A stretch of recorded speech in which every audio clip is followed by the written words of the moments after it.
In the land of fire, within the hidden leaf village, the Hatake household is graced by the presence of a small boy with a shock of white hair, adorned with sunglasses, reclining on a tatama mat. Beside him lies a culinary magazine, showcasing an array of delectable desserts, and beneath those sunglasses, a glimmer of light emanates from his eyes. "Brother, I knew you would be here," slacking off again. "Tomorrow marks the beginning of ninja school, and I sincerely hope you won't fail even the entrance assessment that would truly bring shame upon our father, a boy with white hair." And a mask suddenly declares as he bursts through the door, "Do not worry, Kakashi, your brother is quite formidable. The assessment tomorrow will be but a trifle for me," replies the boy still lying down, who remains turned away from Kakashi, dismissively waving his hand. The speaker is none other than Kakashi Hatake, the prodigious ninja known for his strength when faced with challenges, yet faltering against the weak. The figure on the tatami remains aloof, which elicits a hint of exasperation from Kakashi, despite his brother's commendable qualities and remarkable ninja aptitude. His disposition leaves much to be desired. He appears disinterested in the path of a ninja, and Kakashi has never witnessed him train earnestly. However, during their trials, Kakashi has never once triumphed over his brother, leading him to frequently question his own potential as a ninja. "Father will accompany us tomorrow. He asked me to remind you not to be late otherwise. He will personally carry your bed to the entrance of a ninja school, allowing you to experience the embarrassment of sleeping in front of everyone in the village." Kakashi continues. All right, I get it, Kakashi. You really are quite the nag. "Tell father I will rise on time," he responds. Despite his thick skin, the thought of sleeping on his bed at the school is mortifying, and he knows his father, Hatake Satoru, is not one to make idle threats if he were to oversleep. Satoru would undoubtedly follow through. As Kakashi departs, the boy, Hatake closes the magazine and reclines on the tatami, resting his hands behind his head as he gazes at the ceiling. "Time flies. It has been 5 years since I arrived in this world," he muses. Harbors a secret he has never shared with anyone. He is not originally from this world. Rather, he has reincarnated here with memories of a past life that he cannot recall how he perished in his previous existence.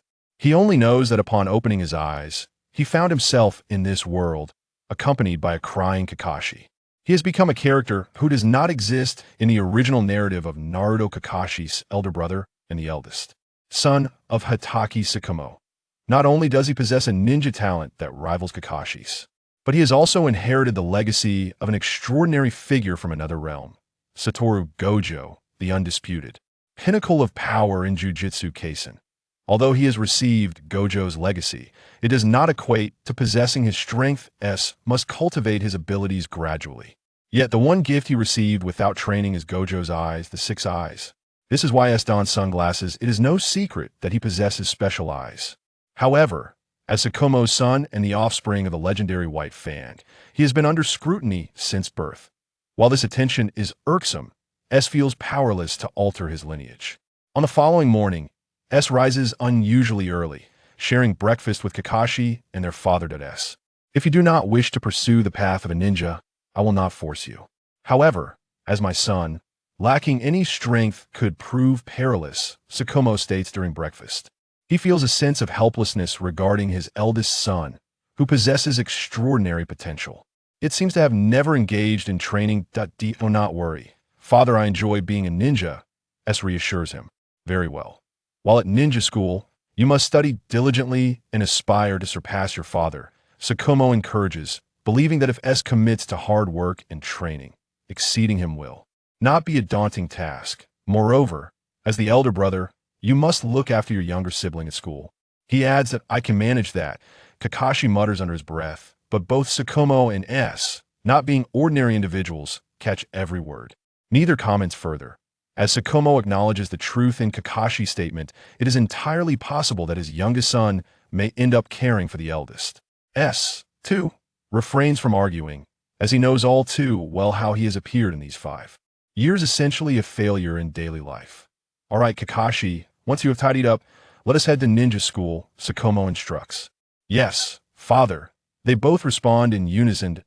This moment, Kakashi remains unburdened by the loss of loved ones, retaining a sense of pride and a fierce competitive spirit towards his brother. Although he may not match S in strength, he believes he excels in other areas. This is how Kakashi perceives things, and the future revelations of the truth remain uncertain.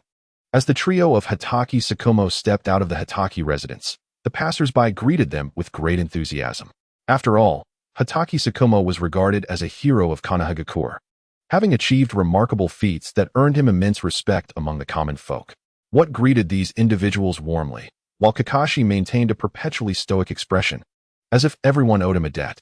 In this regard, Satoru appreciated Watt's demeanor. After all, he himself hailed from humble beginnings, and the Hatake clan was not particularly distinguished. Prior to him, there had been no exceptionally talented shinobi from his family. Upon arriving at the entrance of the ninja academy, they were soon surrounded by several ninja escorting their children. It was evident that they were impressed by the children of Lord Hatake, praising their exceptional appearance. Though Satoru recognized their flattering words, he responded with a smile to each compliment. After completing their registration and exiting the academy, Satoru finally exhaled with relief. He was not particularly adept at handling such social situations, finding them both mentally exhausting and taxing on his facial expressions. For the Hatake brothers, the assessment at the Ninja Academy was hardly a challenge. They breezed through it with ease. The primary focus was on their physical condition and whether they could withstand the rigors of the academy's training, as well as their foundational skills in ninjutsu and jinjutsu. Most students managed to pass effortlessly, although there were some who faltered, particularly those who excelled in taijutsu but lacked talent in ninjutsu or jinjutsu. Just as they reached the school gates, the trio encountered Might Guy and his son, who were standing at the entrance. Recognizing their conspicuous attire, Watt immediately identified them. For in the world of ninjas, there were only a handful of eccentric characters. "Greetings, it's a pleasure to meet you. My sons will be in your care at the academy." Satoru initiated the conversation, fully aware of his children's personalities. He feared that they might struggle to make friends at school, so he took it upon himself to bridge the gap. "Father," Kakashi replied with a hint of exasperation. But Satoru disregarded his comment and continued to smile at the other duo. "Please, do take good care of them." "No, that's not feasible," Might Guy replied candidly. Hearing such a direct rejection, Satoru's expression shifted to one of disbelief. "Why? Is this what you call a monstrous parent?" Satoru's face contorted into an exaggerated expression of embarrassment, beads of cold sweat forming on his brow. "No, father, you misunderstood. This fellow did not pass the entrance exam for the Ninja Academy," Kakashi clarified. "Oh, I see. My apologies. I jumped to conclusions since we were at the school gates," Satoru said, scratching the back of his head awkwardly. "Ha ha ha." Might Guy laughed heartily, unfazed. "Is that truly amusing?" Kakashi remarked, crossing his arms. "Hey, Kakashi, that's quite rude," Satoru promptly admonished him. "Father, you are rather impolite, aren't you?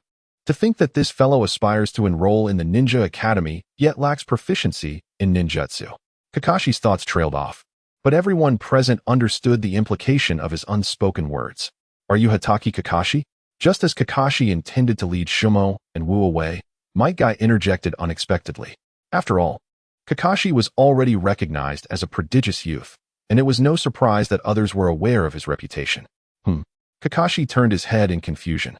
He noticed the other person giving him a thumbs up, their face devoid of disappointment, instead radiating joy. "Thank you for the support." Upon hearing this, Kakashi's expression grew more perplexed. "Ha ha ha, you are quite the amusing lad." At that moment, Shikaku Wu suddenly chuckled, approaching Might Guy and patting him on the shoulder. This laughter instantly piqued the curiosity of Shikaku Shumo and Kakashi, though the Might father and son had long since grown accustomed to the mockery they often encountered.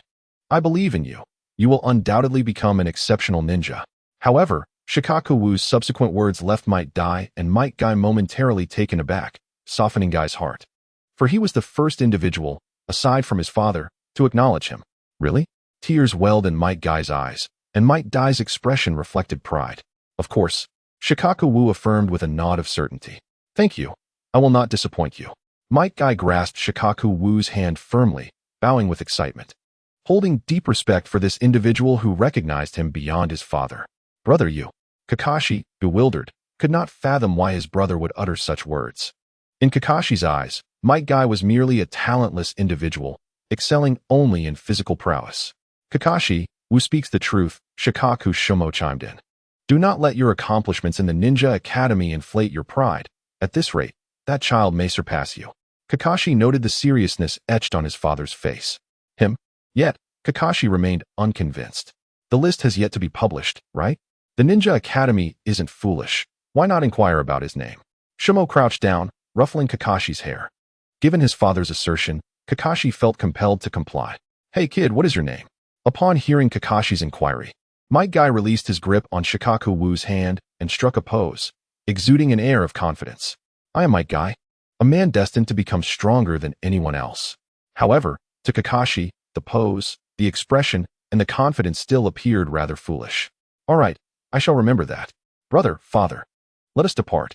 Kakashi turned away coldly, a sudden chill sweeping through him, as if he had encountered some ill-fated connection.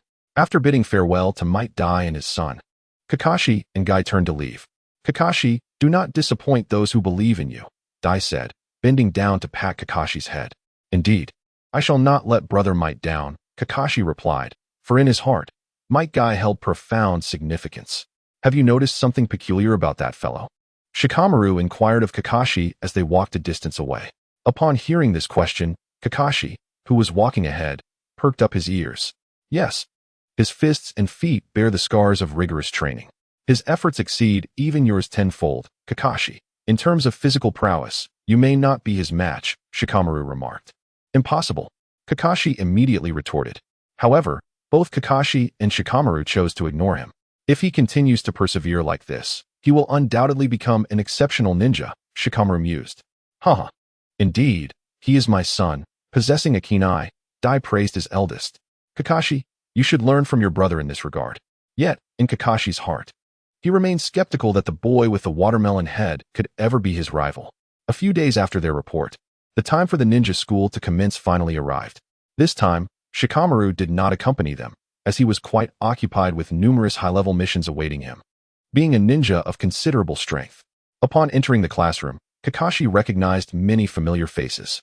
Though it was likely their first meeting, the classroom buzzed with excitement, as children of varying personalities gathered, making it quite a challenge to maintain silence, especially with lively individuals like Uchiha Obito present. This class truly gathers the core strength of Konoha's future, Kakashi thought to himself. Present in the class were notable figures such as Marino Ibiki, Noara Rin, Ebisu, Sarutobi Isuma, and Yuhi Kurenai, all of whom would eventually become renowned ninjas in Konoha. The arrival of Kakashi and his brother instantly captivated the attention of all their classmates. Considering that both were exceptionally handsome. Wow, they are so handsome. Our class has such attractive individuals. The excited shrieks of the girls echoed in the ears of the two brothers. Their entrance also heightened the vigilance of the boys in the class. As the competition intensified with the arrival of two charming wolves among a pack that was already outnumbered, many boys began to sneak glances at their crushes, curious about their reactions to the two brothers, like Asuma and Obito. However, the expressions of the two boys were starkly different. After stealing a glance at Kurenai, Asuma sighed in relief, while Obito, having glimpsed Rin, immediately donned a hostile expression. You must be Kakashi Hatake, Obito suddenly exclaimed, rushing from his seat to stand before the brothers, pointing at Kakashi.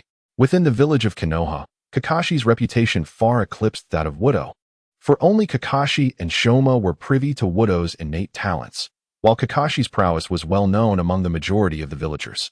It's in your hands, Kakashi, Wudo said, giving Kakashi a reassuring pat on the shoulder before making his way towards the vacant seat at the back. Is there a problem? Kakashi inquired, his gaze devoid of emotion. I am Uchiha Obito, here to challenge you, Obito declared, pointing his thumb towards himself with a confident grin plastered across his face. With my looks, Rin is bound to be drawn to me, he mused inwardly. Boring, Kakashi retorted, following closely behind Wudo. Damn you. Obito seethed, his ire ignited by Kakashi's indifferent demeanor. Do not underestimate me. With that, he clenched his fist and charged at Kakashi. Noticing the commotion behind him, Kakashi deftly sidestepped, seizing Obito's incoming fist and executing a swift throw that sent Obito spinning through the air. Had Kakashi not braced himself, Obito's head would have met the ground with a resounding thud. Stop making trouble, Kakashi admonished, releasing Obito and taking a seat beside Wudo. The classroom was momentarily stunned. Though they had heard whispers of Kakashi's genius, witnessing his skill firsthand was a revelation. It was known that Obito belonged to the Uchiha clan, a lineage perceived by many as devoid of weakness, all members regarded as prodigies. Humph, I could have done that too, Asuma Sarutobi interjected arrogantly. Feeling overshadowed by Kakashi despite being the son of the third Hokage. I refuse to accept this, Kakashi. Let us duel once more. After lying on the ground for a moment, a dazed Obito suddenly sprang up, pointing an accusing finger at Kakashi with fury etched on his face. Don't be ridiculous. You are simply too weak, Kakashi dismissed him. What? Obito's eyes widened in disbelief, his frustration igniting a metaphorical blaze within him. Several students quickly stepped forward to restrain him. Enough, Obito. Kakashi is a genius. We are no match for him, one student urged. I don't believe it, Kakashi. If you dare, let us fight again. Obito insisted, determined to continue his outburst. Just then, the classroom door swung open, and a robust man with scars on his face strode to the front of the room. Everyone, quiet down, he commanded, his voice laced with an undercurrent of menace that silenced the room instantly, instilling a sense of unease among the students. Oh, Widow exclaimed, his surprise evident. His eyes could perceive that the chakra within this teacher was remarkably abundant, and the skin exposed to view was thoroughly scrutinized by Watt. The teacher's strength was formidable, at least at the level of a special jonin, far surpassing that of the instructors from Naruto's era at the Ninja Academy. However, upon reflection, Watt deemed this to be entirely reasonable. After all, the Second Shinobi World War had only recently concluded, and this individual clearly bore the aura of someone who had emerged from the battlefield, an air of lethality surrounding him. Allow me to introduce myself. If all goes as planned, I shall be your homeroom teacher at the Ninja Academy. My name is Hiroshi Asakawa, and I am a jonin. Now, I would like each of you to introduce yourselves and become acquainted with one another. As soon as he finished speaking, the sociable Obito immediately raised his hand and stood up. Teacher, I'll go first. Very well, then you may begin, Hiroshi Asakawa nodded. My name is Uchiha Obito. I enjoy eating ramen. My hobby is assisting anyone in need, and my dream is to become Hokage. However, this declaration was met with uproarious laughter from the entire class, as the title of Hokage seemed an unattainable aspiration for 99% of ninjas, and their laughter appeared to mock Obito's audacity. What are you all laughing at? I will prove you wrong, Obito retorted, a hint of indignation coloring his voice. I believe in you, Obito. You can certainly achieve it. Rin, who sat beside him, chimed in with a smile. Upon seeing Rin's smile, Obito felt as though his heart had been mended. Don't worry, Rin. I will not let you down. Obito replied, his face breaking into a radiant grin. Silence, everyone. What Obito has said is commendable. Even if dreams seem distant, without dreams, one is akin to a salted fish. As the teacher spoke in support of him, pride surged within Obito. My name is Noira Rin. My dream is to become an exceptional medical ninja like Lady Tsunade, and I hope to be with the one I love forever. As she uttered her final words, Rin cast a subtle glance at Kakashi. While others may have missed it, Watt, with his 6 eyes, discerned it clearly. Could this be the fabled phenomenon of love at first sight? Watt pondered, aware that Kakashi had never before encountered Rin. I am Sarutobi Asuma, the son of the third Hokage. My dream is to become Hokage like my father. Upon finishing, a smug expression adorned Asuma's face. How impressive. He is the child of the Hokage. Instantly, praises echoed throughout the classroom, and Asuma seemed to revel in the attention. In the end, only Kakashi and Watt had yet to introduce themselves. You go ahead, Watt said, gesturing to Kakashi. My name is Kakashi Hatake, and my aspiration is to become a ninja as exceptional as my esteemed father. Upon hearing Kakashi's self-introduction, Hiroshi Asakawa's gaze revealed a look of admiration. Indeed, he is truly the son of Shumo, demonstrating remarkable talent. This indicates that Hiroshi holds great respect for Shumo Hatake, although he also reveres the third Hokage. Kakashi's demeanor is evidently more endearing than that of Asuma. I am called Satoru Hatake, and I have an affinity for sweets. I possess no particular hobbies or ambitions. If I were to proclaim a dream, it would be nothing less than world peace. As he spoke, a perplexing smile graced Satoru's face. For reasons unknown.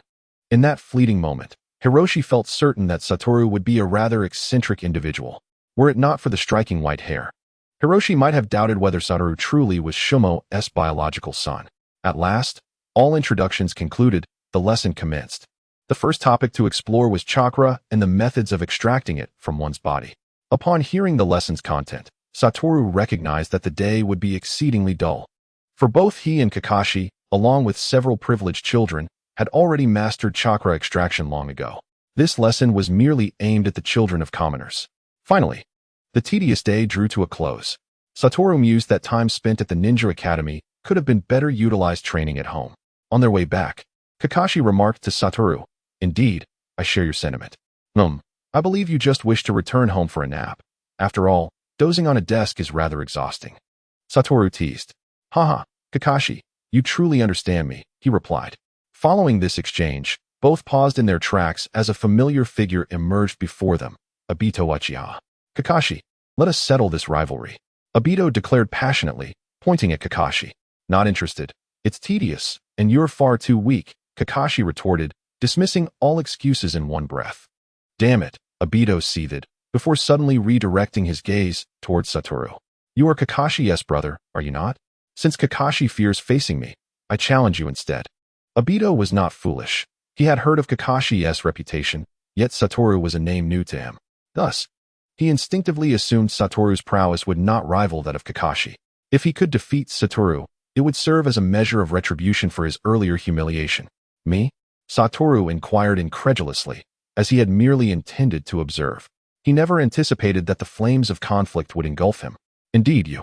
Observing Satoru's expression, Obito grew increasingly confident in his assessment. This Satoru Hatake could not possibly be a match for him. "Fool." Kakashi murmured softly. "Well then, I suppose I shall indulge you in a little play. You may attack first.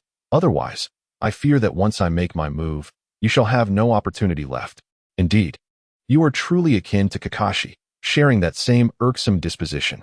With that, Obito swung his fist toward Hatake Naruto, while Kakashi instinctively stepped aside, wary of being inadvertently harmed.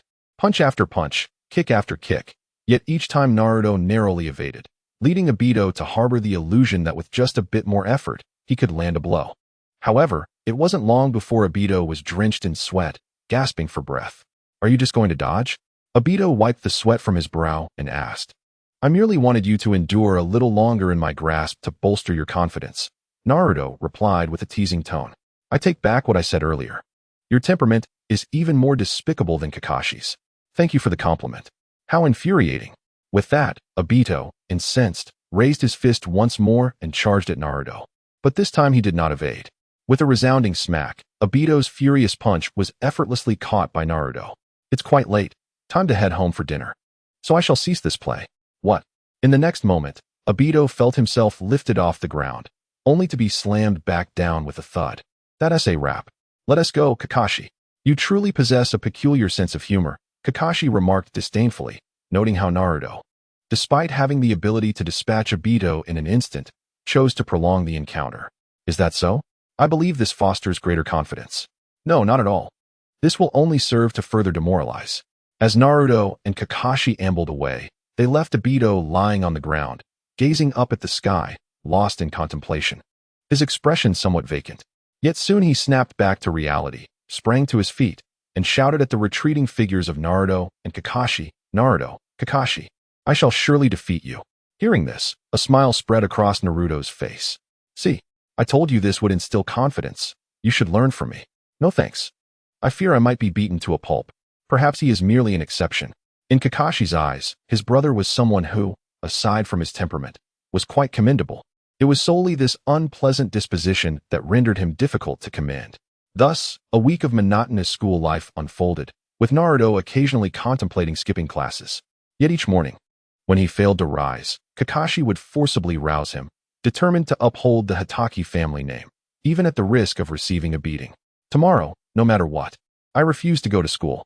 On the way home from school, Kakashi Hatake lamented that in his previous life, he had no desire to attend school, and now, in this life, he found himself in the same predicament. Although the atmosphere of learning differed between the two lives, the necessity of rising early remained constant, an ordeal that Kakashi found utterly exhausting.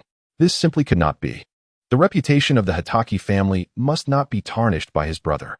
With a serious expression, Kakashi asserted that despite his usual sharp tongue and occasionally dark humor, he staunchly upheld his inner principles, the most vital of which was the honor of the Hatake name.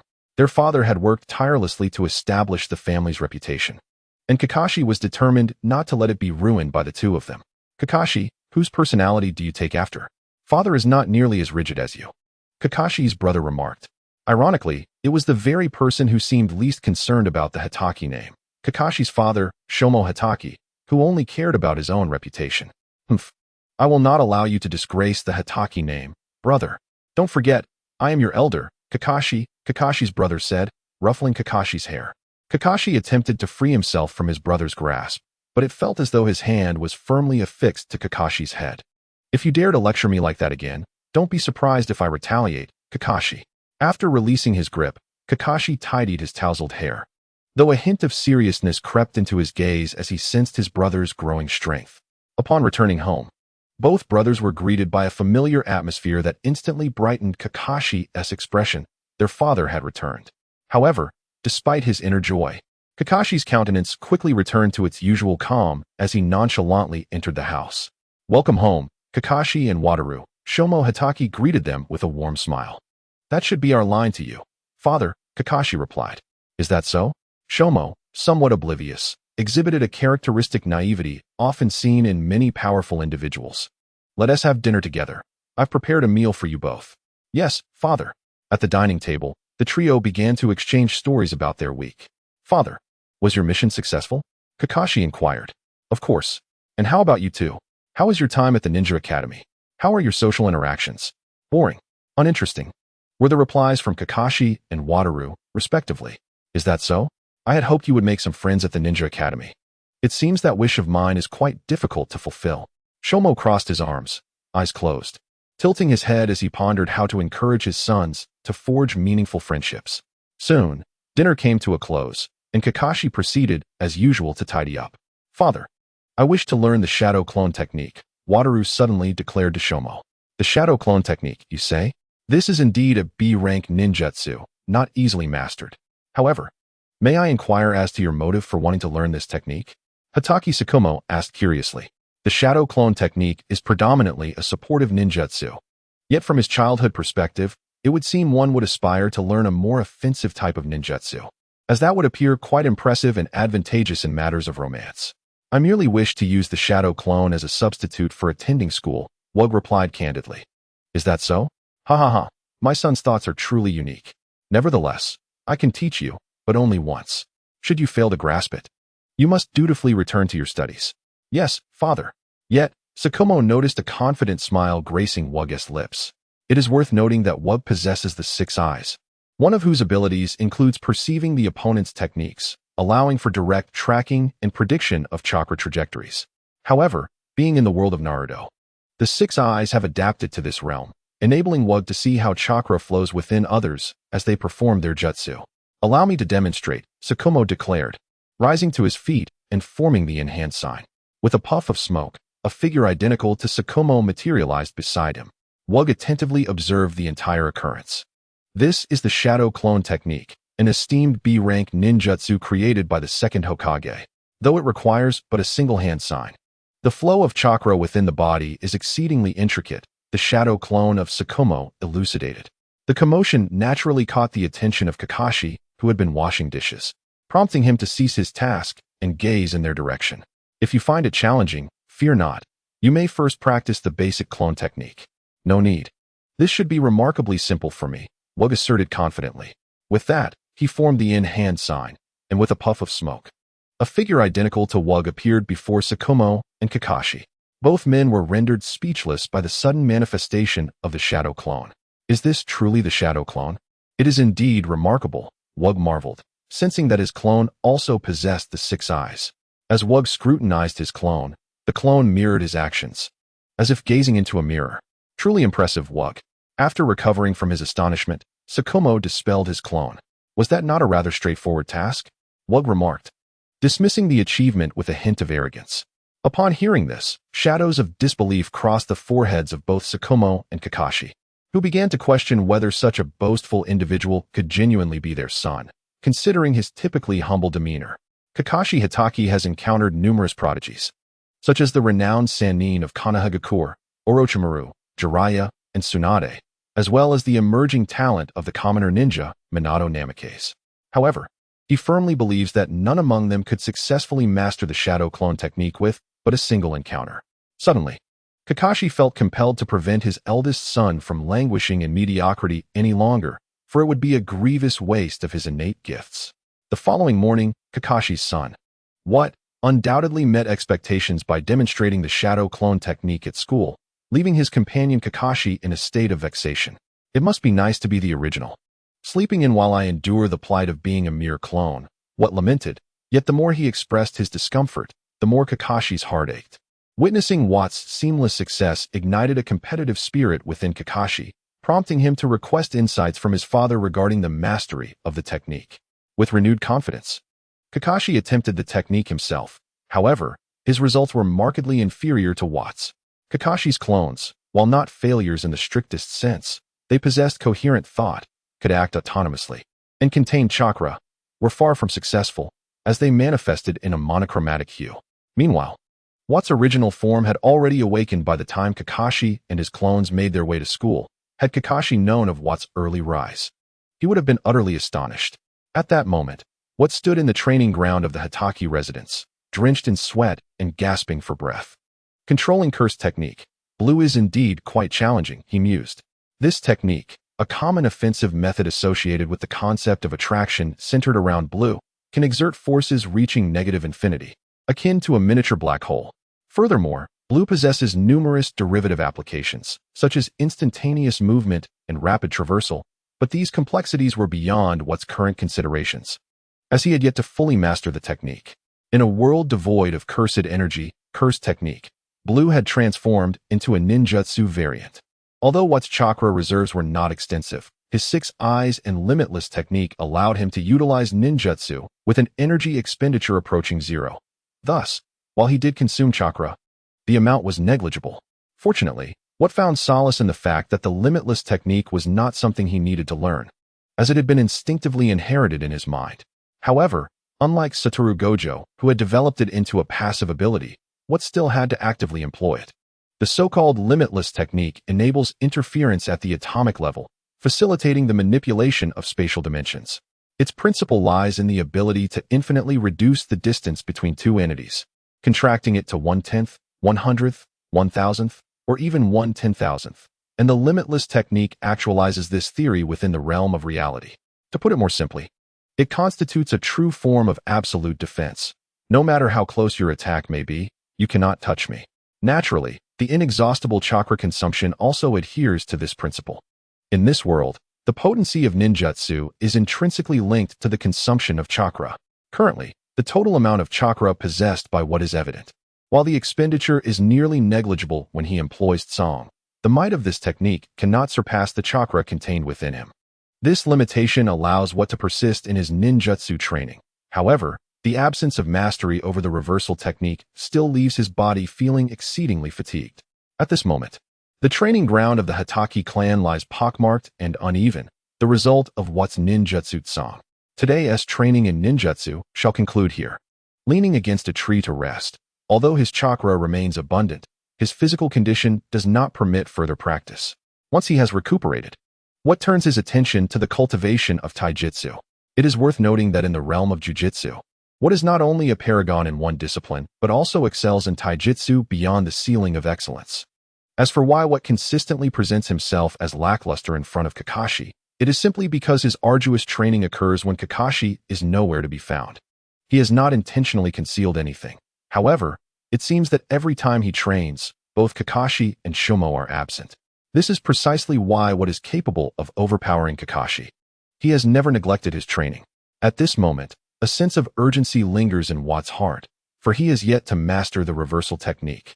Only upon its mastery can he truly claim invincibility, at which point he will be able to unfurl the limitless techniques, embodying an absolute defense akin to the power of cursed technique cessation. Is this your true capability, Watt? Suddenly, a voice pierced the air, sending a jolt of alertness through Watt. Following the direction of the voice, he beheld Shumo, who had somehow positioned himself atop a tree. Father? Watt exclaimed in astonishment, realizing that despite his 6 eyes, he had failed to notice his father's arrival. Do not be surprised. I have only just arrived, Shumo responded. Relieved, Watt exhaled softly, for he feared his 6 eyes had faltered. With these eyes, he possesses an extraordinary long-distance vision of 360 degrees, capable of detecting any presence behind him, regardless of how deeply concealed, even sensing the chakra within others. The fact that Shumo went unnoticed by what indicates that he had just employed the body flicker technique to arrive. Is this the innate ninjutsu your eyes possess? Shumo inquired, having swiftly appeared before Wat, his expression serious as he gazed into Wat's eyes. During the practice of Tsang, Wat had removed his sunglasses. Indeed, Father, Wat replied, sensing no need to deceive Shumo, for he is one of the only two individuals in this world who would never cause him harm, the other being Kakashi. From the day you were born, I recognized the uniqueness of your eyes. I never anticipated they would harbor such formidable ninjutsu. It seems they can be used without limitation, correct? As he gazed upon the uneven terrain of the training ground, Kakashi Shikaku felt a sense of astonishment. It is noteworthy that such destruction could not possibly be inflicted by a child yet to graduate from the Ninja Academy. One might assert that with such mastery of jutsu alone, attaining the rank of a chunin would be well within reach, rendering the academy wholly irrelevant for him. Genius often walks a solitary path, especially for someone like Wat, whose circle of potential allies is exceedingly limited. What are your thoughts? Perhaps it is prudent to allow the shadow clone to remain at the ninja school. Exhibiting such terrifying talent prior to achieving invincibility poses a significant risk for me. Indeed, a cautious demeanor is commendable, yet striving for invincibility is no simple feat. Even I, your father, would hesitate to declare myself invincible. At that moment, Kakashi Shikaku smiled. However, I shall undoubtedly become invincible in the future. A confident smile spread across Wat's face. Upon hearing Wat's declaration, Shikaku's expression momentarily froze. Ha ha ha, truly you are my son. Rest assured, until you achieve invincibility, I shall protect you. Shikaku patted Wat's shoulder, laughing heartily. When Kakashi returned home from school, Wat's shadow clone was dismissed, revealing to Wat that a new student had arrived in the class, none other than Mike Guy, who had failed even the school assessment. Upon seeing Kakashi, Wat, Guy's eyes lit up with excitement, grasping Wat's hands and refusing to let go, as if he were gazing upon a benefactor. As for Kakashi, Guy, true to the original narrative, challenged him on the very first day, yet the outcome was painfully evident. The current Guy was far from a match for the genius Kakashi. Troublesome individuals truly seemed to appear one after another in the class. Upon returning home, Kakashi complained to Wat's original self, aware that although the shadow clone was indeed Wat, he would still receive all the memories upon its dissolution. Nonetheless, Kakashi felt a certain distance from Wat's shadow clone.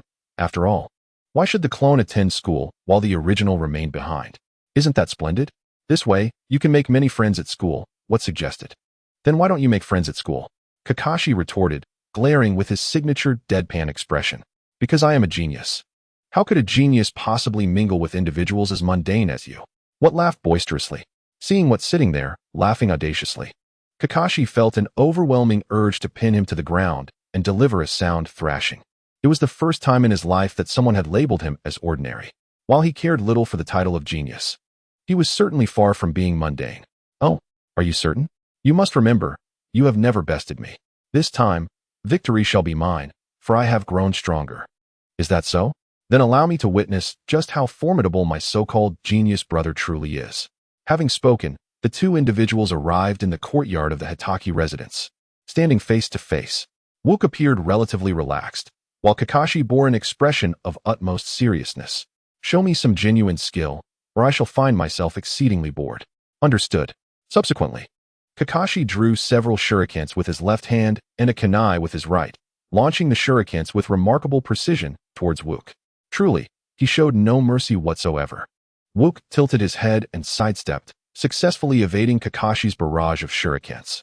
However, in the next moment, Kakashi, wielding the kunai, appeared before Wook, executing a decisive strike aimed at Wook's vital points. You really are quite merciless, Kakashi. You're hardly the endearing little brother one might expect. Wook's right arm collided with Kakashi's, blocking the latter's subsequent maneuver. After all, dear brother, your demeanor is rather irksome. Kakashi's right hand suddenly released the kunai, which was deftly caught by his left hand, and with a swift motion, he slashed upwards. Although Wook reacted, he did not completely evade the attack, resulting in the fabric of his clothing being sliced open by Kakashi's sharp kunai. Noticing the tear in his attire, Wook's expression grew slightly more serious. Kakashi, your combat skills are rather impressive. Unlike you, I am constantly engaged in rigorous training. Do take this seriously, dear brother. If you were to get injured, I would not take responsibility. Then you must be cautious, Kakashi. With that, Wook's figure surged forward at a remarkable speed towards Kakashi. How swift! Kakashi's eyes widened in astonishment. In the next instant, Wook stood before Kakashi, delivering a powerful punch. Although Kakashi had his arms crossed defensively, the sheer force sent him hurtling backward. Yet Wook's assault was far from over. In the following second, Wook leaped into the air, delivering a downward kick towards Kakashi, who widened his eyes and quickly formed a hand seal. With a resounding thud, Wook's kick struck the ground. But he sensed from the impact that Kakashi had evaded the blow. The Kakashi who should have been struck had transformed into a pile of splintered wood. With the real Kakashi appearing a short distance away, Kakashi had utilized the substitution technique from the body flicker technique to evade Wook's attack. And Wook's 6 eyes had already detected this when Kakashi was forming his seal. Do you wish to kill me, you scoundrel? Kakashi gritted his teeth, no longer addressing Wook as his brother. How could I? I could never bring myself to harm my beloved little brother, Wook replied with an innocuous smile. However, upon witnessing the scattered wood, Kakashi involuntarily raised an eyebrow, clearly unconvinced by Wook's words. Shall we continue, Kakashi? Of course, I have yet to be defeated. Upon finishing his words, Kakashi wielded his kunai with both hands and executed a serpentine maneuver, charging toward Watt. The kunai danced in Kakashi's grip, thrusting upward, slashing downward, sliding left and right. Yet each attempt was effortlessly evaded by Watt, who simply sidestepped and retreated. Futile, Kakashi, under the gaze of my eyes. All your assaults have been laid bare before me. Humph, is that an ability akin to the Sharingan? Indeed, it is rather vexing. Kakashi spoke with a hint of disdain, harboring a profound dislike for Watt's eyes, perhaps fueled by a jealousy stemming from their fraternal bond. Why did Watt possess such a unique pair of eyes while he did not? Why did Watt boast such remarkable talent that eluded him? Thus, truthfully, Kakashi's heart bore a tinge of envy towards Watt. Nevertheless, I shall not concede. Kakashi's strikes accelerated, so swift that even Watt found it challenging to evade. Truly, Kakashi proved himself formidable, yet if I, as the elder brother, were to be surpassed by my younger sibling, it would be a source of great shame. In an instant, Watt's figure vanished from Kakashi's sight. Body flicker technique. Kakashi's eyes widened in astonishment, but in the next moment, he felt an arm encircle his neck. You have been defeated, Kakashi. Watt's voice echoed ominously in Kakashi's ear. Had this been a life-and-death confrontation, Kakashi would have met his demise at Watt's hands. Subsequently, a glimmer of disappointment flickered in Kakashi's eyes. Once again, he had succumbed to his younger brother. Just as Watt prepared to offer words of consolation, Kakashi swiftly regained his composure. Next time, I shall surely defeat you. Very well, I shall await your challenge. Watt smiled. However, what was that technique you employed earlier? Was it the body flicker technique? Kakashi inquired, intrigued, for as a high-level technique, he could not recall when Watt had learned it. Indeed, it was the body flicker technique. This afternoon, Watt had trained with Shikaku Nara, mastering the technique, which primarily required precise control over chakra, a skill that, for one possessing the 6 eyes, was exceedingly simple. Thus, with merely a glance, Watt had committed it to memory. And so, half a year slipped by unnoticed by the entire ninja school, including the instructors. Throughout this time, Watt's shadow clone had been attending classes in his stead. However, today marked a significant occasion, for Watt chose not to attend school as a shadow clone, but rather in his true form, as Kakashi's graduation application had been approved. Today was Kakashi's graduation assessment. Should he succeed, he would rightfully ascend to the rank of a genin. At this moment, the playground of the ninja school was crowded with students. For Kakashi was the first to undertake the graduation assessment after merely half a year of schooling. In the past, while there were indeed prodigies at the Ninja Academy, none have ever matched the brilliance of Kakashi, who can be deemed the foremost genius in history. Today marks the day of Shomu's graduation examination, does it not? Within the Hokage office, the third Hokage, Sarutobi Hiruzen, gazed intently at the crystal ball before him, which reflected the scenes from the Ninja Academy. Not long ago, he had personally approved Kakashi Hatake's early graduation assessment. Indeed, Lord Hokage, how has Shoma's eldest son, Kakashi Wataru, fared? Sarutobi inquired further. From our observations at the Ninja Academy, his performance has been rather unremarkable. However, this does not preclude the possibility of him concealing his true talents, was the response. Is that so? After saying this, Sarutobi magnified the image of Kakashi Wataru, seemingly intent on scrutinizing him closely. At that moment, in the Ninja Academy, Kakashi Wataru appeared to sense something, glancing upwards. It was this very glance that stirred a wave of astonishment within Sarutobi. Had the boy discovered his presence, or was it merely coincidence? Despite the sunglasses adorning Kakashi Wataru's face, Sarutobi felt as though the boy had pierced through his jutsu to perceive him directly. Is that the third Hokage? Kakashi Wataru lowered his gaze, his expression grave. He was aware of Sarutobi's jutsu, which could observe the entirety of Konohagakure, leaving him uncertain whether his abilities had been revealed. Yet, there was little time for contemplation, as Kakashi's assessment was already commencing. Now, we shall proceed with Kakashi Hatake's graduation examination. Since this is an early graduation, the difficulty will surpass that of a standard assessment.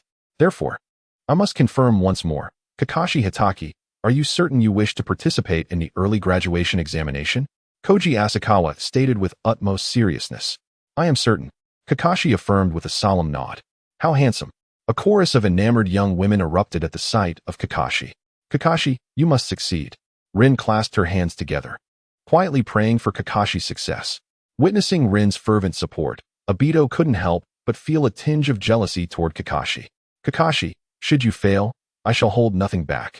Obito shouted encouragement, waving his hands energetically. At this moment, Obito and Kakashi shared a fragile bond, influenced by Rin. Kakashi, as my lifelong rival, I cannot allow you to fail. Guy cheered on Kakashi. Hey, Wataru, Kakashi has already surpassed you. As his elder brother, do you not feel embarrassed? Asuma nudged Wataru with his elbow. Asuma, Kurenai softly interjected, her tone carrying a hint of reproach, believing that Asuma's words might cause Wataru discomfort. Of course not. After all, Kakashi is my younger brother. The more exceptional he becomes, the happier I am. Upon hearing Wu's response, Asuma and Hong were momentarily taken aback, for they had not anticipated Wu's enlightened perspective and profound understanding. Subsequently, Akikawa Kosuke directly announced the content of Kakashi's graduation examination.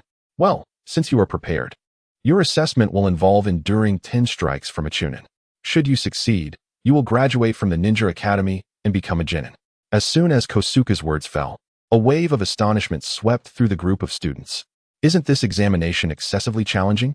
Asuma furrowed his brow. It is imperative to note that they were not even Genin yet. Facing a Chunin seemed utterly hopeless. Although some among them had individually reached the level of Genin, a vast disparity remained between them and a Chunin. However, Asuma soon noticed the smile curling at the corners of Wu's mouth.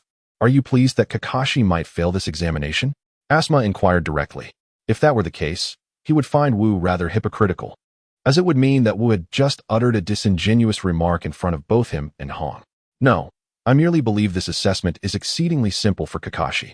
While defeating a Chunin may pose a challenge, merely enduring 10 strikes is not a problem. Upon hearing this, both Asuma and Hong frowned. Are you truly so confident in Kakashi? Of course, for he is my brother, Wu replied with a smile. Over the past 6 months, Wu had engaged in combat with Kakashi at least once or twice each month. Although each encounter concluded with Wu's victory, Kakashi's progress during this period had been remarkable. While a significant gap remained between him and Wu, Kakashi had already left his peers far behind. At this moment, a ninja adorned with a forehead protector approached Kakashi, appearing to be merely 11 or 12 years of age. You must be the prodigy, Hatake Kakashi. Though I have only just become a Chunin this year, you are certainly no match for me, little brat. If you wish to avoid a beating, you should concede gracefully. The opponent's words carried a hint of mockery. Kakashi's brow furrowed slightly at this remark. Meanwhile, Wu interjected, it seems that Kakashi should be able to defeat his opponent this time. Is that true? Despite the opponent's youth, he is still a Chunin. Asuma expressed his skepticism. If it were an older, more experienced Chunin, Kakashi might indeed lack the chance of victory. But this is merely a child. However, upon hearing this, Asuma, Hong, and several others nearby wore expressions of awkwardness. You are significantly younger than that little brat you speak of? Asuma silently remarked. If I were in your shoes, I would promptly raise my hand and concede, Kakashi retorted without hesitation. His words left everyone present momentarily astounded. While the arrogance of the opponent was somewhat understandable, after all, they were a Chunin. What grounds did Kakashi have to display such audacity before them? Very well. The adversary gritted out through clenched teeth, the anger evident on their face as they repeated the word thrice. Kakashi, Lin Yahara expressed her concern. Provoking the opponent in such a situation was decidedly unwise. Asuma Sarutobi furrowed his brow and remarked, "Hey, Kakashi, you must not lose." Both Guy and Obito shouted in unison, rallying behind him.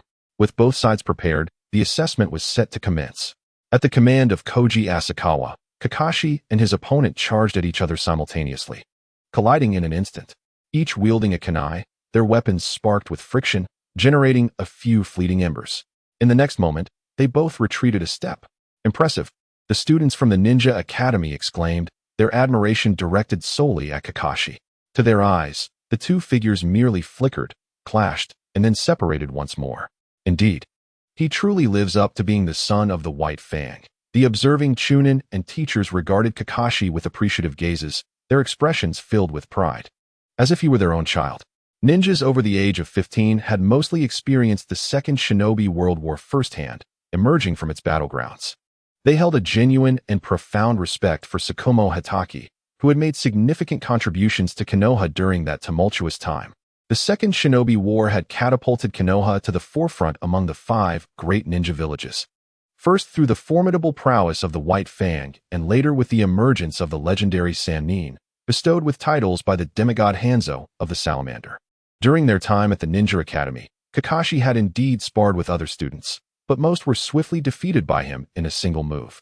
Even Asuma, once considered a prodigy in previous years, could hardly last 3 rounds against Kakashi. Truly a genius, his speed is remarkable, they mused. The recent clash had already made the opponent aware that while Kakashi's strength might not match theirs, his speed was comparable. It was unfathomable to them that such ability could reside within a mere 5-year-old child. "There's no time to dawdle," Kakashi's voice rang out, accompanied by a flurry of shuriken launched in his direction. Upon hearing this, the opponent snapped back to reality, raising their kunai to deflect the incoming shuriken, sending them flying in rapid succession. Although Kakashi's shuriken skills are remarkable, achieving perfect accuracy, they lack the all-encompassing precision of the Uchiha shuriken techniques. This time, however, his opponent approached the duel with utmost seriousness, no longer viewing Kakashi as a mere child, but rather as an equal adversary. "I retract my earlier disdainful remarks, and from this point forward, I shall engage earnestly," he declared, relishing the challenge. Kakashi's gaze sharpened in response. The two engaged in a physical contest on the training ground, eliciting nods of approval from the observing instructors. They discerned that although Kakashi was at a disadvantage in strength, his speed was commendable, and his mastery of taijutsu techniques outshone that of his rival. While a prolonged bout might spell defeat for Kakashi, the objective of this assessment was merely to endure 10 rounds against his opponent. With 5 rounds already elapsed, Kakashi appeared unfazed, his breathing steady as if the battle had yet to commence. In light of his inability to subdue Kakashi, his opponent resorted to the shadow clone technique, attempting a 2-on-1 strategy. Such an underhanded tactic incited fury in Guy, who felt it was unfair for a Chunin to employ such a technique against Kakashi. In response to the use of shadow clones, Kakashi inhaled deeply. He too could utilize the shadow clone technique, but with his current chakra reserves, he could not afford to squander half on creating clones. "Be cautious, Hatake Kakashi," his opponent warned, charging at him from 2 different directions. What had once been a balanced confrontation now tilted in favor of his adversary. After only 2 rounds of struggle, Kakashi found himself on the defensive. "This cannot continue. I must first eliminate the shadow clone." While the average I might struggle to distinguish between a clone and the original, his opponent had created only 1 clone, which remained within Kakashi's line of sight. As long as he maintained focus, victory was attainable. Kakashi swiftly retrieved several shuriken from his ninja tool pouch and hurled them towards his adversary. As the shuriken soared through the air, Kakashi's hands formed seals with remarkable speed. Shuriken Shadow Clone Technique. Instantly, the original shuriken multiplied, doubling in number. What? The shadow clone was momentarily taken aback. Had there been only a few shuriken, it could have defended itself, but with the sudden barrage of over a dozen, it found itself with no refuge, helplessly watching as the shuriken pierced through it. To master even the shuriken shadow clone technique, truly a genius, the observing instructors remarked in admiration, for this technique was one that even they had not all mastered. Although the Shuriken Shadow Clone technique lacked inherent elemental attacks, it was nonetheless a bona fide A-rank ninjutsu, demanding minimal chakra but requiring exemplary control over it. You have been defeated. At that moment, a voice suddenly resonated in Kakashi's ear, the kunai already poised against his neck. Alas, it was merely a matter of one final round, was it not? No sooner had the words left his lips than a plume of smoke erupted around Kakashi, who then transformed into a wooden figure. Body replacement technique. When had he executed it? Everyone was taken aback, having failed to notice when Kakashi had employed the technique. Where was the real Kakashi? The opponent swiftly scanned his surroundings, attempting to locate Kakashi's presence, yet found nothing amiss. Hey, where did Kakashi go? Obito exclaimed, shaking his head vigorously before suddenly shouting. Earth-style, decapitation technique. At that instant, Kakashi's voice emerged from beneath him. This was bad. He realized what Kakashi intended to do. But it was too late. Kakashi's hand had already grasped his foot from the ground, and he felt a tremendous force pulling him downward. By the time he regained his senses, only his head remained above ground, while the rest of his body was completely engulfed in earth. You have lost. This time, it was Kakashi who held the kunai against his opponent. I concede. A look of resignation washed over his opponent's face. He had lost, and he accepted it wholeheartedly. Kakashi, you have passed the assessment. With Hiroshi Asakawa's announcement, cheers erupted throughout the Ninja Academy, while the jonin responsible for evaluating Kakashi quietly exited. Congratulations, Kakashi, Rin Noira approached shyly, her voice barely above a whisper. Thank you, Kakashi replied with a detached demeanor. I will soon become a genin as well, surpassing you, Obito declared loudly, pointing at Kakashi. You should focus on passing all your subjects first, bottom of the class, Kakashi replied with a sidelong glance at Obito. Curse you, Kakashi. I challenge you to a duel. Obito exclaimed, his anger igniting, his eyes shimmering with intensity, resembling a member of the Hyuga clan. However, the impulsive Obito was swiftly restrained by several classmates. Obito, let it go. Kakashi is already a genin. You are no match for him. Indeed, Obito, you should concede. You and Kakashi inhabit entirely different worlds. The more he listened to these words, the more uncomfortable Obito felt. Once my Sharingan awakens, I will surely surpass Kakashi. Well, good luck with that. At that moment, Guy approached Kakashi, offering his congratulations. Congratulations, Kakashi. But I assure you, I will not lag behind for long. When we meet again, I will catch up to you. All right.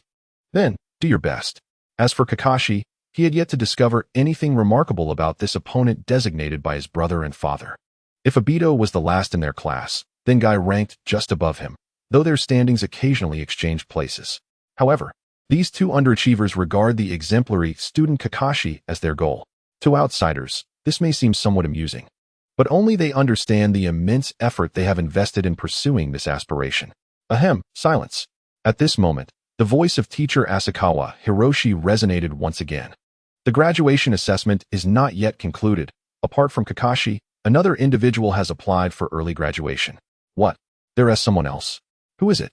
Obito immediately inquired loudly, voicing the curiosity that lingered in the hearts of everyone present. Uchiha Obito, the next candidate for the graduation assessment, is you. As these words were uttered, all eyes quickly turned towards Obito, including Kakashi, whose astonishment revealed that he, too, was oblivious to this development. Not only was Kakashi taken aback, but even Obito himself felt a sense of disbelief. Me? Obito asked incredulously, pointing at himself. Indeed, your early graduation assessment was personally requested by your father, Uchiha Taijima. My father replied. Obito pondered in confusion, as his father had never mentioned this to him. Of course, you have the option to decline. Well, since my father has already applied, I might as well graduate alongside Kakashi. Obito stretched his body and nonchalantly replied, quickly coming to terms with this reality. Hey, Obito. Are you alright? Asuma asked with a serious expression. Obito could be considered the most enigmatic student in their class, achieving perfect scores in all academic subjects, yet abstaining from practical classes, leaving no one truly aware of his capabilities. Is brother Obito participating in the assessment too? He will surely become a genin, Guy exclaimed excitedly, clearly having complete faith in Obito, simply because he was the first outsider to acknowledge him. Damn, this guy is also taking part in the assessment, Obito remarked, unable to contain his surprise. Ever since being bested by Obito, he had gained a rough understanding of Obito's abilities. Rest assured, Obito said. a confident smile gracing his face as he addressed Asuma. Kakashi remained silent. Among all present, he was undoubtedly the one who understood Obito's strength best. There was no doubt that Obito would pass the assessment. With that, Kakashi strode to the center of the training ground. Your assessment will be identical to Kakashi's, enduring the strikes of a Chunin opponent. Does that pose any issue? Not at all. Seeing Obito's confidence, Asakawa Hiroshi offered a slight caution. Just a friendly reminder, your opponent is far from ordinary. Oh, this piqued Obito's interest. If his opponent was of the same caliber as Kakashi's, it would indeed be rather dull. Then let's get started. Teacher, I can hardly wait. All right. At that moment, a figure leisurely approached Obito, prompting a wave of astonishment among the students of the Ninja Academy upon the appearance of this individual. Although they did not recognize the identity of this Chunin, they were clearly aware of the emblem emblazoned on his attire, the Uchiha fan, signifying his affiliation with the Uchiha clan. Hey, Obito, that's one of your clan members. Do you know who it is? One of Obito's companions nudged him and remarked. I don't know, Obito replied, shaking his head. While there were quite a few ninjas from the Uchiha clan, he could hardly claim to know them all. If it were a Jonin, he might have recognized them, but as for a mere Chunin, he was at a loss. After all, there were numerous Chunin within the Uchiha clan. Oh, so, it's a member of the Uchiha clan? That is quite a compliment, Wudo said. However, standing beside him, Asakawa Kuji discerned no trace of anxiety on Wudo's face. Only an overwhelming confidence that seemed innate. Asakawa had never noticed a moment when Wudo's confidence faltered. Yield, for even though you are the son of Hatake Satoru, I will show you no mercy, the opponent spoke coldly. Just as Wudo's confidence seemed inherent, the pride of the Uchiha clan was similarly instinctual. While Hatake Satoru was indeed formidable, the Uchiha clan was not inferior, and in terms of numbers, Satoru stood alone while they were a collective. Is that so? I am quite eager to see how merciless the Uchiha clan truly is. If you happen to be defeated in an instant, that would surely be quite embarrassing for you. Wudo replied playfully. Defeated in an instant? A smirk of derision crossed his opponent's face. You will come to regret those words. In the next moment, the expression on his face turned icy, and Wudo could sense a palpable aura of killing intent emanating from him. It was evident that this opponent had seen battle and had likely taken lives, marking a stark contrast to the previous Chunin he had faced, Kakashi. Oh, I am genuinely curious to witness what regret looks like, Wudo said with a smile, as if his joy would never fade. Enough, Wudo. Let us refrain from further banter. The assessment is now officially commencing, Asakawa Kuji interjected, genuinely apprehensive that Wudo might provoke their adversary, leading to inevitable physical repercussions. He harbored no illusions about Wudo's capability to match this opponent, and he found it puzzling why the Hokage would assign a member of the Uchiha clan for the evaluation. Typically, those who graduated early would be assessed against lower-ranking ninjas, with the strength of the evaluators increasing alongside the talent of the candidates. Please, make your move first. I fear you may not have the opportunity to retaliate otherwise. Then, I shall humbly comply. In an instant, Wudo's figure appeared before his opponent, having seemingly traversed the distance of several meters in the blink of an eye. How swift! Whether it was the Uchiha Chunin responsible for the evaluation or the teachers and other students watching from the sidelines, they all silently pondered two words. Is this the true strength of Wu? Asuma exclaimed in shock, the speed displayed just now far surpassing that of Kakashi during his battles. No, what we witnessed was merely a fraction of his prowess. His true strength is far greater than this. Kakashi took the position where Wu had stood moments ago, his expression grave as he remarked, more formidable than you? Asuma glanced at Kakashi, aware that he currently lacked the capability to withstand even 3 rounds against Kakashi. Since I can remember, I have never won a single battle against him. At these words, gasps echoed among the onlookers. Kakashi could be considered the most talented individual in the history of the Konoha Ninja Academy, and the fact that he had never triumphed over Wu only underscored the latter's immense power. When Wu threw a punch, his opponent swiftly raised both hands to shield his chest, managing to block the attack, yet the hurried movement sent him flying several meters away. Though he regained his balance with a backflip, an unknown Uchiha warned, if you continue to underestimate me, you shall pay the price. Wu chose not to pursue the attack, but stood his ground, speaking slowly. Very well, I admit I underestimated you just now, but you will not have another opportunity to strike me. With that, his opponent produced several shurikens and hurled them toward Wu. Mid-air, the shurikens collided. altering their trajectories and surrounding Wu with a barrage, leaving him no chance to evade. "TCH, is this all you can do?" Wu scoffed. He too was adept with shurikens. After all, his 6 eyes were not mere decoration. He simply found no motivation to employ them, considering shurikens to be the least damaging of ninja tools. Unless their speed was maximized, they would hardly inflict significant harm. Wu then retrieved several shurikens of his own, casting them into the air without even glancing. A series of sharp sounds echoed as all the shurikens aimed at him were effortlessly knocked down. "Show me your true abilities. Such trivial tricks are ineffective against me." "Very well, then allow me to demonstrate the true strength of our Uchiha clan."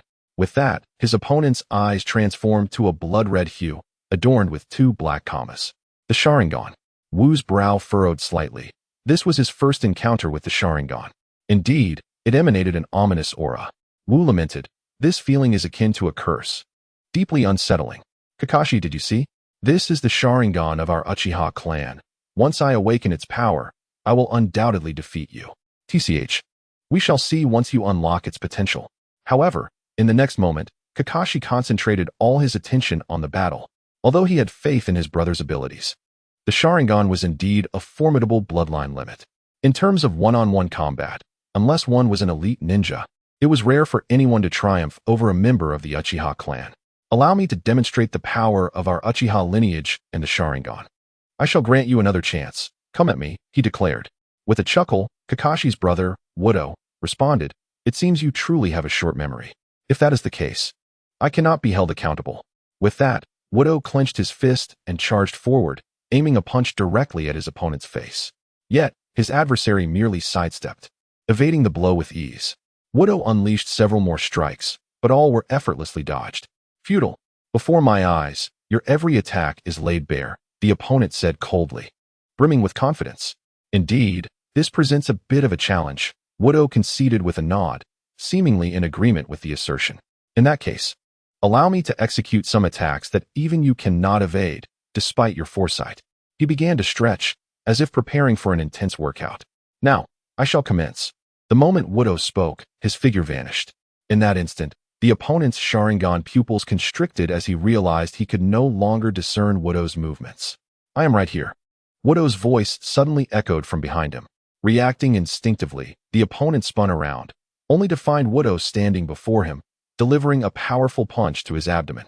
Though he had seen Wudo's punch coming, the latter's speed was overwhelming, leaving his body incapable of responding in time. Even with his insight, evasion was impossible. "Had I used a kunai just now, you would surely be dead," Wudo remarked, causing the Uchiha's expression to darken.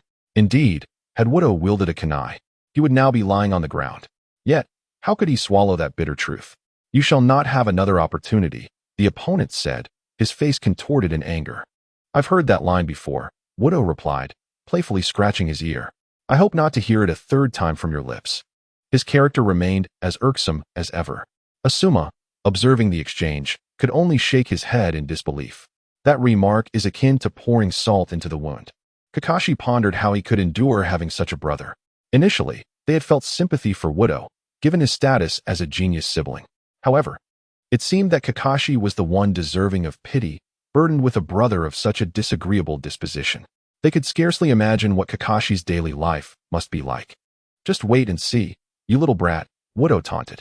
This time, the examiner from the Uchiha clan dared not exhibit even a hint of negligence. He resolved to take the initiative, swiftly charging towards Wu, and before long, he stood before him, delivering a powerful punch to Wu's face. However, Wu was not one to remain passive. He deftly sidestepped the blow. Given his current physique, engaging in a direct exchange of punches was clearly unwise, as he, like Kakashi, lacked any advantage in strength. After evading, Wu intended to execute an over-the-shoulder throw, aiming to seize the attacking hand and hurl his opponent, but it seemed that the Uchiha, utilizing the Sharingan, had anticipated Wu's intentions. Before Wu could retract his arm, his opponent launched a sweeping kick, forcing Wu to retreat several steps. Indeed, those troublesome eyes were a significant concern, Wu mused inwardly, seemingly oblivious to the fact that his own eyes posed a considerable challenge to others. "Is dodging all you can do now, kid?" A sinister smile crept across his opponent's face as he retrieved a kunai from his ninja tool pouch. Wu, in turn, produced several shurikens from his own pouch and hurled them toward his adversary. Shuriken Shadow Clone Technique. In a mere 2 seconds, Wu formed the necessary hand seals. Although he could not compare to Itachi's speed of forming 6 seals in 1 second, Wu had nonetheless reached his limit at his age. This technique is ineffective against me, his opponent declared confidently, his Sharingan clearly tracking the trajectory of the shurikens. With swift movements of his arm, he wielded the kunai, creating afterimages as he deflected the shurikens, which, despite their numbers, were dispatched with ease. Yet, when he regained his focus, Wu had vanished from his sight once more. Perhaps influenced by witnessing Kakashi's previous battle, he leapt into the air, wary of Wu employing the decapitation technique to draw him down. Ah, did I actually fail? Wu emerged from beneath the ground. He had never missed with this technique against Kakashi before. Kakashi had utilized such tactics in the earlier assessment entirely due to his profound influence. This is troublesome. Wu's strategy has been discerned, Hong remarked, furrowing his brow. Rest assured, his strength surpasses your expectations, and we are nearing the 10 techniques stipulated for this examination, Kakashi interjected. Indeed, they collectively recalled, momentarily forgetting that this was still Wu's graduation assessment, their previous battle having been so intense. Such trivial tricks hold no value against me. His opponent, evidently harboring a grudge, retorted Wu's earlier words back at him. Is that so? Wu's voice resonated with a teasing tone, and soon thereafter, the Uchiha felt his arm ensnared. Then, with a resounding thud, Wu transformed into smoke and vanished before the astonished eyes of the crowd. Could it be a shadow clone? Such was the collective thought of all present. Had he employed the shadow clone technique, while simultaneously concealing both his true self and his clones beneath the ground? In an instant, Asakawa Koji comprehended Wu's strategy. Truly, he was a prodigy in every regard, whether in the innate talents of a ninja or in combat intelligence. Wu exhibited unparalleled prowess. However, just as Wu was about to draw his opponent down, a plume of smoke suddenly erupted from the adversary's body, and Wu felt a distinct change in sensation. Was it a substitution technique? His reflexes were astonishingly swift. Could it be attributed to the Sharingan? After realizing the futility of his attempts, Wu reluctantly emerged from the ground once more. No, it was not solely the Sharingan. It was also his experience as a ninja. This compelled Wu to silently commend the opponent, truly worthy of the Uchiha clan. Had it not been for their skill, he would never have evaded Wu's strike. Yet, as soon as Wu uttered that name, the opponent immediately executed the substitution technique, without a moment's hesitation. It was hard to fathom that this was merely a 5-year-old child. The words echoed the sentiments of all present.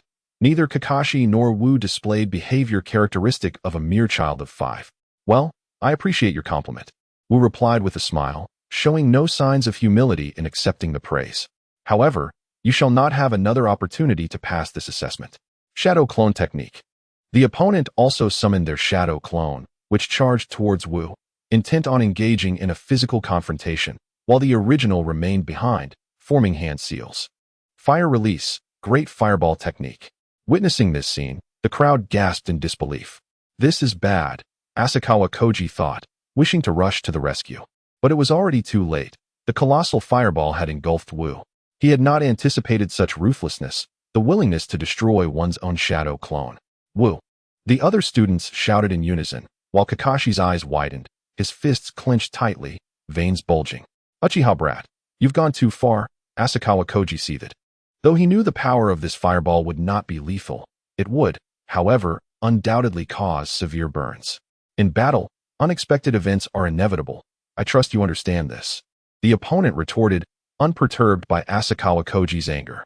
Do you realize how angry you are making me, Uchiha? At that moment, as the flames dissipated, a voice, clearly suppressing its fury, rang out. Wu, are you unharmed? Seeing Wu unscathed, Asakawa Koji hurried forward, concern etched on his face. Teacher, the assessment is not yet over. Is it? With a frigid tone, Wu inquired, reflecting on how his 6 eyes had keenly observed the opponent's true form. Had it not been for that vigilance, he might have indeed sustained injuries. As the adversary unleashed the great fireball technique, Wu promptly initiated his limitless technique. The opponent had already executed 10 moves. Thus the assessment had concluded. May I request to continue the assessment? He asked. What do you intend to do?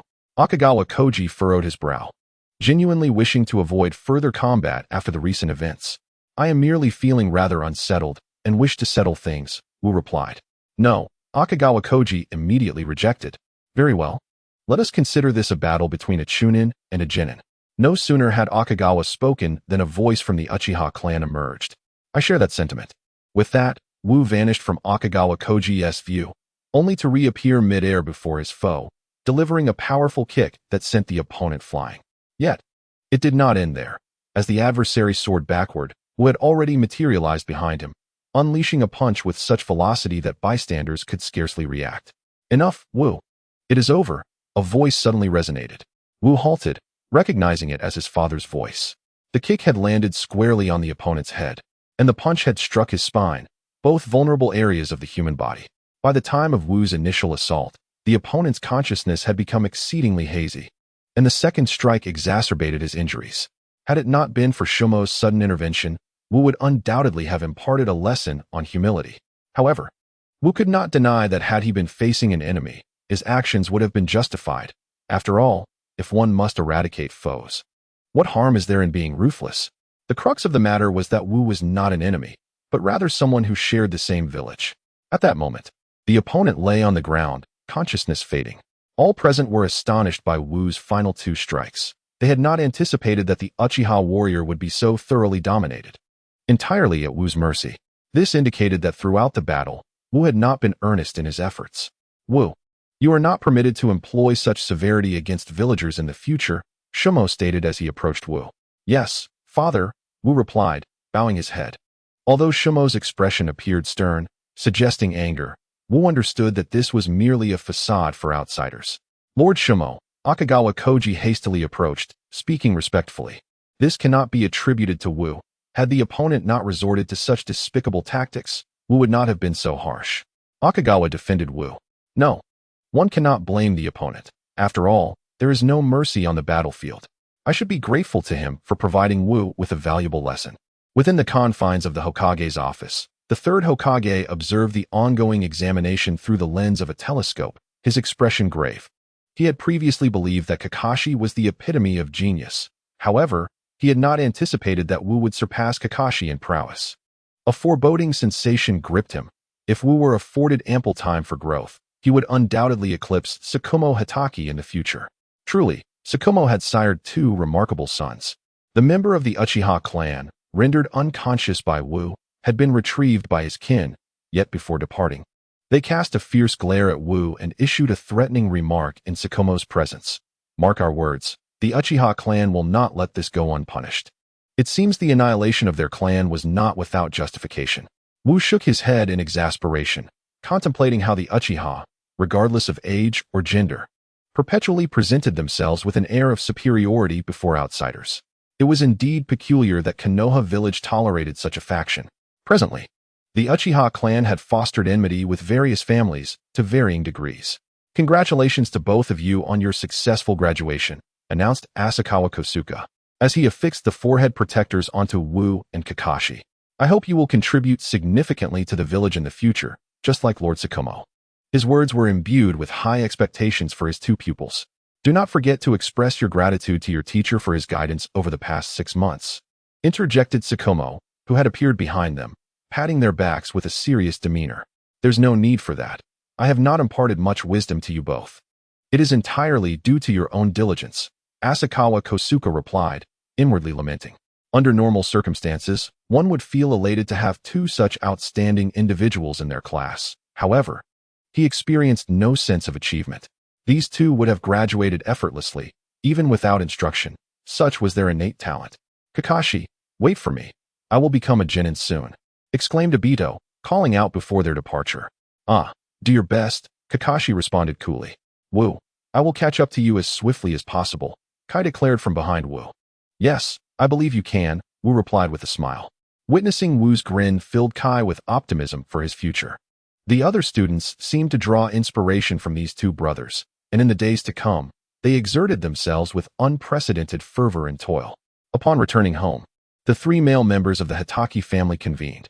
Tomorrow, I will request the Hokage to assign 2 competent jonin to accompany you. Initially, I considered placing you both in the same team, but upon further reflection, I believe it is wiser to separate you, Tsukumo stated. I concur, Kakashi nodded. If it were possible, he genuinely preferred not to be on the same team as Wu, as he could already envision the arduous life they would endure together. Even with the task at hand, Wu would undoubtedly choose to lounge comfortably if given the chance, for in his heart, sweets hold far greater importance than any mission. It is truly excessive, my dear younger brother. How could he not wish to be with me? It wounds the heart of this elder brother deeply. Wu lamented in a desolate tone, as if on the verge of tears. Kakashi, on the other hand, regarded Wu's antics with a cold, unresponsive gaze. Wu, step outside with me.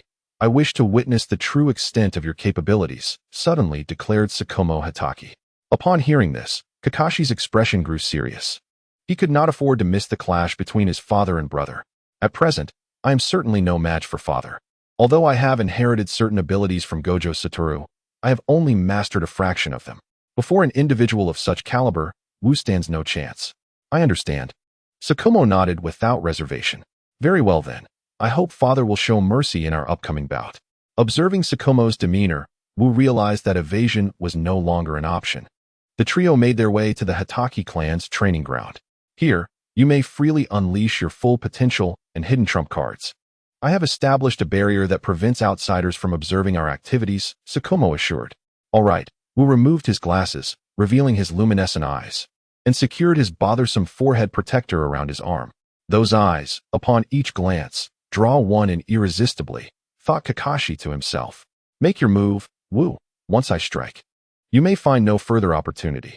This was not mere arrogance on Tsukumo's part. Though he recognized Wu possessed hidden strengths, he did not believe Wu could withstand him. I must apologize, father. With that, Wu's form vanished, only to reappear midair before White Fang, launching a swift kick. So fast, Kakashi gasped, his eyes widening in astonishment. Wu's speed left him no room to react, reminiscent of Wu's final strike against a member of the Uchiha clan. From the very outset of his confrontation with Tsukumo, Wu unleashed his full power. Impressive speed, but alas, it remains too sluggish in my eyes. Tsukumo blocked Wu's attack with his right hand, seizing Wu's leg with his left and hurling him forward, crashing him against a large tree. Truly, he is indeed my father. Wu dusted himself off and stood up. However, upon closer inspection, one would notice that the impact with the colossal tree left no marks upon Wu's back, nor was there a trace of dust. Yet I shan't yield so easily, Wu proclaimed, rapidly forming hand seals. Fire release, great fireball technique. This was a technique Wu had copied during his recent encounter with the Uchiha, having discerned the flow of chakra within them through his 6 eyes. Such a low-level ninjutsu is of no use, Wu. Kikuchi Tsukumo drew forth a short blade, radiating a pearlescent glow. With a swift stroke, he cleaved the approaching fireball in twain, the terrifying aura of his blade slicing through it effortlessly. Is this the prowess of my father? Kakashi, watching from the sidelines, clenched his fists, a flicker of yearning igniting in his eyes as he aspired to master his father's technique. Truly, he is the White Fang of Konoha. The force of the blade's wind whipped through Watt's hair, stirring an exhilarating sensation within him, though fully aware that he was no match for his father. What resolve to exert every ounce of his strength. I shall give my all, father. Technique, reverse cycle, song. No sooner had Watt spoken than a potent sense of danger surged within Tsukumo, an instinctive warning that only a formidable warrior could perceive.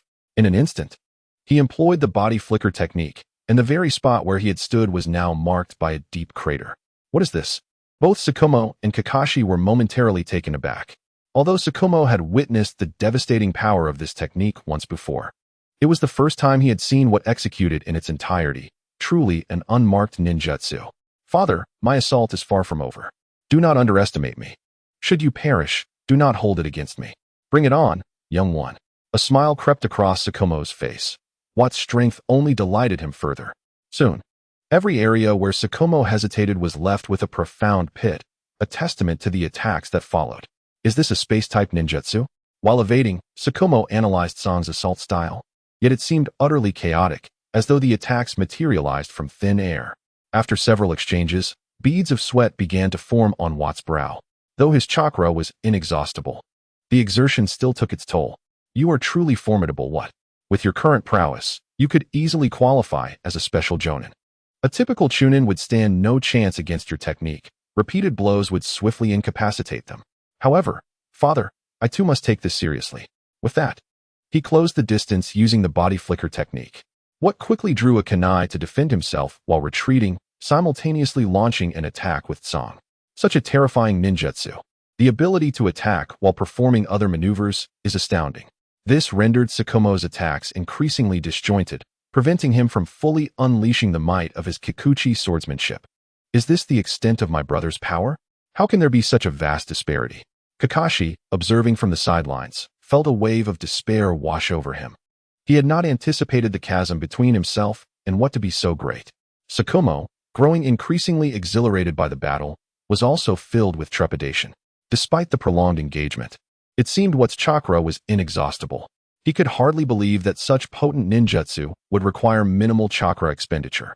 This realization nearly made Tsukumo forget that he was fighting his own child, as each successive strike grew in intensity, launching attacks at What from all directions. After the kunai in Wu's hand was sent flying, the knife in Shuo Mao's grasp instinctively aimed for Wu's vital points. This was a grave mistake. Shuo Mao silently cursed himself for momentarily perceiving Wu as an adversary. Having just descended from the battlefield, remnants of muscle memory lingered within him. Even if he attempted to alter his move now, it could potentially inflict grave harm upon Wu. Wu, too, gazed gravely at the approaching blade, promptly activating his limitless technique. In that instant, Shuo Mao sensed the knife encountering an invisible resistance. The closer it drew to Wu, the greater the resistance became. He could feel his blade inching towards Wu, yet it seemed perpetually out of reach. Father, you truly do not wish to take your son's life, do you? Upon hearing Wu's voice, Shuo Mao snapped back to reality. My apologies, he uttered as he retracted the knife. Wu, at that moment, was unable to employ both the Tsang technique and the limitless technique simultaneously. Thus, he could not launch an offensive while defending himself. Shall we continue, father? Wu inquired. No need. I have witnessed your prowess. Even on the battlefield, your abilities are sufficient for self-preservation. Witnessing Wu's strength alleviated Shuo Mao's concerns. During the graduation assessment, you emerged unscathed from the Great Fireball. You utilized that very technique, did you not? Shuo Mao asked. Indeed, I employed the concept of infinite distance in reality, ensuring that no matter the nature of the attack, it always fell just short of me, Wu explained, leaving it to Shuo Mao to grasp its significance. That truly is a veritable absolute defense. It must surpass the defense of the lightning armor. As the skirmish concluded, Kakashi hurried over. Father, brother, are you unharmed? Kakashi asked with immediate concern, having witnessed the blade's proximity to his brother's neck, his heart racing in his throat. He feared his father might unintentionally behead his brother with a mere lapse in attention. Rest assured, all is well, Wu reassured him, recognizing the genuine worry reflected in Kakashi's eyes. Kakashi, you must strive to keep pace with your brother. Otherwise, you will find yourself increasingly distanced from him. Shuo Mao's remark was somewhat unfair, as the combat between Wu and Shuo Mao had relied upon Wu's abilities. Without them, Shuo Mao's strength would have been comparable to Kakashi's. Father, I wish to learn your swordsmanship, Kakashi declared earnestly, swinging his sword with determination. I aspire to inherit your title of Konoha's White Fang. Haha, splendid. I had thought you two brothers were uninterested in my formidable sword techniques. Now that Kakashi wishes to learn, I need not fear the legacy of my skills fading. Wu, do you not wish to learn as well? Father, it would be best if you taught Kakashi. My future is already mapped out. Very well. Concerning his eldest son, Shumo felt a deep sense of reassurance. Even from a young age, he exhibited a maturity beyond that typical for his age. After completing the rigorous graduation assessments at the Ninja Academy, Wu remained at home for merely 3 days before a renowned jonin paid a visit. They engaged in a lengthy and profound discussion, and only when the esteemed visitor prepared to depart did Shumo call Wu forth. Wu, allow me to introduce you to your future team leader, who also happens to be a former student of mine, Shumo proclaimed with pride. Hello, I am Chimu Wu. I am Kitayuan Nakajima. You may refer to me as Teacher Kitayuan or simply Nakajima-sensei.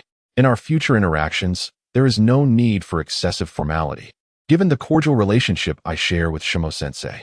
Very well, Nakajima-sensei.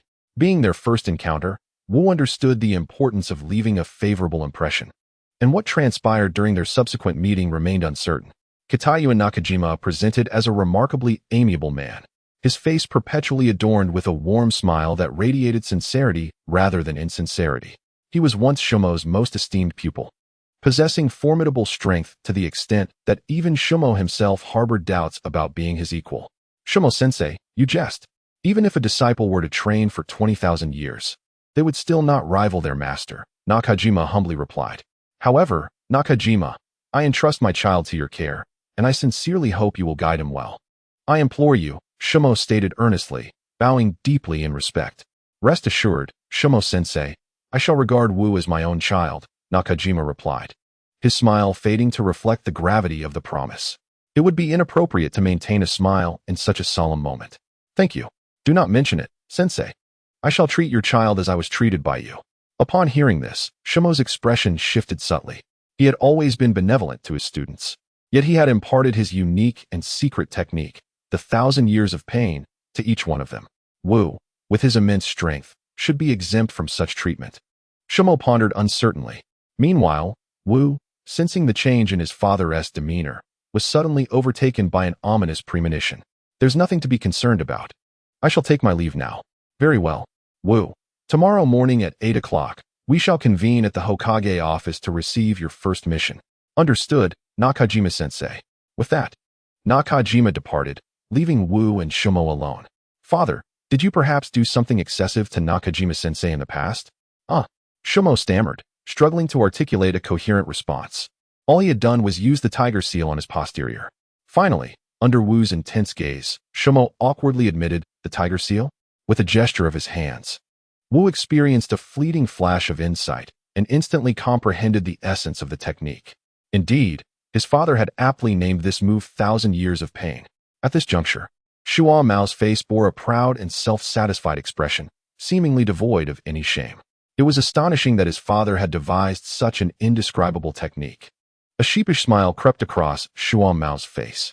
By appearance, he seemed to be an exceedingly serious individual, yet within him resided a whimsical spirit, a true embodiment of contradictions. Nevertheless, I found this technique quite appealing. Subsequently, a radiant smile blossomed on Wu's face. Ha ha ha, truly my son.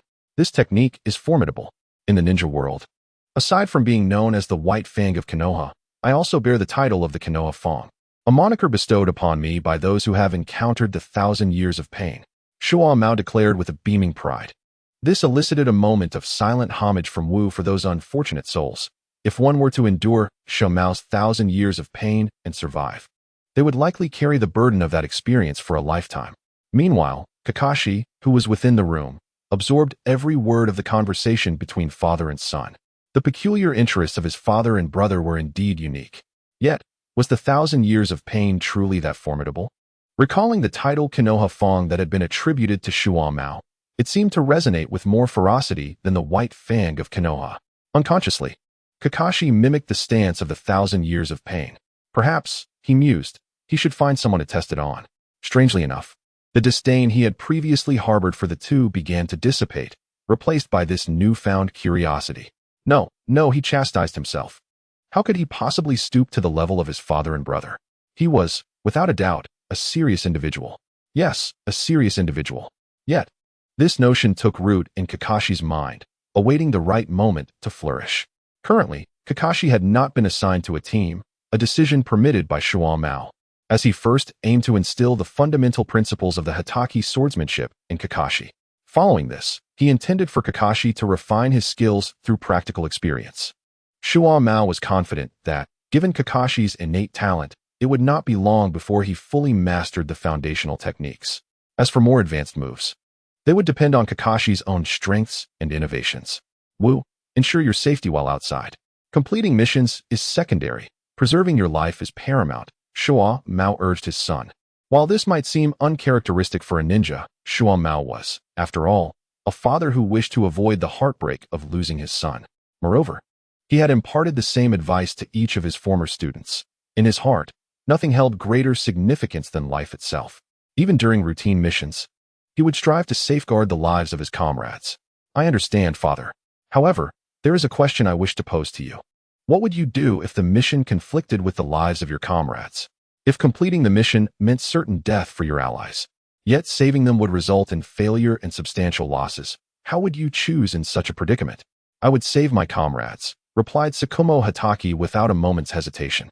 Even at the expense of significant damage to the village can recover, but a life is singular and irreplaceable. Indeed, such is the wisdom of a father. Wataru smiled, knowing that 5 years hence, Tsukumo would confront a similar dilemma, having held the same conviction without the slightest hesitation even 5 years prior. I shall forever remember your words, father. The following morning, Wataru was forcibly roused by Tsukumo. Though the assembly at the Hokage building was scheduled for 8 o'clock, it was a daunting task for Wataru, who had only recently graduated from school and was unable to enjoy a proper night's rest. Despite Tsukumo's insistence, Wataru stumbled into the Hokage building, nearly at 9 o'clock.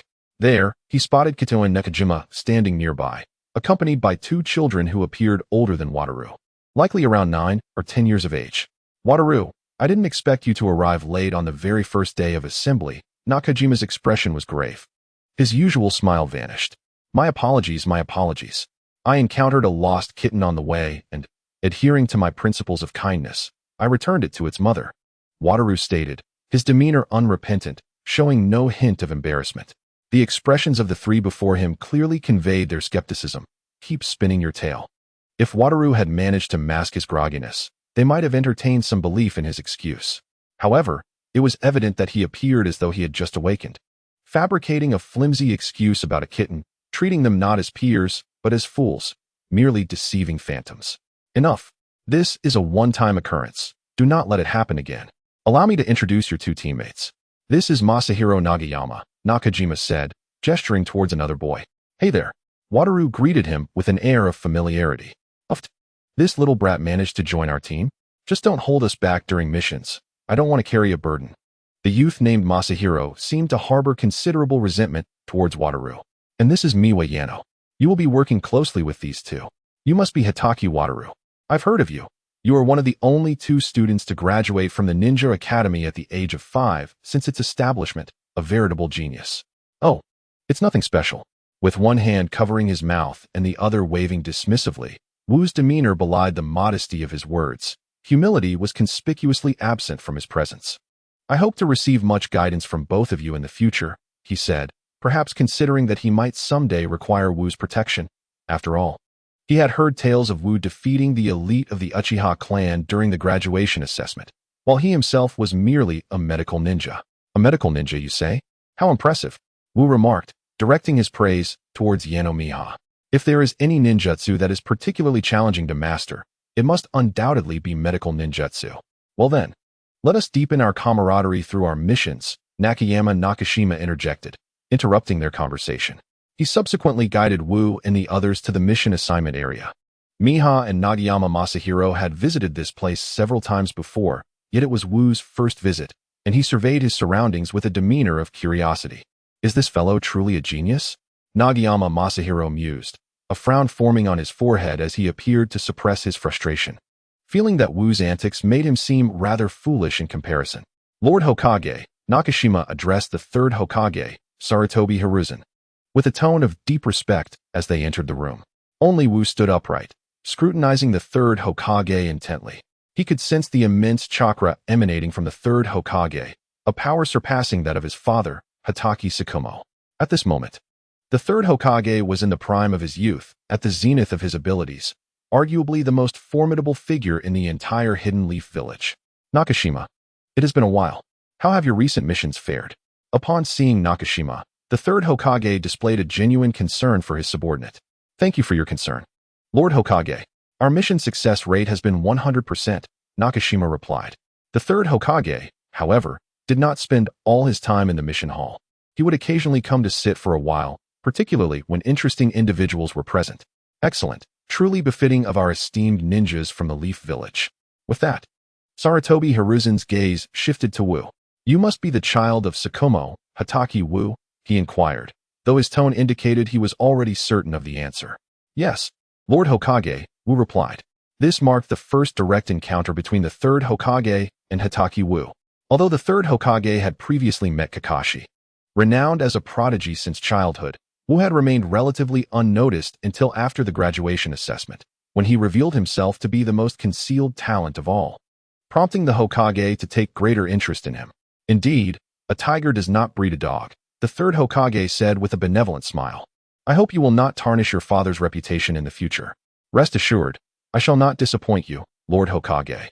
Since this is Wu's inaugural mission, I shall assign you a relatively simple task. I recall that a band of mountain bandits has recently emerged near Konoha village and requires elimination. It is a C-rank mission. Entrusted to you. Yes, Lord Hokage, we shall ensure the successful completion of the task. Nakajima received the details of the mission. A group of bandits had surfaced on the outskirts of Konoha, committing heinous acts of arson, murder, and plunder that necessitated prompt eradication. Truly, it is a perilous time. Wu's first task involves taking lives. Yet, instead of fear, a thrill coursed through him. This era starkly contrasts with the peaceful development of the past. The Second Shinobi World War has only just concluded, leaving countless ordinary people displaced and congregating in desperation. With no food or means of survival, they have turned to banditry. There is also the possibility that foreign spies masquerade as bandits, though such occurrences are rare. Unlike mundane tasks such as cat finding or rubbish collection, those are non-existent in these times. Upon graduating from the academy, a genin must be prepared to sacrifice at any moment. There is no urgency in this mission. The journey will take half a day. So everyone should return home to gather their belongings and assemble at the village gates promptly at 1 o'clock. Yes, Teacher Nakajima. Especially you, Wu. Please do not be late this afternoon. Fear not, Teacher Nakajima. I can discern when it is time to be serious. While Wu may occasionally arrive late, he is punctual in most matters, only allowing himself delays when the stakes are low. Having completed the mission briefing, Wu returned home to find Saboku already seated at the entrance, seemingly having awaited his return. Yes, Father, it is a C-rank mission to eliminate bandits. Bandits? Such a straightforward task is indeed fitting for your first assignment, allowing you to witness the harsh realities of the ninja world. After you have dined, prepare to set forth. I shall await your return at home. I hope that when I return, you will not have embarked on another mission. After a simple meal, Wu departed. While Saboku sat cross-legged at the doorstep, watching his son's receding figure with a heavy heart. Is father worried about my brother? At that moment, Kakashi approached and inquired. Rest assured, brother possesses formidable strength. He shall be fine. Indeed, one can only hope. After all, unforeseen complications in missions are commonplace, with some tasks escalating from C rank to A rank or even S rank. At 1 o'clock in the afternoon, Wu arrived punctually at the village gates. Although he was not late, he was nonetheless the last to arrive. He had set off early but had been sidetracked by a newly opened dessert shop along the way, which had captivated him and delayed his journey, ultimately rendering him the last to arrive. We are here to execute a mission, not to embark on a leisurely outing. Your demeanor hardly resembles that of a ninja. Nagayama Masahiro furrowed his brow, his tone sounding exceedingly stern. This left what perplexed. He couldn't fathom why he seemed to provoke such ire when he had done nothing to offend. Don't take it to heart, what? Masahiro's nature is not malevolent. Miyako Yano hastily intervened to diffuse the tension. All right, enough of this. Let us set off. After glancing at the mission briefing held by the gatekeeper ninja, Nakajima led the three of them through the gate and immediately leaped into the forest. Generally, ninjas do not stroll leisurely along the main road unless on escort missions. In truth, Masahiro's temperament had not always been so. During their journey, Nakajima occupied the lead position, while Masahiro intentionally maintained a distance in the second echelon. Watt and Miyako found themselves in the third echelon, trailing behind.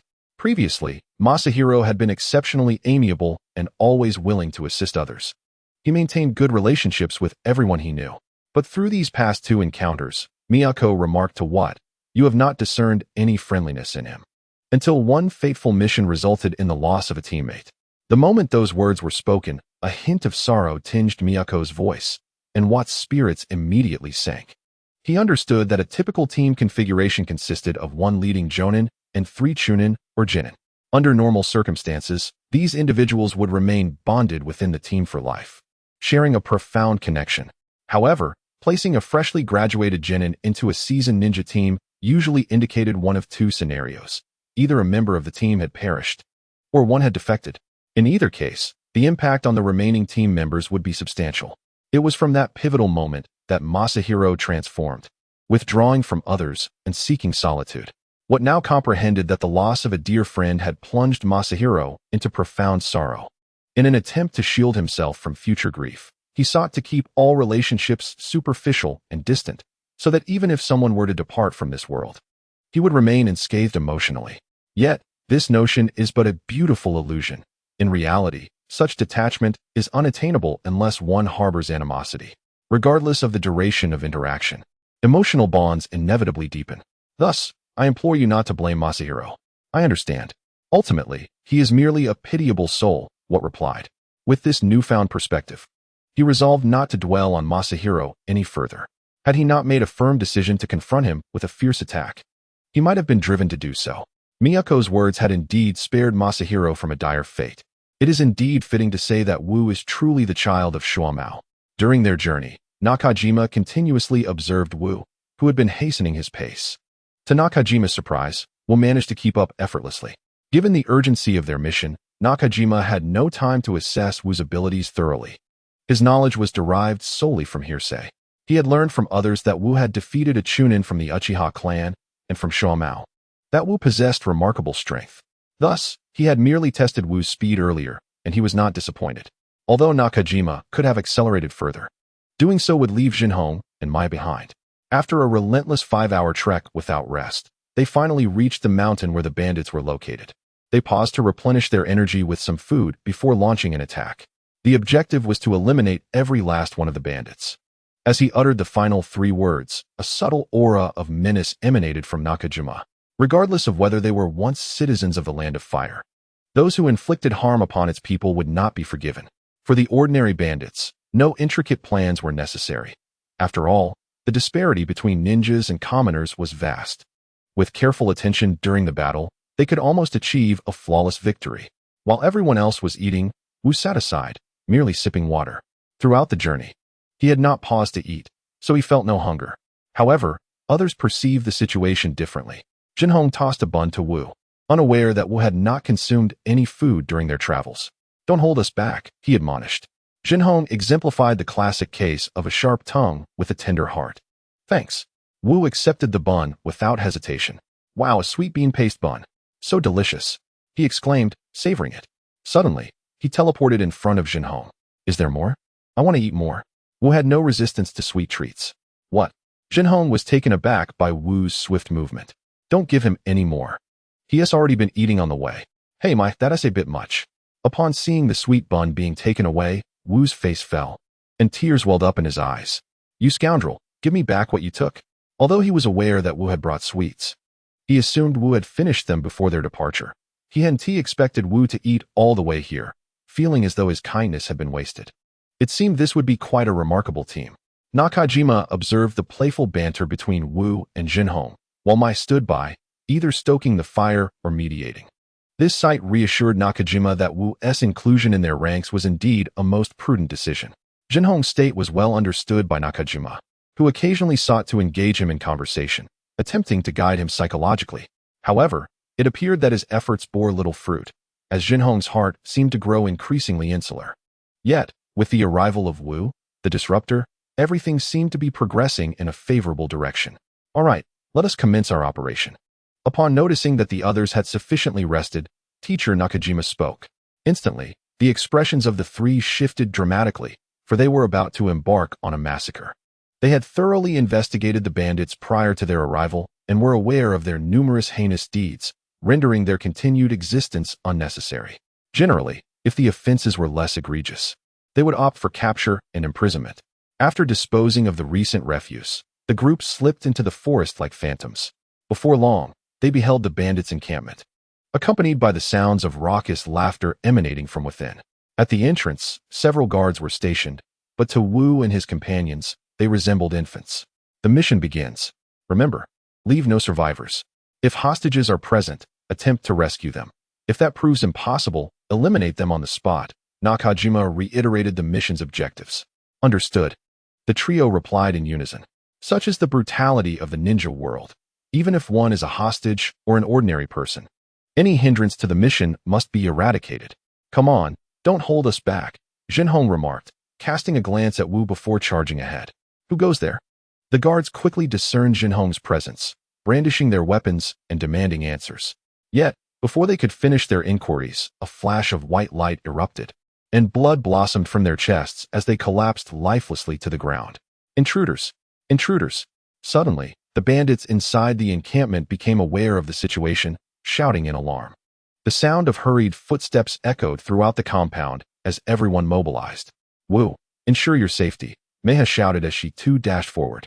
Although she was a medical ninja and not particularly skilled in combat, dealing with those who were not even ninjas posed little challenge. If it becomes too much, retreat and do not push yourself, Nakajima advised upon noticing Wu's hesitance to act. "No, I was merely reflecting on how formidable my two teammates are," Wu replied.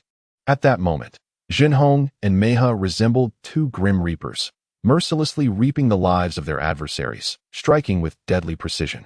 The toll of lives taken by their hands had already surpassed 100, as their inherent timidity had long been extinguished through relentless battles. Teacher Nakajima remarked, "When they first witnessed such a scene, they were far more shaken than you are at this moment, trembling with fear. Among all the individuals I have encountered, you are the one who has displayed the most composure. Is that so? However, I cannot merely be a bystander on my inaugural mission." With that, Wu seamlessly employed the derivative technique of Tsang, executing a swift teleportation. Although the distance he could traverse was limited, reaching the village proved effortless. "What is this?" Nakajima, who had just been beside Wu, became momentarily dazed upon seeing Wu suddenly materialize on the battlefield. In that fleeting instant, he completely failed to perceive Wu's velocity. This was no ordinary body flicker technique. Nakajima was resolute in his thoughts. While the body flicker technique is characterized by rapid movement, it still leaves a trace. Yet, Wu's performance resembled that of space ninjutsu. "Space ninjutsu? Have I stumbled upon a significant secret?" Nakajima murmured to himself. In truth, the principle behind Tsang's teleportation is quite straightforward. It accurately directs Tsang's appearance to a predetermined location, employing precise orientation that is only effective for the individual or object requiring displacement, compressing the distance or space between the starting point and the endpoint to achieve an effect akin to instantaneous movement. Thus, it would not be an exaggeration to refer to it as space ninjutsu. Upon witnessing Wu's sudden emergence in the midst of the battlefield, the surrounding bandits were momentarily stunned. But upon noticing the headband adorning Wu's arm, they quickly recognized him as an adversary. A group of them charged towards Wu. "Be careful, Wu," Miwa shouted a warning. Takanori looked at Wu with a tense expression, while Nakajima remained on high alert, ready to act at the slightest hint of danger befalling Wu. "Oh, I hope your swarm tactics can pique my interest just a little," Wu remarked, a slightly manic expression gracing his face as two kunai materialized in his hands. He then darted through the crowd, his form flickering rapidly. Wherever he passed, individuals fell like dominoes, one after another. Is this the extent of Wu's prowess? Nakajima, along with Takanori and Miwa, stood dumbfounded, utterly amazed by the display of strength that seemed uncharacteristic of someone fresh from the ninja academy. "Incredible, Wu," Miwa shouted, her voice filled with admiration. "Is this what it means to be a genius?" Takanori felt a pang of inadequacy, while his own talents could not be deemed mediocre. They certainly did not qualify him as a genius. He was merely average. He had previously believed that the accolades surrounding Wu's genius were mere exaggerations. But now he realized how gravely mistaken he had been. Wu indeed possessed the potential for greatness. It is worth noting that upon emerging from the ninja academy, he had been utterly stunned by such sights, let alone the act of killing. Wu's slaughter came to a halt, leaving a multitude of bodies in his wake, while not a single drop of blood sullied his person. At that moment, an aura emanated from Wu, forbidding any who were alive from approaching him, as if he were a white-haired deity of death. "This is bad. They are going to flee." At that moment, Miho and the others suddenly noticed that all the surviving bandits were rushing towards a particular house. Raising her voice, Miho caught Wataru's attention, who immediately turned and dashed into the building. However, as he burst through the door, Wataru quickly observed the myriad of explosive tags affixed to the walls. In an instant, the tags ignited, resulting in a cataclysmic explosion that obliterated the entire structure. When the others, Masahiro, Miho, and Nakajima, arrived, they stood in stunned silence, gazing at the inferno that consumed the house. They had not anticipated that Wataru's first mission would culminate in such chaos. As they beheld the roaring flames, Masahiro and Miho were engulfed in profound guilt, while Nakajima was filled with regret. Yet, before their negative emotions could linger, a figure suddenly emerged from the flames. It was Wataru, and everyone stared in disbelief as he burst forth from the blazing chaos. Wataru, equally astonished, gazed at the three of them. "Hey, are you three just going to stand there in shock?" he asked, breaking the silence. "Wataru, are you alright?" Nakajima was the first to recover, rushing to Wataru's side to thoroughly inspect him from head to toe. "Of course, I'm fine," Wataru replied, a hint of confusion in his voice. "But the fire, the explosion," Miho stammered, her voice thick with emotion. "We thought you had met with disaster," she added, wiping away the tears that had yet to fall from her eyes. "Oh, you mean that explosion? A mere blast could never take my life. I am Wataru Hatake, a genius among geniuses," he proclaimed, giving a thumbs up and flashing a radiant smile. Seeing him in such high spirits reassured everyone. "Still, thank you for your concern," he added. "Humph, who was concerned about you?" Masahiro retorted, tilting his head and pouting, his words betraying his true feelings. Truly lacking in honesty, Wataru thought. Initially considering giving Masahiro a playful noogie, but he realized his current height was a significant hindrance to such antics. "But Wataru, how did you survive that tremendous explosion?" Miho suddenly posed a question that had been on everyone's mind. Nakajima too was perplexed, wondering how Wataru had emerged unscathed. Could it be some unknown space ninjutsu? Yet, Wataru had indeed come out of the flames without having used any such technique to transport himself elsewhere. "Would you like to know?" Wataru's face broke into a mischievous grin. "Yes, yes." The three of them replied in unison, their faces alight with curiosity, like eager students listening attentively to a teacher's lecture. "I want to tell you." "Ha ha ha." Wataru laughed heartily, reveling in the dramatic shift in their expressions. "Woo, has anyone ever told you that you are quite deserving of a beating?" Nakajima remarked through clenched teeth. His temperament, considered among the more amiable of the elite shinobi in Konohagakure, was now fraying under the pressure of irritation. "Well, my younger brother often tells me the same, but he cannot best me." Wu pondered this momentarily. "Others have said as much, yet they too have failed to overpower me. Then allow me to rectify that on their behalf." With a smile, Nakajima delivered a swift punch to Wu's head, causing a notable bump to swell instantly. Wu was caught off guard by Nakajima's sudden action, failing to mount any form of defense. He refrained from employing his limitless techniques, and even if he had considered it, he would not have done so, for he understood that Nakajima bore him no ill will. This was likely the first time Wu had been struck since arriving in this world. Everyone harbors their own secrets, and thus, this matter would remain unexamined. Subsequently, Nakajima spoke again, acknowledging that since Wu was unwilling to divulge, he would not press the issue. Wu nodded in agreement. "Moreover, you need not worry about my safety in the future, for I am not destined to perish." Although others may have doubted his words, it was evident that Wu spoke the truth. Given a few more years to master the reversal technique, he would not be easily vanquished, even in this world. "Humph. Boastful without a hint of shame, and no preliminary draft," Sahiro remarked, still visibly disapproving of Wu. "All right, let us clear the battlefield and ascertain what valuable items remain, as well as any stragglers." They were well aware of the adage that wild grass, once burned, would sprout anew with the spring breeze. If any remnants of the enemy were left unchecked, it would not be long before a new band of mountain bandits emerged. As for valuable items, in simpler terms, that meant wealth. All funds seized during the mission rightfully belonged to the ninja. After all, ninjas require sustenance as well, and a bandit hideout typically harbors a wealth of treasures. After approximately half an hour of thorough searching, all remnants had been eradicated and all valuables collected, with Wu claiming the largest share. Although he was the last to arrive on the scene, he had also dispatched the most foes. Wu was in dire need of these funds to acquire more sweets. Meanwhile, those bandits who had fled into the house laden with explosive tags had excavated a tunnel beneath it, intending to escape through this passage. They believed that even if pursued, the explosive tags plastered throughout the house would provide some measure of delay. However, they did not anticipate Wu's swift pursuit. Nor did they realize that their lack of any ninja among them rendered them oblivious to the true terror of the explosive tags that adorned every wall of the dwelling. At the very moment the explosive talisman detonated, the tunnel they had excavated collapsed instantaneously. All those who had sought refuge within were either crushed beneath the debris or perished in the aftermath of the explosion. This mission was flawlessly executed. Congratulations, Wu, on successfully completing your very first task in life. You are the most exceptional and talented ninja I have ever encountered. Nakajima praised Wu without reservation. He found no faults in Wu's performance during this operation, save for a rather disagreeable disposition. The room, unexpectedly adorned with explosive talismans, was a fortunate circumstance for Wu. Had it been anyone else, survival amidst such a cataclysm would have been improbable. I am aware of my excellence. Please refrain from further praise, Nakajima-sensei, or I shall become quite bashful, Wu responded, feigning modesty, his cheeks flushing crimson. Yet, his expression belied a fondness for Nakajima's commendations, as if silently urging him to continue.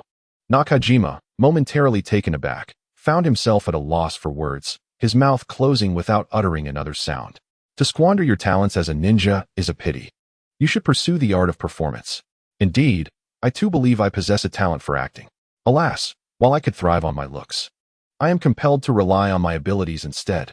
The others could hardly suppress their laughter at Wu's exaggerated antics, with Mei covering her mouth to stifle her mirth. Wu, you are truly hilarious. After a night of rest, they set forth the next morning, returning to Kanahagakure. It was nearly noon when they arrived at the village gates. And Wu reflected on how swiftly his inaugural journey beyond the village had concluded. It seems I have spent less than a day away from home, he mused, gazing at the grand entrance of the village with a hint of nostalgia. Enough with the sentimentality. There will be ample opportunities to leave the village again. However, returning may prove to be more challenging, Nakajima-sensei remarked beside him. Let us report our mission results, then return home to rest while awaiting my next summons. Yes, Nakajima-sensei. During the mission debrief, Wu once again encountered the third Hokage. Through Nakajima's account, the Hokage expressed profound admiration for Wu, encouraging him to continue striving for excellence and to contribute further to Kanahagakure.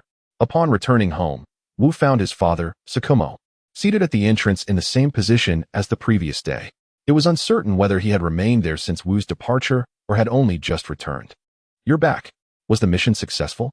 Though Sakumo kept his eyes closed, nothing in the yard escaped his keen observation. Yes, the mission was flawlessly completed. At these words, Sakumo opened his eyes, exhaling softly as a wave of relaxation washed over him. Since his elder son's departure the day before, he had remained in that spot. At that moment, Kakashi appeared from the backyard and addressed Wu. Upon hearing his young son inadvertently expose him, Shuo Mao felt a tinge of embarrassment. Conversely, Wu momentarily appeared taken aback, but soon his face brightened with a joyful smile. Perhaps this is the essence of a father's love, although it may elude verbal expression.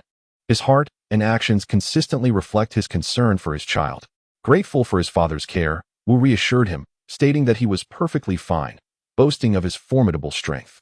Nodding in acknowledgement, Shuo Mao realized that he had been outed by Kakashi, prompting him to abandon any further pretense. Time swiftly elapses. While we can halt the hands of a clock, we cannot retain the passage of time. In the blink of an eye, a year had passed. Throughout this year, Wu's abilities underwent daily transformations. Though he had yet to master the technique of reverse technique, it was evident that he was not far from achieving it. Unlike Gojo Satoru, who comprehended all his techniques through personal insight, Wu received a direct inheritance from Gojo, encompassing all the techniques within his mind. He did not need to grasp them independently. He merely had to hone his skills. Thus, Wu was poised to surpass Gojo in attaining invincibility sooner. While Gojo became the unrivaled strongest at the age of 17, Wu believed he could achieve this distinction by 12, which seemed a feasible endeavor. During the past year, under the guidance of teacher Nakajima, Wu completed a total of 11 B-rank missions, 65 C-rank missions, and 132 D-rank missions. This year was marked by a hectic schedule of tasks for their team. Although D-rank missions were not particularly challenging, they were often tedious, with nearly one completed daily during quieter times. C-rank missions typically involved standard escort tasks or extermination of bandits, presenting a potential for conflict but remaining relatively straightforward. B-rank missions, however, not only involved the likelihood of combat, but also the possibility of facing ninjas, which could lead to casualties. Fortunately, during their 11 B-rank missions, despite engaging in battles with ninjas, they were fortunate to have Wu, akin to a cheat code, whose prowess ranked among the elite of Chunin. Moreover, none of the encounters involved Jonin, allowing their B-rank missions to proceed smoothly. Additionally, after a month of studying the Hatake sword technique, Kakashi joined a small team to undertake missions, instantly elevating the reputations of the Hatake brothers. Both were among the rare geniuses in the history of Konoha, earning the title of the Konoha Twin Stars. Upon hearing this designation, even Wu, known for his thick skin, felt a wave of embarrassment wash over him. Of course, this also meant that everyone was keenly observing the future of the two, harboring high expectations for their endeavors. While Wu was exercising in the training grounds of the Hatake family, he suddenly looked up to see an eagle soaring in the sky. Is another mission on the horizon? After tidying himself up briefly, Wu hurried to the usual assembly point, a location where their class often trained. Curiously, despite his efforts to avoid being late, he always seemed to be the last to arrive. Teacher Nakajima, what mission have you taken on this time? Jinhong directly inquired of Nakajima. Through the year of camaraderie with Jinhong, Wu had effectively unraveled the latter's previously twisted personality. Although there was a 4-year age gap between them, Wu often felt like the older brother. No, this time it's not a mission, Nakajima replied, shaking his head. Not a mission? Then why have you summoned us? Confusion clouded the eyes of both Jinhong and Miho. With Wu wearing sunglasses, it was unclear what emotions he conveyed through his gaze. This concerns you both. Jinhong, Miho, you have both been Jinin for 2 years now, correct? Yes, what's up, teacher? Upon hearing this, Wu seemed to grasp the situation. Could it be the Chunin exams? You know? Nakajima looked at Wu in surprise. No, I merely guessed, as anyone with a modicum of intellect could deduce the underlying meaning from your earlier statement. Wu, are you implying that I lack intellect? Jinhong quickly grasped Wu's words, rolling his eyes in exasperation and promptly giving Wu a playful lock on the head. I am not. Please do not take offense. Indeed, it is the Chunin exams. However, I must consult your opinions, as participation requires you to form a team. If any one of you disagrees, none of you can proceed with the exams. I agree. I am eager to become a Chunin. Jinhong was the first to respond. I also agree. Becoming a Chunin would enable me to contribute more significantly to the village, Miho added. Subsequently, all eyes turned towards Wu. Of course, I agree as well. And I hardly believe you would pass the Chunin exams without me. Wu smiled, his tone and expression clearly indicating his confidence in his abilities. How dare you look down on us? Please do not take offense, Jinhong retorted. Upon returning home, Wu was surprised to find Kakashi there as well. This was unexpected, especially since Kakashi had become somewhat of a task fanatic after realizing the number of missions Wu had undertaken, not wanting to fall too far behind.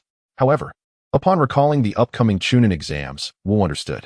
So, Kakashi, during the Chunin exams, do you need me, your older brother, to let you win? So my younger brother can become the youngest Chunin in history? Wu teased, ruffling Kakashi's hair. No need, Kakashi replied flatly, brushing Wu's hand away. I am determined to become a Chunin through my own efforts. Is that so? I hope we never have to face each other in battle, Kakashi. You ought to be well aware of my capabilities. Humph. Kakashi emitted a dismissive sound, yet a heaviness weighed upon his heart. If his opponent were truly Wukong, he would stand no chance whatsoever. At that moment, he felt as though he could no longer even glimpse Wukong's silhouette. Early the next morning, the two brothers set out. Arriving at the examination venue, this was remarkably similar to Wukong's recollections of the Chunin exams, as the first stage consisted entirely of written tests. However, to Wukong's astonishment, every participant was a ninja from the Hidden Leaf Village. Not a single ninja from any other village appeared. This indicated that the competition was a struggle for positions solely among comrades. Upon reflection, Wukong understood the reasoning behind this. The Second Great Ninja War had concluded only a few years prior, and the current state of the ninja world was still exceedingly tense, as if the Third Great Ninja War were imminent. Consequently, the Hidden Leaf Village could not permit ninjas from other prominent villages to participate. As for the smaller villages, their reluctance stemmed from the fear that entering the Chunin exams of the Hidden Leaf would imply an alliance with them, potentially incurring the wrath of the other 4 major ninja villages. Thus, to avoid any complications, they abstained from participation. This led to the current Chunin exams hosted by the Hidden Leaf Village being a contest solely among its own ninjas. The questions on the written test were a breeze for Wukong. Cheating was entirely unnecessary, as the exam primarily assessed common knowledge. Unexpectedly, their entire class passed this initial round.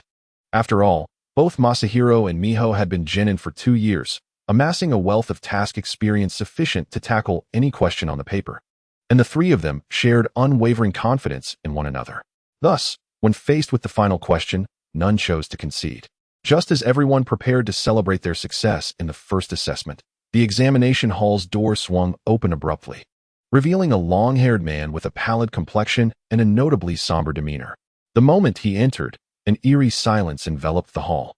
Those caught in his gaze felt as though they were being scrutinized by a colossal serpent. "Lord Orochimaru, we entrust the second examination to you," the jonin responsible for the first round said with utmost reverence. This man was none other than Orochimaru, known as one of the legendary Sannin and a disciple of the third Hokage. Wukong was taken aback to discover that the examiner for the second survival test was he. Wukong narrowed his eyes slightly. Orochimaru's presence was indeed unexpected. It seemed that Orochimaru sensed Wukong's scrutiny as he cast a glance in his direction. "There are still half of you remaining? No matter, by the end of my examination, I suspect there will be fewer than 10 left." Upon the utterance of those words, a palpable weight of pressure descended upon the students who had just triumphed in the initial assessment, leaving them devoid of the opportunity to revel in their success. They were acutely aware that Orochimaru's statement was not mere bluster. After all, they had all heard of his notorious reputation, marked by ruthlessness and cold-bloodedness, which had earned him the moniker of the Cold Prince.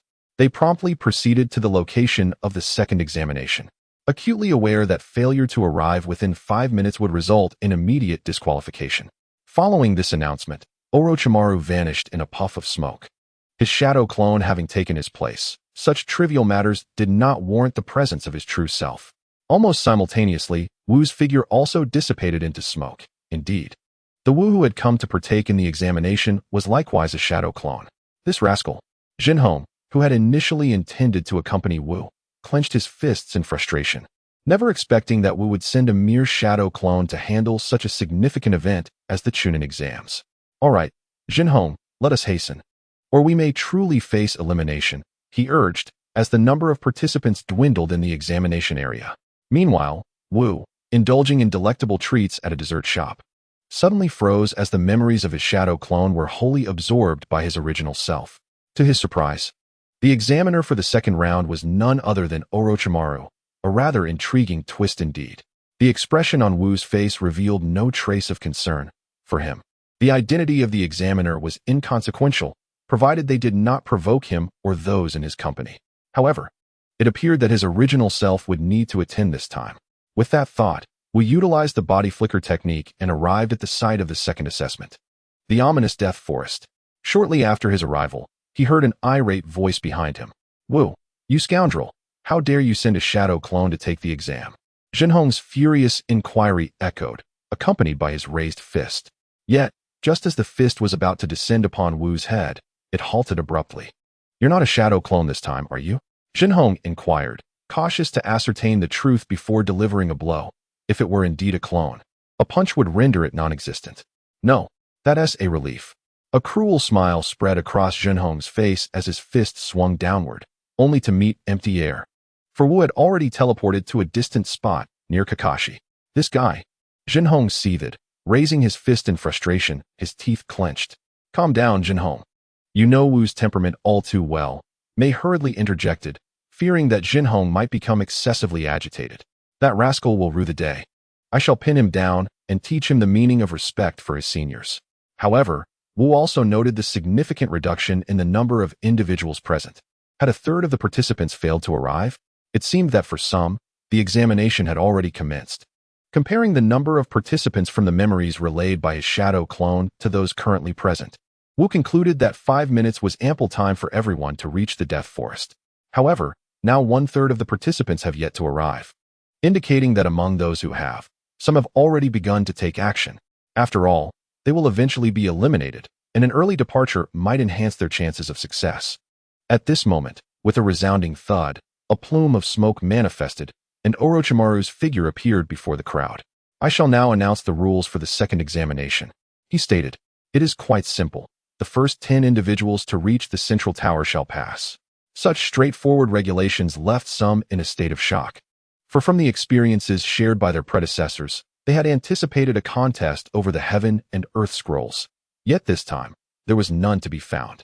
It was indeed a brutally simplistic test, thought Wood. The absence of a tangible prize did not imply the absence of conflict. Rather, it might escalate the intensity of the battles to come. With only 10 able to reach the central tower, it meant that over 40 participants would inevitably fail. Consequently, to secure one of the top spots, confrontations would surely arise, even among allies. In prior assessments, when teams met and collected the Heaven and Earth scrolls, most often chose a path of coexistence, as their primary aim was to become Chunin, not to engage in combat. However, to make this examination less straightforward, I have decided to introduce additional challenges. Then, Orochimaru bit his finger, forming several hand seals before striking the ground. Summoning technique. Instantly, 3 colossal serpents emerged from the earth, dwarfing the shinobi beneath them, who felt as though they could hardly fill a gap between their teeth. Wait, this must be a joke, Jinhiro thought. His gaze fixated on the enormous serpents, swallowing hard. Mei's legs trembled slightly, her entire being radiating an aura of anxiety and fear. Most of the other shinobi displayed similar reactions. After all, with such massive creatures present in the examination arena, it was impossible not to feel fear, terrified of being devoured in an instant. Orochimaru-sama, this could lead to fatalities. One trembling shinobi dared to raise his hand and speak. Of course, becoming a ninja signifies that you have embarked on the path of death. If you are afraid, it is perfectly acceptable to withdraw now, Orochimaru replied. Upon hearing this, a significant number of shinobi raised their hands to forfeit. They had come to become Chunin, not to be consumed as mere fodder. If they failed this year, they could always return next time, but once swallowed, they would have to wait for another lifetime to try again. Watching these forfeiting ninja, the observing jonin could not help but feel a tinge of disappointment. These individuals would be of little use on the battlefield, being more concerned with self-preservation. At that moment, Jinhiro's resolve wavered. With only his mother at home, what would become of her if something were to happen to him? At that moment, both Makoto and Miho suddenly felt a warm hand resting on their backs, followed by a voice that exuded a profound sense of security. Rest assured, I will protect you. Watt's voice resonated in their ears, instantly instilling a deep sense of reassurance within them. The tone in which Watt spoke conveyed his earnestness, and both of them had unwavering faith in him. Throughout the course of their missions over the past year, they had encountered numerous crises from which Watt had effortlessly rescued them, often before even their instructor Nakajima could react. While they remained uncertain of the true extent of Watt's abilities, they were certain that his words were utterly trustworthy. Hey, I'm not so weak as to need your protection, Makoto retorted, though internally he underwent a significant transformation, masking it with bravado. Nearby, Kakashi observed the 3 massive serpents with a grave expression. If I exert myself fully, I should be able to take one down, Kakashi thought, assessing the situation. The serpents, despite their imposing size, lacked true strength. Their sheer bulk rendered them formidable. Yet a single strike from one would undoubtedly cause considerable harm. Unlike Watt's circumstances, Kakashi's teammates had opted out of this challenge, rendering teamwork less significant at this juncture. Kakashi, come here, Watt called out, concerned about allowing Kakashi to act alone. He was uncertain how Kakashi had navigated the Chunin exams in the original narrative, but now, as his own younger brother, Watt could not place Kakashi's life solely in the hands of that fictional world. Since the moment of Kakashi's birth, the world had irrevocably changed. TCH, Kakashi merely shot Watt a glance before remaining steadfast in his position. What an unlovable younger brother, Watt muttered through clenched teeth. Don't be upset, we'll stick with Kakashi. Miho quickly reassured, having teamed with Watt for over a year. Though she and Kakashi were not particularly close, they were certainly not strangers, often exchanging nods and greetings when encountered on the street. It seems the only one capable of taming you in this world is Kakashi, Makoto remarked with a hint of mischief, noting that Watt's anger always seemed to stem from Kakashi's actions. Kakashi is quite rebellious these days, he continued. You are no different, he added, having heard tales of Kakashi's reputed difficulty in getting along with teammates, often embroiled in conflicts. No, my behavior can only be categorized as cantankerous. Being rebellious is an entirely different matter, Watt countered, eliciting an incredulous look from Makoto. Hey, what kind of look is that? Oh, so you are aware of your own unpleasant nature, Jinhong remarked in surprise. I know, but I shall not change. It brings me great joy to infuriate you all. Come. Mei and I shall seek out Kakashi, leaving Team Wui behind. Without awaiting Mei's consent, Jinhong forcefully dragged her away. Meanwhile, within the Hokage's office, the third Hokage observed the second examination through his telescope technique. Beside him stood 3 individuals, his disciple, Jiraiya, one of the legendary Sannin, Jiraiya's pupil, the rising star of the ninja world, Minato Namikaze, and finally, Kakashi's father, Tsukumo Hatake. Together, The four watched the Chunin exam unfold. Isn't Orochimaru's approach a bit excessive? Jiraiya inquired, furrowing his brow as he surveyed the scene. Not at all. I perceive this as a rather effective method of natural selection. After all, none can predict when war may reignite. Sending these individuals to the battlefield would be tantamount to sending them to their demise, Sakumo offered, expressing a viewpoint distinct from Jiraiya's. Even with his own children participating in this perilous examination, he deemed it beneficial. Although Sakumo was a profoundly kind-hearted individual, he preferred his children to retreat within the village rather than face certain death on the battlefield. At present, Minato Namikaze, the future fourth Hokage, remained somewhat inconspicuous among the four. Despite possessing immense potential for future development, he found himself unable to speak. Minato, what are your thoughts? The third Hokage inquired, prompting him to share his perspective. While Lord Orochimaru's actions may indeed be extreme, they are not perilous compared to the battlefield. For these genin, their sole concern is merely the three giant serpents. On the battlefield, one must remain vigilant at all times, Minato replied. Indeed, the third Hokage nodded, taking a puff from his pipe, seemingly in agreement with Minato's assessment. Sakumo, are you not worried about your children?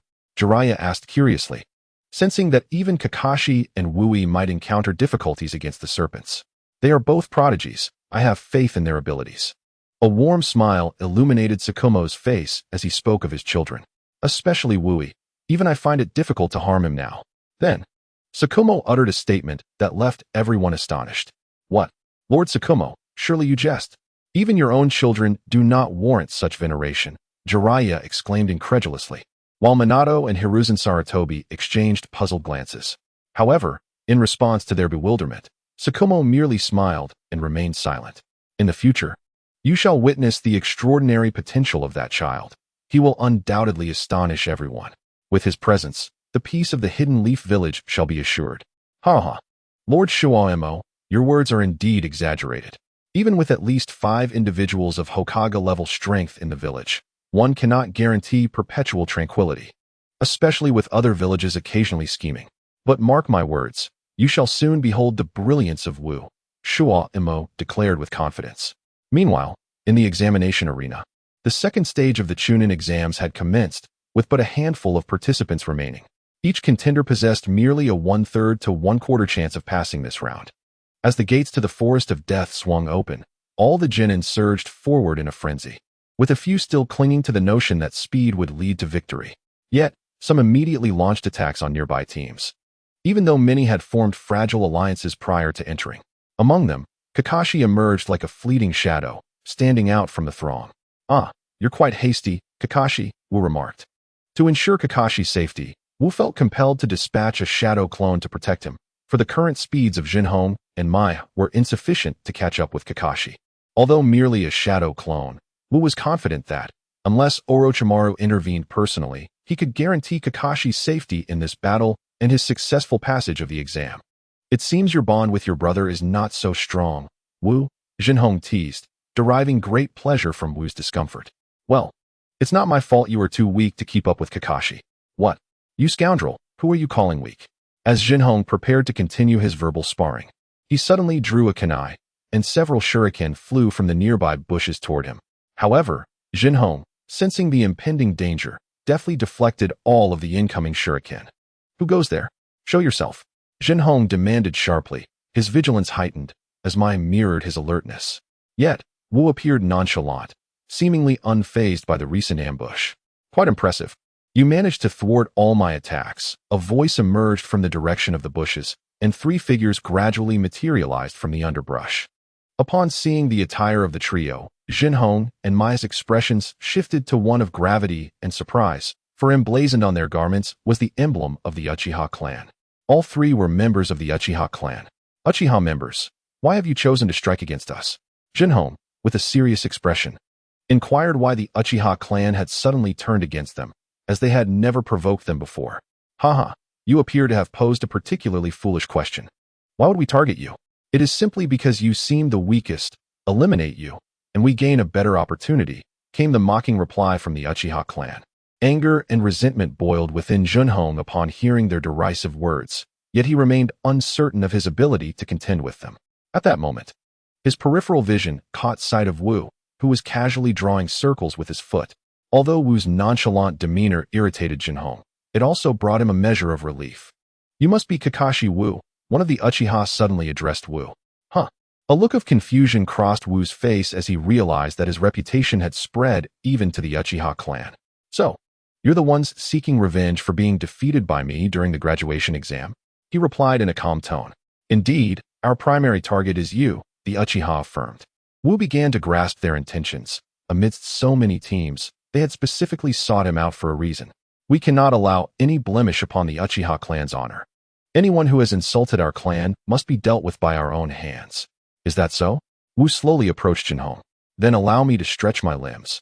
I hope your strength can provide me with a proper warm-up."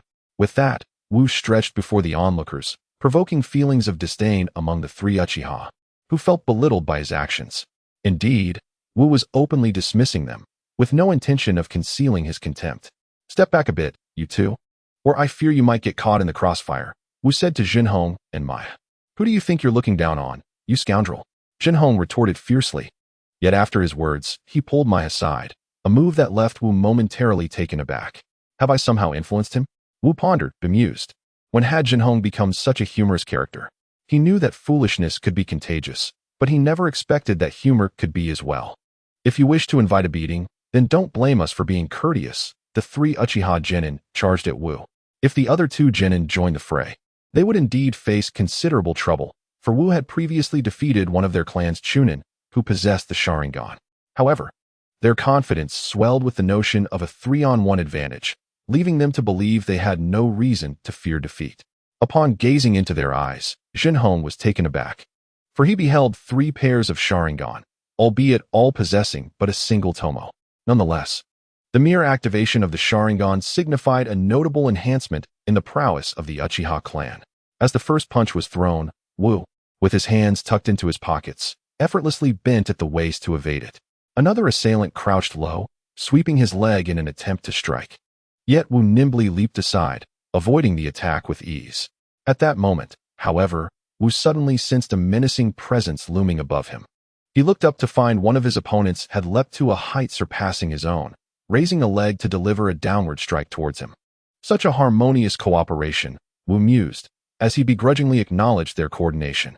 In midair, he forced his body to pivot, deftly sidestepping the incoming assault once more. "Impressive.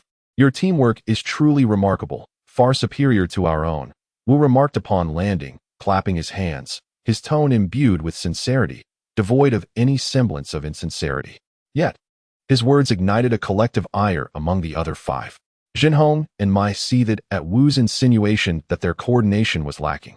While it was indeed a fact that Wu's strength vastly eclipsed theirs, rendering any collaboration unnecessary, it hardly justified Wu's implication that his team was inferior. Once the battle concluded, Jinhong resolved to address Wu appropriately, uncertain whether it would be he who would discipline Wu or vice versa. The source of their indignation stemmed from Wu's remark, perceived as a mockery. After all, he had not even brushed against them, yet he claimed their collaboration was seamless. Was this not an affront? "Let us proceed with Plan B," commanded the leader of the opposing group. Subsequently, 2 Uchiha members advanced towards Wu, one launching a frontal assault, while the other aimed to ambush him from behind. Unbeknownst to them, Wu's 6 eyes afforded him a panoramic view, leaving no blind spots. Even an attack from behind would not evade his awareness. He sidestepped, deftly dodging their coordinated strikes, which now came at him from both sides. "Perhaps you could increase your speed a tad? I feel no pressure at all," he taunted, his words igniting further rage in the 2 Uchiha warriors. This very fury seemed to accelerate their attacks significantly, yet their fists still failed to make contact with Wu's form. "Step aside, you two." Suddenly, the voice of another Uchiha rang out as the 2 who had been besieging Wu quickly distanced themselves. "Fire style, Phoenix Flower Jutsu." A voice echoed, and several fireballs erupted from the opponent's aerial position, hurtling towards Wu. The technique of the Phoenix Immortal Fire was not merely a frontal assault. It unleashed flames from 3 directions. Even if Wu attempted to retreat, he would still be met with fireballs on a direct trajectory. With 2 individuals restraining me while another executed ninjutsu, their tactical coordination was indeed flawless. Alas, their adversary was me. Wu's figure darted swiftly amidst the fireballs. Yet the expressions on his opponents' faces suggested they had anticipated this very scenario. Lightning release. Electric field. One member of the Uchiha clan, who had retreated, slammed his hands onto the ground, causing currents to flicker across the surface. This is bad, Wood thought, realizing that the opening he had exploited to evade the Phoenix immortal fire was deliberately crafted by his opponents to lure him into this very trap. The power of lightning release. Electric field was not overwhelmingly strong, but it induced a slight numbness, thereby reducing one's reaction speed. Fire release. Great fireball technique. Another individual, who had withdrawn, positioned himself atop a nearby tree and unleashed the technique, engulfing Wood in a massive fireball. Success. The trio's faces lit up with joy. Their great fireball would not claim a life, but it would surely inflict injury upon their foe. Wood, Jinhong, and Mai shouted in unison, their concern for Wood's safety palpable.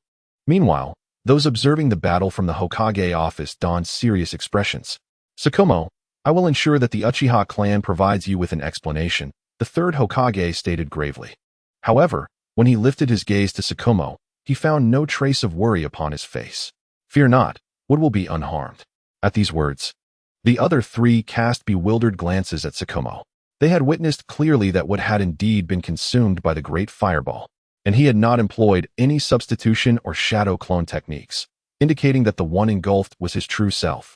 As if affirming Sakumo's words, once the fireball dissipated, Wood appeared unscathed before them. This must be a joke. It's impossible.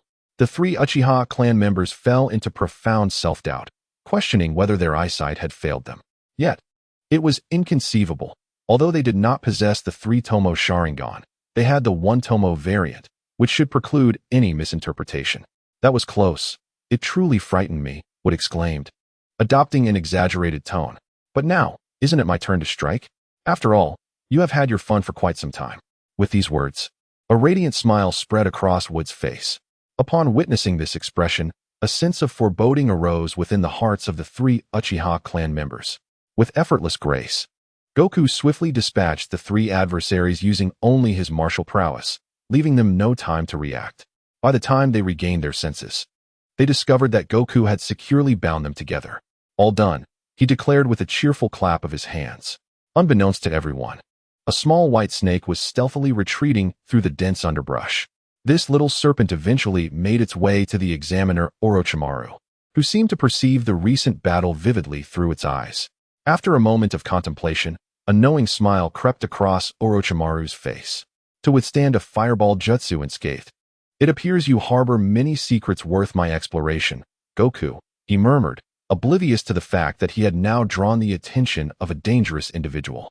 After all, Orochimaru was a figure whom Goku should regard with caution, for his limitless techniques were impervious to toxins, and should he fall victim to poison, it would indeed present a significant dilemma. What on earth is happening? The third Hokage inquired of Kakashi Hatake, while Minato Namikaze and Jiraiya also displayed curiosity. All of them were capable of emerging unscathed from a fireball jutsu, relying on either their robust physical attributes, agility to evade, or techniques such as the body replacement jutsu. Yet Goku had executed none of these maneuvers. That is Goku's Kekkei Genkai. While I cannot fully explain it, I do know that if Goku does not willingly sustain an injury, no one can harm him, Kakashi elucidated. Surely, you jest, Kakashi? Jiraiya interjected. But upon witnessing Kakashi's serious demeanor, he realized the gravity of the statement. Are you certain, Kakashi? The third Hokage asked solemnly. If this were indeed the case, Goku's Kekkei Genkai would be exceedingly formidable, tantamount to absolute defense. Moreover, Goku's Kekkei Genkai possesses abilities yet to be fully harnessed. But it is not my place to elaborate further, as these are Goku's secrets. By divulging this information to the third Hokage, Kakashi demonstrated immense loyalty to Konoha, as it revealed a significant aspect of Goku's hidden potential. It seems, Kakashi, you have indeed provided the village with 2 pillars of strength. The third Hokage remarked with a sense of satisfaction, though internally, he bore a weight of concern. With Minato having mastered the Flying Thunder God technique in a few years, as Minato's strength continued to grow, Sarutobi Hiruzen intended to choose the next Hokage between his disciple Orochimaru and his successor Minato. However, given the current circumstances, Kakashi also exhibited the capability to contend for the Hokage position. Not at all. It is my honor to contribute to the village. Kakashi Hatake, with an air of humility, expressed his desire to take on Kakashi as his apprentice. At that moment, Minato Namikaze unexpectedly interjected, prompting the three present to regard him with curious eyes. Why?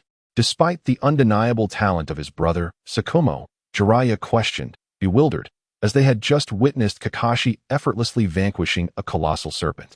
Among all past graduates, Kakashi was undoubtedly an unparalleled genius. Yet, it was evident that the prodigious potential of Tsukumo's son, Wudo, who possessed a bloodline limit, was somewhat superior. Indeed, while Wudo's aptitude might be more pronounced, he had the advantage of a bloodline limit, an area in which I have no experience, leaving me uncertain of my ability to provide him with meaningful guidance. Thus, I believe Kakashi would be better suited to my mentorship, as I see a reflection of my younger self in him. Both being prodigies, perhaps it is most fitting for me to mentor Kakashi. The third Hokage nodded in agreement, acknowledging that should Tsukumo's child be entrusted to Minato, Kakashi could potentially play a pivotal role in the competition for Hokage. What do you think, Tsukumo? The third Hokage inquired, recognizing that Kakashi was not merely an ordinary ninja, but one with the backing of Tsukumo. If Tsukumo were dissatisfied, even the third Hokage could not impose his will. I have complete faith in Minato, Tsukumo replied. Though he had little interaction with Minato, he had heard many tales of his prowess. A prodigy from a young age, Minato had once rescued the Nine-Tails Jinchuriki from the hands of the Cloud Ninja, defeating 3 elite Cloud Ninjas with ease while still a Chunin. Most impressively, he had mastered the Flying Thunder God technique created by the second Hokage. Thus, entrusting Kakashi to him filled Tsukumo with confidence. Thank you for your trust, Tsukumo. I will ensure that Kakashi becomes an exceptional ninja, Minato said earnestly, bowing to Tsukumo. However, Minato, there is no rush. Forming a team requires 2 more Genin, and currently, there are few qualified candidates to pair with Kakashi. The third Hokage had heard of Kakashi's reluctance to team up, often preferring to undertake missions alone, deeming his teammates burdensome. You may first take Kakashi on missions. As for his teammates, let us observe the promising graduates from the Ninja Academy in the coming years. Understood, Hokage-sama, Tsukumo replied, expressing no objections. Meanwhile, in the Forest of Death during the Chunin exams, after resting briefly following his encounter with the giant serpent, Kakashi successfully reached the central tower, securing first place. Subsequently, the second and third contestants gradually arrived, each bearing visible injuries that spoke to the arduous battles they had endured en route. It was evident that many had faced more than one fierce confrontation. Yet where was Wui? Kakashi furrowed his brow, as only 3 spots remained. Just then, a cacophony of voices echoed from a distance. Wui, it's all your fault for insisting on a picnic. If we miss out this time, I will hold you accountable. Upon hearing this, Kakashi immediately recognized the voice. It belonged to Wui's companion, Jinhong. But you were devouring your food just as greedily. If we fail to qualify, you share the blame as well. If you hadn't insisted on the barbecue, could I have eaten? Their bickering grew louder as they approached, while the expressions of the earlier arrivals darkened. What had they just heard? A team was actually having a picnic amidst the trials? Was the disparity between teams truly so vast? That spot is mine, declared one individual who suddenly dashed from another direction towards the central tower, exclaiming with palpable excitement. This is bad. If he arrives first, one of us will surely be eliminated. Jinhong also spotted the newcomer and noticed 7 individuals stationed before the central tower, initially believing they would claim the last 3 spots, only to be disrupted by this unexpected contender. Mei's countenance immediately soured. She understood that if one were to be eliminated from their team, it would inevitably be her. Kakashi's expression shifted, contemplating whether to intervene and intercept the intruder. Do not worry, Wui suddenly reassured Jinhong. At least in this examination, I will ensure that none of our team members are left behind.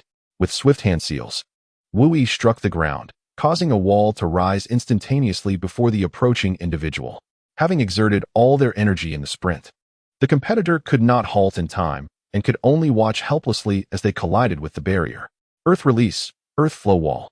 At that moment, Wui's voice echoed, distinct from Kakashi's, as his wall bore no canine visage but rather his own striking likeness. Well then, it appears we have successfully advanced to the next stage by a narrow margin. As the individual crashed into the earth flow wall, they lost all capacity for movement. After all, for an ordinary genin to maintain composure at such speed was commendable. Excellent. Congratulations on completing the second phase of the examination, came the voice of Orochimaru. Emerging from the shadows, clapping his hands in approval as he regarded the genin before him, lingering a moment longer on Kakashi and Wui.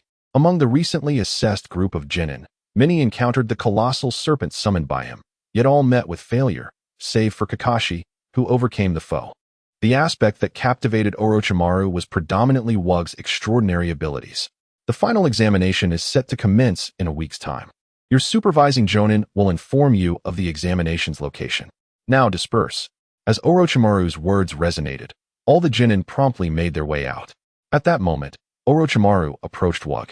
"Orochimaru-sama," exclaimed Jinhong and Mei with palpable excitement, for to them, Orochimaru was the legendary ninja. Wug, however, furrowed his brow. "Kiki Wug, I find your abilities quite intriguing. Would you be interested in a collaborative exploration?" As he spoke, Orochimaru extended his long tongue, licking his lips. "I'm afraid I have no interest in collaborating with you." "Orochimaru-sama," Wug replied without hesitation. Until he achieved true invincibility, Wug preferred to keep a distance from Orochimaru, the most perilous and elusive of the Hokage. He was not yet ready to entangle himself with such a figure. "Is that so? What a pity," Orochimaru responded with a hint of regret. "I wonder if your brother Kakashi possesses a similarly peculiar ability." Upon hearing this, Wug abruptly halted in his tracks. "If you dare lay a finger on Kakashi, I will undoubtedly kill you." "Orochimaru," Wug declared boldly, unperturbed by the possibility of others overhearing. Strangely, Orochimaru felt a shiver run through him at those words, as though he were on the brink of danger. How could I ever harm a fellow villager? However, Orochimaru quickly regained his composure, smiling with an expression that seemed harmless. "But you, Wug, were truly formidable just now." "Humph." Wug disregarded him and turned away. Jinhong and Mei, now somewhat bewildered, respectfully bowed to Orochimaru and hastily followed in Wug's footsteps. "What an amusing little brat," Orochimaru mused as he observed Wug's retreating figure, his interest intensifying. "Wug, how could you speak to Orochimaru-sama in such a manner? He is one of the legendary Sannin." After they departed from Orochimaru, Jinhong immediately reproached Wug. "You should maintain your distance from Orochimaru. He is a remarkably dangerous individual." Wug's expression was serious, and he wore an uncommon lack of a smile. "I am being earnest," he added. "Very well. We shall heed your advice and keep our distance from Orochimaru-sama," Mei said, though she soon let out a deep sigh. "What is it?" Wug and Jinhong exchanged puzzled glances at Mei, unable to comprehend why she suddenly appeared disheartened. However, the hope of being promoted to a chunin feels rather elusive. At this moment, Mei's gaze appeared devoid of light. "Why? We have only just passed the second assessment. Let's not lose heart so soon, shall we?" "I would prefer not to, but it seems there is little we can do." Setting aside Wugo and Kakashi, the remaining competitors include members of the Hyuga clan, as well as others from the Nara, Yamanaka, Akimichi, Inazuka, and Yujo clans. I can see no glimmer of victory. Upon hearing Mei's words, Jinhong's expression darkened immediately. He realized he stood no chance against Wugo or Kakashi, and felt equally hopeless against the others. Their success in the second assessment appeared to be solely attributed to Wugo's efforts. "What should we do, Wugo? I sense that I might not pass this exam to become a chunin." In response, Wugo merely shrugged, wearing an expression of helplessness. The first two assessments primarily evaluated teamwork, where Wugo could still lend a hand. However, the final assessment would hinge solely on personal compatibility, in which Wugo could offer no assistance. Among the 10 selected, besides the two of them, there was also a commoner. If fortune favored them, and they were paired with that commoner, perhaps victory would not be entirely out of reach. Yet, Wugo believed the likelihood of them being matched with the last commoner ninja was exceedingly slim. To preserve the dignity of certain clans, the third Hokage would undoubtedly ensure that those clan ninjas faced off against the commoner, allowing them to win and maintain their honor. If Wugo's intuition served him correctly, Jinhong, Mei, and the last fortunate ninja who managed to advance past the second assessment would certainly not face each other in the third assessment. They would be pitted against different clan ninjas. A week later, at a crossroads, Wugo bid farewell to Jinhong and Mei, then proceeded with Kakashi towards the Hatake residence. "Well done, Kakashi," Wugo suddenly remarked. Kakashi's face displayed a hint of surprise, clearly puzzled by the compliment. "I witnessed your battle with the giant serpent. You truly live up to being my brother." "Of course," Kakashi replied, maintaining his usual stoic demeanor while secretly feeling elated. It was, to his recollection, the first time his older brother had acknowledged him. However, do not let this recognition inflate your pride. Our family's standing in the village is not particularly favorable. Kakashi looked at Wugo with a puzzled expression, evidently struggling to grasp the meaning behind those words. You will understand in due time. Wugo ruffled Kakashi's hair. When suddenly he sensed someone trailing them from behind, Kakashi felt it too. Brother, Kakashi's face instantly took on a serious expression. Indeed, Kakashi, I leave it to you. Moments later, a voice echoed behind them. Kakashi, come and face me in a duel, the Leaf Hurricane. Wook swiftly darted aside, while Kakashi promptly turned, blocking the incoming strike with his arm. Nonetheless, the formidable force pushed Kakashi back several steps. Among his peers, aside from Wook, Guy was undoubtedly the most formidable in physical combat. Even Kakashi would find himself at a disadvantage if he engaged Guy head-on. Kakashi, I heard you passed the Chunin exam. Congratulations. After delivering a kick to Kakashi, Guy gave him a thumbs up, flashing his iconic grin. Your way of congratulating is truly unique, Guy. Kakashi rubbed his sore arm. Accustomed to such situations. Over the past year, Guy had frequently sought Kakashi out for sparring, appearing at the most unexpected moments, during meals, while bathing, and even in the restroom. Now, Kakashi had grown unfazed by Guy's sudden appearances. However, the Chunin exam was far from over. Kakashi rushed towards Guy, and the two engaged in combat. Although Guy's presence offered no substantial aid against Kakashi's ninjutsu and jinjutsu, Kakashi was grateful for the challenge in physical technique. They exchanged blows, punches, and kicks, before both unleashed the Leaf Hurricane. Ultimately, Kakashi found himself slightly outmatched, being pushed back a few steps by Guy. Seeing Kakashi retreat, Guy aimed to capitalize on his advantage. Not good. Kakashi's eyes widened as he watched Guy's leg approach his face with alarming speed. Guy seemed to realize the gravity of the situation, but was unable to halt his momentum. Just then, Wook appeared before Kakashi, effortlessly blocking Guy's attack with a single hand. Guy was perplexed. His leg had felt as though it struck nothing, yet it seemed as if it had made contact. Thanks to Wook's intervention, Guy executed a backflip to retreat. This time, you won, Guy, Wook announced, declaring the unexpected outcome of their skirmish. Under normal circumstances, Kakashi should not have lost so swiftly. But his overconfidence and decision to engage Guy in a physical contest had led to his downfall. 53 wins, 54 losses, splendid. Just one more win to equalize. Flames of determination ignited in Guy's eyes, radiating a palpable spirit of competition. To celebrate this victory, I have decided to run 50 laps around the Leaf Village upside down. Kakashi, you'd best keep up. With that, under the watchful eyes of Kakashi and Guy, the latter began to run away upside down, kicking up clouds of dust with remarkable speed. Wook, you must also give it your all in the Chunin exam. Wook heard Guy's voice as he departed. This time, you truly underestimated him, Kakashi. I never anticipated that Kai's progress would be so remarkable. Kakashi has also acknowledged his shortcomings. His earlier contests against Kai were akin to mere games of rock, paper, scissors, leaving him oblivious to the extent of Kai's recent advancements in strength. Kakashi, do you recall the words I exchanged with my father? Kai, he shall become your greatest rival. I shall remember that. Kakashi remarked solemnly as he observed Kai's figure receding into the distance. Despite this defeat, Kakashi remained undaunted, for he had engaged his own weaknesses against the strengths of his opponent. Had Kakashi employed a jinjutsu, Kai, at his current level, would have been swiftly incapacitated. After all, Kai's resistance to jinjutsu is nearly non-existent, and he has yet to fully master even the most fundamental techniques, such as the body flicker technique. Otherwise, given his prowess in taijutsu, he would have graduated from the Ninja Academy long ago. Currently, apart from practical combat, Kai lags behind in all other subjects at the academy, yet he has never fallen out of the top 3 in practical applications. Upon returning home, the two discovered that their father had already prepared a meal for them.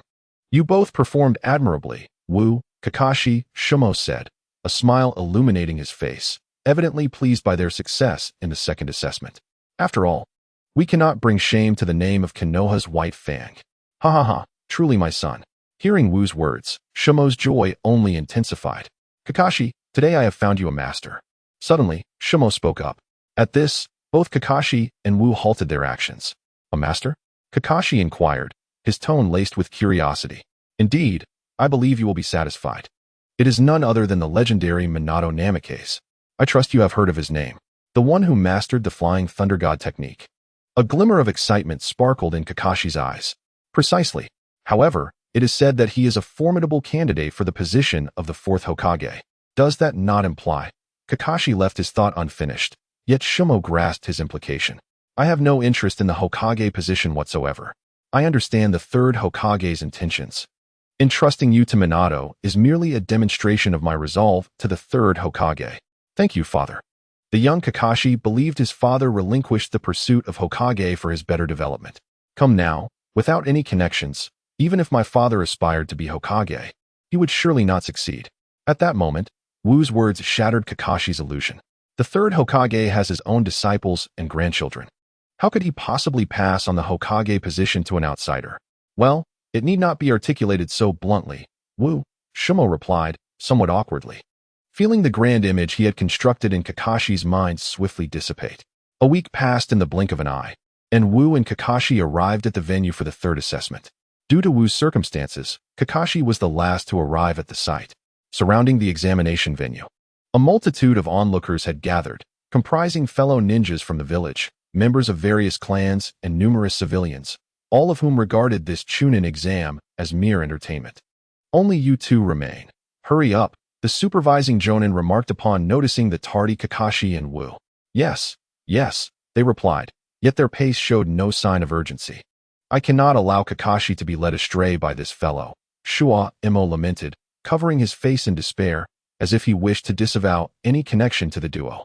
With everyone present, it was time to draw lots to determine the opponents for this assessment. The Jonin produced a box containing 10 slips of paper, each pair marked with an identical symbol. Those who drew matching symbols would face each other in the trial. Proceed in order, the Jonin stated impassively. Apart from Kakashi, Wu, and a few elite clan ninjas, the remaining 3 civilian ninjas exhibited anxious expressions. If they could draw matching pairs, there might be a glimmer of hope for them. However, it was evident that such a scenario was improbable. The final matchups had been predetermined, and while it seemed there was no room for cheating, a Jonin could easily manipulate the situation without detection among these lower-ranked ninjas. Soon, everyone had drawn their opponents. Jinhong's adversary was from the Yamanaka clan, plunging him into despair upon learning this outcome, as he had an aversion to insects, yet his opponent specialized in their manipulation. Mei faced a girl from the Yamanaka clan as well. Despite their lack of combat prowess, Mei, being a medical ninja, found herself at a severe disadvantage against the clan's unique techniques. Another civilian was matched against a member of the Nara clan, whose combat intelligence and family secrets could easily outmaneuver any adversary, despite their low physical strength. Kakashi's opponent was from the Inazuka clan, and both displayed confident expressions, believing they could best one another. As for Wu, he was pitted against a member of the Hyuga clan, which took him by surprise. He pondered the rationale behind the third Hokage's decision to assign a Hyuga to him. If the opponent failed to advance, it would be a significant blow to the Hyuga clan's reputation. Shuo Mo had already informed Wu of his potential, having shared some of his abilities with the third Hokage, suggesting that the latter was aware that Wu's opponent would not pose a challenge. Was this a means to suppress the Hyuga clan, or a test of my own strength? Wu mused, casting a glance at the third Hokage seated on the platform. The assessment is set to commence shortly, with Kakashi's battle scheduled as the penultimate match and Wukong's as the final one. This indeed illustrates the tendency for protagonists to make their entrance at the very end. The contests involving Mihiro and Miho are positioned as the second and third battles, respectively. The first match concluded swiftly, lasting scarcely 3 minutes. Although both fighters were genin, a stark disparity existed between the commoners and the clan ninjas. Not everyone possesses the innate talent to transcend social strata, as Minato Namikaze did.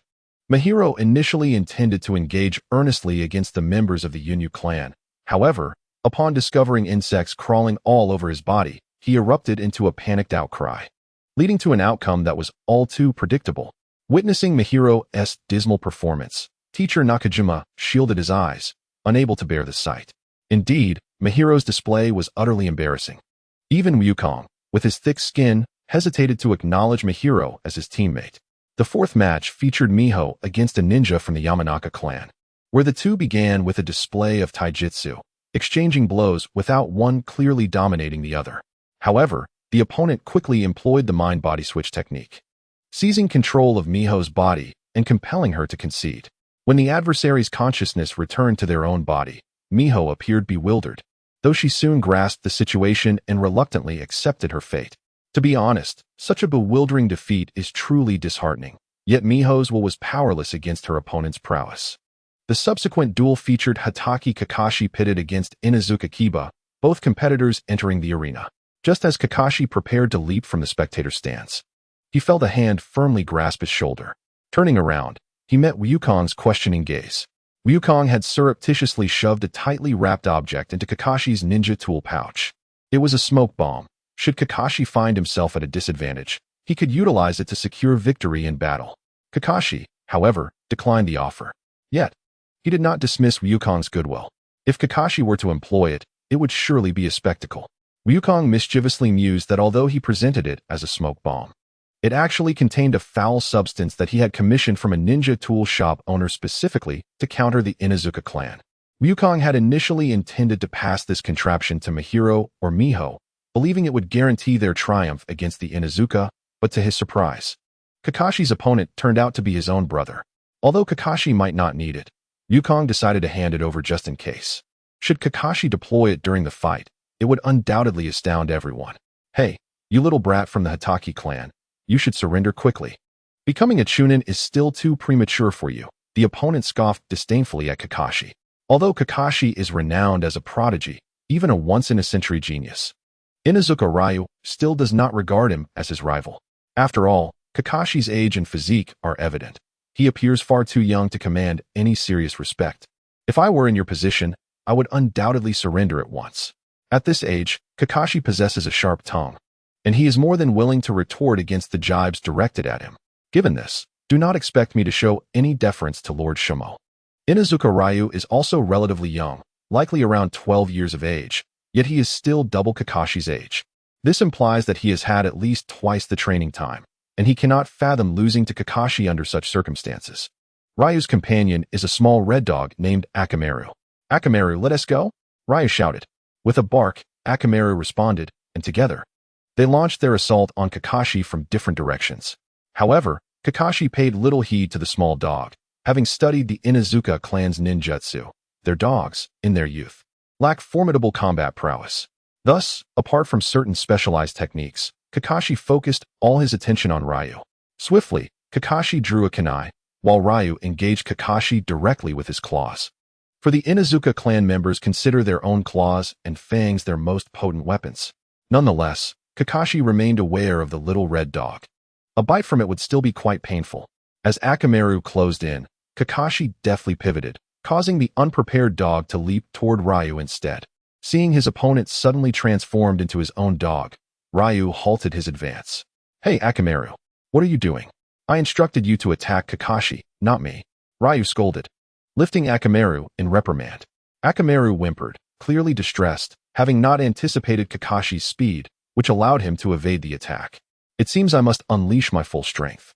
Akamaru leapt from Ryu's grasp, while Ryu positioned himself on all fours, channeling chakra. Four-legged technique, Ryu proclaimed.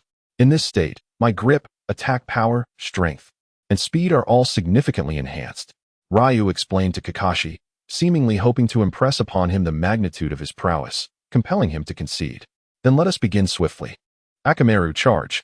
With that, Ryu appeared to blur into an afterimage as he dashed toward Kakashi with remarkable speed.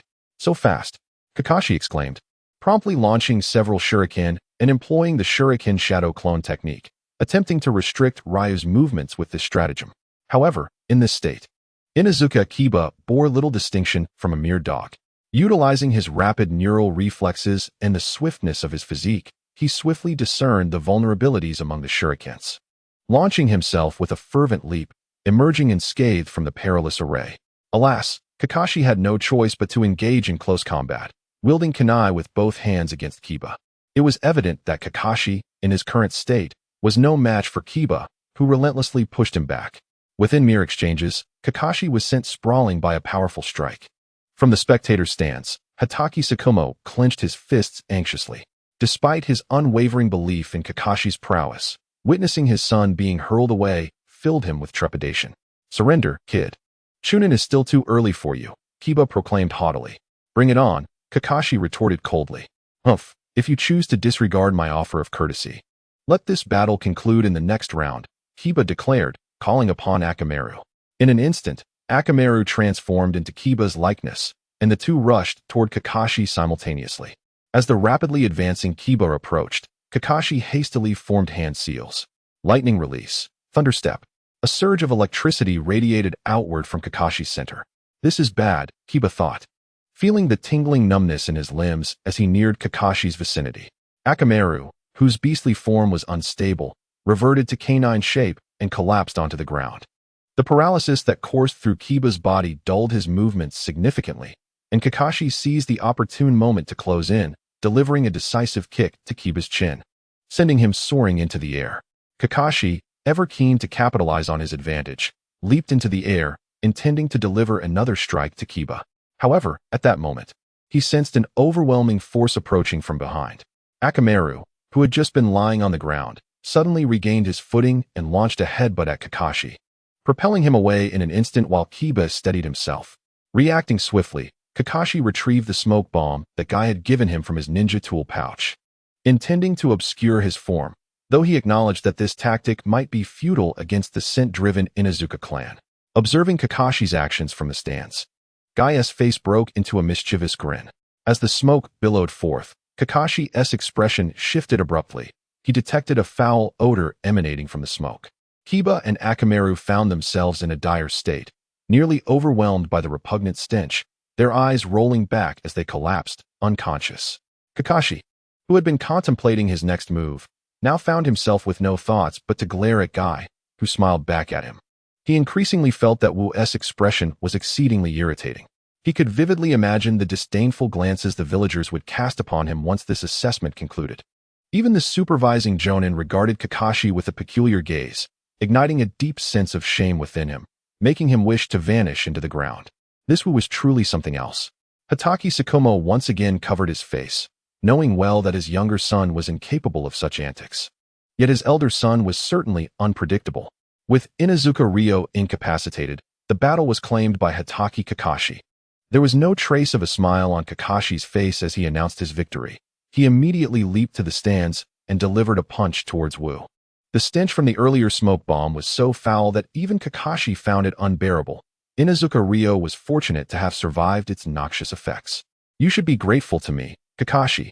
How could you repay kindness with enmity?" Wu exclaimed as he seized Kakashi's fist with a grin. "Brat, you call that a smoke bomb?" Kakashi retorted. "Isn't it? It can obscure vision. One is just white smoke, and the other is green. Personally, I believe green smoke is superior. Without my smoke bomb, you would have faced considerable difficulties in this assessment. Yet I find myself even more troubled now." Kakashi felt he had utterly lost face. "Haha, don't take it to heart, Kakashi. One must learn to be thick-skinned. Not everyone possesses such a thick skin like you. Haha, thank you for the compliment." The Hatake clan was known for their inflated pride. Both Kakashi and Sakomo placed great importance on their reputations. Had it not been for the whispers that led to Sakomo's demise, perhaps pride would not be such a burden. Thus, Wu resolved to cultivate Kakashi's resilience from a young age. Although this approach might seem excessive, time would eventually soften all wounds, and as one radiated a more resplendent brilliance, past blemishes could be entirely eclipsed. Next match, Hatake Wu versus Hyuga Ichihiro. Please enter the arena. Wu and Hyuga Ichihiro simultaneously leaped down from the stands. Ichihiro appeared quite serious, forming a stark contrast to Wu's playful demeanor. The battle commenced. "I shall not show mercy simply because you are a child." Ichihiro's temples bulged as he activated his Byakugan right at the onset of the fight. Such an opportunity was rare indeed. Observing Wu with his Byakugan, Ichihiro felt a sudden sting as he attempted to peer into Wu's eyes through his sunglasses. Instinctively, he shut his Byakugan, his expression twisting into one of grimace. Though it was merely a fleeting glimpse, Ichihiro recognized that Wu's chakra was exceptionally unique. "Your eyes?" Hinata Ichihoi's expression twisted into a grimace as he spoke. "Oh, have I been discovered?" Truly, the Byakugan of the Hyuga clan is formidable. Subsequently, Wu removed his sunglasses. After all, the peculiarity of his eyes was no longer a secret. Though most were aware of their uniqueness, yet few had truly witnessed their nature. Is this the gaze of Wu? The third Hokage scrutinized Kakashi Wu's eyes, recalling their first encounter when the boy was but a child. Indeed, even a single glance at those eyes left an indelible impression. The third Hokage reflected. The eyes remained unchanged since their first meeting. He had retained no memory of that day except for the striking uniqueness of Wu's gaze. The Azure Eyes, shrouded in a wispy mist, bore a resemblance to the Byakugan, yet appeared even more exquisite, exuding an aura of purity. The Uchiha and Hyuga clan members observing from the sidelines furrowed their brows, taken aback by this unfamiliar ocular prowess. They had not anticipated that beyond their clans, Konoha harbored another bloodline limit pertaining to the eyes. As both clans employed their own ocular techniques to examine Wu's eyes, they initially felt at ease, but as time elapsed, discomfort began to creep into their vision. Fascinating eyes, Orochimaru mused in the shadows, his long tongue gliding over his lips, curiosity sparkling in his gaze.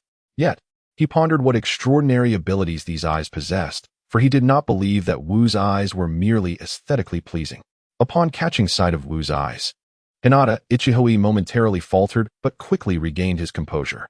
Even with your bloodline limit, the ultimate victor shall undoubtedly be me, Ichihoi asserted confidently, dismissing the notion that any ocular bloodline could surpass the Byakugan, not even the Uchiha Sharingan. Then come and test your resolve, he challenged, raising his palm as he charged at Wu. In response to Ichihoi's advance, Wu did not evade. Instead, he mirrored the action, their palms colliding with a surge of chakra erupting between them. A flicker of confusion crossed Hinata Ichihoi's face. While it appeared to be an ordinary clash, it encompassed the essence of their clan's gentle fist technique, something that most could not effortlessly counter. Is this surprising? Understanding the flow of chakra within your opponent is the fundamental principle of ocular bloodline limits, Wu remarked. Thus, by following the flow of your chakra, one can easily decipher your techniques. Preposterous, Ichihoi retorted, veins bulging at the sides of his eyes. However, once you allow the Hyuga clan to close the distance, the outcome of this battle will already be sealed in your defeat. At this moment, in the eyes of Hyuga Hikaru, a Bagua formation had emerged, centered around himself. The 8 trigrams fist, comprising 64 strikes, was unleashed. He witnessed his opponent being struck by the first palm, followed swiftly by the second and third, each blow forcing the individual, Satori Satoru, to retreat. In this confrontation, Hikaru had already claimed victory. In the stands, a member of the Hyuga clan, bearing the same white eyes, spoke to his companion. This individual was none other than Hyuga Hikaru's father. Upon witnessing Satori Satoru being struck by Hikaru's 64 palms, he felt certain that the battle had concluded. After all, the 64 strikes of their gentle fist targeted the opponent's chakra points. Even if one possessed the strength to continue fighting after enduring all 64 strikes, their chakra would have been rendered ineffective due to the assaults on their vital points. Unless one could forcibly open their chakra pathways with immense power, he doubted that Satori Satoru harbored a significant amount of chakra. The fight was over. After executing all 64 strikes, Hyuga Hikaru slowly exhaled a breath of fatigue. Releasing all those strikes had taken a considerable toll on his stamina. Just as he prepared to turn and leave the arena, a voice suddenly resonated behind him. Is that so? You don't genuinely believe that all your attacks struck me, do you? Hikaru incredulously turned around, and in his astonished gaze, he beheld Satoru's face adorned with a contemptuous smile. Even the spectators from the Hyuga clan were engulfed in disbelief. How could it be? Having been hit by my 64 strikes, how could you possibly remain unscathed? A hint of panic surfaced on Hikaru's countenance. To put it in terms you can comprehend, your strikes never truly made contact with me. Impossible, Hikaru began to retort. But he soon realized the unsettling truth. The 64 strikes had indeed lacked the tangible sensation of impact upon his opponent's body. Now it is my turn, Hyuga. With that, Satoru executed a swift body flicker, appearing directly behind Hyuga Hikaru. Oh no, Hikaru thought, attempting to initiate a defensive maneuver, but it was too late. Satoru's speed, both in movement and attack, was overwhelming. He landed a palm strike squarely on Hikaru's back, sending him hurtling through the air. Satoru then created a shadow clone, and both the original and the clone pursued Hikaru relentlessly. By the time Hikaru descended to the ground, he had lost the ability to fight, his face still bearing an expression of disbelief as he succumbed to unconsciousness. The victor, Satori Satoru. The Chunin exams concluded successfully, with 5 Chunin being promoted to Chunin. Among them, Satoru and Kakashi became the youngest Chunin in the history of Konohagakure, instantly elevating the reputation of the Sarutobi brothers, though a slight blemish marred Kakashi's newfound fame. To commemorate the successful advancement of Kakashi Hatake and Sasuke Uchiha in the Chunin exams, their former classmates orchestrated a splendid banquet in their honor. Despite being mere children, they indulged in libations, their hearts brimming with envy as they beheld Kakashi and Sasuke adorned in the vests of Chunin. In an amusing turn of events, Asuma, inebriated, professed his affections to Kurenai. Though typically brash at school, he became a mere shadow of himself in her presence. Witnessing Asuma's confession, Obito felt a surge of courage to declare his feelings for Rin, yet after a single drink, he succumbed to slumber atop the table, leaving the gathering in a state of bemusement. Most entertaining of all was Guy, who, after a drink, began to demonstrate his drunken boxing skills and insisted on challenging Kakashi to a duel. No one could deter him, and had it not been for Sasuke's intervention, the banquet would have descended into chaos. Sasuke cherished these fleeting moments, knowing not when they might gather in such a complete assembly again. Although only 5 genin had passed the Chunin exams, this did not preclude alternative paths to promotion, such as contributions to the village or exceptional prowess in specific areas. Take Hinata, for example. Despite his defeat at Sasuke's hands, his abilities had already reached Chunin level, leading to his well-deserved promotion post-competition. Similarly, Inuzuka Kiba, although victorious through Kakashi's cunning tactics, had undeniably surpassed the capabilities of a genin, thus warranting his elevation to Chunin. The final exceptional promotion went to Mei Terumi, a fact that even Sasuke found surprising. Upon learning that Mei was a rare medical ninja, the decision to promote her became evident, as it would allow her to access advanced medical ninjutsu and ultimately benefit Konoha significantly. Thus, within Nakajima-sensei's team, only Masahiro remained unpromoted to Chunin. Upon discovering Mei's exceptional elevation, he lost all semblance of composure, his emotions spiraling into a state of turmoil as he lamented the injustices of fate.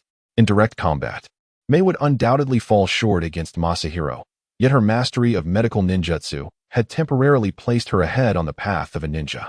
Sasuke found himself at a loss for words to console him, merely offering a resigned pat on the shoulder. Subsequently, their daily lives resumed, filled with training and missions. This time, they were tasked with a B-rank escort mission.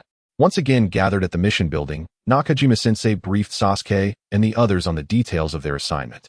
Who are we escorting this time? A princess? An actor? A pet? Masahiro inquired, though his tone betrayed no curiosity, only a sense of resignation. At the outset of the escort mission, Jinhong was filled with excitement, reveling in the thought of safeguarding key figures and engaging in combat with adversaries.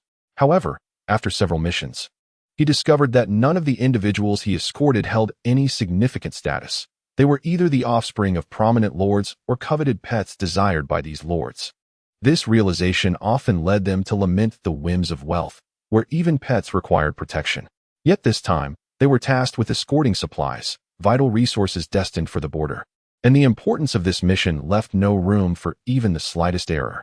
Teacher Nakajima, with a stern expression, emphasized the gravity of the task. Supplies? Jinhong's eyes gleamed with excitement. Such logistical missions ranked among the elite B-class tasks, with the potential for immediate elevation to A-class status. Previously, such critical assignments had never been allocated to them, so it was a surprise to find themselves entrusted with this responsibility.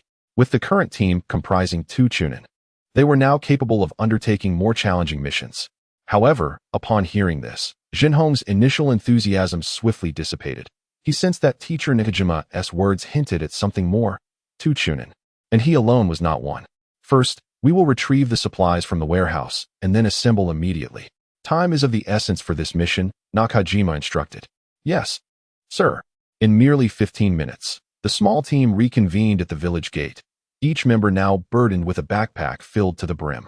As ninjas, they eschewed conspicuous means of transport like carts, opting instead to seal their cargo within scrolls, allowing for swift summoning when needed by the border ninjas.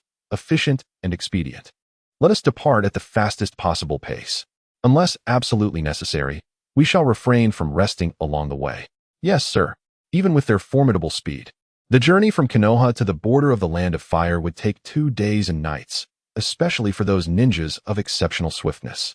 Given the nature of the escort mission, they would inevitably encounter combat, particularly in transporting supplies, which would likely attract the attention of enemy ninjas. If fortune favored them, They might face only lower-ranked or mid-ranked enemies. However, should misfortune strike, they could confront high-ranking adversaries. The four of them raced relentlessly for an entire day and night without pause, until fatigue finally overcame Maya, prompting teacher Nakajima to order a brief respite. Even during this intermission, their physical rest was accompanied by heightened mental alertness, ever watchful for potential foes. Yet, scarcely had they rested for a mere quarter of an hour when Wu abruptly sprang to his feet. "What is it, Wu?" Teacher Nakajima inquired, immediately alert. Knowing that Wu's keen sight could perceive threats from a greater distance than his own, Jinhong and Mai swiftly fell into a defensive posture. "There are enemies." With a serious expression, Wu fixed his gaze intently on the adjacent jungle. Upon hearing those three words, teacher Nakajima and the others swiftly drew their kunai, prepared for battle. Fire release, great fireball technique. Wu immediately formed hand seals, determined to flush out the opponent since they showed no intention of revealing themselves. Indeed, beneath Wu's great fireball, 5 shadowy figures leapt from the underbrush, identifiable by the forehead protectors they wore as IWA ninjas. IWA ninjas? What brings you to the territory of the Land of Fire? Teacher Nakajima inquired, his demeanor alert and cautious. Haha, you truly are foolish, Leaf Ninja. If you wish to avoid unnecessary sacrifice, then leave behind the supplies you carry. The IWA ninja taunted. This escort mission for Nakajima and his team was situated at the border between the Land of Fire and the Land of Earth, and their presence here suggested they had long been aware of their movements. That is not an option, teacher Nakajima replied firmly. In that case, you shall leave your lives here, the enemy responded, swiftly forming hand seals. Before long, the ground beneath Jinhong and the others transformed into a treacherous swamp. This is bad, Nakajima thought to himself, sensing his body gradually sinking into the mire. Lightning release, body flicker technique. Wu quickly formed hand seals, as lightning release counters earth release. This technique not only spared his comrades from harm, but also mitigated the swamp's engulfing grasp, allowing them to leap free. The primary task is to safeguard our lives. And secondly, to protect the supplies. Wu, I will handle the opposing jonin. The rest is in your hands, Nakajima instructed. Understood, teacher Nakajima, Wu affirmed. When Nakajima was absent, Wu naturally assumed the role of team leader among the trio. Though his demeanor was somewhat whimsical, he was undeniably reliable. Rest assured, teacher Nakajima, Jinhong Mia, and I will hold our ground, Wu declared, a confident smile gracing his lips. TCH, I don't need your protection, Jinhong retorted, charging towards one of the IWA ninjas. The enemy's composition was not particularly formidable, 1 jonin, 3 chunin, and 1 genin. While Jinhong had yet to attain the rank of chunin, he possessed the strength to contend with them, enough to stall the enemy even if he could not decisively defeat the chunin. The IWA genin would be left to Mia, who, despite being a medical ninja, needed to hone her combat skills. As for Wu, he faced the 2 chunin. For him, as long as they were not jonin, he had no qualms about engaging multiple chunin. Their sensory capabilities were insufficient to evade his technique, song. Meanwhile, teacher Nakajima drew away the opposing jonin to prevent their confrontation from endangering the others. Hey, kid, hurry up and leave your rear exposed to me. And we can make this quick for you, the enemy challenged. One of the IWA chunin spoke harshly to Wu, looking at his figure, which evoked a sense of disdain. Despite Wu's attire indicating his status as a chunin, they doubted that a mere child could possess formidable strength. Though they too were chunin, both were in their 20s, boasting ample battle experience, and believed that defeating Wu would be a trivial task. Your words are exceedingly verbose. I have yet to test song on a living target, so I shall first experiment on the 2 of you. As soon as Wu's voice faded, 1 chunin's arm twisted grotesquely and then broke, as if it were being absorbed by some unseen force, leaving only a pool of blood behind, devoid of any flesh. The IWA whose arm was shattered let out a pained wail, while his companion stood shocked, unable to comprehend the rapid sequence of events. His arm was already gone before he could react. It seems the power is quite impressive, Wu remarked with a satisfied smile, having intentionally moderated Song's strength. Otherwise, it would have surely twisted the man in half. At that moment, the 2 men, witnessing the smile on Wu's face, felt as though they were gazing upon a demon. They were utterly bewildered, having already lost half their combat capability. Now, allow me to demonstrate the full force of Song. With that, Wu clasped his hands together before his chest. Upon witnessing this, The two IWN were suddenly gripped by a profound sense of foreboding and without hesitation turned to flee. Futile. My ninjutsu knows no distance. Ninjutsu song, maximum efficiency. Instantly, both IWN felt an overwhelming sense of danger, yet they could not discern its source. Soon, they perceived their bodies ensnared by a formidable force, unable to escape the powerful gravitational pull despite their attempts to channel chakra. Behind them, it was as if a black hole had manifested, relentlessly drawing them in, along with the surrounding trees, soil, and rocks, all being consumed by the void. Please, no? Help! The two IWN cried out in terror, but no one was there to rescue them. This is bad. The IWN Jonin, engaged in battle with Nakajima, attempted to assist his comrades, yet he could not break free from Nakajima's grasp. Although Nakajima was unaware of the situation unfolding nearby, the preceding screams indicated that his allies were gaining the upper hand, and he could not afford to falter here. The two Chunin from IW, it barely lasted 3 seconds before being drawn into Tsang's abyss. Subsequently, tranquility was restored in this place. However, the current scenario vividly illustrates the sheer magnitude of the previous attack. A semicircular pit, approximately 10 meters in diameter, marred the ground, devoid of anything but earth, while several trees surrounding the pit lay severed at their midsections. Sigh, I must admit, I am somewhat fatigued. Wu inhaled deeply, wiping the solitary beads of sweat from his brow. Yet, is this truly the pinnacle of my capabilities? Gazing at the devastation before him, Wu's expression bore discontent. He felt he possessed the potential to achieve greater feats. The skirmish, which commenced and concluded in less than a minute, had reached its end, yet for Jinhong and Maya, the battle was merely in its infancy. After all, determining a victor against a ninja of comparable prowess is not a task to be accomplished in mere moments. Wu promptly teleported to the battlefield where Maya was engaged. Despite being a low-ranking ninja, she possessed considerable combat experience, though at that moment, Maya found herself at a disadvantage. Numerous wounds adorned her body, compelling her to employ medical ninjutsu to staunch her bleeding amidst the fray. Alas, it seems Maya is ill-suited for the front lines. After observing her for a moment, Wu shook his head. Her combat skills were lacking, and over the past year, her progress had been minimal.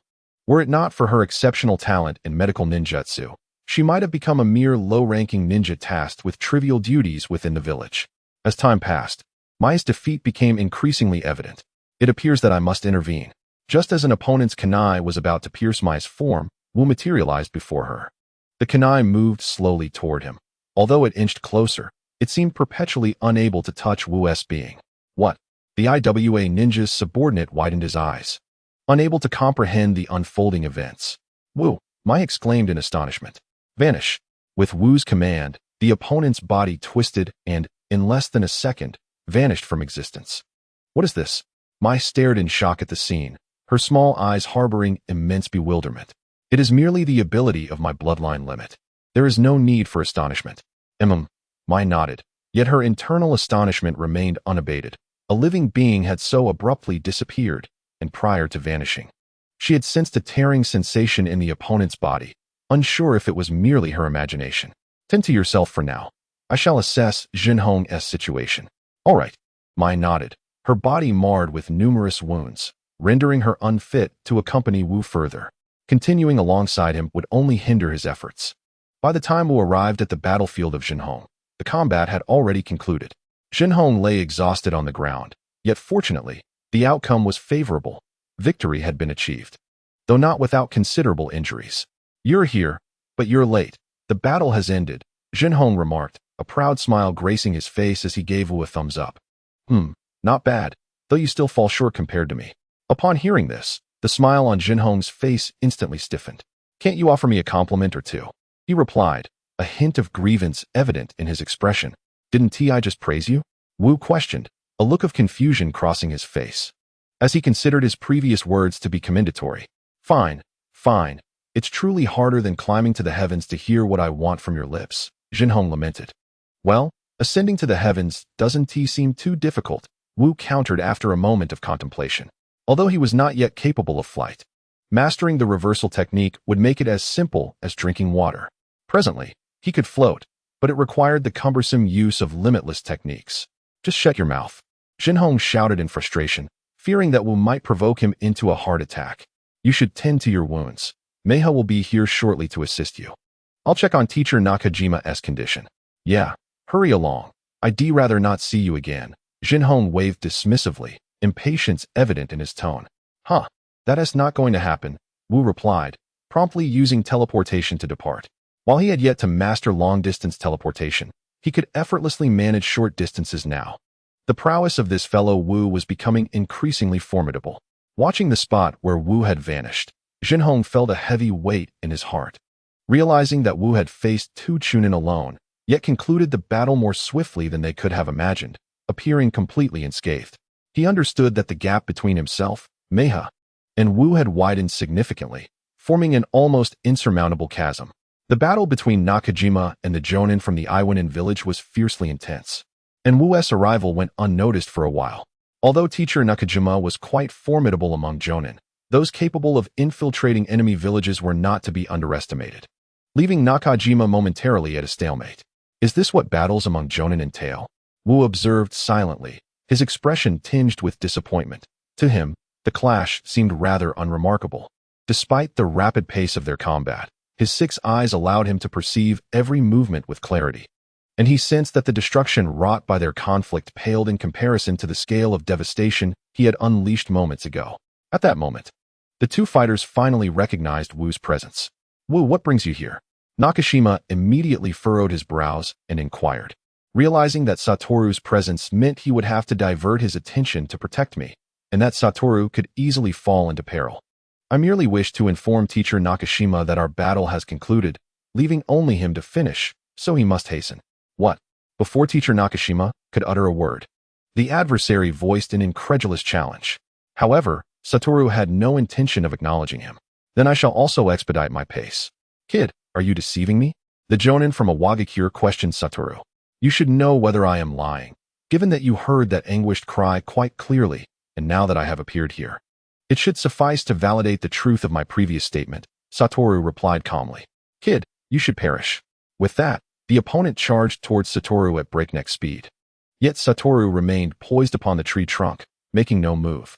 There is no way I will allow you to harm my student. Teacher Nakashima instantly materialized before Satoru, intercepting the attack. Stay back. I shall conclude this battle shortly. Very well, but do take care not to get injured, teacher Nakashima. Satoru withdrew a short distance, but did not stray far, remaining within sight of both combatants. Nakashima frowned at this, but chose not to speak, assuming Satoru merely wished to witness the clash of Jonin. Meanwhile, the Awagakure Jonin had already begun contemplating retreat. Upon learning of the annihilation of his comrades, he realized that remaining here meant his demise was merely a matter of time. However, he faced a formidable challenge in Nakashima, whose strength seemed to surpass his own, leaving him with no assurance of escaping unscathed. Thus, he cast a malign glance towards Satoru, contemplating that capturing him could serve as leverage for his escape. As he engaged Nakashima in battle, he subtly maneuvered towards Satoru, each movement minuscule enough that Nakashima remained oblivious to his true intent. Only Satoru bore a cryptic smile upon his face. Not good. Nakashima's eyes widened as he discerned the adversary's intentions, but it was too late. The opponent unleashed a surge of formidable power, sending Nakashima flying, while his body swiftly advanced towards Satoru, reaching out to seize him by the neck. As the Konoha Chunin drew nearer, a triumphant grin spread across the assailant's face. But when he caught sight of the strange smile at the corner of Satoru's lips, a flicker of panic surged within him, leaving him no time to ponder further. Yet, in the next moment, his expression changed dramatically, for he realized that his hand could not make contact with Satoru. Cursed technique, song. As the corners of Widow's mouth curled into a smile, a voice emerged, instantly triggering a profound sense of peril within the seasoned Jonin. He soon realized that the hand, which had ventured perilously close to his opponent, was ensnared by an overwhelming force, and in the blink of an eye, it vanished. The searing pain jolted him back to reality as he retreated, blood gushing from the severed arm. Gritting his teeth, he endeavored to stifle any cries of anguish. What on earth was happening? What kind of ninjutsu was that? The adversary gritted his teeth and directed his ire at Widow, while Nakajima swiftly positioned himself in front of Widow, his expression grave as he observed the opponent's mutilated arm. Despite Nakajima's curiosity about the recent events, He recognized that this was hardly the time for inquiry. You may interpret it as my bloodline limit, Wudo replied with a confident smile. The 2 chunin you brought with you also perished under this technique. Upon hearing Wudo's explanation, the adversary finally comprehended why his companions had succumbed so swiftly. If he himself could not evade this attack, there was little hope for the 2 chunin. This time, I concede defeat. However, even in death, I shall drag you down with me. To take a Leaf Village prodigy with me to the grave would render my demise worthwhile. Wudo, though still young, had already attained the rank of chunin and possessed a bloodline limit capable of inflicting grave harm upon even seasoned jonin. He would undoubtedly pose a significant threat to their IWA ninja village in the future. Realizing his escape was impossible, he resolved to make this his final contribution to his village. Suddenly, the adversary tore open his clothing, revealing the inner lining adorned with explosive tags. Wudo, run! Nakajima shouted urgently, understanding that the multitude of explosive tags affixed to the opponent would result in a devastating blast, one that could severely injure even him. Die! The IWA ninja bellowed in a fit of rage, triggering a violent explosion that engulfed everything around in a furious inferno. With a click of his tongue, Wudo seized Nakajima's vest and utilized his teleportation technique to escape. Though the distance was minimal, it sufficed to evade the blast radius of the explosive tags. Wudo could have employed his limitless technique to counter the explosion, but doing so would have undoubtedly harmed Nakajima. Thus, he opted for this method to ensure their safety. What was that? Nakajima leaned against a tree, feeling a distinct dizziness clouding his mind. Was that your space ninjutsu? He inquired of Wudo. Indeed, Wudo nodded in affirmation. They had long known of Wudo's ability to teleport, but they had not anticipated that he could transport others alongside him. After a brief respite, the 2 made their way to rendezvous with Masahiro, as he bore the most severe injuries within their team. However, Nakajima suddenly halted at the sight of Wudo's recent battle. Did you cause this? He asked in astonishment. Yes, it should be my doing, Wudo replied. Wu lightly scratched his face with his fingers. The scale of destruction had undoubtedly reached the level of an A-class ninjutsu. Nakajima's heart was filled with astonishment. Even he had not mastered many A-class techniques, and among those he did know, none exhibited such astounding destructive power. It was hard to fathom the heights to which one could ascend. It might not be long before he surpassed Teacher Shomo. Nakajima sighed, acknowledging that while Konoha had seen its share of prodigious ninjas, he firmly believed that Wu was among the very elite. Surpassing his father? It might only take a few years. Wu smiled confidently. Upon arriving at the location of Mahiro, he and Mia found that she had already tended to his wounds. At this moment, nearly a quarter of Mahiro's skin was wrapped in bandages. As soon as he saw Nakajima approach, Mahiro immediately sat up from the ground and reported on the battle's circumstances. Quite commendable. Upon returning to the village, I shall petition Lord Hokage for your promotion to Chunin, Nakajima assured him. Thank you, Teacher Nakajima, Mahiro replied, unable to suppress his smile. In this team, Mahiro felt particularly uncomfortable, whether overshadowed by Wu or Mia, for Wu was significantly younger, while Mia's abilities were comparatively weaker. Yet, there was no remedy. Mahiro could not catch up to Wu, so he merely wished to avoid being outshone by Mia. Let us rest for an hour, then continue our journey. Mia, I will rely on you to ensure Mahiro retains his mobility during this time, Nakajima instructed. Yes, Teacher Nakajima. The task had undoubtedly escalated to an A-class level, as any mission involving local jonin inherently raised the danger rating, regardless of whether combat ensued. Due to Mahiro's injuries, their original timeline of just over a day had now extended to 2. Upon reaching the border of the Land of Fire, they immediately sensed a distinct atmosphere. Every face bore a serious expression. Even their arrival was met with rigorous identity verification before they were granted passage. Thank you for your hard work, Nakajima, said a jonin who emerged from the border camp, embracing Nakajima warmly. The excitement on his face was evident. Not at all. The real effort lies with you. If it weren't for your vigilance at the border, the villagers would not enjoy such a peaceful life, Nakajima replied, showing the familiarity between them. Allow me to introduce you. This is Teacher Shomo's disciple. At that moment, Nakajima called Wu over to introduce him to the Konoha jonin. Is he truly Shomo's child? I had no idea he had grown so much. I've heard tales of Shomo's children being prodigies, and indeed, he is quite impressive. The jonin remarked. This is another of your father's disciples, once my comrade. You may call him Jonin Kimura. After a brief exchange of pleasantries, they took their leave. Little did I expect that I would one day accomplish an A-rank mission. On the way back, Shinhiro clasped his hands behind his head, his injuries nearly healed. And with a proud expression, he remarked that few ninjas his age had completed an A-rank mission. In this regard, Shinhiro possessed the merit to boast. And upon returning to the village, he could certainly revel in this achievement among his peers. However, this was merely the beginning. One must never become complacent. For each A-rank mission is fraught with peril, and a moment's negligence could lead to death. Nakajima, with a serious demeanor, cautioned. Rest assured, Nakajima-sensei. I certainly won't be as arrogant as Wujin. I can't pretend I didn't hear that, Wujin interjected, appearing like a specter beside Shinhiro. So what if you heard? I intended for you to. With the mission concluded, they were in no haste to reach the village and strolled leisurely towards their destination. Just then, an eagle began to circle above them, emitting sharp cries. Upon sighting the eagle, Nakajima's expression shifted dramatically, and he whistled sharply. The eagle, responding to the sound, landed on Nakajima's shoulder, from which he retrieved a note. After glancing at it, his expression grew even more grave. What's the matter, Nakajima-sensei? In response to Nakajima's serious demeanor, Shinhiro and the others also adopted a solemn countenance. An urgent A-rank mission has arisen. A jonin has defected. Our task is to intercept him and capture him alive, or if necessary, eliminate him, Nakajima stated with a weighty tone. A jonin has defected? Shinhiro said in disbelief. This is indeed shocking news. Wujin, too, felt astonished. Konoha village was at the height of its power, and such a betrayal was the least prudent decision. The reasons for the defection remained unclear, but it was certain that the individual bore crucial intelligence about the village. Thus, he must not be allowed to escape the land of fire. Remain vigilant and report any clues immediately, Nakajima instructed. Understood, Nakajima-sensei.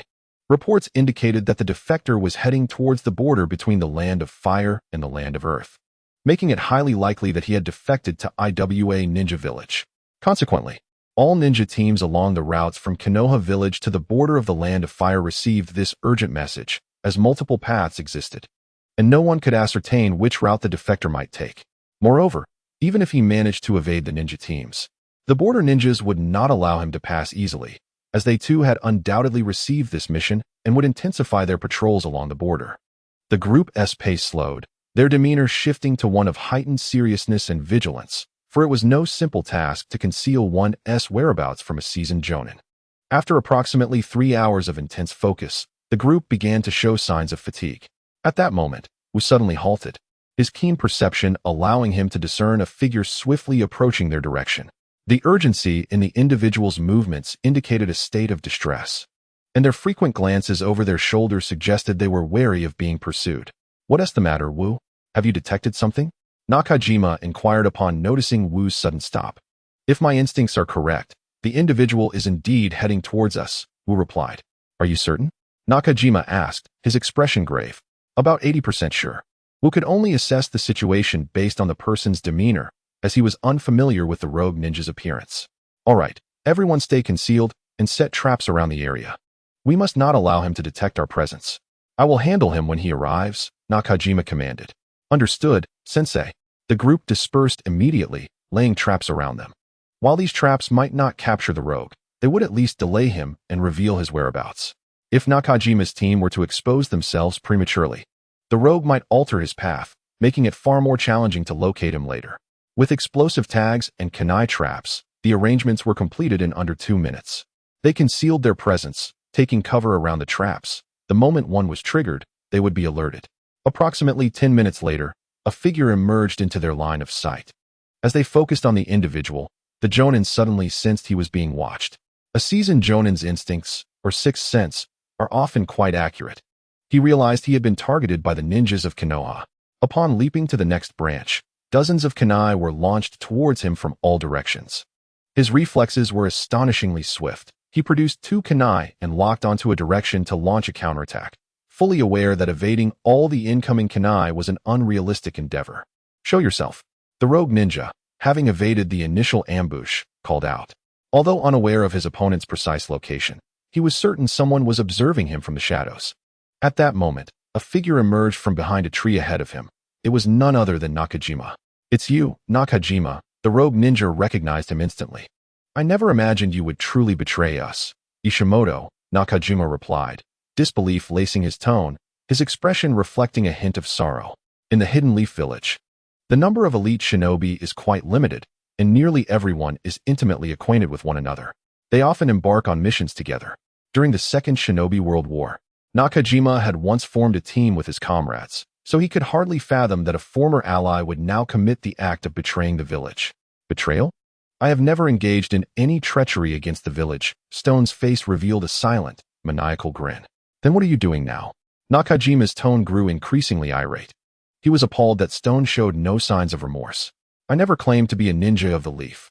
What do you mean? Nakajima's expression turned to one of confusion, and within him, a suspicion began to stir due to Stone's words. I was picked up and brought into the village as a child. I have always been a ninja of the Rock Village. Stone, you scoundrel. At that moment, Nakajima was engulfed by disbelief and fury. He never expected Stone to have concealed his true identity within the leaf for so long, managing to do so adeptly. Prior to this, they had never witnessed Stone engage in any suspicious behavior, nor had they harbored even a shred of doubt about him. The realization that he had been an undercover agent from another village since childhood was utterly despicable. Those who had been eavesdropping on their conversation, including Masahiro, were instantly filled with a seething rage. Regardless of the village, the presence of spies is often the most detestable, for such individuals inflict grievous harm and cause significant losses to their homeland. It is quite normal. Even our village sends spies to others. In this regard, Wufeng was rather pragmatic. He did not believe that the Leaf Village would refrain from such actions. Villages are well aware of this reality. However, some spies are exposed early on, leading their villages to secretly monitor them, and the information they report back is often false or trivial. Yet, individuals like Stone, who have been spies since childhood, are exceedingly rare. When a child is brought into the Leaf Village, their identity undergoes rigorous scrutiny. But it is evident that Stone was a fish that slipped through the net. However, after living in the village for such an extended period, could he possibly harbor no feelings for it? May frowned. Although there were certainly unsavory individuals within the village compared to others, the Leaf was undoubtedly a more suitable place to live. You underestimate these spies too much. Wufeng interjected. After living in a place for over 20 years, even iron can be softened. But do you think those villages are oblivious to this? To ensure these spies work for them, they hold leverage over them, such as their families, or they may place seals upon them, compelling compliance. Thus, sometimes, it is not that they lack affection for their village, but rather, they are left with no choice. That is truly cruel. Upon hearing May and her words, Wu could not help but smile silently. From the very moment one steps into the realm of a ninja, they have already traversed into a domain of unparalleled cruelty. Darkness, bloodshed, violence, death, and threats are all experiences that a ninja must endure. However, for the young Jin Hong and Mei, the time to confront such grim realities has not yet arrived. When the time of war eventually dawns, they will inevitably face these trials. Given this reality, it becomes even more imperative to prevent your escape, Ishimoto. Now fully aware of Ishimoto's true identity, Nakajima has no reason to let him go. Initially, he contemplated appealing to old sentiments to allow Ishimoto to surrender willingly. But under the current circumstances, that seems utterly impossible. Let us see if you possess the capability to withstand this. With that, both combatants simultaneously drew their kunai and charged towards each other. Their figures intertwined momentarily in midair before swiftly diverging to opposite sides. Fire release, great fireball technique. In that fleeting moment, Ishimoto had already begun forming hand seals, conjuring a colossal fireball that hurtled towards Nakajima. Earth release, earth flow wall.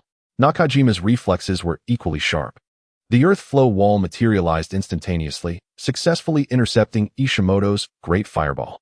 Nevertheless, upon impact, the massive fireball triggered a violent explosion, enveloping the area in thick smoke.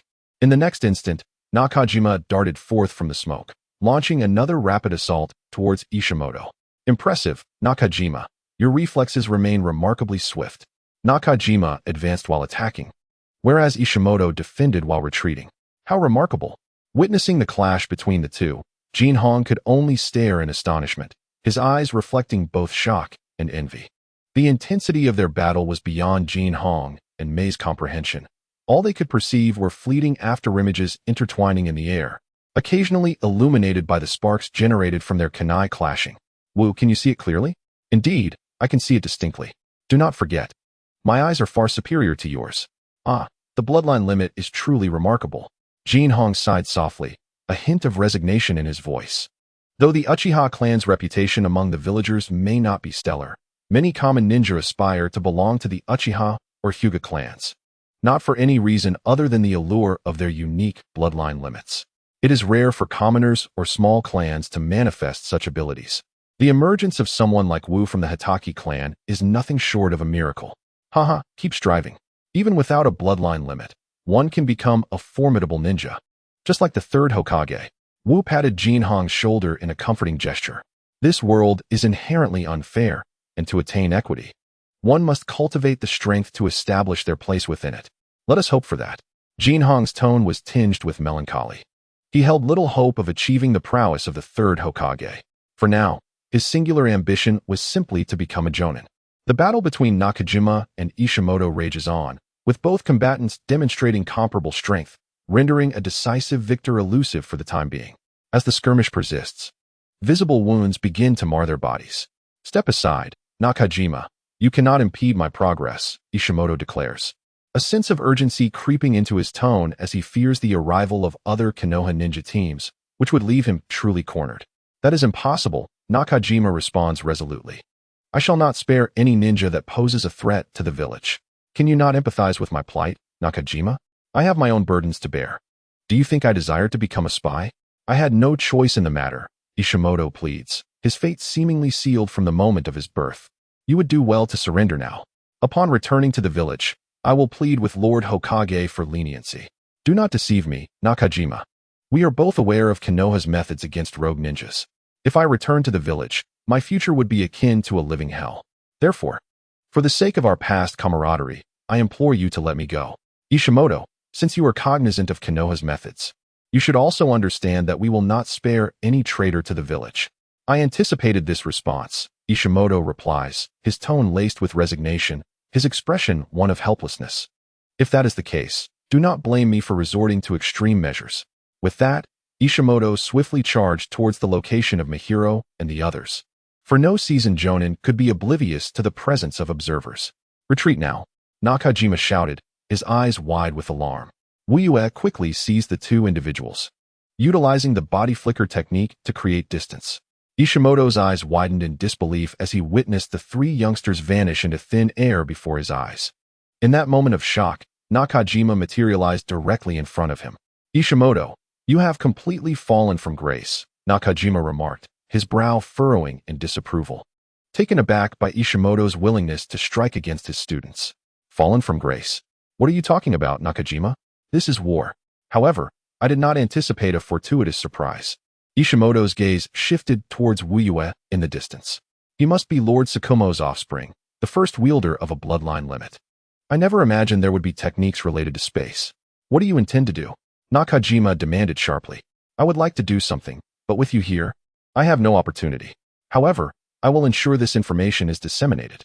Other ninja villages will not allow Konoha to produce a second white fang. With that, Ishimoto swiftly produced a scroll.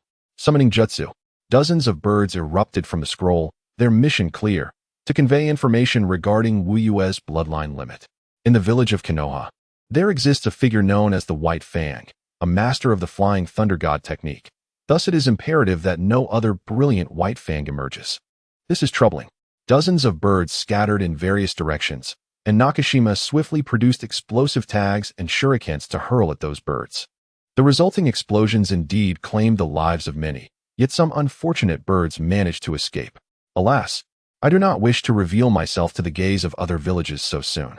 What extended his finger, and a cerulean orb suddenly materialized in the sky, unleashing a formidable gravitational pull.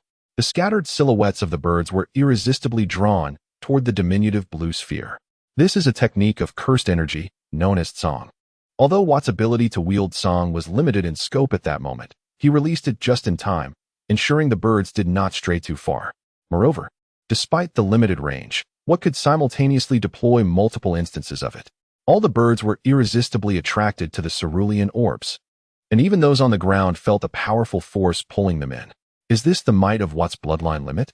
Nakashima widened his eyes in disbelief, gazing at the four blue orbs in the sky. though they appeared for a mere 3 seconds. They conveyed an overwhelming power that left Nakashima acutely aware of his own vulnerability within the sphere of influence. What is this? Ishimoto stood in a daze. The recent phenomenon or technique had shattered his comprehension. They had only felt a faint gravitational force. Yet they could well imagine the terrifying potency if within the full extent of its attack range. After resolving the situation, What exhaled deeply. It was the first time he had simultaneously unleashed 4 instances of Tsang. Although his chakra was not depleted, he felt a profound weariness enveloping him. What was that just now? Mahiro inquired from behind, his expression a blend of astonishment and awe. Nothing much, merely a manifestation of my bloodline limits ability. What explained with a smile. Gulp. Mahiro swallowed hard, realizing that what was far more formidable than he had previously imagined. He would no longer dare to provoke him lightly. Nakashima-sensei, please resolve this quickly. I cannot endure any further complications, What shouted, deciding to play it safe and refrain from taking unnecessary risks until he mastered the technique's reversal. His call jolted the 2 stunned jonin back to their senses, prompting them to launch another assault. Ishimoto, you cannot leave here alive. Oh. It seems I have stumbled upon a remarkable secret. In that case, I shall not so easily meet my demise. With swift hand seals, Ishimoto sank into the earth. Employing the Earth Release, Earth Dragon Hidden Technique, Lightning Release, Earth Walk. Nakashima also pressed both hands against the ground, and in an instant, a terrifying surge of lightning erupted from his palms. While the Earth Walk technique is often regarded as one of the simplest forms of lightning-based ninjutsu, the potency of the technique varies significantly depending on the user. The Earth Walk Nakashima executed now was far more formidable than when Wuj employed it. As a lightning technique that counters earth-based ninjutsu, the moment Nakashima activated Earth Walk, Ishimoto realized that he could no longer maneuver through the soil, leaving him no choice but to claw his way out from the ground. Just as he emerged halfway, Nakashima's strike reached him, and a shuriken swiftly lacerated his arm. Damn it! Ishimoto swiftly evaded and leaped from the earth. Curse technique. Song. A voice from behind him suddenly rang out. What?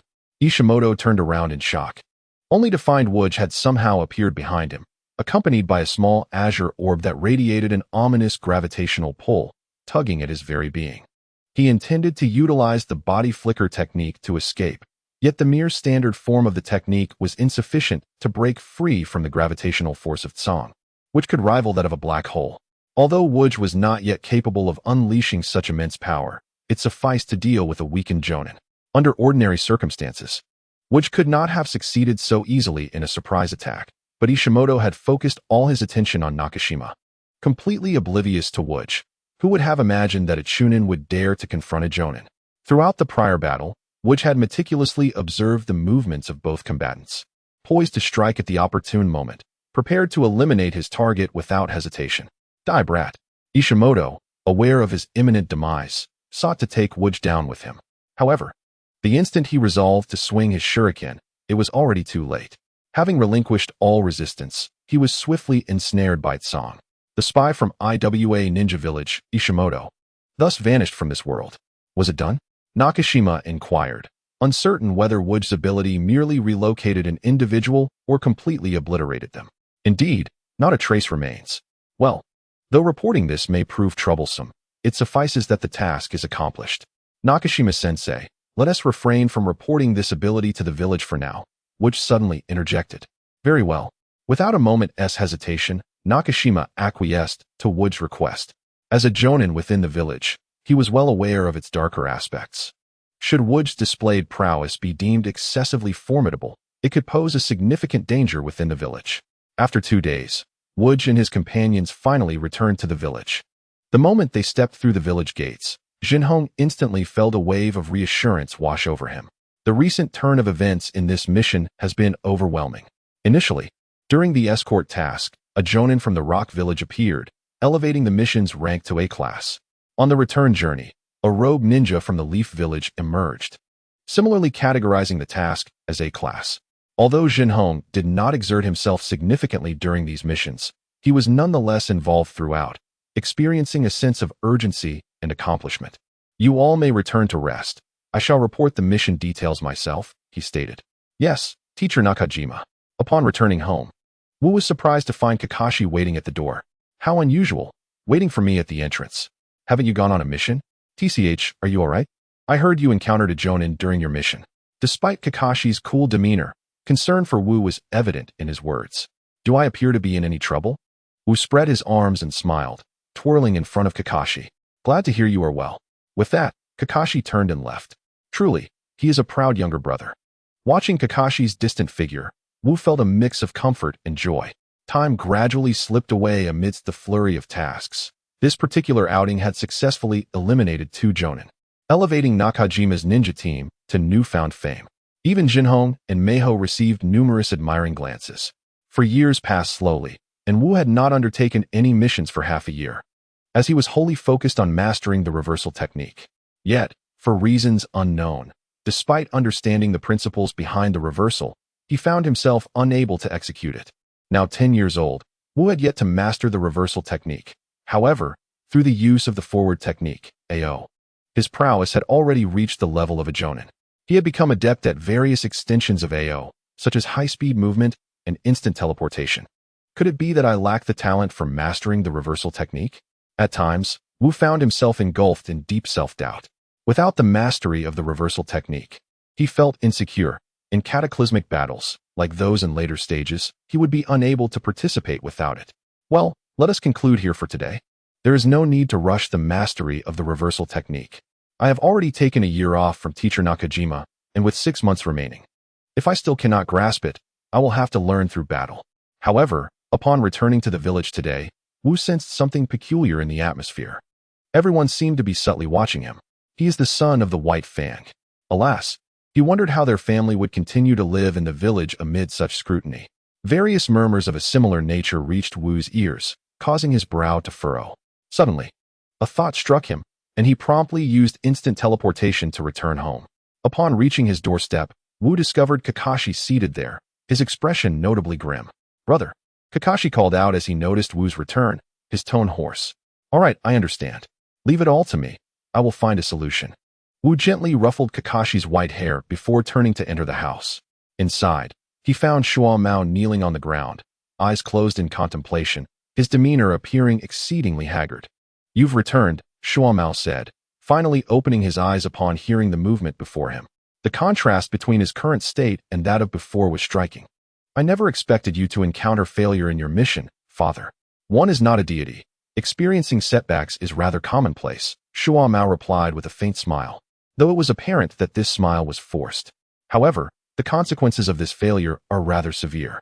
This particular mission's failure had inflicted considerable damage upon the village. And quite frankly, he could now be regarded as a pariah within the community. Do you recall a question I once posed to you, father? If a mission conflicts with the lives of your comrades, what would you choose? You had answered without hesitation, stating that you would choose to save your teammates. It appears you have upheld that principle, father, setting an exemplary precedent for Kakashi and me. No matter what transpires, I will always prioritize the lives of my comrades. That is my ninja way. Then why do you appear so troubled? You handled the situation admirably, adhering to your ninja way. Yet, is it that you cannot bear the condemnation from the villagers? Do you truly care so much about their opinions? Although Wu now wore an eye patch, Shuo Mao could still sense the intensity of Wu's gaze upon him. Father, my eyes possess the ability to glimpse the future. Do you wish to know what I have seen? Wu's tone grew more aggressive, and for a moment, Shuo Mao felt his son's imposing presence overwhelm him. I have witnessed you, father, unable to withstand the villagers' scorn, taking your own life. Despite the gravity of Wu's words, Shuo Mao's expression remained unchanged. Perhaps he too had contemplated such a fate, or perhaps his heart had already begun to entertain thoughts of atonement through death. I also envisioned Kakashi. I saw him transformed into a cold-hearted ninja due to your demise, becoming the antithesis of the man you were, someone capable of harming fellow ninjas in pursuit of mission success. Wu's voice trembled with fervor, revealing a side of him seldom seen before. Father, do you wish for Kakashi to become that heartless ninja? Wu confronted Shuo Mao directly. Is it true? I never imagined the future Kakashi could become such a person, Shuo Mao mused, closing his eyes as a solitary tear traced down his cheek. He did not doubt Wu's sincerity. While the notion of seeing the future seemed implausible, he had unwavering faith in his child.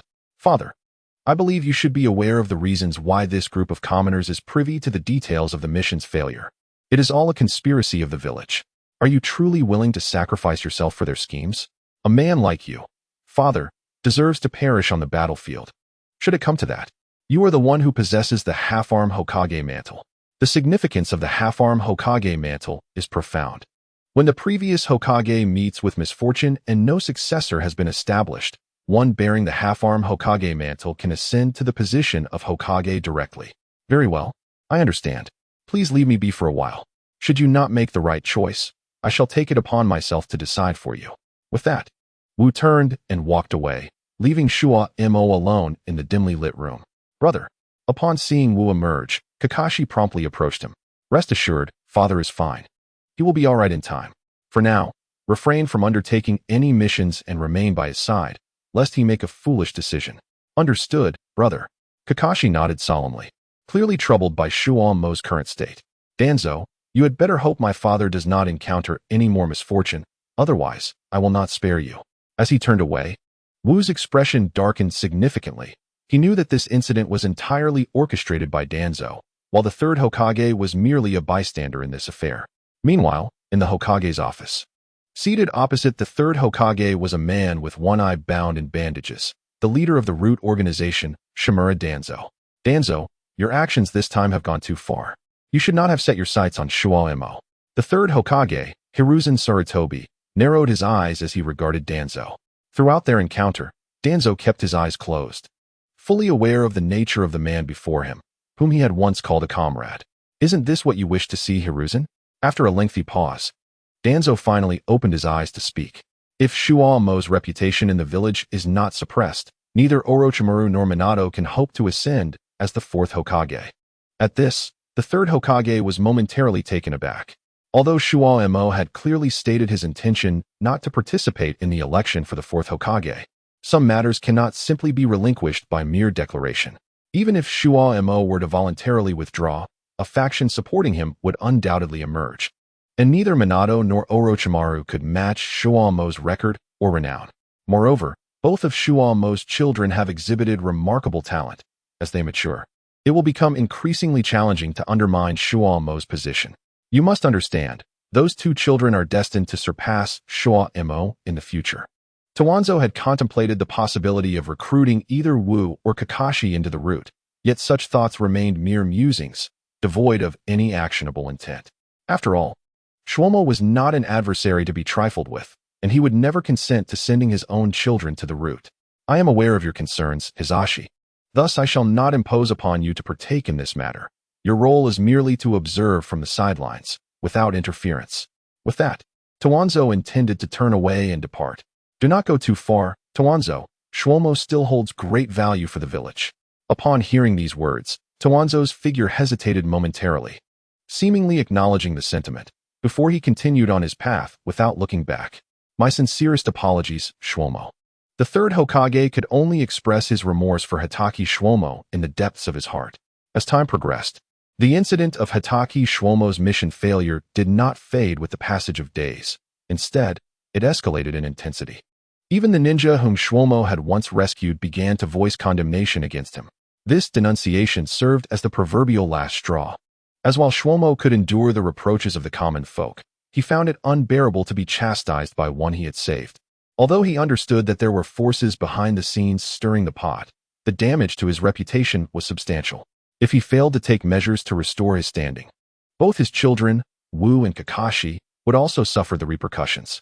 Wu refrained from confronting the ninja who had been saved by Shuo-mo, recognizing that the individual was merely a pawn in a larger game. Even if he were to confront him, what difference would it make? Perhaps he could compel the ninja to apologize privately to Shuo-mo, yet the harm inflicted upon Shuo-mo had already reached an irreparable threshold. At that moment, within the Hatake household, Shuo-mo knelt before the portrait of his late wife, a meticulously polished short blade resting before him. Forgive me, Wu, Kakashi, I have ultimately let you down. With those words, Shuo-mo grasped the short blade, aiming it at his abdomen, poised to plunge it in. Just as he was about to act, a figure materialized before him, seizing his hand with a firm grip. You have indeed chosen this path, father. Wu's cold voice resonated in the air. Ever since the rescued ninja had begun to incite public outcry, Wu had not left the confines of their home, vigilantly monitoring Shuo-mo's actions. I am sorry, Wu. Tears streamed down Shwomo's cheeks. At that moment, a series of urgent knocks echoed from outside, and the door was flung open to reveal Kakashi, who rushed in, breathless and alarmed. Upon seeing the two figures within the room, Kakashi exhaled in relief, but his eyes widened in shock at the sight of the blade in Shwomo's hand. I once stated that if my father cannot make the right choice, it falls upon me to make it for him.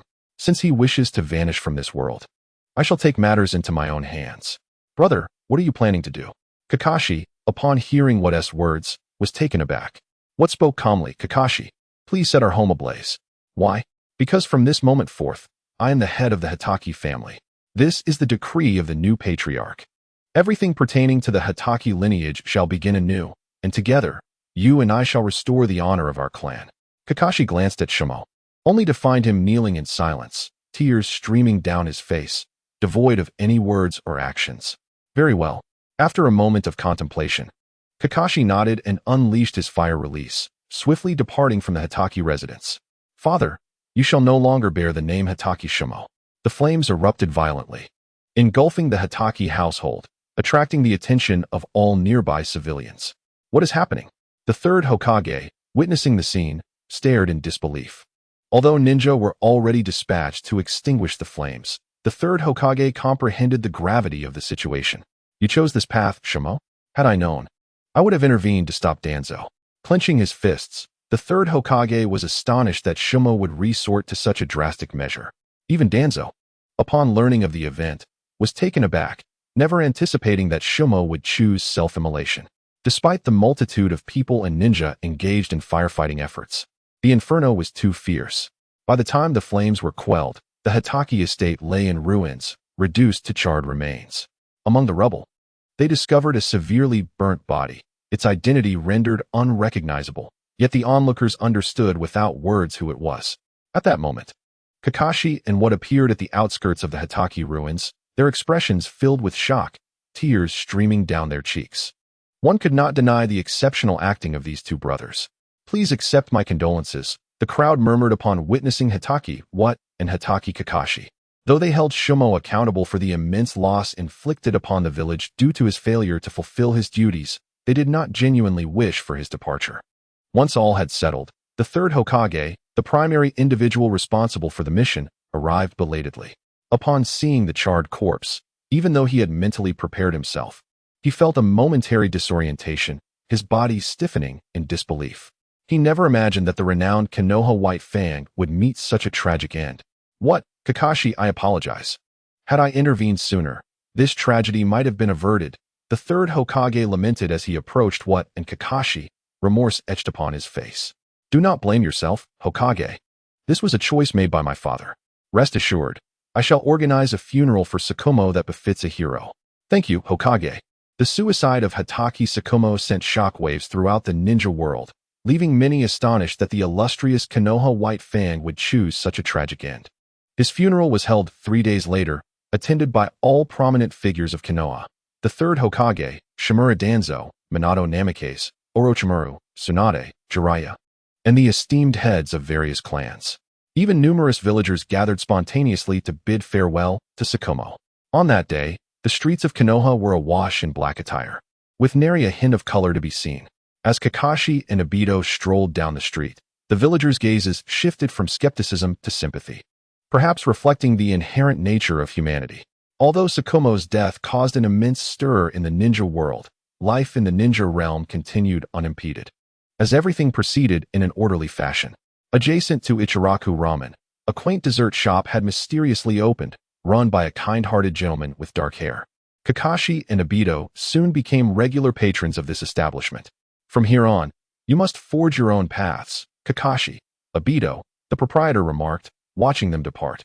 This man was none other than the reborn Hatake Sakomo, who had assumed a new identity and concealed himself. Following Obito's suggestion, Sakomo opened a dessert shop, and with his culinary skills already commendable, he quickly mastered the art of confectionery through diligent practice. Of course, Obito had his own ulterior motive. This way, he could enjoy desserts without spending a dime. Your business is thriving here, Ichiraku commented to his new neighbor. Although his ramen shop was also doing well, customers only visited during meal times, while the dessert shop enjoyed a steady stream of patrons. Uncle, Your desserts are truly delicious, exclaimed Ayam, the little girl from Ichiraku, savoring the treats made by Tsukumo with a look of pure delight. Is that so? Would you like to become my daughter-in-law? I happen to have 2 sons. Whichever you fancy can marry you, and you'll get to enjoy my desserts every day, Tsukumo said, bending down to pat little Ayam's head. Sure, I want to be your daughter-in-law, she replied, and at that moment, Tsukumo felt a chill run down his spine. As if being scrutinized by a terrifying presence, an emotion he hadn't experienced in quite some time. Looking up, he saw Ichiraku glaring at him with a fierce intensity, his eyes seemingly ablaze with fury. I was just joking. Kakashi Hatake displayed an expression of awkwardness, waving his hand as he hurriedly attempted to explain. Unbeknownst to both him and Naruto, their father had nearly arranged a marriage for one of them. Brother, do you think Dad will eventually find out? Kakashi inquired as they traveled. If he finds out, he finds out. I never intended for this to remain hidden for a lifetime. I'll keep it concealed for as long as I can, but at least until the 3rd Hokage passes away, Naruto replied. After the 3rd Hokage's death? That could take several decades, Kakashi reflected. Although their relationship with their father remained intact, the secretive nature of the situation left Kakashi feeling uneasy. Who knows? It might only be a matter of a few years.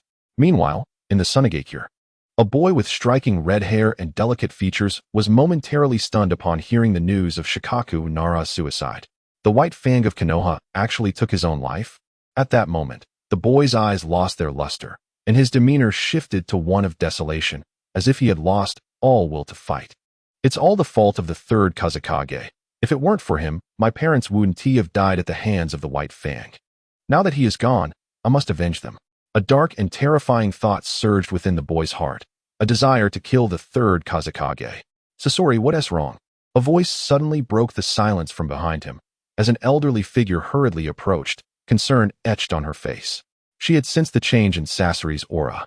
I'm fine, Grandma, he replied, forcing a smile that appeared strained, if not insincere. Satori, the White Fang is dead. You no longer need to burden yourself with thoughts of revenge. Understood, Grandma. I will no longer seek vengeance against the White Fang, he assured her. This elder was Chiyo, a respected figure in Sunagakure. As she embraced Satori, her heart finally found some solace knowing the threat was eliminated. She did not wish for her grandson to pursue a dangerous vendetta against such a formidable opponent. After all, the strength of the White Fang was renowned, and even the genius puppet master Chiyo doubted her grandson's ability to defeat him. Not long after the world of shinobi had calmed, another monumental and shocking piece of news emerged from Sunagakure, reverberating throughout the 5 great shinobi villages.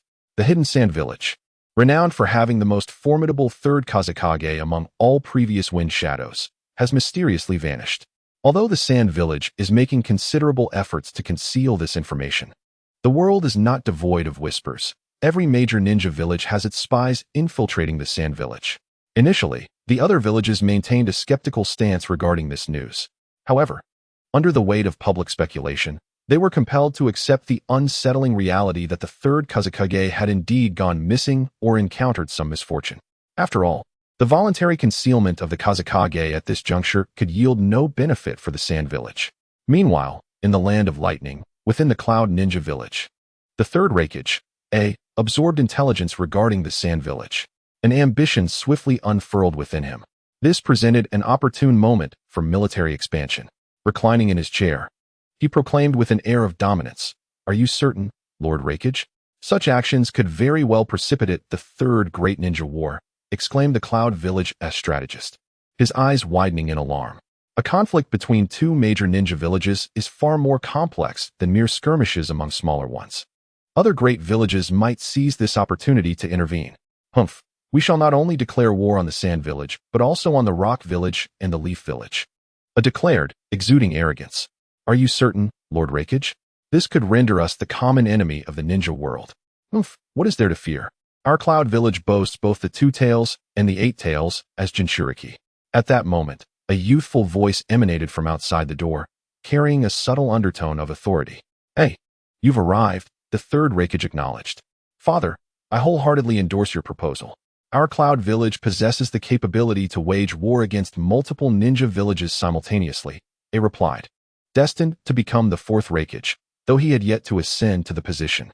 The villagers understood that upon the 3rd Raikage's retirement, it would undoubtedly be his successor. Accompanying him was the eight-tails Jinchuriki, Killer Bee. Indeed, you are truly my son, the third Raikage said, a look of pride illuminating his face. Gather the main forces. We shall advance towards the Sand Village. I will personally lead the charge against the Rock Village, while you two will handle the Leaf Village. The third Raikage's actions were swift. By the time he resolved to initiate war, his plans had long been meticulously crafted.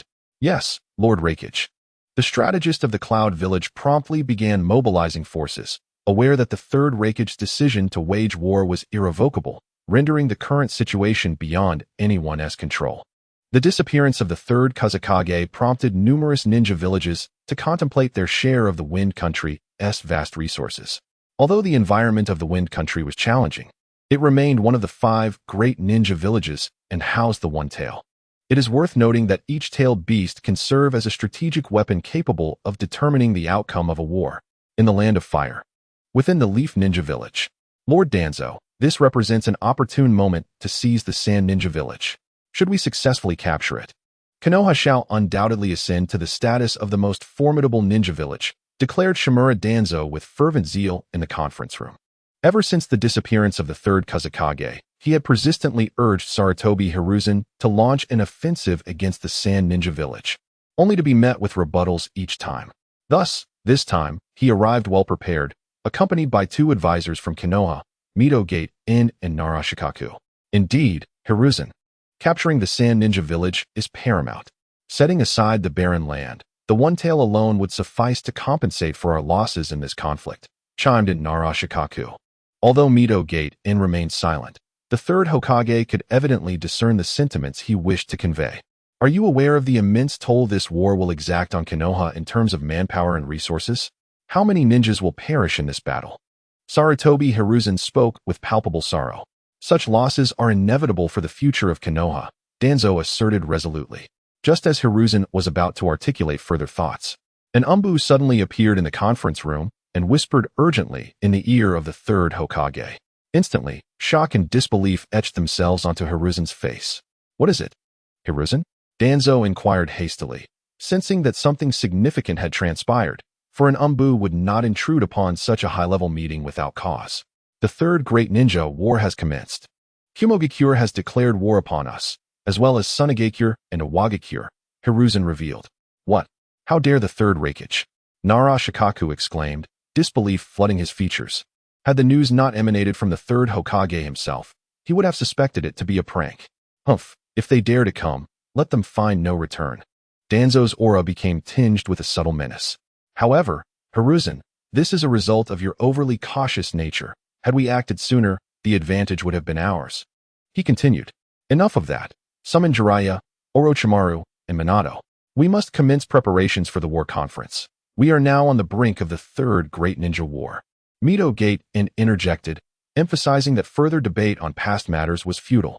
During this tumultuous time, all missions from Konoha had been halted, and ninjas engaged in external tasks began to be recalled. How extraordinary that we have all been gathered here, Orochimaru remarked, surveying the assembly in the conference room, which comprised the upper echelons of Konoha. I bear grave news. The third great ninja war, instigated by Kumogakure, is imminent, he announced. What? Jiraiya exclaimed in shock upon hearing the third Hokage's proclamation. Old man, you cannot be jesting. Do you truly think I would jest about matters of war? It won't be long before the entirety of the ninja world becomes aware of this situation. Thus we must prepare ourselves in advance. All borders of the Land of Fire must be heavily guarded. We cannot afford even the slightest oversight. So, what is required of us now?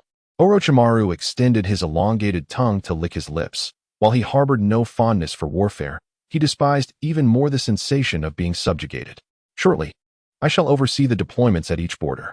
Jiraiya, find a way to bring Tsunade back. We are in dire need of her strength. Understood.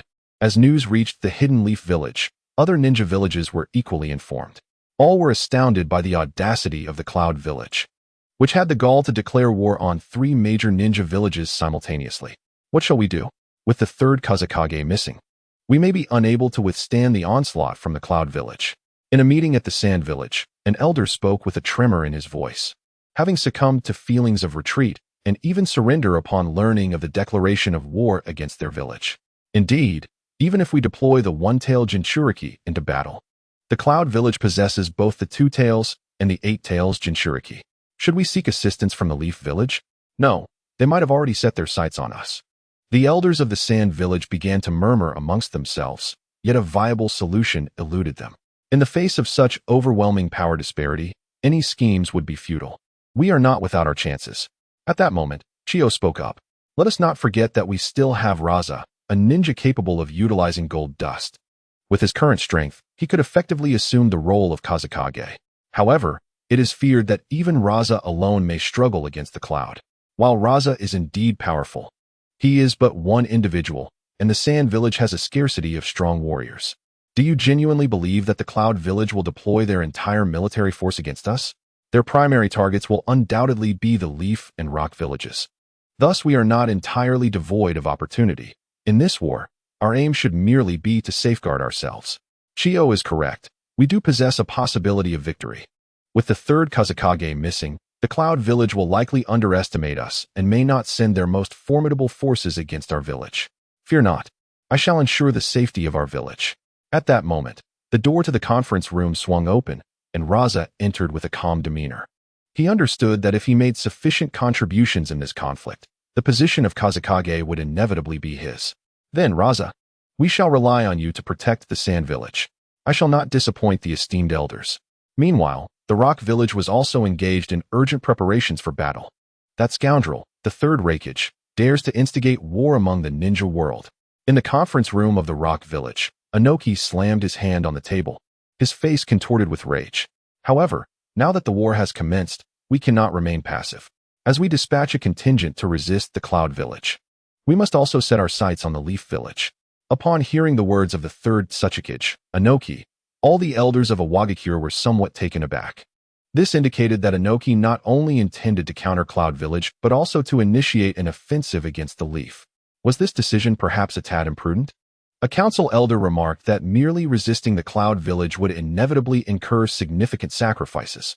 Since the war has already begun, sacrifices are unavoidable. Although the Leaf has lost a formidable warrior, the village still boasts numerous powerful ninjas. This conflict must exact a heavy toll on the Leaf. Otherwise, the initiation of this war would be rendered meaningless. Inoki understood that the third Raikage likely shared similar sentiments. Even though the Leaf had lost the White Fang, it still possessed the legendary 3 ninjas, alongside the Hyuga and Uchiha clans. This third great ninja war could be said to have been orchestrated with the Leaf in mind. I will oversee the defense of the village. I hereby appoint Loam as the commander of the offensive forces. With that, the third Tsuchikage issued his orders. Yes, Tsuchikage-sama. The land of lightning, the land of earth, and the land of wind all commenced mobilization, and naturally, the land of fire was not lagging behind. Jiraiya, you will lead a team of ninjas to guard the border with the land of wind. We cannot allow any ninja from the wind to trespass into our territory. Understood. A rare seriousness appeared on Jiraiya's face. Orochimaru, you will lead a team to repel the ninjas from the Cloud Village. We do not require their annihilation, merely their retreat. No problem. Minato, the border with the land of earth is your responsibility. While it remains uncertain whether Awagakure will take action against us, we must remain vigilant. Leave it to me, Hokage-sama, said Kakashi with a serious expression. Next, there was the matter of the Mist Village. It was uncertain whether they would participate in this battle, as they had shown no signs of activity thus far. Let the Uchiha and Hyuga clans handle the Mist Village. Their eyes are perfectly suited for dealing with them, suggested Mito. Very well, Danzo, ensure that your route is prepared at all times. They may enter the fray at any moment. I understand. With the meeting adjourned, everyone prepared to depart. Immediately, Konoha village was enveloped in a rapid mobilization. Kakashi and Guy received the news, but regrettably, the two were not assigned to the same team. Kakashi was designated to the border with the land of Earth under Minato's command, while Guy's team was assigned to Orochimaru's unit to intercept the Cloud Village. Kakashi, the war has begun. Make sure to prioritize your safety. As Wu gazed at Kakashi, a serious expression graced his face as he earnestly cautioned him. His arrival had already instigated change within this world, leaving him unaware of the implications it would have on the war and Kakashi himself. Brother, I do not wish to be left alone in our home once this war concludes. A faint smile tugged at the corners of Wu's lips. Rest assured, I shall return once the war is over. After exchanging one final glance, the two made their way toward their respective teams. This commotion did not escape the notice of the citizens of Konoha, who were acutely aware that the third great ninja war had commenced, instilling a sense of dread within their hearts. Although Konoha was the most formidable of the ninja villages, uncertainty loomed over whether the front lines could withstand assaults from other ninja factions. Passing by Shobu's dessert shop, both Wu and Kakashi observed the worried expression etched upon their father's face. "You must return safely, Wu and Kakashi." At that moment, Shobu felt an overwhelming urge to reveal his identity. Allowing his children to face the battlefield alone was a burden too heavy to bear. Yet, having feigned death once, he feared that the next time might not be a mere pretense. If the higher-ups of Konoha discovered his ruse, it would surely create a rift. At least while the third Hokage and Danzo remained in power, he must tread carefully in revealing his true self. "Wu, over here." Upon spotting Wu, Masahiro waved his hand. "You're quite slow. We were about to depart." "My apologies," Wu replied, though he was not the only one lagging. Their leader, Orochimaru, had yet to arrive. "In the upcoming battle, I may not be able to fight alongside you, so you must ensure your safety."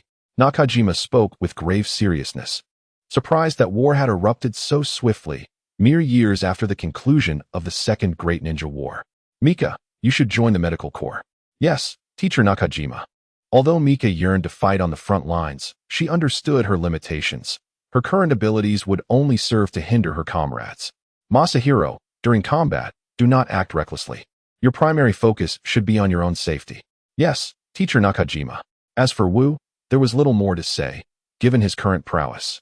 As long as he did not act foolishly, he should remain out of mortal danger. "Do not worry, Teacher Nakajima. Even if you were to perish, I would undoubtedly survive." "Humph, a dog's mouth cannot produce ivory." Although Wu's words lacked grace, they provided Nakajima with a sense of relief. Before long, Orochimaru arrived, leading their formidable force into a rapid deployment. They were to hasten towards the land of hot water, situated between the land of fire and the land of lightning. Such was the plight of a small nation, devoid of formidable strength, relegated to becoming the battlefield of war. They belonged to the vanguard, numbering approximately 500, with over 30 elite ninjas among them, while the remainder comprised lower-ranked ninjas.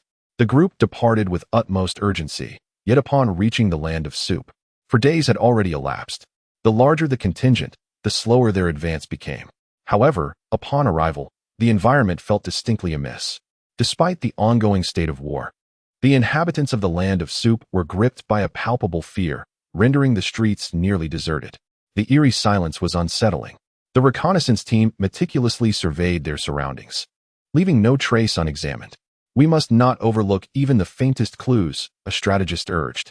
Acknowledging this, several members of the Oil Woman clan and a few from the Hyuga clan employed their Byakugan and insects to begin their observations. "Remarkable. They have members of the Hyuga clan," one of the Cloud ninjas noted, as several concealed ninjas from the Cloud took advantage of the environment to remain hidden, watching every move of their adversaries. "If this continues, we will inevitably be exposed," one Cloud ninja remarked. "Let us proceed. With our current forces, the outcome remains uncertain." The commander of the Cloud forces said gravely, eyeing the direction of the Konoha ninjas. Initially, he had intended to launch a surprise attack, while the Konoha ninjas were unsuspecting. However, the vigilance displayed by the Konoha ninjas caught them off guard, prompting an immediate halt to their approach for careful observation. "Everyone, prepare to strike." Upon the Hyuga clan's discovery of their presence, the Cloud ninjas launched their shuriken laced with explosive tags towards the Konoha ranks. "This is bad. We are surrounded," exclaimed a member of the Hyuga clan, his expression shifting to one of alarm. The Konoha ninjas soon beheld numerous shuriken flying towards them, each adorned with explosive tags, a sight that instilled terror as they counted at least hundreds hurtling in their direction. Summoning technique. Witnessing the impending onslaught, Orochimaru swiftly performed hand seals, summoning 3 colossal serpents that loomed over the Konoha ninjas. The hundreds of explosive shuriken detonated against the serpents, unleashing a cacophony of destruction. The enormous explosions elicited anguished cries from the serpents, their forms becoming a gruesome spectacle of carnage. Once the chaos subsided, the serpents vanished with a resounding thud. Orochimaru has made his move. The instant the serpents appeared, it was clear to them that the infamous Orochimaru had intervened. as he was known to be the sole summoner of serpents in the current Konoha. As the serpents dissipated, the Konoha ninjas felt a sense of having narrowly escaped doom. Yet, their momentary relief was short-lived, as shouts erupted from all directions, and hundreds of cloud ninjas launched an immediate assault on their position. Certainly, the ninjas of Konohagakure could not remain idle. Soon, both sides were engulfed in battle.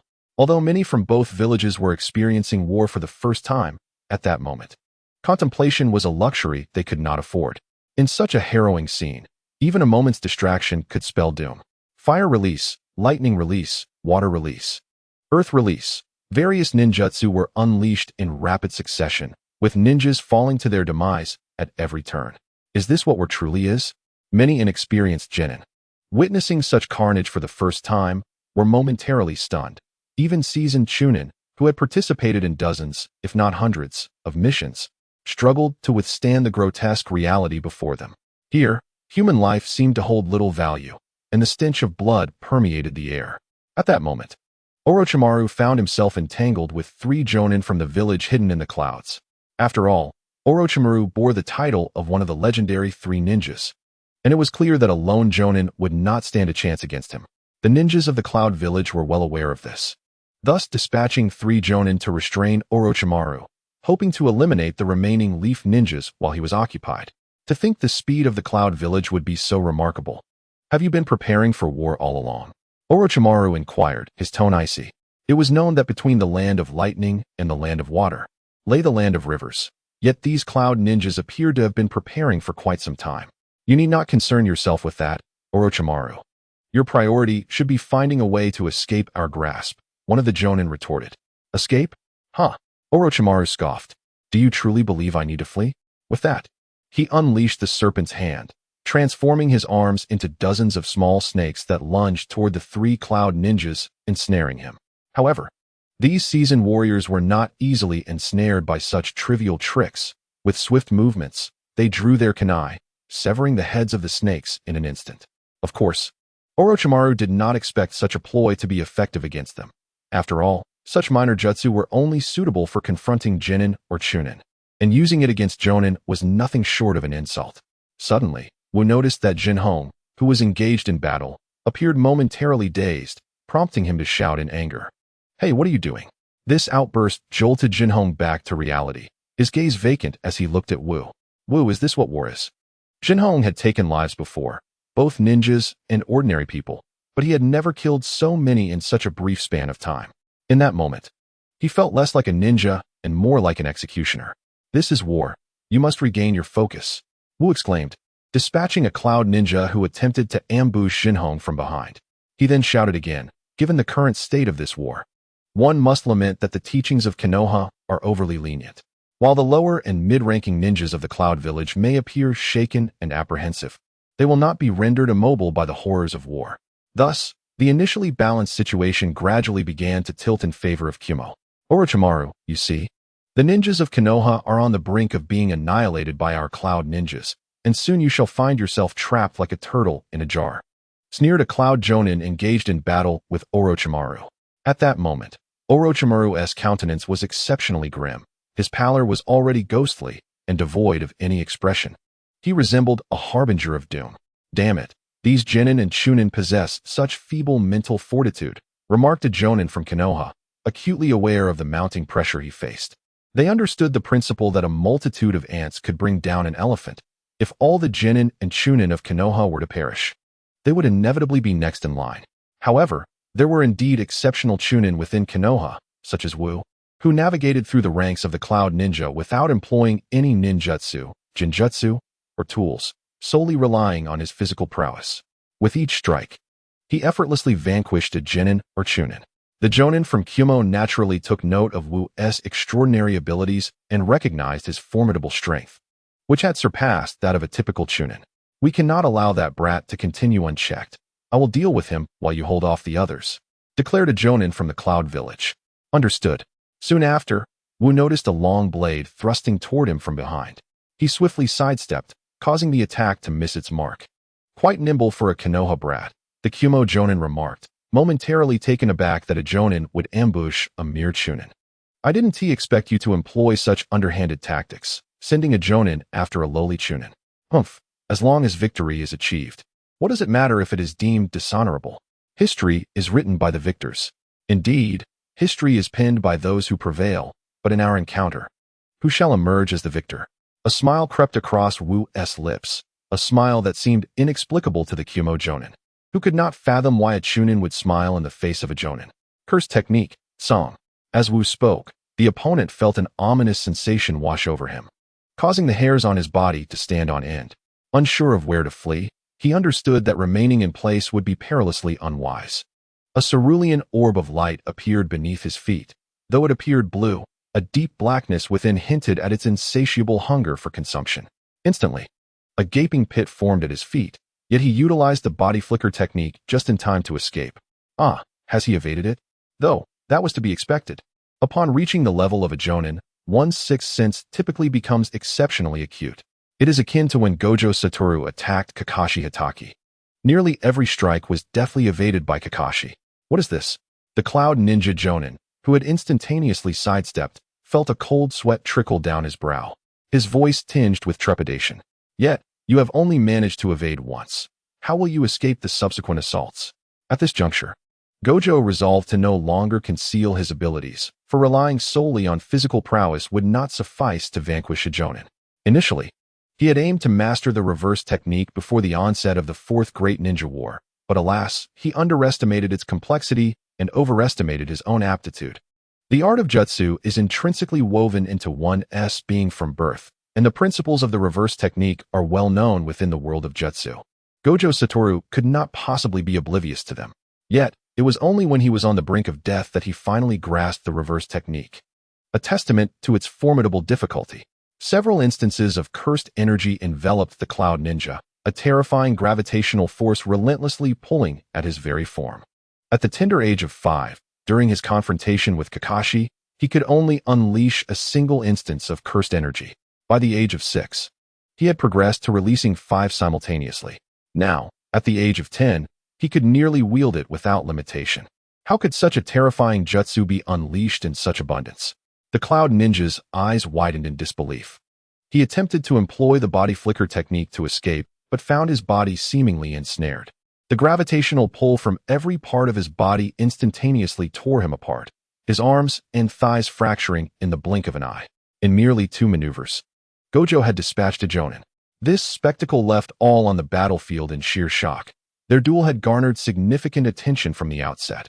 One a prodigious ninja of Konoha, the other a jonin of the Cloud Village.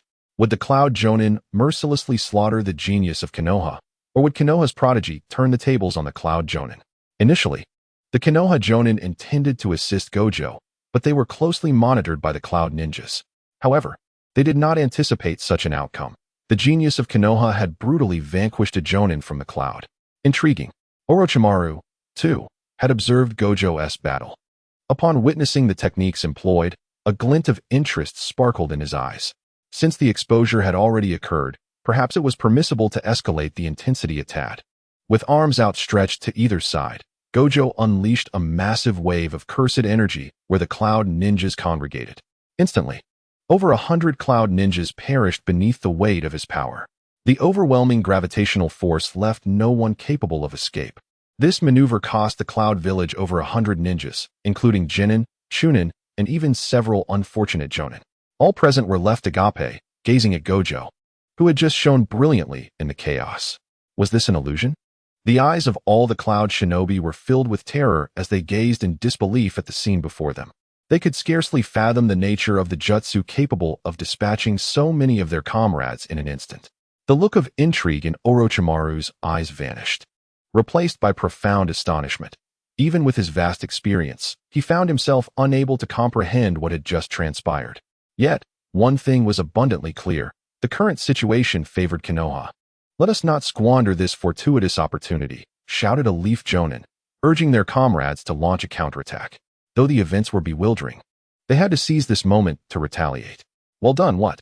Nakajima took advantage of the enemy's momentary daze to position himself behind What, leaning against his back. "But from here on, it's up to you, Nakajima-sensei. I'm feeling somewhat fatigued." "All right, just ensure your own safety," Nakajima replied before rejoining the fray. What's display had significantly boosted the morale of the Leaf forces, enhancing their combat capabilities. Some Jonin contemplated how a Chunin could overshadow their efforts in this battle, while others among the Chunin reflected that even if they could not surpass what, they must not fall too far behind. As for the Genin, they had already begun to idolize what.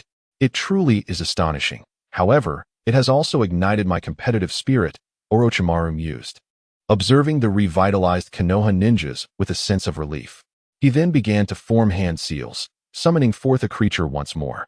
With a tremendous cloud of smoke, a colossal serpent adorned with purple markings materialized on the battlefield, significantly larger than the 3 serpents Orochimaru had previously summoned. Did I not instruct you to refrain from summoning me unless absolutely necessary? And do not forget, each summoning requires 100 fresh sacrifices. The summoned serpent admonished with a fierce tone. Humph, Wanshi, feel free to feast on any of the cloud ninjas, Orochimaru retorted. Upon hearing this, a glint of greed shone in Wanshi's serpentine eyes. Haha, splendid. In the future, do summon me more often for such delightful feasts, Orochimaru. A look of disdain crossed Orochimaru's features at Wanshi's words. However, before you indulge in those ninjas, we must first deal with these 3 nuisances. Agreed. As long as they are all consumed, Wanshi replied, opening his massive jaws and diving toward the 3 cloud Jonin. Not good. The moment the 3 cloud ninjas laid eyes on Wanshi, an ominous feeling washed over them. They certainly did not possess a summoning beast of such magnitude.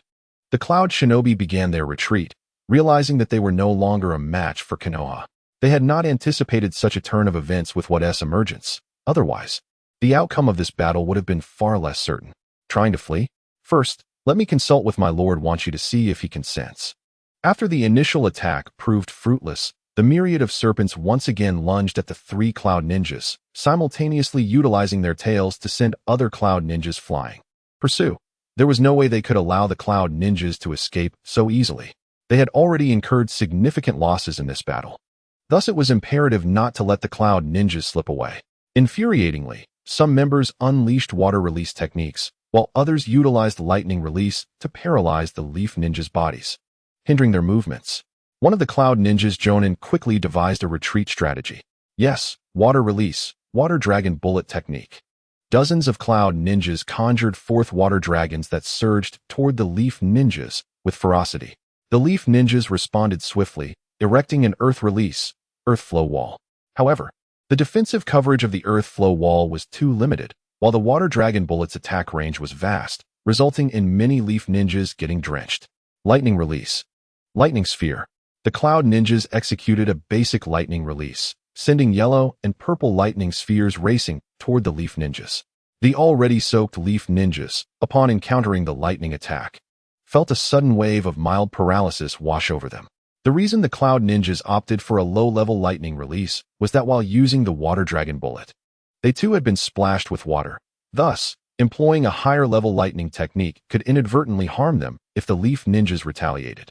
However, as ninjas from the cloud village, they had long since developed a resistance to such mild paralysis. Frustrated, the leaf ninjas, feeling their movements sluggish, could only watch helplessly as the cloud ninjas distanced themselves. Stop right there. Suddenly, the voice of the myriad of serpents echoed, their enormous form darting forward like a bolt of lightning.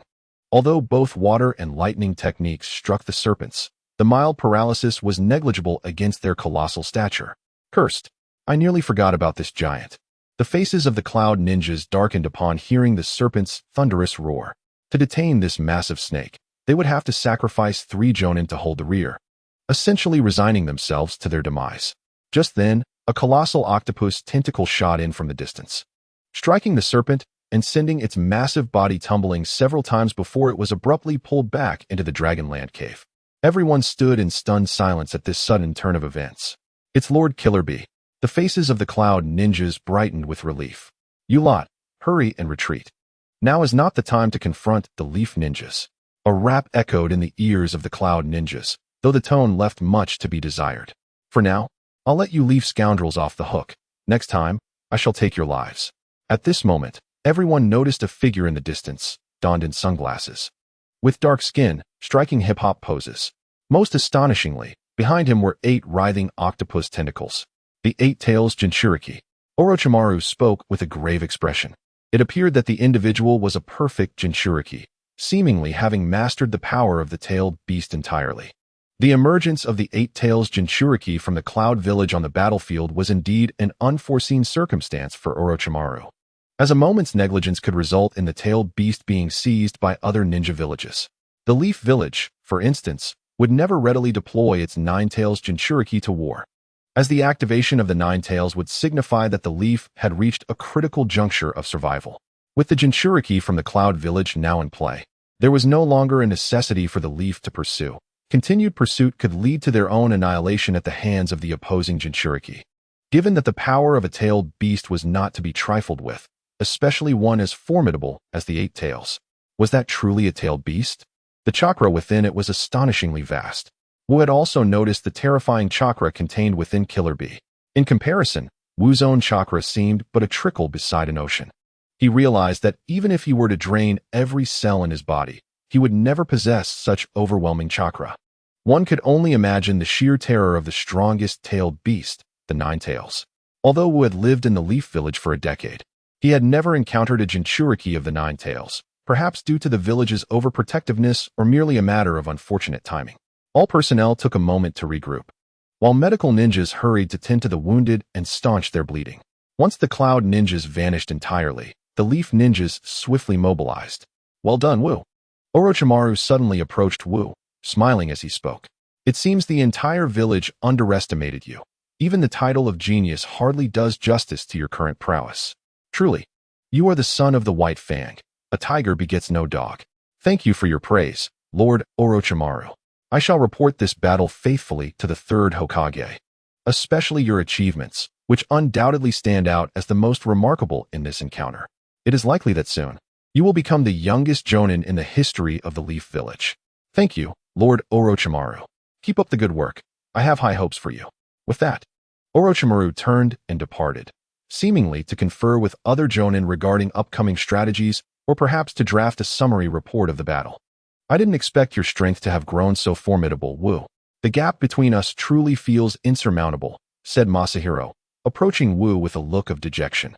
They were teammates. Yet now the disparity seemed to place them worlds apart.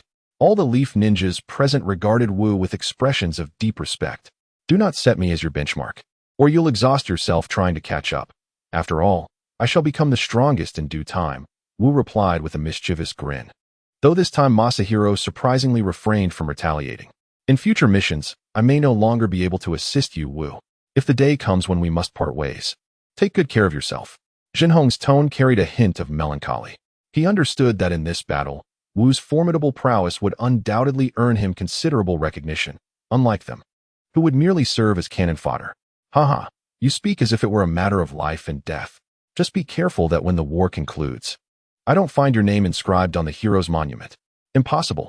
I shall not so easily perish on the battlefield. I have yet to marry and bear children." What Jinhong failed to notice was the glimmer of envy in the gazes of other Konoha ninjas. After all, not everyone had the privilege of conversing so amicably with Wu. Before long, the report and results of the battle were transmitted back to Konoha by Orochimaru through a secret technique. When the third Hokage unfurled a scroll that had been expelled from the mouth of a white serpent, he was taken aback by its contents. Could it be that the child of White Fang possessed a technique capable of annihilating a significant portion of the enemy in an instant? This was a technique never before wielded by White Fang himself. Could it be the child's bloodline limit? In the past, the third Hokage would have summoned Wu for clarification, but time was of the essence now. Wu was promptly promoted to Jonin, granted the authority to lead a ninja squad. Soon, the third Hokage completed the decree regarding Wu's reward and once again placed it into the mouth of the small white serpent. In times of war, any talent would surely be utilized. It also represented an opportunity for common ninjas to ascend to higher ranks.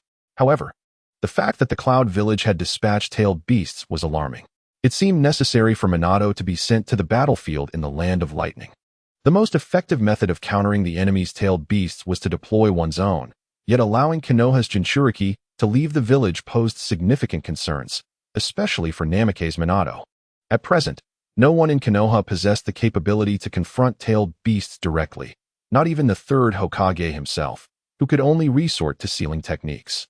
However, Such sealing techniques often demanded a tremendous cost. One could only hope that the Cloud Village would not overstep their bounds. Should they indeed unleash tailed beasts on a large scale, the third Hokage would undoubtedly mobilize all of Konoha's elite forces to capture the enemy's beasts. Shortly thereafter, Orochimaru received the third Hokage's response. Upon reading it, a knowing expression crossed his face. Konoha's Wu, you are hereby promoted to Jonin with the authority to lead a squad. I trust you will not disappoint the third Hokage. Orochimaru announced Wu's promotion before all present, yet not a single ninja from Konoha voiced dissent, for Wu's earlier display of strength had thoroughly convinced them. Thank you, Lord Orochimaru. I shall certainly not let the Hokage down. At that moment, Wu's expression remained serious and earnest. He could not afford to disappoint those who revered him. In this instant, he perhaps began to comprehend his father's sentiments. To have all those who respect you within the village feel disappointed is a profound sense of loss and despair. A sentiment that those who have not experienced it may never fully comprehend. After a brief respite of half an hour, we set forth once more, intending to establish our encampment at the border of the land of soup. Kakashi, come here. I have a task to assign to you, Orochimaru declared. Casting a glance at Kakashi, Lord Orochimaru, may I inquire what the task entails? Kakashi asked within the confines of the temporary tent. I require you to lead a ninja squad to directly ambush the rear of the Cloud Ninja forces. If feasible, sever their supply lines, for in doing so, we would claim half the victory in this war.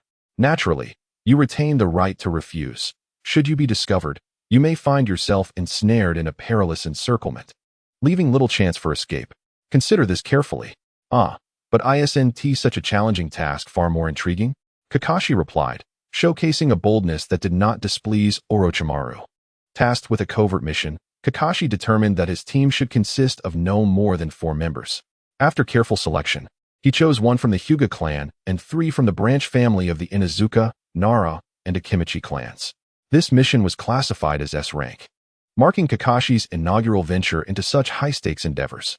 Our objective is to infiltrate the Land of Moon discreetly and reach the border with the Land of Lightning at the swiftest pace, thereby completely disrupting their supply routes and leaving their frontline ninjas bereft of support. Once the team was gathered, Kakashi succinctly outlined the mission details. Hinata, your role in this task is pivotal. We require your keen perception to remain vigilant of our surroundings. He addressed the Hyuga member, Hinata, who had previously been his opponent during the Chunin exams. Understood, Hinata nodded, adopting a serious demeanor. He no longer harbored a competitive spirit towards Kakashi. Despite being a few years his senior, he recognized that his abilities may never surpass those of Kakashi. Although Kakashi possessed the Byakugan's capabilities, he would undoubtedly encounter situations requiring the team to split up once they reached enemy territory, at which point Hinata could assist the branch family with reconnaissance. Nara Shikamaru, Yamanaka Ino, Akimichi Choji, are you prepared? Ready, Captain Kakashi, they responded in unison. Very well, let us depart. As they had become an assault team, it was imperative that they did not move alongside the main body of troops, for they needed to advance with greater speed. After bidding farewell to their comrades, the 5 surged forward with urgency. Lord Orochimaru, is it not somewhat daunting to assign such a task to Kakashi-sensei? In the temporary encampment established by the denizens of Konoha, a high-ranking shinobi addressed Orochimaru, cautioning him not to underestimate the young prodigy. Do you truly believe you can rival him? Upon hearing Orochimaru's retort, the shinobi found himself momentarily at a loss for words.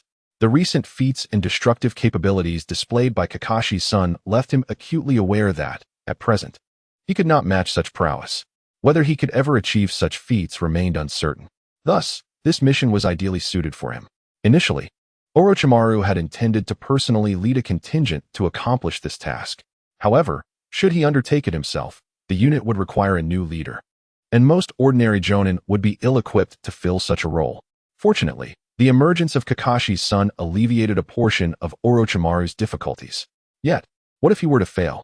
If that were to be the case, it would be a testament to his inadequacies, and I would have to venture behind enemy lines myself. However, Kakashi's son is the offspring of the late White Fang. We cannot allow his child to undertake such perilous endeavors. Not at this moment, at least. The fates of heroes' progeny often mirror those of their forebears. Should failure befall him, it would mark his destiny. Enough of this talk. If you continue to prattle on, you might as well accompany them. Understood, Lord Orochimaru. The shinobi, Taken aback by Orochimaru's decree, resolved to remain silent. He preferred the relative safety of engaging the Cloud Shinobi on the front lines rather than risking a more treacherous mission behind enemy lines. Kakashi, you must return safely. Nakajima and the others silently prayed for Kakashi, as they were powerless to assist him in the task at hand. The territory of the Land of Water was not particularly vast. Within a day's time, Kakashi and his companions reached the border between the Land of Water and the Land of Moon. Through Kakashi's gaze, he discerned a considerable number of Cloud Shinobi ahead, brandishing torches and scanning the territory of the Land of Water with vigilance. A large contingent of Cloud Shinobi was assembled before them. Should they attempt to pass through, they would likely find themselves encircled. There are approximately 500 chakra signatures, Hinata Akihiko observed, noting the substantial cloud forces. Subsequently, all eyes turned to Kakashi, awaiting his command. Let us identify a weak point in the cloud forces and maneuver around it. If that proves unfeasible, we may have to force our way through a less guarded area. Understood. Hinata Akihiko activated his Byakugan once more, meticulously surveying the defenses of the Cloud Shinobi, seeking the most vulnerable spots. To the right front, he noted that the deployment of Cloud Shinobi was minimal. Launching an assault from there would be a prudent choice. To the right front, then? Upon hearing Hinata Iki's words, Satoru cast his gaze toward the right front, and indeed, the area was most conducive for their advance. With a stroke of good fortune, they might reach the borders of the Land of the Moon without engaging in combat with the Cloud Shinobi. Let us proceed with caution, striving to remain undetected. Understood. In the direction where Satoru and his team aimed to launch their assault, there were only a handful of Cloud Shinobi present. Although the opposing squad outnumbered them by more than twofold, it was still worth attempting. The 5 of them stealthily crawled toward their target, yet outcomes seldom align with aspirations. Before they had traversed but a few paces, they were discovered. After all, among those 10 or so Cloud Shinobi was a Jonin, whose awareness far surpassed that of a Chunin. Who goes there? The Cloud Shinobi shouted, prompting the others to become instantly vigilant. They've spotted us. Quickly retreat. I will hold them off. The group's positions were immediately compromised. Since they had already been detected, a forceful breakthrough was their only option. Cursed technique, blue. In an instant, several azure orbs materialized around the Cloud Shinobi, and within a heartbeat, the entire squad, including the Jonin, vanished. However, the Jonin's shout had caught the attention of other teams. Satoru noticed numerous ninja squads hastening toward their direction. The 5 of them dared not slow their pace. Being encircled would spell their doom. Run, Satoru urged once more. They had swiftly dispatched that ninja squad, and their momentum remained unimpeded. If they maintained this speed, a safe escape was indeed feasible. Yet, the following moment, Satoru's expression darkened as he realized there was another ninja squad directly ahead. This is bad. There are foes in front of us as well. At this juncture, Hinata Iki also discerned the situation and spoke up. What should we do, Captain Hatake? Shall we engage them? Akiyama Taizen inquired, already poised for battle. No need. Just keep running. I will handle everything else. With that, Satoru quickened his pace. The others scarcely perceived his movement when Hinata Iki's Byakugan detected Satoru's chakra manifesting near the opposing Cloud Shinobi squad. What manner of sorcery is this? The Cloud Shinobi exclaimed, taken aback by Satoru's sudden appearance. That is not your concern. With mere taijutsu, Satoru swiftly incapacitated the majority of them. Employing the derivative technique of AO, his movement was akin to that of a specter, reaping the lives of the Cloud Shinobi. This is dire. His speed is too great. We cannot contain him. A Cloud Ninja remarked that they could only glimpse a flicker of silver amidst the throng. With the Earth Release technique, even the swiftest movements could not navigate uneven terrain with such alacrity. Earth Release, cracking Earth Palm. In an instant, a Cloud Ninja slammed his palm onto the ground, causing the surface to shift dramatically, fissures appearing as the ground became irregular beneath them. Suddenly, Wu's figure halted. They must attack together. He must not be afforded another chance to retaliate. While they could manipulate the earth, could they also control the sky? Abruptly, Wu soared into the air. What? This fellow can fly? The astonished rock ninjas gazed in disbelief. Although flying ninjas were not unheard of in the ninja realm, as far as they were aware, only the 3rd Tsuchikage possessed such an ability. Our comrades are approaching, so I shall no longer play with you. Wu noted as he recognized that Hinata Iki and his companions were drawing near. He aimed to eliminate the group of Cloud Ninjas before they arrived. Cursed technique. Azure. Maximum output. Wu clasped his hands together in the sky, and the cloud ninjas on the ground immediately felt an overwhelming force tugging at their bodies, as if they were to be torn apart. No, please. Though bewildered about their own condition, they could see their companions' bodies contorting unnaturally, as if they might snap at any moment. Their cries were short-lived. In an instant, they were consumed, leaving only a semicircular void in the earth. At this moment, a hint of fatigue crossed Wu's face. Today must have been the day he unleashed Azure the most since arriving in this world, and all with tremendous power. Shortly thereafter, Hinata, Ikki, and the others finally arrived, witnessing only Wu's retreating silhouette and the enormous pit left behind, engulfed in profound shock. Aside from Hinata, Ikki, the other three were entirely oblivious to the recent events. However, the signs of an intense battle were unmistakable. All right, let us proceed and find a place to rest. They could discern a tinge of weariness in Wu's voice. Just today alone, he had dispatched over 100 cloud ninjas. Yes, Captain Kakashi. The subsequent reconnaissance would be entrusted to Ikki. Understood. Wu sought to rest for a moment to recuperate. As for why he and T allowed Ikki and the others to intervene earlier, it was simply a matter of time. Had they engaged, they would have inevitably been delayed. After traveling at full speed for another 3 hours, they finally stumbled upon a relatively concealed cave, where they could take refuge. At this moment, everyone's spirits began to ease. Today was indeed perilous. We were on the brink of annihilation, Akiyama Taizen said with a somewhat naive tone. And as soon as they settled down, he produced a bag of potato chips from somewhere to indulge, undoubtedly inheriting the fine tradition of the Akidu family's love for food. Indeed, had it not been for Captain Hatake's formidable prowess, we might not have even crossed the boundary line, Yamamoto Kohei chimed in. Thank you for your hard work today, Captain Hatake. Once this conflict concludes, we must celebrate together, for we have forged bonds of life and death. Nara Yoshimori also spoke up. Very well, as long as you all return to the village alive, I shall treat everyone to a joyful gathering. Despite being younger than them, Kakashi was not regarded as a mere child. His strength now surpassed that of many elders in their clan. Let us rest well. We shall proceed at dawn. After encountering the surprise attack from the Cloud Shinobi and subsequently undertaking a raid mission, everyone was utterly exhausted. Before long, they heard the sound of rhythmic breathing. Realizing it emanated from Kakashi himself. Let him rest. He is quite fatigued today, Hinata, Akihira whispered. You three should also take a break. I will stand guard tonight. All right. The members of the Inazuka clan did not refuse, knowing that the Byakugan of the Hyuga clan was far more suited for nocturnal vigilance. Kakashi slept soundly until dawn. Awakening with a stretch and a satisfied groan, his spirit markedly revitalized compared to the previous day. Captain Hatake, you are awake? What is the situation outside? Kakashi inquired of Hinata, Akihira. There are quite a few cloud shinobi outside, searching for our traces. However, our current hiding spot is well concealed and has not been discovered. You should rest a bit longer. We will set out shortly. All right. Hinata, Akihira's Byakugan had grown somewhat strained, so Kakashi rising to take his place was a relief. To the right front, there was a 4-person squad. To the left front, another 4-person squad, and behind them, yet another 4-person squad. It seemed the Cloud Shinobi were quite determined to find us, dispatching 3 elite shinobi. However, since they have come, we shall deal with all 3 of these elite shinobi. Through his Byakugan, Kakashi had thoroughly surveyed the surroundings. Unless they departed now, there was little hope for survival. Otherwise, they would remain here forever. For Kakashi had no intention of letting them go. Approximately 3 hours later, one by one, they began to awaken slowly. Although Hinata Akihira had only slept for 3 hours. In the battlefield, being able to rest soundly for that duration was already quite sufficient. We are currently surrounded by 3 ninja squads, and our objective is to eliminate them one by one.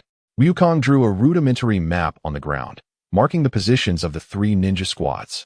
We should first deal with the squad behind us. Only then can we proceed without concerns. Nara Shinsuke spoke up. Indeed, just as I thought. Therefore, the squad behind will be entrusted to the 4 of you. Is that agreeable? The 4 individuals, all possessing unique jutsu or bloodline limits, should have no issue confronting their quartet. We have no objections, replied Hinata Akihira, whose strength has surpassed that of an average chunin, being just a hair's breadth away from jonin level. The Inoshikicho trio is even more formidable. When cooperating, they can unleash tremendous power. We are confident in our abilities. But Captain Kakashi, what about you? Surely, you do not intend to face those two ninja squads alone? Nara Shinsuke pondered aloud. Indeed, although we find ourselves behind enemy lines, we are not mere prey. We must ensure they remember this encounter. However, isn't that too perilous for you, Captain Kakashi? Yamashiro Tokai interjected, disapproving of this course of action. He believed their safety lay in remaining together. No, acting alone will free me from any lingering concerns. Very well, we trust in your capabilities, but do take care. Without you, our chances of completing this mission would be virtually impossible, Hinata Ikihira stated solemnly. Rest assured, I will not perish. I am quite formidable. Ryukong lifted a corner of his eye patch, revealing an eye that gleamed with an otherworldly light, a confident smile gracing his lips. Now disperse. Once the enemy is dealt with, we shall reconvene here. Understood. With that, 4 shadows vanished before Ryukong. Next, I can finally engage those individuals properly. The roles of hunter and prey have entirely switched. Thus begins Ryukong's hunting hour. Utilizing instant transmission, Ryukong swiftly arrived at the location of a Cloud Ninja squad. Currently at rest and utterly oblivious to his presence.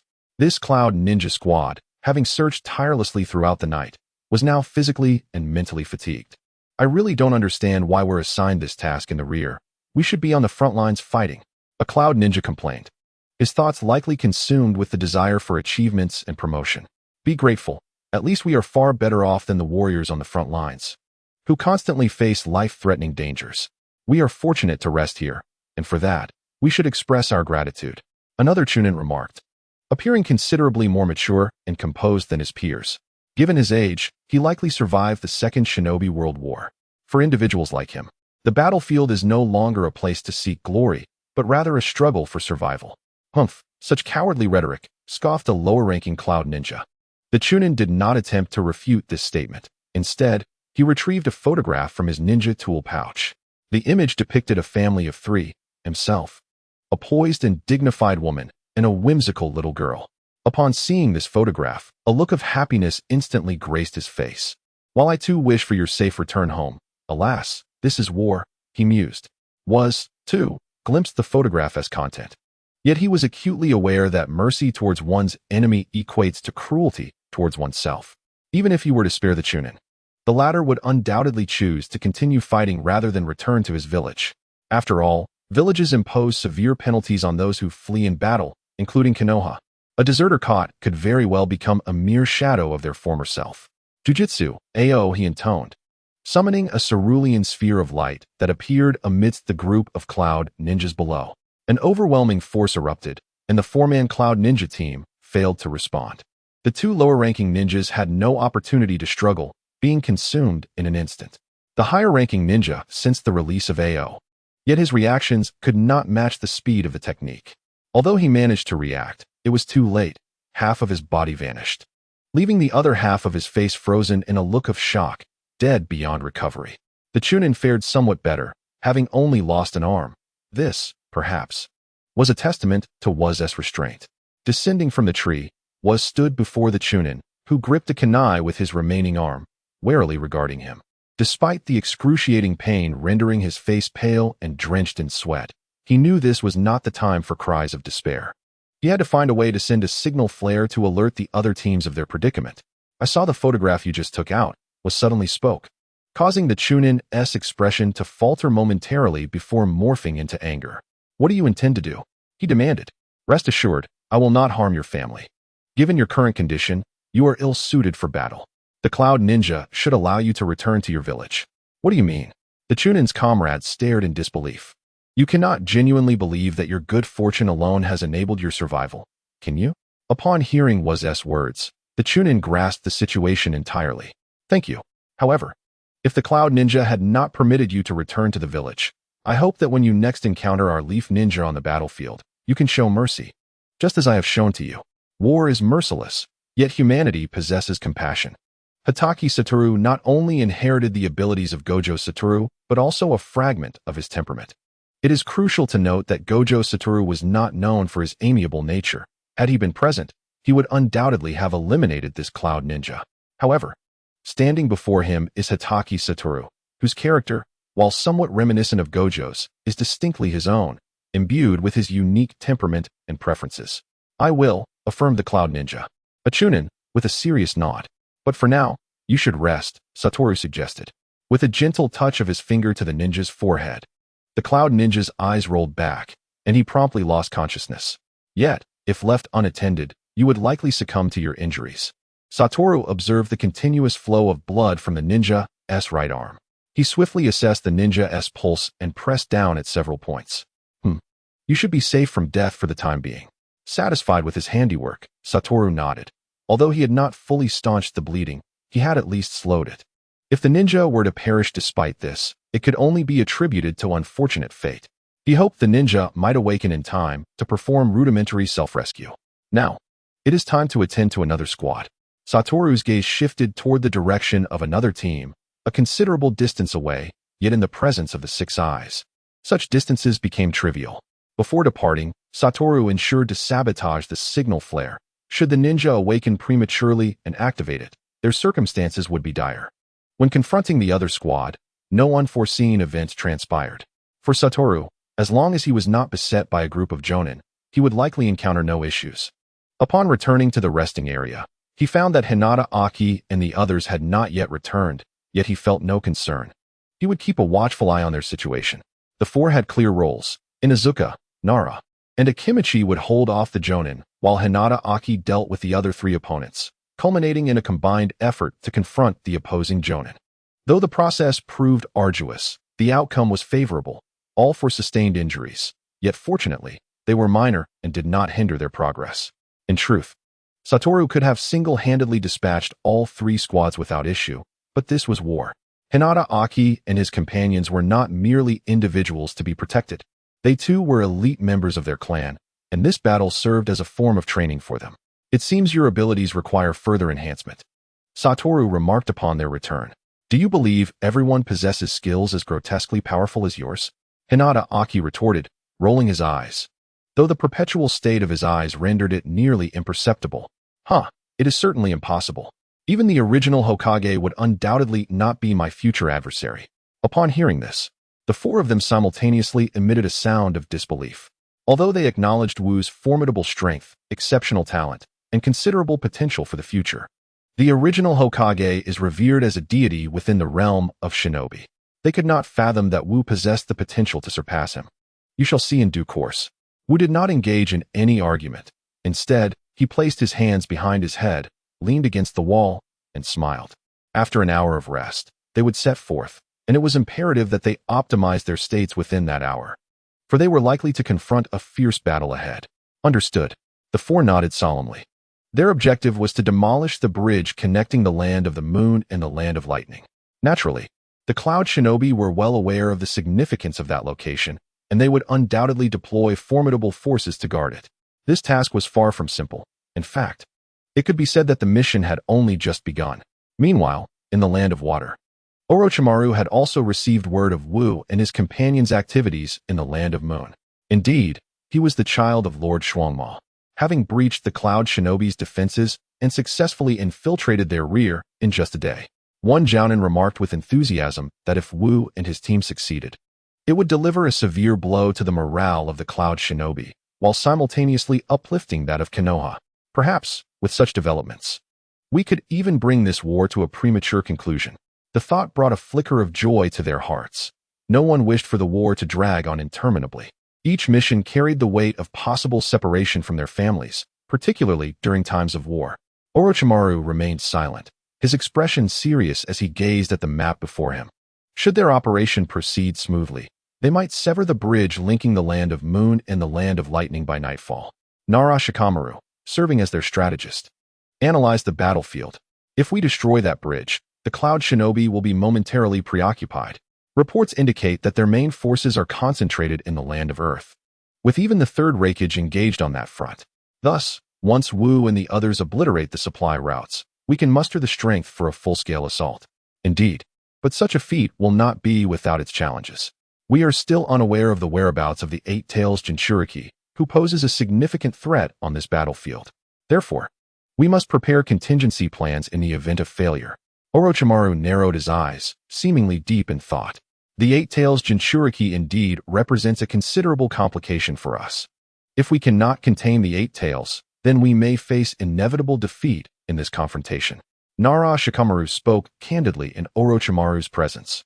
Although Orochimaru was undeniably powerful, Nara Shikamaru did not believe he could rival the Eight Tails Jinchuriki. Orochimaru remained unperturbed, as evidenced by the swift demise of the myriad snakes at the hands of the Eight Tails.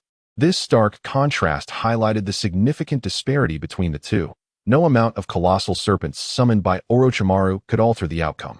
A single blast of the tailed beast bomb from the Eight Tails was sufficient to obliterate everything in its path.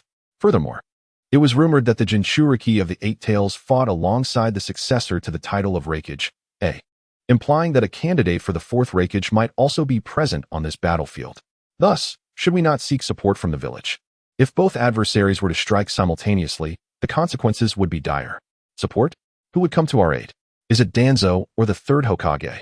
Upon hearing Orochimaru's words, I was rendered silent, for he understood that neither Danzo nor the third Hokage would abandon the village, being the last line of defense for Konohagakure. If the front line were to be breached, the roles of Danzo and the Hokage within the village would become crucial. How infuriating! If only Lord White Fang were still alive. I clenched his teeth in frustration. As a person of exceptional intellect, he could not overlook the conspiracy against White Fang orchestrated by the village. However, it was unforeseen that White Fang's death would ignite the flames of the Third Shinobi World War. Enough of the deceased. Let us hope that Wu and his companions bring forth good tidings. After a period of rest, Wu and his team resumed their mission. The Land of Water and the Land of Lightning share a vast expanse of territory, yet much of it is obstructed by towering mountains. With only a few paths remaining accessible, their objective was the most significant of these routes, the one frequently traversed by the Cloud Shinobi. This location, known as the Thunder Moon Bridge, bore the name of a bridge, yet it had little resemblance to one. It was, in fact, a gorge. Their task was to demolish the cliffs flanking the gorge, ensuring that the debris would completely block the passage, thereby wasting considerable time when the Cloud Shinobi sought to reopen this route. With such time at their disposal, Konoha might very well provoke a battle that could alter the course of the war. At this moment, Wu and his comrades lay poised atop the cliffs of the Thunder Moon Bridge, biding their time to execute their plan of destruction. Below, 5 squads of shinobi stood guard, likely comprising elite jonin. However, one jonin emanated an exceptionally fierce chakra, instilling within me a profound sense of pressure merely through observation. Hinata Hikaru, employing his Byakugan, scrutinized the direction of the Thunder Moon Bridge and spoke, beads of cold sweat forming on his brow. Clearly overwhelmed by the formidable presence of the individual wielding such violent chakra. To my astonishment, it was he. A wave of surprise washed over me, accompanied by the realization that this situation was exceedingly troublesome. The individual was none other than the candidate for the fourth Raikage, the inheritor of AS title, and the son of the third Raikage. At that moment, a suddenly furrowed his brow and cast his gaze toward the cliffs. What troubles you, Lord A? A cautious Cloud Shinobi inquired. It seems I have drawn unwanted attention, though it may merely be a figment of my imagination. Nonetheless, a message has indeed reached us from the front lines. A squad of Konoha ninja has infiltrated our rear, seemingly aiming for the Reijetsu bridge that we are tasked with guarding. The assessment made by that jonin was entirely accurate. However, this is quite understandable, as they too are engaged in similar undertakings, having dispatched a ninja team to infiltrate the rear of the Konoha front line, intending to disrupt the routes between the Land of Fire and the Land of Hot Water.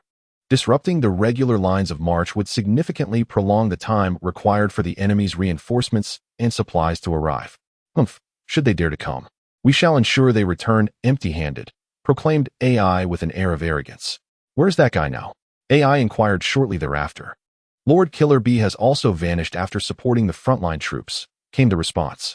This revelation incensed AI, causing him to grit his teeth in fury. Once we capture that Konoha squad, I shall personally teach him a lesson. Meanwhile, Hinata Hikaru lay on the cliff, gasping for breath. What happened? Nara Shikamaru asked. Such keen perception, I nearly got discovered.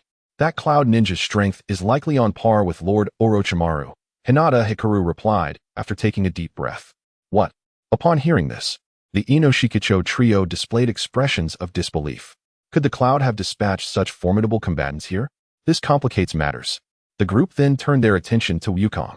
When night falls, we will set numerous explosive tags upon the cliff. As for that individual, I shall handle him, Wukong asserted. Although he was aware that his current strength might not match AI's, he believed he could at least stall the opponent for a while, allowing Hikaru and the others to retreat. At that time, he could also make a clean escape from AI's clutches. After all, no matter how swift AI's speed, it could not surpass his own instantaneous movement. Yet this adversary was of a different caliber than those previously encountered. The others regarded Wukong with concern. Rest assured, I never undertake endeavors without certainty. As night gradually descended, the group commenced their preparations. Nara Shikamaru utilized his clan's secret technique to position the explosive tags using shadows. Yamanaka Ino employed the techniques of the Yamanaka clan to transfer his consciousness to a cloud ninja, utilizing that identity to strategically place the explosive tags. Hinata Hikaru, leveraging his Byakugan, identified gaps in their patrols, appearing and disappearing throughout the cliff to install the tags before swiftly departing. Meanwhile, Akimichi Taizen prepared to support the others. After approximately an hour, the explosive tags were finally installed. With a mere pull of a wire, all the connected explosive tags would detonate simultaneously, causing a cascade of rocks that could fill half of the canyon. At that moment, AI suddenly felt a wave of unease wash over him, his expression shifting to one of concern. What troubles you, Lord AI? A nearby ninja inquired, having noticed AI's distress. For some reason, I have an ominous premonition. AI replied, clutching his chest. Order an increase in patrols around the Thunder Moon Bridge. We cannot afford any unforeseen events. Yes, Lord AI. I shall issue the command at once. Before the ninja could exit the makeshift camp, a series of explosions echoed in the ears of the Cloud Shinobi. AI instantly dashed out of the tent, realizing that his foreboding intuition had come to fruition. Flashes of fire flickered in AI's eyes as massive boulders rained down, one of which was hurtling directly towards him. In an instant, blue chakra enveloped AI, crackling with lightning, a mastery reserved for the Reikage alone. With a single punch, he shattered the enormous stone above him. The remaining Cloud Shinobi, witnessing the chaos, began to flee in panic. Everyone, evacuate the Thunder Moon Bridge immediately, AI shouted, understanding that the bridge had been destroyed. His only recourse was to identify and eliminate those responsible for this breach, thereby assuaging his anger over the loss. Utilizing the gaps between the falling debris, AI leapt onto the cliffside, realizing that his earlier sensation of being watched had been correct. The Leaf Shinobi had already infiltrated the area, likely hiding atop the cliffs. Even if they were not there, he could survey the terrain from above. Indeed, upon reaching an untouched ledge, AI spotted the fleeing Leaf ninjas. You have no chance of escape, he bellowed. Not good, we're exposed. Hinata Hikaru and his companions quickened their pace, despite the distance they had gained, still feeling the immense pressure emanating from AI. Suddenly, a surge of lightning erupted from AI's form, transforming him into a streak of lightning as he lunged towards them. The group dared not look back, fearing that any hesitation would slow them down. TCH, it seems escaping won't be as simple as we hoped, Wu muttered, aware that they had detonated the explosive tags from a considerable distance, yet AI had caught up with alarming speed. You all go ahead, I will hold him off, Wu declared, turning to face AI. He had already witnessed the latter's incredible speed while positioned with his back turned. In a mere span of 3 seconds, AI had already dashed in front of Wu, raising his fist and unleashing a direct strike aimed at Wu's face, seemingly intent on granting him not a moment's respite. The notion that such a juvenile was tasked with this mission indicated that Konoha had truly fallen into disarray. As AI launched his assault, such thoughts lingered in his mind. Yet, in the next heartbeat, an inexplicable event unfolded before his eyes, leaving him wide-eyed in astonishment. He discovered that his fist could not make contact with Wu's body. Unable to comprehend this phenomenon, it felt as though an invisible barrier thwarted his reach. The closer he approached, the greater the resistance he encountered. It seemed Wu had discerned AI's thoughts and proceeded to elucidate his abilities. As the Third Shinobi World War commenced, Wu had anticipated that his powers would inevitably be revealed. Upon hearing this, AI swiftly retreated a considerable distance, his gaze now wary as he regarded Wu, realizing that this child was far more formidable than he initially appeared. Was he attempting to buy time for their escape? AI perceived Wu's intentions with clarity. Indeed, Wu replied, removing his eye mask. Although the mask offered no hindrance to his vision, He preferred to discard it when he focused, viewing it as a self-imposed seal. These eyes, a bloodline limit? They were neither Byakugan nor Sharingan. Clearly, Konoha was a wellspring of talent, now presenting yet another new bloodline limit. AI, certainly aware of the distinction in Wu's eyes, felt a pang of envy and admiration. While the Cloud Village possessed its own bloodline limits, they were regrettably few, unlike Konoha, which boasted two prominent clans with bloodline limits. Now joined by yet another. Let me see what your bloodline limit is truly capable of. With that, AI surged toward Wu once more, moving with the swiftness of lightning. Appearing before Wu in the blink of an eye, his punch delivered with remarkable speed. Yet, the outcome mirrored the previous encounter, just as his fist neared Wu. It seemed to be obstructed by an unseen force. He sensed himself drawing ever closer, yet paradoxically, felt as if he were drifting further away. Is this the essence of your bloodline limit? It is nothing short of absolute defense, AI mused, a heaviness settling in his heart. He resolved that this child must not be allowed to leave alive, for he could not ascertain whether Wu's bloodline limit possessed the potential for growth. If this young one were to become stronger, he would undoubtedly pose a significant threat to their village in the future. Let us see how long your bloodline limit can withstand my assaults. Consequently, AI launched a frenzied barrage against Wu, attacking from the front, back, left, and above. Yet, Wu remained stationary, unmoved. In a matter of mere seconds, AI had lost count of how many times he had struck, each attempt resulting in utter futility. How is this possible? A's heart was filled with astonishment.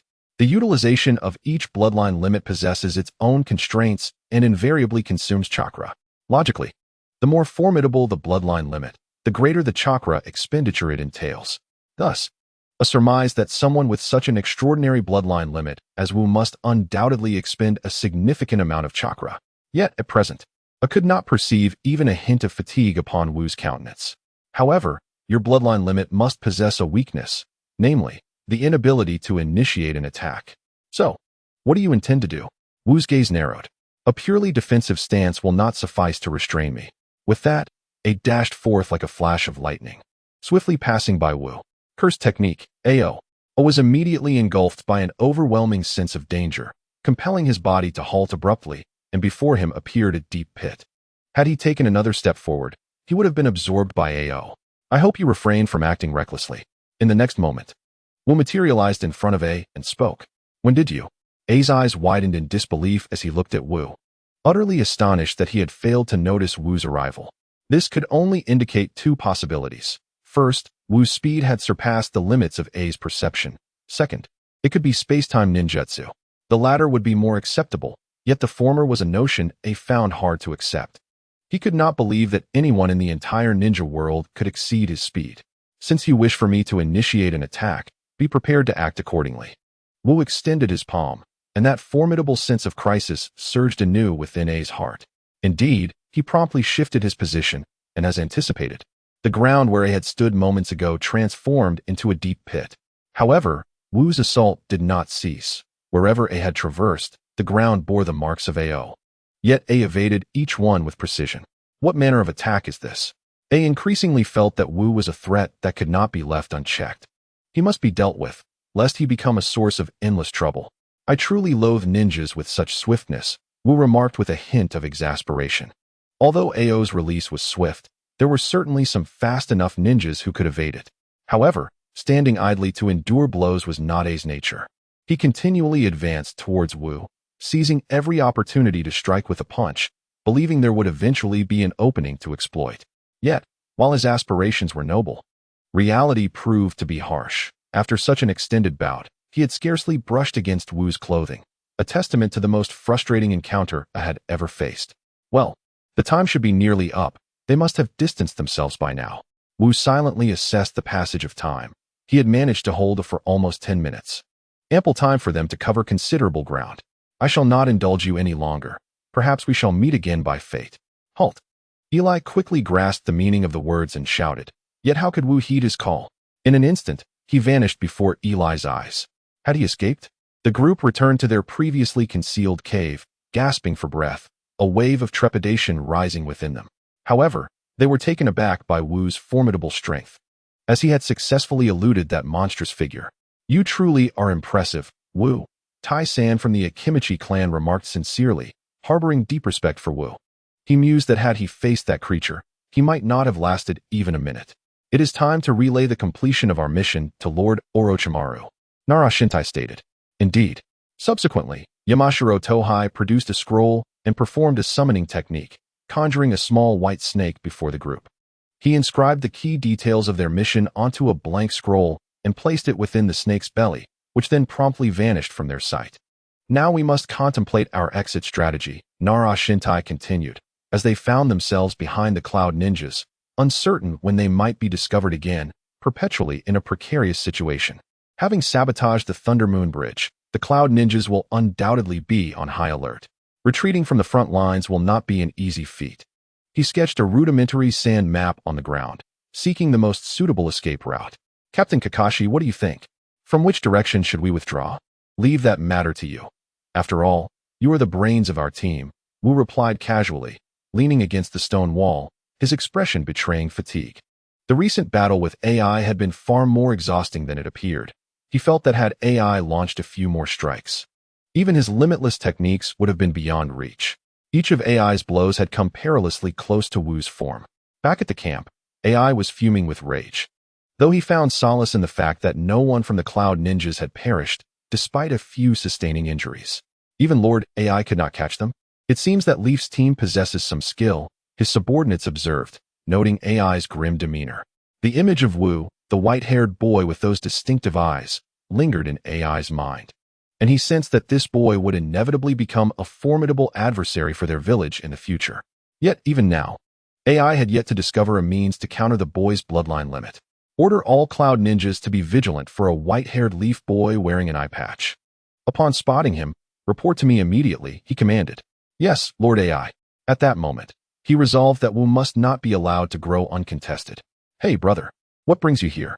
At that moment, a small figure with dark skin abruptly appeared beside the group, speaking in a casual, hip-hop tone. Upon seeing this person, AI immediately erupted in fury. Bye, you scoundrel, where have you been? Without hesitation, he activated his lightning release armor mode and delivered a fierce punch aimed at Bai's head. Hey, what was that for, you jerk? Bai protested, crouching down and covering his head, visibly annoyed, yet he dared not retaliate against AI. All right, Lord AI, calm down. Bai has returned, hasn't he? Yun Ninja quickly interjected, trying to ease the tension. Bai, use the tailed beast bomb and clear a path through the Thunder Moon Bridge for me. No, obliterate this place entirely. AI commanded without delay. He intended to completely dismantle the border between the land of lightning and the land of clouds, thereby preventing Konoha from executing such operations again. Okay, leave it to me. Lord Bai replied. With that, 8 octopus-like appendages sprouted from his back, and his form rapidly enlarged, transforming into the tailed beast mode. The 8 tails, Gyuki. As the 8 tails opened its massive mouth, red and blue chakra began to coalesce into a small sphere above it, steadily expanding. Tailed Beast Bomb. With the utterance of the 8 tails, the tailed beast bomb was unleashed from Gyuki's mouth, and the previously sealed Thunder Moon Bridge erupted in a tremendous explosion, with terrifying flames shooting skyward. Even those at a distance, including Wukong and others, felt the overwhelming force. The group hurriedly exited the cave to investigate and witnessed a colossal explosion in the distance, the intense heat waves palpable even from their location. What on earth is happening? Everyone stared in disbelief at the spectacle. The distance had exceeded the range of their Byakugan, leaving Hinata Hikaru clueless about the situation. Only Wukong cautiously lifted a corner of his eye mask, his expression grave as he gazed towards the explosion. The mission has failed. These 5 words slowly escaped Wukong's lips. What happened, Captain Kakashi? Nara Shikamaru quickly inquired, recalling that they had confirmed the Thunder Moon Bridge was blocked before their departure. How could it have resulted in a failure? Could it be linked to that explosion? Nara Shikamaru suddenly realized. Indeed, the Cloud Ninja employed the power of the tailed beast, completely annihilating everything surrounding the Thunder Moon Bridge. There is now no barrier between the land of lightning and the land of moon. Everyone collectively gasped, at a loss for words. Their painstakingly accomplished mission had been effortlessly unraveled by the enemy. Relay the information back to Lord Orochimaru and await his next orders. Understood, Captain Kakashi. Meanwhile, on the side of the Cloud Ninja, celebrations erupted. The exhausted Killer Bee exited his tailed beast form, gasping for breath. having just mastered the tailed beast transformation. He was unable to exert full control. Using a single-tailed beast bomb had already pushed him to his limits. Forcing another transformation could risk succumbing to the tailed beast's overwhelming chakra, threatening his rationality. Indeed, the esteemed Karabi truly lives up to his reputation, demonstrating remarkable prowess. The Cloud Shinobi immediately lavished praise upon Karabi, acknowledging that should they wish to traverse the Thunder Moon Bridge once more, it would require considerable effort on their part. Yet, astonishingly, the task was completed in mere seconds, a testament to the formidable strength of the tailed beasts. "Well done," exclaimed A, as he patted B on the shoulder. Meanwhile, at the border of the Leaf Village, Orochimaru had just received word from his operatives regarding the successful completion of a mission. However, shortly thereafter, a small white snake slithered over, delivering news of a failure. The smile that had graced Orochimaru's face swiftly transformed into a frigid expression. "What has transpired, Lord Orochimaru?" inquired Nara, standing nearby. "The mission has failed. The Cloud Shinobi utilized the Eight Tails to obliterate the Thunder Moon Bridge," Orochimaru replied. Before long, they received another directive from Orochimaru, instructing them to withdraw immediately, as the mission to destroy the Thunder Moon Bridge could no longer be executed due to its complete destruction by the Eight Tails. "In order to avoid detection by the Cloud Shinobi, we must traverse through the Land of Rice. This may consume additional time, but it will enhance our safety," Nara suggested. Although the Land of Moon and the Land of Rice do not share a border, they could travel by boat to the Land of Rice.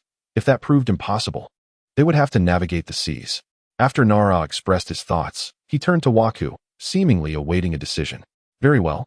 We shall take a detour to the Land of Rice, and then return to the Land of Water," Waku concluded, having assessed that there were no flaws in the plan, save for the extended duration it would require.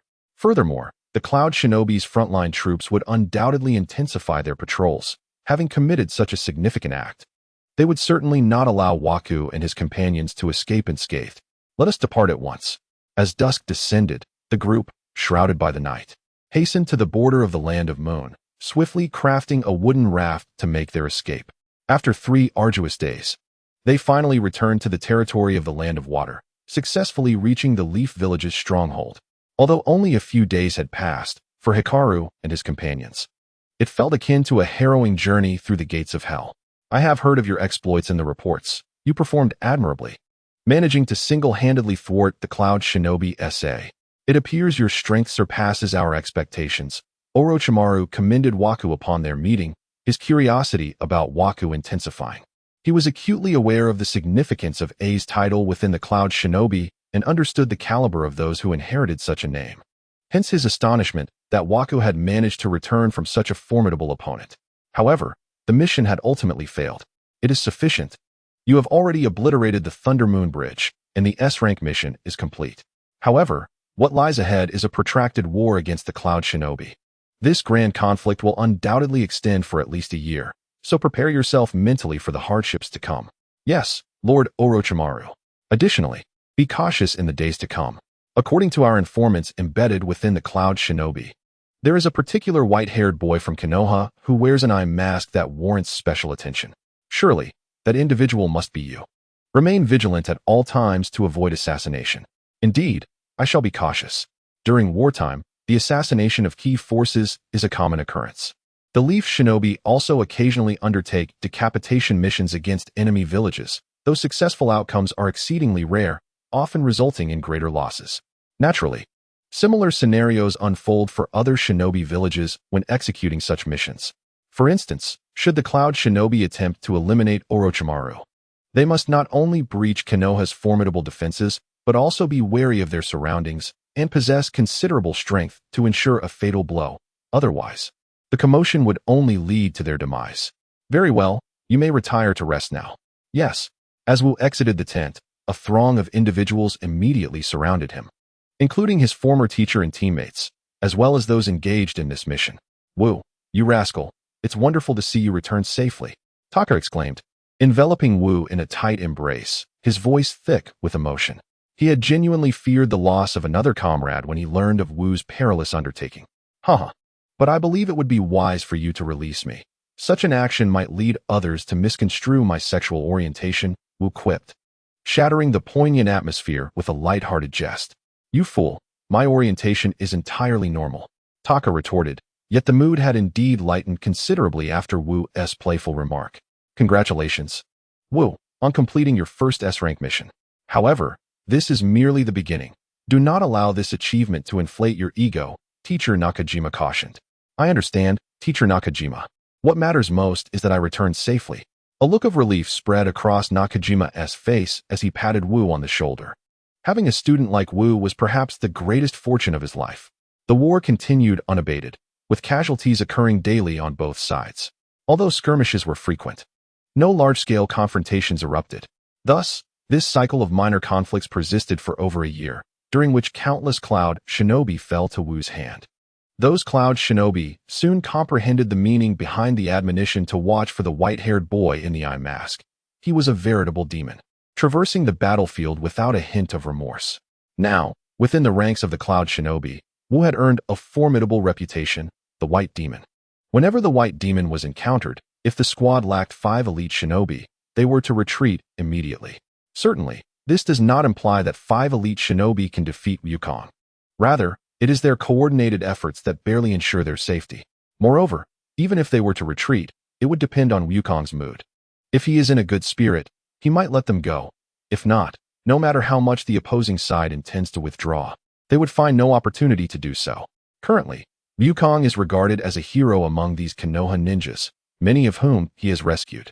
It can be said that without Wukong, their casualties would have been significantly greater. Captain Kakashi, Lord Orochimaru summons you. Understood. Although Wukong has yet to master the technique reversal, he feels that the time until he does so is not far off. Lord Orochimaru, you called for me? Yes, the village has decided to assign you to another battlefield. Currently, the Cloud Ninjas are not focusing their main efforts on us, so remaining here would be a waste of your capabilities. Another battlefield? Which one? Sand Ninjas or Earth Ninjas? If possible, Wukong would prefer to go to the Earth Ninja front, as his brother Kakashi is fighting there. Over the past year, Wukong has heard some news about Kakashi, who has achieved remarkable feats and may soon be promoted to elite shinobi. Neither, Orochimaru replied, shaking his head. It is the Mist Ninjas. Recently, they have been quite unruly, occasionally launching sneak attacks on our borders. Since these are not large-scale assaults, the village has decided to send you to guard that area. The Mist Ninjas? I understand. When do I depart? Immediately. This time, you will not be leading a team. You will go alone. Once you arrive, Konoha ninjas will meet you there. Now go bid farewell to those you know, and set off at once. Yes, Lord Orochimaru. Wukong briefly informed his teacher Nakajima and a few others about his mission. Aware of its significance, they did not cling to him for long, offering a hug and a reminder to stay safe before he departed. The journey from his current location to the designated mission site would not take long, as the Fire Country and the Water Country are separated by a vast sea. While there are several small islands in between, they are unclaimed territory, neither belonging to the Fire Country nor the Water Country. If one were to define ownership, it would belong to pirates. However, nestled between the two great nations lies a small country, the Land of Waves. Wukong traveled at full speed for approximately 2 days and finally arrived at the location designated by Lord Orochimaru. After firing a Konoha signal flare, 3 figures promptly appeared before him. You must be the elite shinobi Kakashi, the foremost figure spoke, appearing youthful, perhaps even younger than Wukong. Indeed, Wukong acknowledged. I am Uchiha Shursui, here specifically to welcome you, elite shinobi. Upon hearing this name, Wukong expressed surprise. Uchiha Shursui, the Shunshin Shursui? I did not expect the one sent to greet me would be you. Whereas, this pales in comparison to the moniker of the White Demon of the Flagwood Ninja. Upon hearing such a melodramatic title, a faint blush crept onto Watt's countenance, for his composure had yet to reach the level of Satoru Gojo. It would be prudent to refrain from mentioning such appellations again. Now, what is the current state of affairs here? At the mention of this inquiry, Shizuku's demeanor immediately turned serious. As of now, the enemy has no intentions of launching a large-scale offensive. However, they intermittently dispatch small units to harass us, resulting in considerable losses on our side. Moreover, ambush tactics are the forte of the Mist Ninja. Shouldn't we call upon the Hyuga clan to contend with the Mist Ninja? Their clan harbors a deep-seated enmity towards them. What recalled that one of the Mist Ninja possessed a Byakugan from the Hyuga clan, and the Hyuga's countermeasures against the Mist's hidden techniques proved remarkably effective. I heard that the head of the Hyuga clan indeed volunteered to assist, but was declined by the Hokage, seemingly out of fear that the Hyuga might be blinded by their hatred. Shizuku relayed this tidbit of information to Watt. I see. Now, please elaborate on our defensive arrangements. Certainly. Though Watt is merely 11 years of age, he has already assumed the role of the highest commander on this battlefield, a position granted to him entirely due to Orochimaru's recommendation to the third Hokage. There is also a tinge of guilt from the third Hokage regarding Shikumo, coupled with Watt's commendable abilities and the fact that the Mist Ninja have not yet launched a full-scale assault. Otherwise, such a commanding position would undoubtedly be beyond Watt's reach. Indeed, it is imperative that when encountering the Cloud Ninja, one must not engage in solitary combat, even if faced with a single opponent. A signal flare must be fired to summon nearby forces for support. Understood. Shizuku nodded earnestly. His prowess on this battlefield positions him among the elite of Konoha's shinobi. Thus Watt promptly appointed him as the deputy commander. While this decision may seem somewhat hasty, Watt could not conceive of any other candidate for the role. Given that the Konoha ninjas present on the battlefield consisted predominantly of Jinin and Chunin, with scarcely any Jonin among them. Yet, they faced the entirety of the Mist Village. What, is that you? At that moment, a familiar voice suddenly called out from behind him, and Watt had already discerned the identity of the newcomer. It has been quite some time, Kai. Watt turned around with a smile, greeting Kai, who was accompanied by Nara Shinkai and Ebisu. It truly is you, Watt. I heard you've been promoted to Jonin. Congratulations. Kai exclaimed joyfully, although he maintained a facade of optimism since arriving on the battlefield. His heart was perpetually weighed down by worry. After all, death lurked around every corner. And who could say when they might fall into an ambush laid by the Mist Ninja? They were all just children, and despite being ninjas, they still harbored a fear of war. Thank you. Yet I knew from the outset that you would not disappoint. You have already become a Chunin. Haha. I must express my gratitude to Brother Wu for his unwavering encouragement. Kai, a bit bashful, scratched the back of his head, revealing his gleaming white teeth, and shyly remarked, You two are quite impressive, having already attained the rank of Chunin.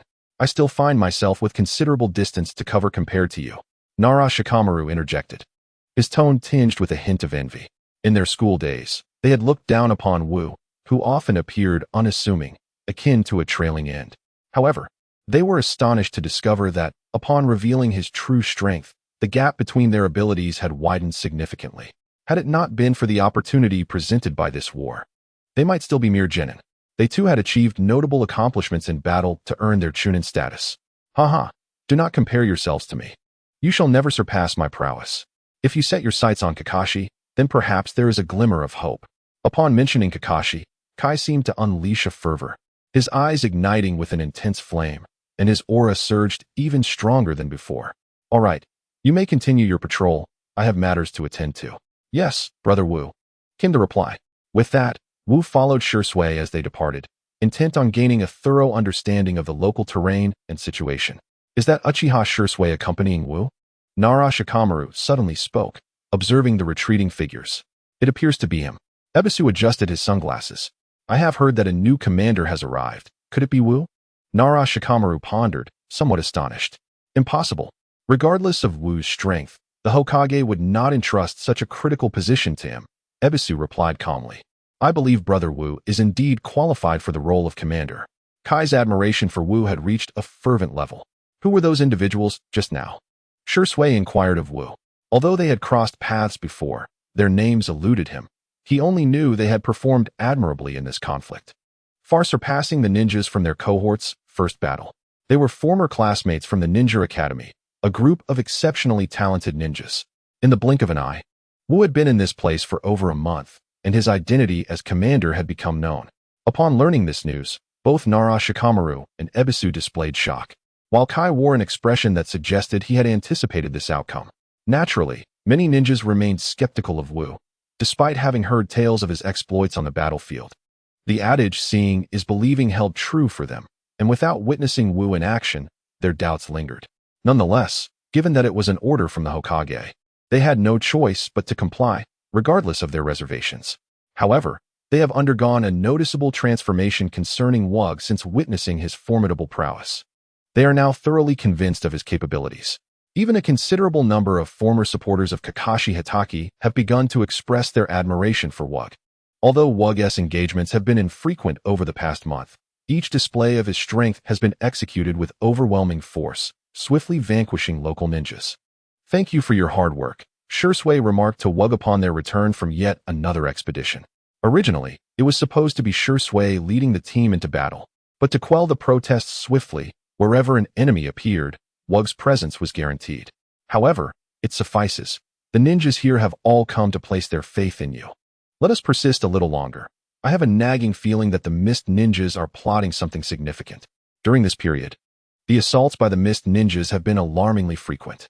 Prior to Wug's arrival, they would harass the Leaf's border troops roughly once a day. Yet since Wug's emergence, the occurrences have starkly contrasted Shursui's accounts. Mist Ninja forces appear nearly every 3 days, and their strength is not to be underestimated. "Perhaps we should increase the patrol frequency for each squad," Shursui suggested. Agreed. After a couple more days, a signal flare from the Leaf suddenly ignited in a nearby thicket. "Here we go again. These Mist Ninja brats just want to relent," sighed one of the Leaf's teams encircled by adversaries. Yet they rushed towards the direction of the signal with utmost urgency. "What should we do?" Inuzuka Kiba exclaimed anxiously, glancing at the jeering opponents surrounding them, which instilled a deep sense of dread. Their teeth chattered uncontrollably. "I don't know. All we can do is pray that our reinforcements arrive swiftly," Guy feigned composure. "Ugh, it seems our luck is truly abysmal. Instead of encountering that white demon, we stumbled upon this gaggle of brats," scoffed a figure with a bandaged head and sharp teeth, wielding a large sword, his slanted gaze dismissing the group entirely. "Are they the 7 ninja swordsmen of the mist?" Ebisu pondered, recalling the peculiar swords the 7 wielded. Well, it seems the Little Leaf ninjas are aware of our reputation. If that is the case, you should consider it an honor to perish at our hands." A wave of terrifying bloodlust emanated from the 7, causing 3 of them to collapse in fright. Drenched in sweat, yet feeling an icy chill. "What a bunch of cowards!" The 7 ninja swordsmen laughed heartily at Kiba and his companions' disarray. At that moment, a figure radiating a green glow suddenly materialized before the trio. Upon recognizing the newcomer, Kiba's jaw dropped in astonishment. "Dad, why is my father, a mere Jinin, here?"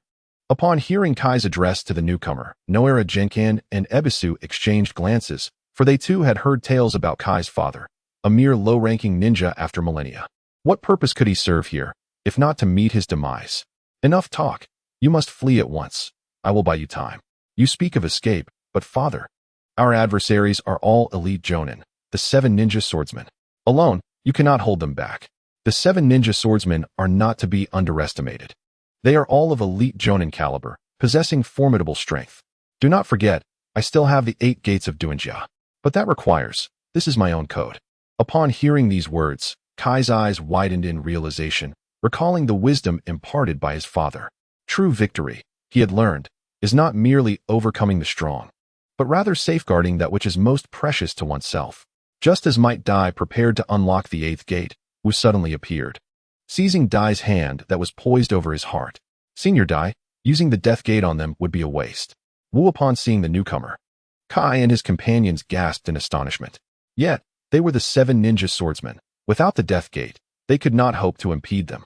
"It seems you are unaware of the immense power that would be unleashed by the death gate.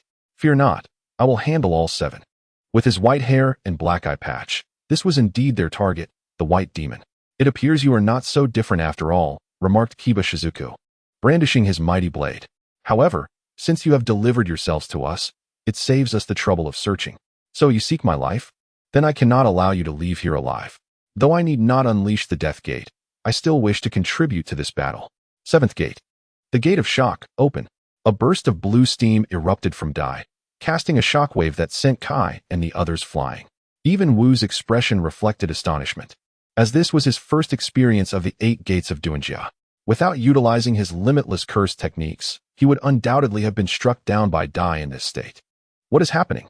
The 7 ninja swordsmen were taken aback. They had not anticipated the watermelon-headed ninja would suddenly unleash such overwhelming might, reaching a level akin to that of a Kage. "In that case, I shall leave 3 to Senior Dai. No, I require 4. Dai extended 4 fingers toward Wu. "Very well." Wu chuckled helplessly. "I entrust them to you, Senior Dai. Kai, is this your father? Ebisu inquired, astonished, as they sought refuge behind a massive rock to avoid the ensuing battle's fallout. This is the martial art I am currently mastering, the 8 Gates of Duanjia. I never imagined that merely unlocking the 7th gate would yield such overwhelming power. Kai was somewhat taken aback. Although he was aware of the formidable potential of the 8 gates, this was the first time he had witnessed the activation of the 7th gate. This was no mere chunin. Even a jounin would pale in comparison to the current strength of his senior, Dai. As Dai unleashed the 7th gate, the shock gate, blue steam erupted from his body, veins bulging prominently on his forehead, and his eyes rolled back. Dai quickly set his sights on his first target, the formidable Pipa Shirzong, who wielded a massive decapitating blade. Before Shirzong could react, Dai had already dashed to his front.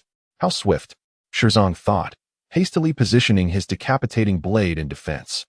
Dai's fist struck the blade with tremendous force, shattering it into 2 pieces and sending Shirzong hurtling backward from the sheer power.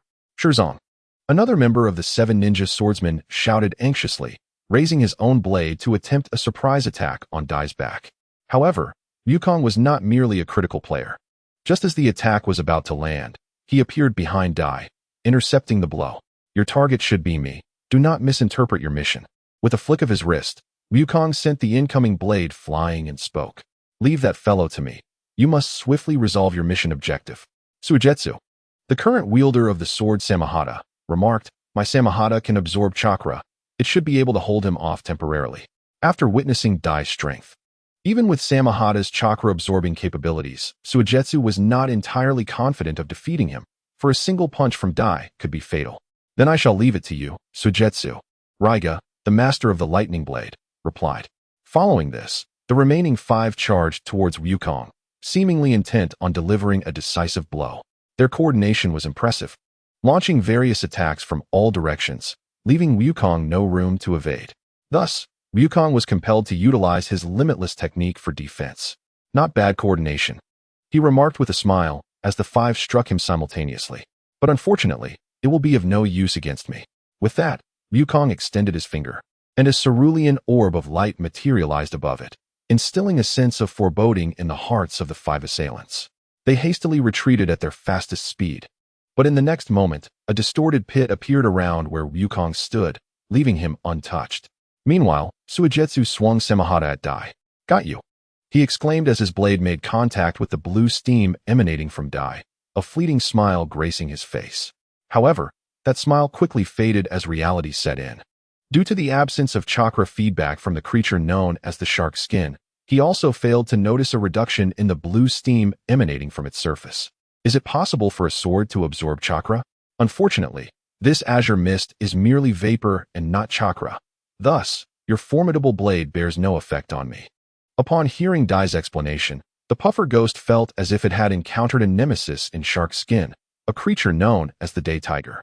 Dai intended to swiftly conclude this battle, as opening the 7th gate imposed a significant strain on his body. And he was acutely aware of Wu being besieged by 5 adversaries, deeply concerned for Wu's safety. As Dai clasped his hands together, the puffer liver immediately sensed an overwhelming pressure. This is bad. Without a moment's hesitation, the puffer ghost sought to retreat quickly, wishing to distance itself from the monstrous presence. As Dai's hands swung outward, a powerful air cannon, resembling a tiger, surged toward the puffer ghost. Although it attempted to evade, it was swiftly engulfed by the Day Tiger's attack. Infuriating, the puffer ghost wielded shark skin defensively, yet it proved futile. As the Day Tiger was not a ninjutsu formed from chakra, but rather a physical technique manifesting as an air projectile. This commotion naturally drew the attention of Wu and the others. What a joke! Has that puffer ghost truly been defeated so easily? Black Ho Thunder Fong exclaimed in disbelief. And the remaining members of the 7 ninja swordsmen felt a heavy weight in their hearts. It had barely been a short while since the battle commenced, and already 2 of their comrades had been incapacitated. Wu, move aside. At that moment, Dai suddenly appeared in the air, shouting at Wu. Understanding the urgency, Wu swiftly stepped aside. To the peacock, Dai cried out, his fists moving rapidly as countless flames cascaded downward toward the remaining 5 members of the 7 ninja swordsmen. Faced with such an onslaught, they could only clumsily evade, unwilling to confront it head-on. However, just as Dai prepared to continue his assault, A sudden wave of excruciating pain coursed through his body, causing the blue steam surrounding him to dissipate. Damn it, is this my limit? Dai slowly descended from the air, collapsing to his knees, his hands bracing against the ground to prevent himself from falling. A profound weariness invaded his mind. Yet the intense pain coursing through his body was insufficient to render him unconscious. A prime opportunity. I told you. How could such an advanced secret technique be sustained for long? The others launched their attacks toward Dai. Father, Kai, witnessing this scene, shouted in desperation, charging forward without a second thought. However, at his current speed, he would likely arrive only to find a lifeless body. At that moment, Wu reappeared like a savior before Dai, unleashing an unactivated burst of Azure energy that instantly repelled the 5 assailants. Well done, Senior Dai. Upon my return, I shall petition Lord Hokage to elevate you to the rank of Jonin. The role of Chunin is far beneath your capabilities. Dai expressed his regret. I intended to eliminate 4, yet I could only manage to vanquish 2. That is already commendable. By dispatching 2 members of the 7 ninja swordsmen, you have surpassed the majority of shinobi in the world. Allow me to handle the rest. Be cautious, Wu. Those few are formidable opponents. I understand. Wu responded with a reassuring smile, signaling Dai not to worry. Kei, please escort your father away from here and maintain a safe distance. Otherwise, he risks being inadvertently harmed. Yes, Kei replied anxiously, and as he touched Dai, a pained cry escaped Dai's lips. Ah, take it easy, Kei, that hurts. Father, please bear with it a little longer. Embracing the principle that short pain is preferable to long suffering, Kei swiftly lifted Dai and dashed away. One of the assailants contemplated pursuing them, unwilling to squander the opportunity to eliminate their target, but Wu instantaneously teleported before him, delivering a decisive kick that sent him reeling. You little brat, are you courting death? Black Ho Leia sneered, feeling slighted by Wu's audacity to stand alone against them. They were no longer concerned with whether this boy was their intended target. Their sole focus was to eradicate that thick-browed individual, lest he become a persistent shadow in their lives. Apologies, but it is not I who shall perish. Curse technique, Song. 5 Azure light points swiftly encircled the remaining 5 adversaries. Should the distances between the 2 Tsang techniques be close enough, their power would amplify, and with 5, the potency would be formidable. This is bad. The 5 soon realized the perilous allure of the 5 Azure points, an overwhelming force that began to draw them in. It was impossible for all 5 to escape unscathed. My apologies, brothers. Feeling the dreadful pull, Leia shoved his comrade aside and leapt out of Tsang's grasp, prioritizing his survival over that of others in this life-or-death situation. Leia, you scoundrel! The pushed individual cursed before being consumed by Tsang, vanishing before the eyes of the others. Indeed, the mist ninjas from the village of Blood Mist were notoriously ruthless towards their comrades. This boy's abilities are exceedingly peculiar. We must exercise caution. However, the others seemed unfazed by Leia's treachery, as they understood that, under similar circumstances, they would have acted in kind. Mist hidden technique. A cloud ninja formed a hand seal, enveloping Wu in a thick fog. Truly, you have not learned from past lessons. Even when obscured from view, Wu, utilizing the capabilities of his 6 eyes, could discern the position and movements of any individual within the thick fog with remarkable clarity. Upon noticing that Wu's line of sight was obstructed, the remaining 4 individuals coordinated their attacks against him. However, regardless of the angle from which they struck, Wu effortlessly evaded their assaults, even countering them with ease. How is this possible? Can he truly see us? One of them exclaimed in disbelief. Indeed, I can see you. Wu's voice resonated ominously from behind. He then felt a hand pressing down on his head, and in the next moment, his skull was forcibly driven into the ground. If I can be reincarnated in my next life, I hope to be born in the Hidden Leaf Village. Wu's words echoed like a devil's whisper in his ear, as he tightened his grip, warping the opponent's head beyond recovery. 3 remain. Let us conclude this swiftly. Wu pinpointed the positions of the remaining 3, simultaneously unleashing 3 Tsangs around each of them, sealing off all potential escape routes. Although they were mist ninja, the fog also hindered their vision, leaving them oblivious to the imminent danger, even as a profound sense of crisis gripped their hearts. By the time they realized the source of their peril, it was far too late. The terrifying suction of the Tsangs erupted, instantly tearing their bodies apart. With the absence of life signs from the 3, Wu exhaled in relief. While the preceding battle appeared straightforward, it had exacted a terrifying toll on him. The greater the number of songs he released, the more exhausting it became.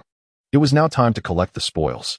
Yet, unbeknownst to Wu, although all 7 adversaries had been vanquished, the surrounding fog remained undissipated. Suddenly, he felt a sharp pain piercing through his chest. Glancing down, he saw a blade had been thrust into him from behind. How is this possible? Wu gasped, astonished. Despite not activating his unlimited technique, he had failed to detect the assailant's presence. It truly worked. My prolonged concealment has paid off, the unseen attacker declared. Further shocking Wu. The opponent had been lurking nearby all along, and he had never noticed. No, it wasn't that he hadn't noticed. He had simply overlooked them. In an instant, Wu comprehended the implications. What peculiar bloodline limit do you possess? He inquired, blood trickling from the corner of his mouth. The wound in his chest now life-threatening. It's not exactly a bloodline limit. Rather, I have always had a weak presence since birth. Even if others perceive me, they instinctively disregard my existence. Is that why I never detected you? I recall that, according to legend, there exists an assassin in the village of Mist who specializes in clandestine missions, boasting an impeccable success rate. It is said that this individual can eliminate targets even under formidable protection, departing with nonchalance. Surely, you must be that person, right? I never imagined I had become so renowned. Upon hearing this, the other person spoke with an air of embarrassment. I never thought someone like me could summon an assassin of your caliber to take action personally. Do not underestimate yourself. To have slain 5 members of the 7 ninja swordsmen is indeed a rare feat. With that, the assailant twisted the blade within Watt's body. A jolt of excruciating pain radiating throughout Watt's being. Yet, ultimately, you have succumbed to my blade. Subsequently, the assailant withdrew the knife, casually flicking it to rid it of the blood. Without the support of the weapon, Watt collapsed onto the ground. What a pity, had you grown without hindrance. You would undoubtedly have become a figure of great renown in the ninja world. Alas, fate decreed that you cross paths with me. Now, as Watt lay on the ground, he could scarcely discern the voice of his assailant, his consciousness beginning to blur. How ironic it is. I never expected to share a fate akin to that of Satoru Gojo. Thus, the negative energy of the reversal technique multiplies with another negative energy, resulting in the physical injury, correct? If good health embodies positive energy, then injury must be negative energy. Thus, through the principle of a negative times a negative equals a positive, could the reversal technique indeed heal bodily harm? So, this is how it works. No wonder I had never comprehended it before. Watt chuckled at his own naivety, having never experienced injury in the past. However, the next iteration of me shall be invincible. Just as the assailant was about to depart, he suddenly heard Watt's faint heartbeat grow increasingly robust. What? In disbelief, he turned around to find what had risen off the ground, his eye mask having slipped off, revealing eyes aglow with an eerie light, now cold and merciless. He also noticed that the wound he had inflicted had miraculously healed. What is happening? The assailant murmured in disbelief, although Watt had not died completely moments earlier. Such rapid recovery seemed implausible. I must express my gratitude to you, Mist Ninja. Had it not been for you, I might never have grasped this technique in my lifetime. Watt's voice brimmed with excitement. He struggled to contain his elation. Although he might not yet be invincible in this ninja realm, he was undoubtedly undying.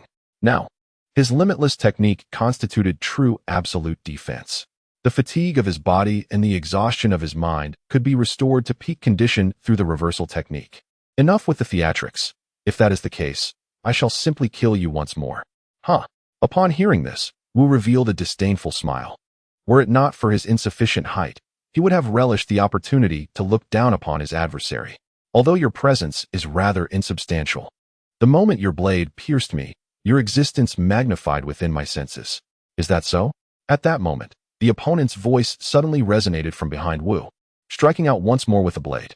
However, this time the outcome was entirely different. As the blade approached Wu's body, it failed to penetrate at all. Is this your method of defending against all attacks? Wu had observed the earlier confrontation with the 7 ninja swordsmen with great clarity, noting that none of their strikes had landed upon him, yet he remained uncertain of the underlying principle. Initially contemplating a swift retreat if his assault failed to harm the opponent, he was taken aback by his unexpected success, only to find that the adversary had seemingly revived. Moreover, not only had the opponent returned, but it appeared that certain aspects had transformed, though he could not articulate what those changes were. Indeed, in an instant, Wu pivoted.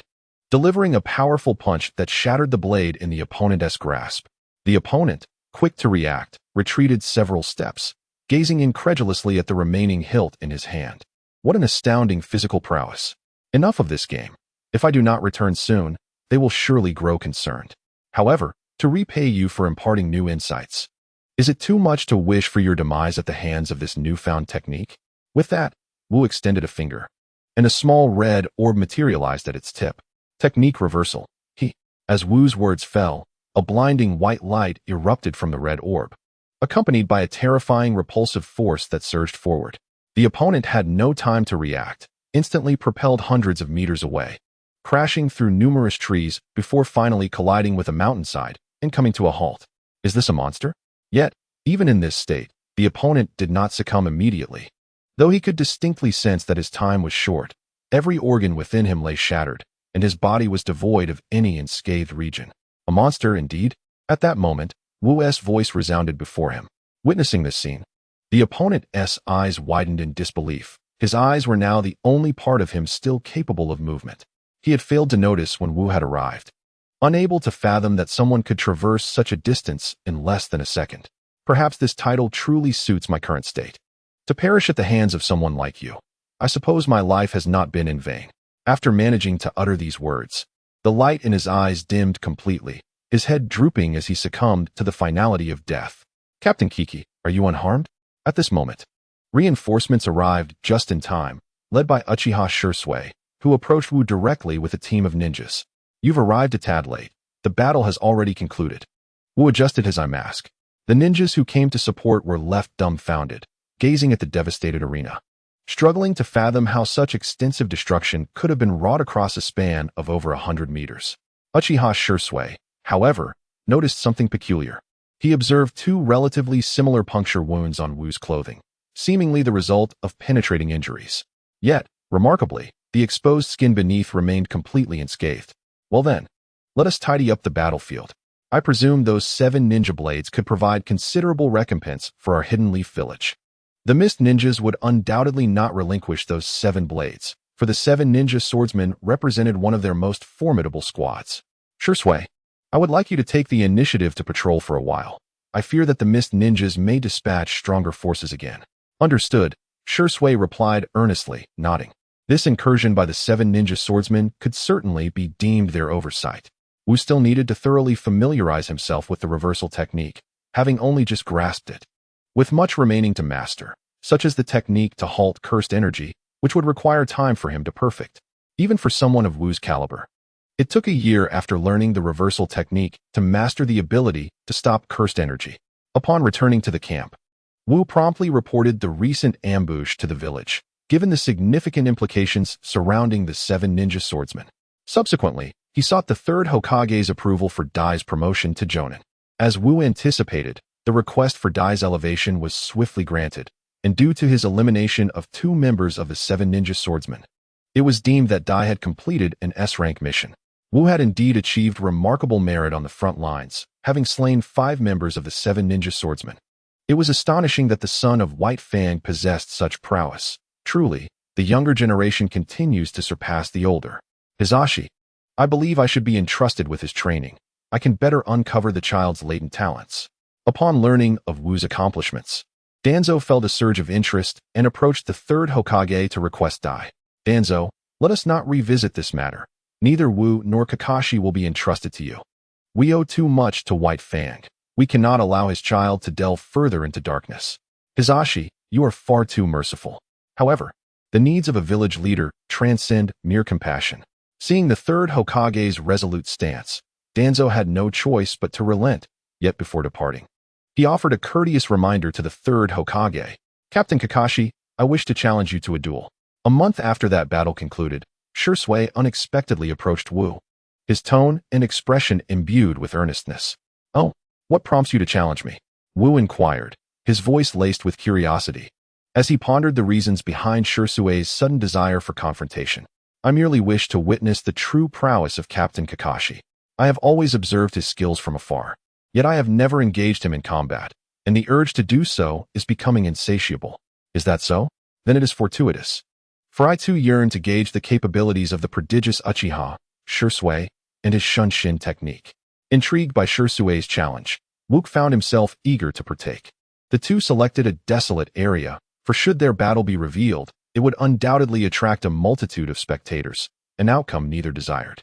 Be my guest, Shursui, Wook urged. Very well, Shursui acquiesced, swiftly forming hand seals. Numerous corporeal shadow clones materialized around him. Is this your Shunshin technique? It is indeed remarkable. Wook's 6 eyes discerned that each clone was intricately linked by a unique chakra, allowing any of them to transform into Shursui's tangible form when required, while remaining ephemeral when not. Be cautious, Captain Kakashi. All the clones surged toward Wook, unsheathing their blades as they launched their assault, each appearing as substantial as the last. Yet, Wook stood motionless, enduring Shursui's strikes. Just as the blades were about to make contact, they came to an abrupt halt. Is this the manifestation of the captain's bloodline limit? It certainly presents a formidable challenge. Shursui retreated swiftly and formed hand seals once more. Fire release, Great Dragon Fire Technique. 3 colossal fire dragons erupted from Shursui's mouth, soaring toward Wook. Reverse technique, Heki. Wook extended a finger, and a crimson sphere materialized, dispersing the fire dragons that threatened to engulf him, while Shursui observed intently through his Sharingan. Is that repulsion? Shursui inquired, uncertainty creasing his brow. Yes, you may interpret it that way. While I could withstand it with an unlimited technique, I believe this battle will prove far more intriguing. With the ability to employ repulsion ninjutsu, and possessing a bloodline limit akin to absolute defense, it became evident that physical techniques were ineffectual against Captain Kakashi. Thus, only Jinjutsu remained as an option. Subsequently, the 3 tomo within Shursui's Sharingan began to whirl, and Wook sensed a shift in the surrounding environment. The Jinjutsu affected not merely vision but directly deceived the mind, influencing the unperceived. Is this Jinjutsu? He discovered that while the environment appeared unchanged, Shursui had suddenly vanished, as if he had never existed, erasing any traces of the jutsu he had just employed. This was Wook's first encounter with Jinjutsu, often regarded as the most challenging form of ninjutsu, with formidable Jinjutsu practitioners being a rare breed. Yet, before my eyes, it was riddled with flaws. Although the illusion deceived Watt's vision, he was nonetheless able to perceive the flow of chakra within this illusory realm. By inducing a chaotic surge of chakra within himself, he effortlessly unraveled the illusion. In the next instant, the environment shattered before him like broken glass. The transition from being ensnared in the illusion to breaking free took less than a second. However, by the time Watt's sight returned to normal, Shizuka had already reached him, thrusting a blade towards him. Yet, in the blink of an eye, Shizuka was sent flying backward. This was the effect of the power of cessation, which instinctively assessed the strength, quality, and speed of nearby objects to determine their level of danger, subsequently manifesting either a halt or a repulsion based on this assessment. The earlier strike was deemed exceedingly perilous, thus what did not need to exert any conscious control. The power of cessation instantaneously propelled Shizuka away. Even in a state of unconsciousness, such a phenomenon persisted. In that moment, Shizuka felt an overwhelming sense of helplessness, realizing that no matter what he did, he couldn't even graze the hem of Watt's garment. Very well, let us conclude this battle. You cannot defeat me. I concede, Shizuka said with a hint of disappointment, feeling a profound sense of defeat, especially considering that Watt was younger than he, having been heralded as a prodigy of the Uchiha clan from a young age. He could not help but harbor some pride.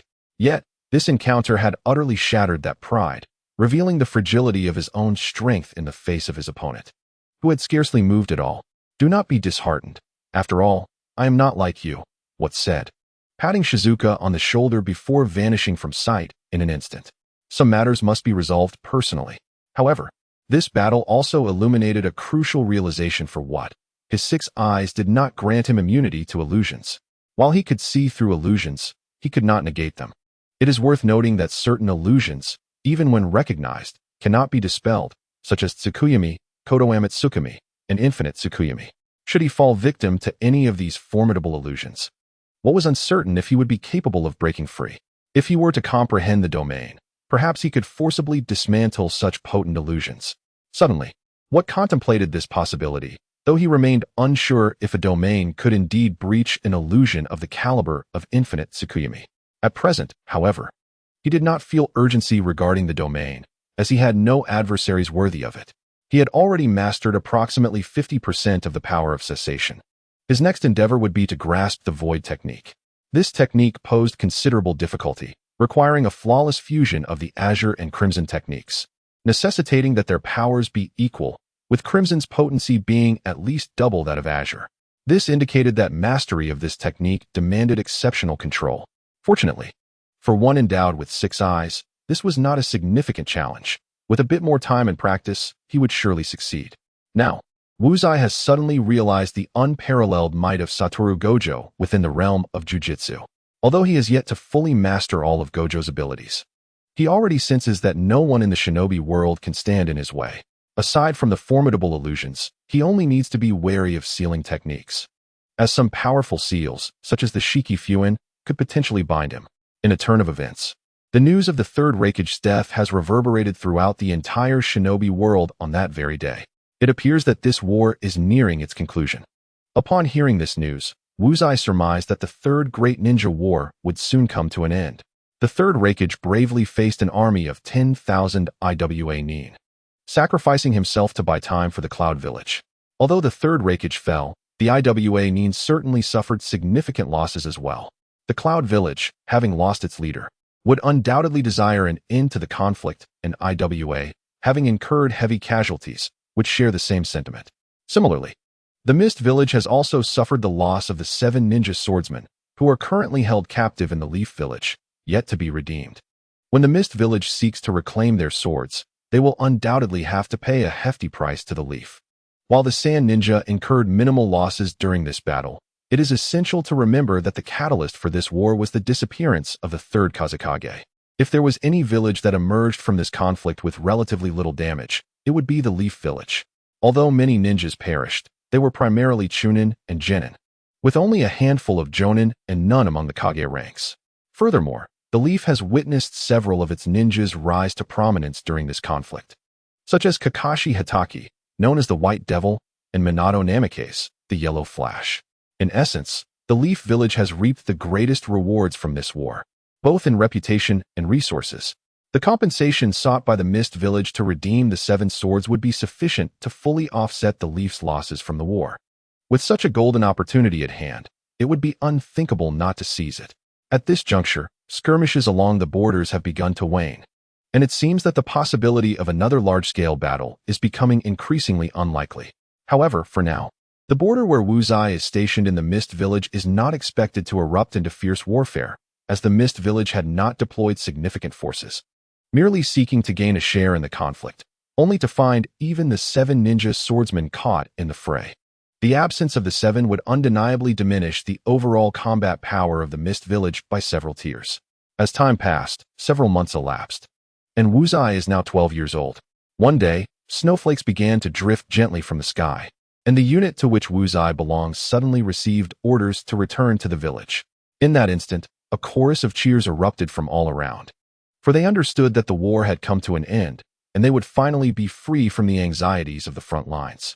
Upon their return to the village, they found the villagers had spontaneously organized a warm welcome at the entrance. As Wudo stepped into the village, an exuberant cheer erupted from the crowd.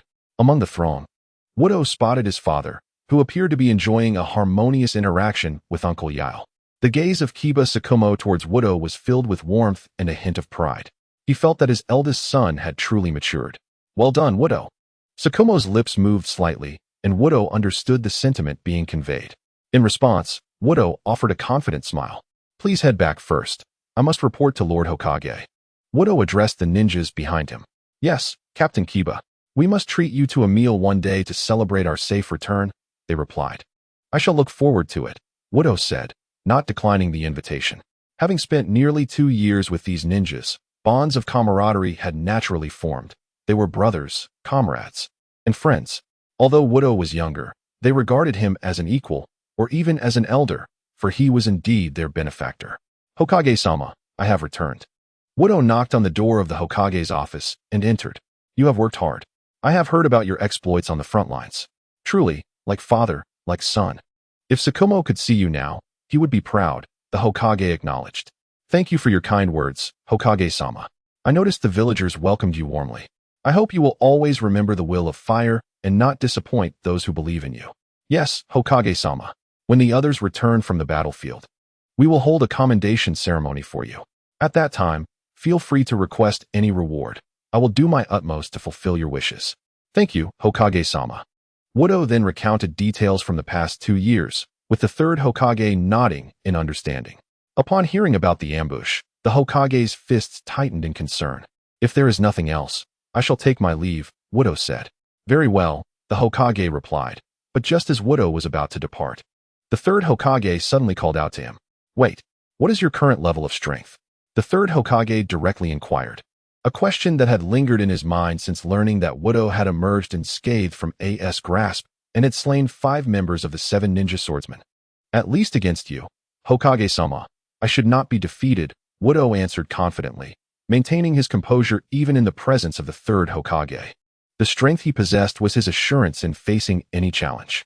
It seems that White Fang truly has a worthy successor. I can rest easy knowing the village will be in the hands of you young ones.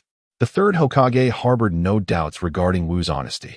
At the moment Wu spoke, the third Hokage felt an overwhelming pressure, not stemming from Wu's chakra, which was lesser than his own, but rather a psychological weight. The third Hokage was acutely aware that once the war concluded, he would have to relinquish his position, as the toll of the conflict necessitated accountability from the leaders for the village's suffering. The price he would pay would be his resignation as Hokage and the selection of the fourth Hokage. Deep down, Sarutobi Hiruzen had already formulated his own thoughts. Even if he were to step down, he intended to maintain a significant degree of power. Thus, he needed to find someone relatively easier to control. Such talk from the Hokage is unwarranted. The village requires the talents of your generation, he mused. I believe it would be best if you could remain in office for another 12 years. 12 years. Huh, that would surely be the end of me. Though Sarutobi jested, he found pleasure in the flattering words of others. After parting from the third Hokage, Wu did not return home, but headed directly to his father's dessert shop. It has been quite a while, father, Wu said as he settled at the counter, his tone imbued with nostalgia and longing. You have truly become a man, Wu. Shumo replied with an approving smile. Shall I arrange a marriage for you, Wu?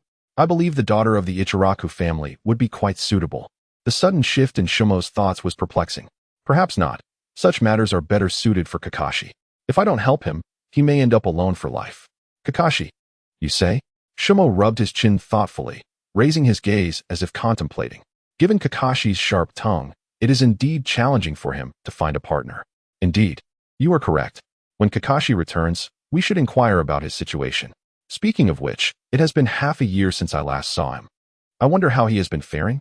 Unlike Wu, who was stationed on the battlefield, Kakashi often had missions that required him to traverse between the village and the front lines, resulting in infrequent encounters over the past 2 years.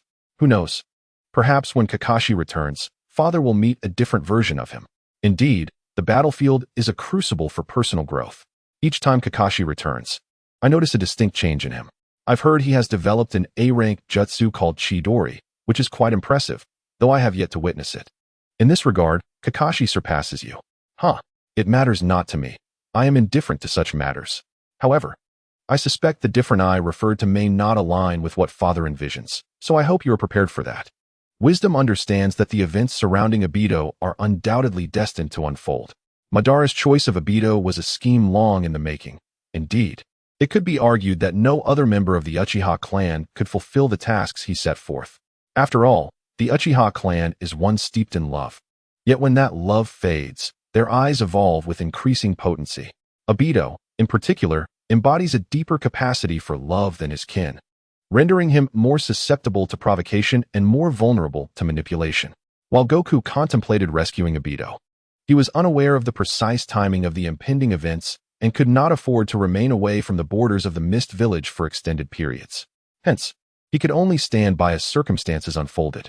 Who would wish to witness their brother marred by a scar, even if that scar later lent a certain charm? Do you possess knowledge of certain matters? Upon hearing Goku's words, Shumo's expression turned gravely serious. I do have some clarity, yet this matter may require Kakashi to confront it himself.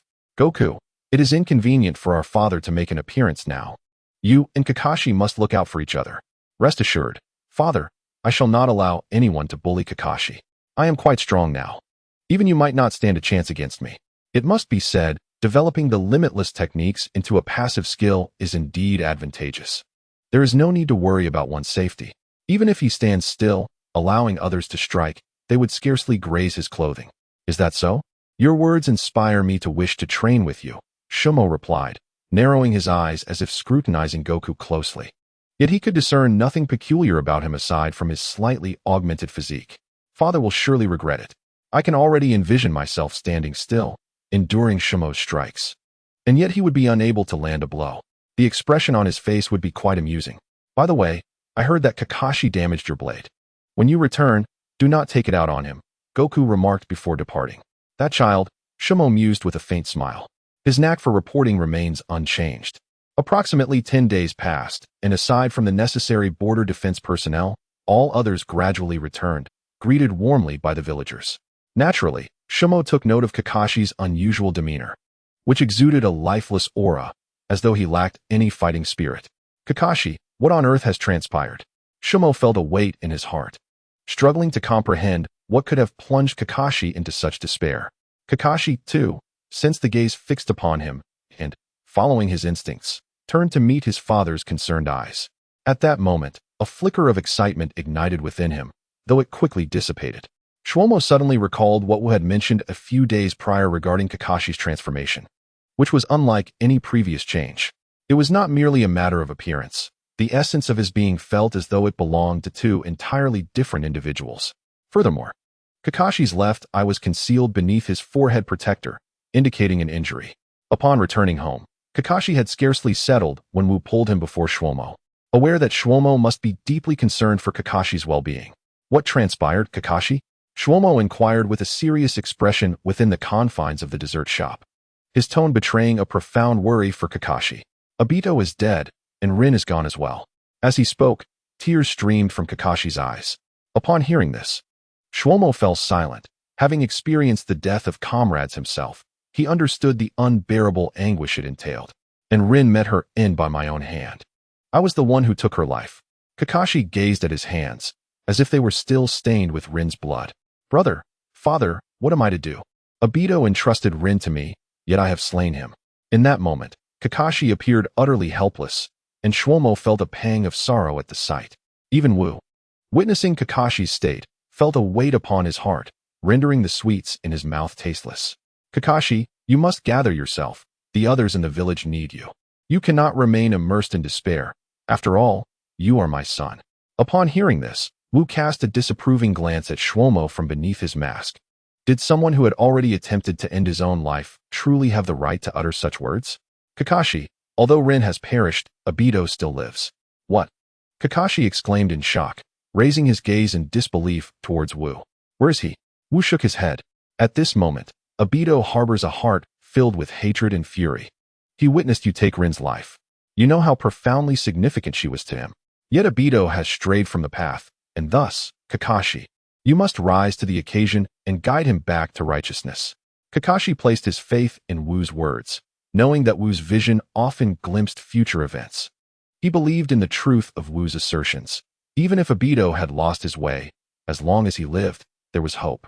However, Kakashi, you have now ascended to the rank of Jonin. Do you have any plans for your future? Shwomo expressed his concern for Kakashi's trajectory, recognizing that upon achieving Jonin status, one could depart from their team directly. I am uncertain, but it is likely I will enter the Umbu, Kakashi replied, lacking any concrete plans. Content to follow the directives of Minato Namikaze. Indeed, joining the Umbu could prove advantageous. I suspect it won't be long before Minato ascends to the position of 4th Hokage. At that juncture, your affiliation with the Umbu will offer you a solid foundation. And with your capabilities, you should easily rise to the rank of a squad leader. And what of you, Wu? In the absence of tasks, one could simply indulge in a leisurely existence within the village, savoring food and drink. Upon hearing Wu's response, Shuo Mao and Kakashi simultaneously displayed expressions devoid of life, as they could hardly fathom that after the war's conclusion, Wu would embrace such a languid lifestyle. My dear child, I retract my previous statement. You truly have not matured at all, showing not the slightest change, Shuo Mao remarked with a hint of amusement. Ha ha ha. Isn't it delightful to be a lazy fish? Wu chuckled in response. However, Kakashi, your left eye requires some attention. he added, realizing the significance of Kakashi's left eye. Shuo Mao inquired, "What about your left eye?" Kakashi recounted, "It was injured during a battle, a wound inflicted by the enemy. This left eye was a gift from Obito upon my promotion to Jonin. However, since Obito is not deceased, I must eventually return it to him." With that, Kakashi lifted his forehead protector, revealing his Sharingan, the three-tomo, eye glimmering ominously. The appearance of a Sharingan in one not of the Uchiha clan will surely provoke the ire of that lineage, Shuo Mao pondered. Yet, this is not the gravest concern. You must understand, Kakashi lacks Uchiha blood. The Sharingan is a burden for him, as he cannot deactivate it, which continuously saps his chakra. Wu found himself at a loss regarding the fate of the eye. The notion of extracting it was unthinkable to Kakashi. If sealing techniques could be employed, perhaps we could temporarily confine the Sharingan. Regrettably, my father is not well versed in such arts, but you might seek out Kushina. She should possess knowledge of such sealing techniques. Moreover, as a disciple of Minato, she would likely assist you. Indeed, once the war is entirely resolved, I shall consult Aunt Kushina to explore possible solutions. All right, Kakashi. Do not dwell on it too much. Obito is still alive. You must gather your spirits, Shuo Mao urged, firmly grasping Kakashi's shoulders, seemingly imparting strength to him. I will. At that moment, Kakashi was far from the somber figure depicted in the original narrative. He was buoyed by the presence of his brother and father, and the knowledge that Obito had not perished. At the very least, he now possessed a clear goal, to bring Obito back to Konoha. You should take your leave now. Lingering here too long may raise suspicions among the villagers. However, Kakashi, you must visit frequently. Breaking your blade suggests your swordsmanship requires further refinement. Kakashi shot Wu an incredulous glance, his expression questioning whether Wu had betrayed his secret. Indeed, it was I who divulged it, Wu confessed with a grin. You truly are a remarkable brother, Kakashi replied through gritted teeth. Of course, I am dedicated to elevating your abilities, Kakashi. I have put considerable effort into this, Wu said, playfully wrapping an arm around Kakashi's neck, unabashedly boasting. It has been over 2 years since I last saw my brother, and I am curious about his current prowess. Should we engage in a contest akin to our previous bout? Although Kakashi is acutely aware that victory over this formidable opponent is not assured, he feels averse to conceding so easily. Very well, let us see whether it is the Sharingan that instills your confidence, or the Chidori that emboldens you to challenge me. Rest assured, this time I shall rely solely on Taijutsu to defeat you. But do not renege on this agreement. A shadowy smile crept across Kakashi's masked face as he observed the two young men, shoulder to shoulder, yet brimming with competitive tension, departing together. Shoma wore a resigned smile, feeling a warm sense of camaraderie enveloping the atmosphere. Throughout their lives, he had not devoted enough time to accompany these brothers, and now he sensed that renouncing the path of a ninja was indeed a commendable choice. Hey, Kakashi, let us settle this once and for all. As the two exited the dessert shop, a fervent voice resonated in their ears, drawing the attention of everyone around them. Upon recognizing that familiar voice, Kakashi instinctively shielded his face in distress. He knew all too well who had uttered those words. Yet, he was taken aback by how unchanged the individual remained after so long. In the next moment, the person leaped directly in front of Kakashi. Let us duel, Kakashi. The individual extended a thumb while revealing a dazzling smile, so bright it seemed to glimmer. Not interested, Kakashi replied, exasperated. Who else could it be but Guy? No one else in Konoha would dare to challenge Kakashi in such a manner. Kakashi found himself utterly perplexed by Guy's boundless energy. It was astonishing that, mere days after the conclusion of a war, he was already eager to engage in battle once more. Kakashi, this simply won't do. You must be filled with fervor, just like me. With that, Guy began performing push-ups right before Kakashi, as if to showcase his abundant vitality. Boring, Kakashi muttered as he circumvented Guy. In that case, do not blame me for abandoning the principles of martial ethics, Guy exclaimed, springing to his feet and delivering a punch aimed at the back of Kakashi's head. However, Kakashi's reflexes were sharp. He tilted his head aside, seized Guy's arm, and executed a shoulder throw. You have been defeated. Kakashi effortlessly locked his leg around Guy's neck. Damn it, he has bested me once again. To catch up to Kakashi, I must run 50 laps around the village. With that, Guy took off, his legs kicking up clouds of smoke as he sprinted away. What a fervent fool, Kakashi mused. He and Shoma then made their way to the Hatake training ground, where Shoma stood with his hands in his pockets, seemingly unperturbed, While Kakashi regarded him with a serious expression, his Sharingan activated. Come forth. Allow me to witness the extent of your prowess over these past 2 years. Upon hearing Ryukong's words, Kakashi was the first to launch an attack, swiftly tossing several smoke bombs that enveloped the entire training ground in a thick haze. You ought to know, Kakashi, this mere sleight of hand holds no sway over me. Ryukong subtly shifted his position, evading Kakashi's ambush with ease. Soon after, he noticed 2 more attacks approaching simultaneously. A clever coordination with shadow clones, I must admit. The strategy is commendable, however, it bears no effect on me.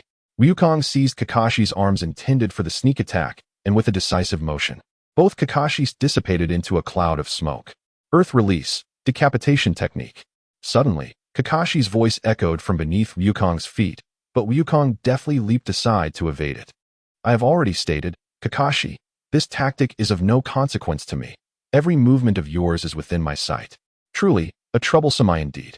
Though formidable, Kakashi remained resolute, unwilling to concede. To surrender now would invite his own disdain. After all, Ryukong had yet to unleash his full potential. Your eyes lack the authority to judge me, Kakashi.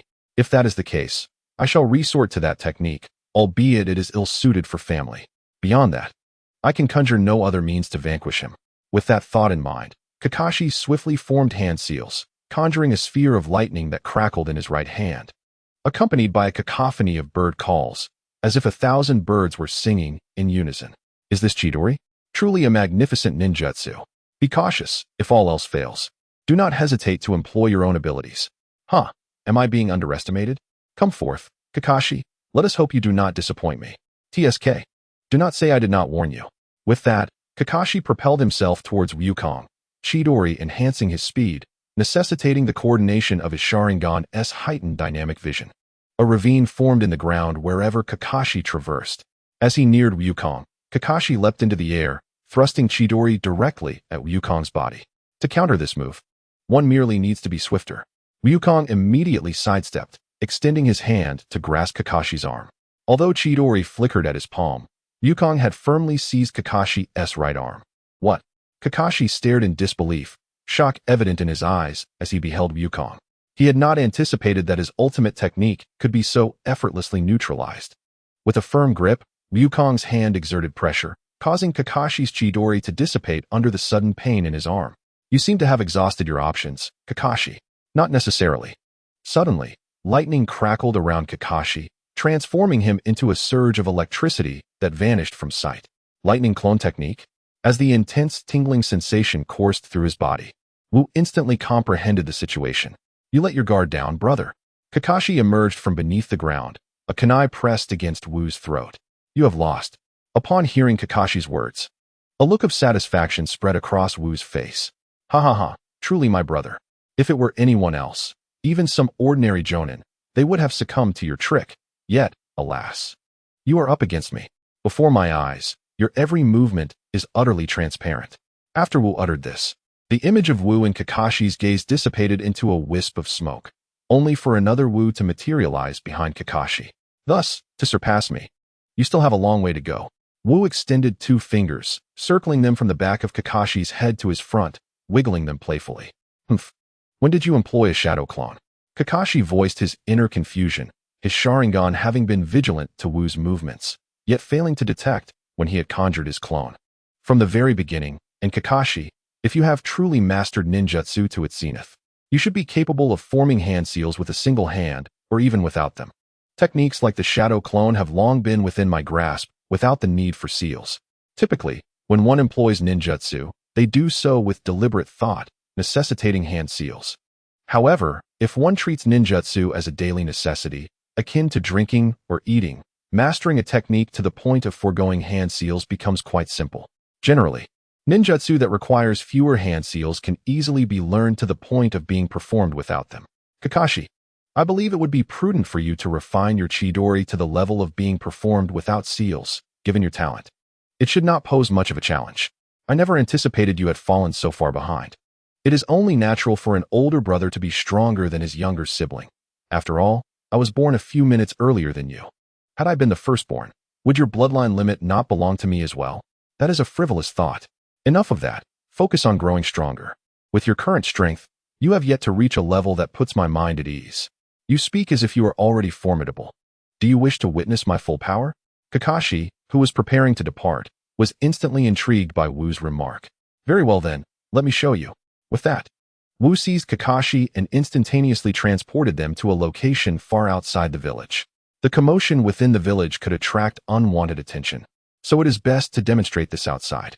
Before Kakashi could fully recover from his astonishment at being moved outside the village, he saw Wu extend a finger, a crimson orb of light materializing above it. Reversal technique, The horrifying impact erupted instantaneously, forcing Kakashi to strain his Sharingan to observe the scene. Yet he gleaned nothing of value. By the time Kakashi regained his senses, everything before them had vanished, as if a cataclysmic explosion had occurred. Thus, Kakashi, the path to surpassing me remains a formidable challenge. Upon noticing several Umbu swiftly approaching their direction, Wu promptly led Kakashi back to the village, mindful that being discovered for leaving the village without permission would incur punishment. Shortly thereafter, four Umbu ninjas materialized at the very spot where Kakashi and Wu had previously stood, gazing in astonishment at the deep chasm that lay before them. What jutsu is this? What could possibly cause such devastation to the earth? Could it be Doton? Regardless, this matter must be reported to Lord Hokage. After all, the commotion Wu had created was so significant that discovery was quite plausible. Have traces of unidentified ninjutsu appeared outside the village? We must intensify our patrols beyond the village. Though the war has concluded, we cannot afford to be complacent. The third Hokage stated solemnly. Yes, Lord Hokage. While the Grand War had indeed come to a close, small-scale skirmishes continued unabated, with various village teams clashing intermittently. Thus, these turbulent conflicts persisted for over a year. Even now, each village was fiercely negotiating for reparations due to them. Undeniably, Konoha emerged as the ultimate beneficiary of the Third Shinobi World War. The village of Kyomogakure, which had instigated the war, would be the first to compensate the losses of other villages, followed closely by Kirigakure, which, in its desperate attempt to reclaim the 7 ninja swords, nearly depleted Konoha's resources. In this year, both Kiki Wu and Kakashi turned 13, and the Third Shinobi World War had definitively concluded. Hiruzen, it is time for you to step down. On this day, the third Hokage and the elders of Konoha convened in a meeting room to deliberate on the matter of his resignation. Our village must provide an account to its people for the losses incurred during this conflict, Tsunade remarked. I understand, the third Hokage replied. Taking a couple of puffs from his pipe, his expression tinged with melancholy after so many years in the position. Have you decided on your successor? Asked Mito Gaidon. At this question, Danzo, who had been sitting with his eyes closed, immediately opened them, fixating intently on Hiruzen Sarutobi. I have made my decision. The fourth Hokage shall be Minato Namikaze. His strength, talent, and strategic acumen render him fully qualified for the role, Hiruzen Sarutobi declared, seemingly oblivious to Danzo's intense gaze. Upon hearing these words, Danzo's eyes widened in disbelief. Although he had long anticipated this outcome, the moment Hiruzen's announced it, he could not help but feel a deep sense of resentment. Indeed, Minato was deserving of such recognition, holding considerable esteem among the common populace. Mito agreed with a nod. Since a decision had been made, it was best for Minato to assume the position of Hokage swiftly to provide the villagers with a sense of closure. Hiruzen's nodded in agreement. Soon, the news of Minato becoming the fourth Hokage spread like wildfire throughout the village, and smiles adorned the faces of its denizens. For they held a profound admiration for the Yellow Flash. The fourth Hokage, Namikaze Minato, was indeed a celebrated figure. Meanwhile, in a clandestine laboratory, Orochimaru's expression darkened upon hearing the announcement. Although he had been aware that the position of Hokage might no longer be within his reach, he had once been a candidate for the role. The arbitrary nature of his exclusion left him feeling quite irked. However, he had little nostalgia for the Hokage position now, as more pressing matters demanded his attention. Reflecting on the comrades who had perished before him during the Second and Third Shinobi World Wars, Orochimaru felt the fragility of life acutely, as if it could shatter with the slightest touch. Yet, this was not the existence he desired. He yearned for immortality. Just then, a voice echoed behind him. Recognizing the familiar tone, Orochimaru turned. Danzo, what brings you here? He inquired with narrowed eyes. With the selection of the fourth Hokage now established, both of them stood as defeated contenders. It was indeed laughable that Hiruzen's chosen successor was not him. At Danzo's remark, Orochimaru's demeanor immediately soured. Do you have something to discuss? If not, you are free to leave. Your presence is hardly welcome here. As he spoke, several small snakes encircled Danzo, flicking their tongues menacingly. Yet, Danzo did not even cast a glance at them. Orochimaru, do you understand why Hiruzans chose Namake's Minato? Danzo scoffed. He possesses capability, strength, and the people's favor. Is it not natural for him to inherit the role of fourth Hokage? Both Danzo and Orochimaru possessed their own strengths and abilities, yet they lacked the people's trust. I trust you can comprehend this. Hiruzans merely clings to the authority of Hokage, and selecting Minato is but a means to install a puppet he can manipulate. You have underestimated the complexities of the situation surrounding Watergate, Danzo. Surely, you do not believe that when Watergate ascends to the position of Hokage, my master will still have any influence left. His authority will gradually be usurped entirely by Watergate. Every contender for the role of Hokage harbors ambition. You and I alike possess our own aspirations. To achieve these goals, one cannot allow external interference, and Watergate is no exception. However, discussing this here is futile. The facts have been established, and the outcome is immutable. Speak, then, of the purpose behind your visit. After all, it is said that those who have no business do not seek an audience. I am aware of your current activities. The recent disappearances of children in the village are undoubtedly connected to you. Upon hearing Danzo's words, a palpable aura of menace erupted from Orochimaru. There is no need for such hostility. While your prowess is commendable, you cannot extinguish my life. State your terms. Orochimaru remarked directly, understanding that Danzo must have sought him for a reason, given that he had kept his own affairs concealed. I require you to investigate the bloodline limit of the first Hokage I wish to attain would release. At the utterance of the final two words, a flicker of fervor ignited in Danzo's eyes. Would release? Indeed, it is a fascinating subject. Orochimaru's gaze also sparkled with intrigue. However, to study would release, one must first procure the remains of the first Hokage, a task I am unable to accomplish. Rest assured, I will handle that. I only require a result. Very well. It is settled then. Thus, a clandestine agreement or transaction was forged between Orochimaru and Danzo. In celebration of Watergate's inauguration as the fourth Hokage, several close friends decided to host a grand party in his honor. Among them were Jiraiya, Watergate's mentor, and Kakashi, Watergate's disciple, while Naruto was also brought along by Kakashi, eager to sample the desserts crafted by Kushina. Congratulations, Watergate.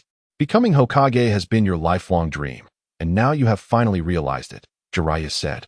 His face slightly flushed as he raised his glass. Thank you, Master Jiraiya. Without your guidance, I could never have attained this position, Watergate replied humbly. Who would have thought that one day I would teach someone who would become Hokage? Jiraiya chuckled, a mischievous grin spreading across his face. Congratulations, Watergate-sensei. Kakashi chimed in. Yes. Thank you for the well wishes, Kakashi. My, it seems the dishes are not yet fully served, and yet some have already indulged too much. At that moment, Kushina emerged from the kitchen, observing the rosy-cheeked individuals with a playful expression. No, I assure you, I have not overindulged. Naruto raised his hand, his expression suggesting his innocence. You are still the best, little Naruto. This is my first attempt at making dessert, and I hope it suits your taste. Do give it a try. With that, Kushina presented a baking tray, upon which sat several charred lumps, emitting a faint wisp of smoke. Feeling somewhat anxious on his first attempt, Wu hoped for the best. Xiao Wu, do try it, he urged, as the delectable dessert drew near. Wu's body, along with the chair beneath him, instinctively retreated. No, it's all right. I just remembered that I left the stove on at home. I must return. With that, he instantly teleported away from the Namake's residence. Is it truly that dreadful? Kushina remarked, a hint of disappointment in her tone as she observed the dessert. I'll give it a try. It must be delicious. In a daze, Minato picked up a dark morsel and placed it in his mouth, his expression remaining unchanged until he swallowed, all the while wearing a smile. Ah, as expected from Kushina, it's quite delicious. Though perhaps you should refrain from making it again. Is it really that good? Jiraiya said skeptically, gazing at the dark treat. Well, I shall taste it too. He then grabbed one and tossed it into his mouth. However, a moment later, his face turned ashen, and he clutched his throat, glancing at the still squinting Minato. After giving him a thumbs up, he collapsed. Soon after, Minato fell as well. Have these two perhaps had too much to drink? Honestly, if their tolerance is this low, they ought to stop. Kakashi, Please assist Jiraiya-sensei inside.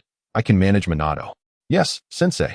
Upon returning home, Wu felt a pang of anxiety, seriously questioning whether he would see the sun rise again after consuming that dark substance.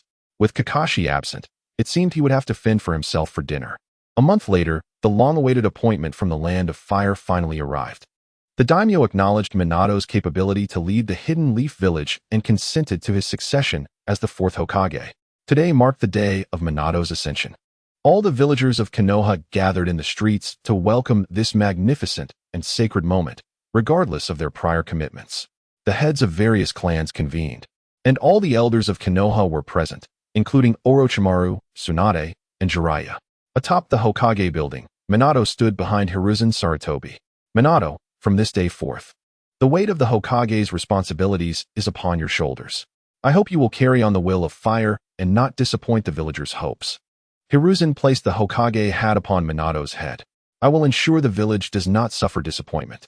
Gazing at the hopeful expressions of the crowd below, Minato understood what he must protect henceforth. From today onwards, I, Namake's Minato, shall succeed as the fourth Hokage. I assure you, I will not let you down. A chorus of cheers erupted from the villagers, celebrating the choice of the fourth Hokage, who truly resonated with their hearts.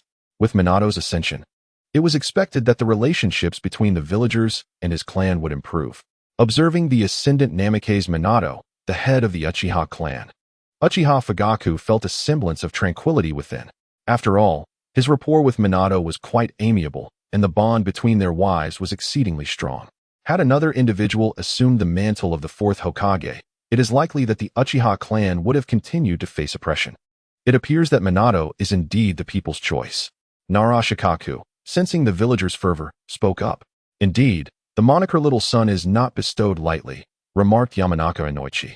In the presence of other ninja villages, Namake's Minato was a fearsome figure known as the Yellow Flash. Yet before the villagers of Konoha, he radiated warmth as their beloved Little Sun. Apart from Minato, I cannot envision anyone more suitable for the role of Hokage, opined Akimichi Choza, his mouth full of snacks. Speaking in a somewhat indistinct manner, he had previously undertaken several missions alongside Minato, and had long been captivated by his charismatic personality. Many ninjas shared Choza's sentiments, and numerous supporters had witnessed Minato's prowess during the Third Great Ninja War, some even having been saved by him. Congratulations, Minato, Kushina exclaimed from below, her gaze filled with admiration for him. Her own dream had once been to become Hokage. Although she had not achieved that, she had become the wife of the Hokage, thereby fulfilling half of her aspiration. Minato is indeed well suited for this position, at least more so than I, remarked Shikamaru, standing beside his father. He observed Minato's confident smile above, recalling that he too had once had the opportunity to stand there. Nevertheless, the life he currently led was precisely what his father had yearned for. At the very least, he felt his father was far happier now than before. Yes, this ordinary yet remarkable life is something I never dared to imagine after becoming a ninja. Our existence as ninjas is the dream of ordinary people. Yet how many ordinary lives do ninjas not aspire to? This statement held undeniable truth. Now, all the major ninja villages across the shinobi world were aware that the Yellow Flash had succeeded to the position of fourth Hokage. Shortly thereafter, news also emerged from the Cloud Village that the fourth Raikage had successfully ascended. Over the past few years, the leadership of three major ninja villages had shifted: Sunagakure, Konohagakure, and Kumogakure. The inauguration of a new Hokage seemed to herald a fresh beginning, with everything within the village progressing positively. A month after Namake's Minato's ascension, he appointed Kakashi to the Umbu, whose duties were exceedingly demanding. Thus, it had become rare for Shikamaru to catch sight of Kakashi. Even when they did cross paths, it was merely a fleeting moment, devoid of any opportunity for conversation. The legendary Sannin, Tsunade, and Jiraiya had also departed the village in succession. In the aftermath of the Third Great Ninja War, our Konoha ninjas have suffered devastating losses, with nearly half of our core combatants perishing in the conflict. Therefore, I have resolved to organize a Chunin exam to replenish the strength of our village. During a meeting, Minato, with a grave expression, proposed this initiative. Although Minato typically presents a harmless demeanor, his serious countenance commands considerable authority. Indeed, it has been several years since we last held a Chunin exam. It is certainly time for another, concurred the third Hokage, Hiruzen Sarutobi, who sat beside Minato. However, the question arose as to whether we should invite other ninja villages to participate. Should we not consider inviting the other villages? Inquired the elder, Kohori Udatang. I believe we should conduct the exam independently. Given that the war has only recently subsided, there are still many unstable factors at play. Inviting them could be akin to inviting a wolf into our home, countered another elder, Hamura Midokado. Conversely, Minato asserted, I believe we ought to collaborate with the other ninja villages for this Chunin exam. We must demonstrate our strength to them. Otherwise, some may perceive Konoha as vulnerable. His perspective found support from Danzo, who, despite his grievances towards Minato for not succeeding the fourth Hokage, was nonetheless in favor of showcasing our village's formidable capabilities to intimidate others. Very well, we shall proceed with the Chunin exam in conjunction with the other ninja villages. The format will remain consistent with previous exams, but we must exercise caution in selecting the examiners, as they represent the dignity of our village, remarked Minato, prompting a discussion among the attendees as they began to recommend suitable candidates. For the first round of examinations, let us appoint Nara Shikaku. I am confident in his qualifications to serve as the examiner, proposed Minato, swiftly dispatching his trusted advisor to assist him, as he held immense faith in Shikaku's abilities. I concur, Nara Shikaku is indeed qualified, nodded the third Hokage, noting that during his tenure, Shikaku had already demonstrated exceptional talent and had played a significant role in the Third Great Ninja War, leaving a lasting impression on many from other villages with his wisdom. What about the examiner for the second round? It is essential that this individual possesses formidable strength to ensure the safety of our lower-ranked ninjas. Although sacrifices often occur in this stage of the exam, our aim should be to minimize them, deliberated the group. Let us assign Hyuga Hayashi to the second round. With his Byakugan, he should be able to perform admirably and possesses the requisite strength to fulfill this role. After a moment of contemplation, Mito gaped and spoke up. Hinata Hizashi? Is he the younger brother of Hinata Hayashi? His words were acknowledged by the third Hokage with a nod. What are your thoughts, Minato? Given that Minato was now the fourth Hokage, the ultimate decision rested in his hands regarding this significant matter. No problem, Minato replied, nodding as well. Although he had not interacted extensively with Hinata Hizashi, being the twin brother of the Hyuga clan leader, he presumed his abilities would be formidable. Next came the crucial third examination, the examiner for which would directly impact the reputation of our Leaf Village. Tsunade Haruno remarked solemnly that if only ninjas from their own village participated, they could handle the examiners with ease.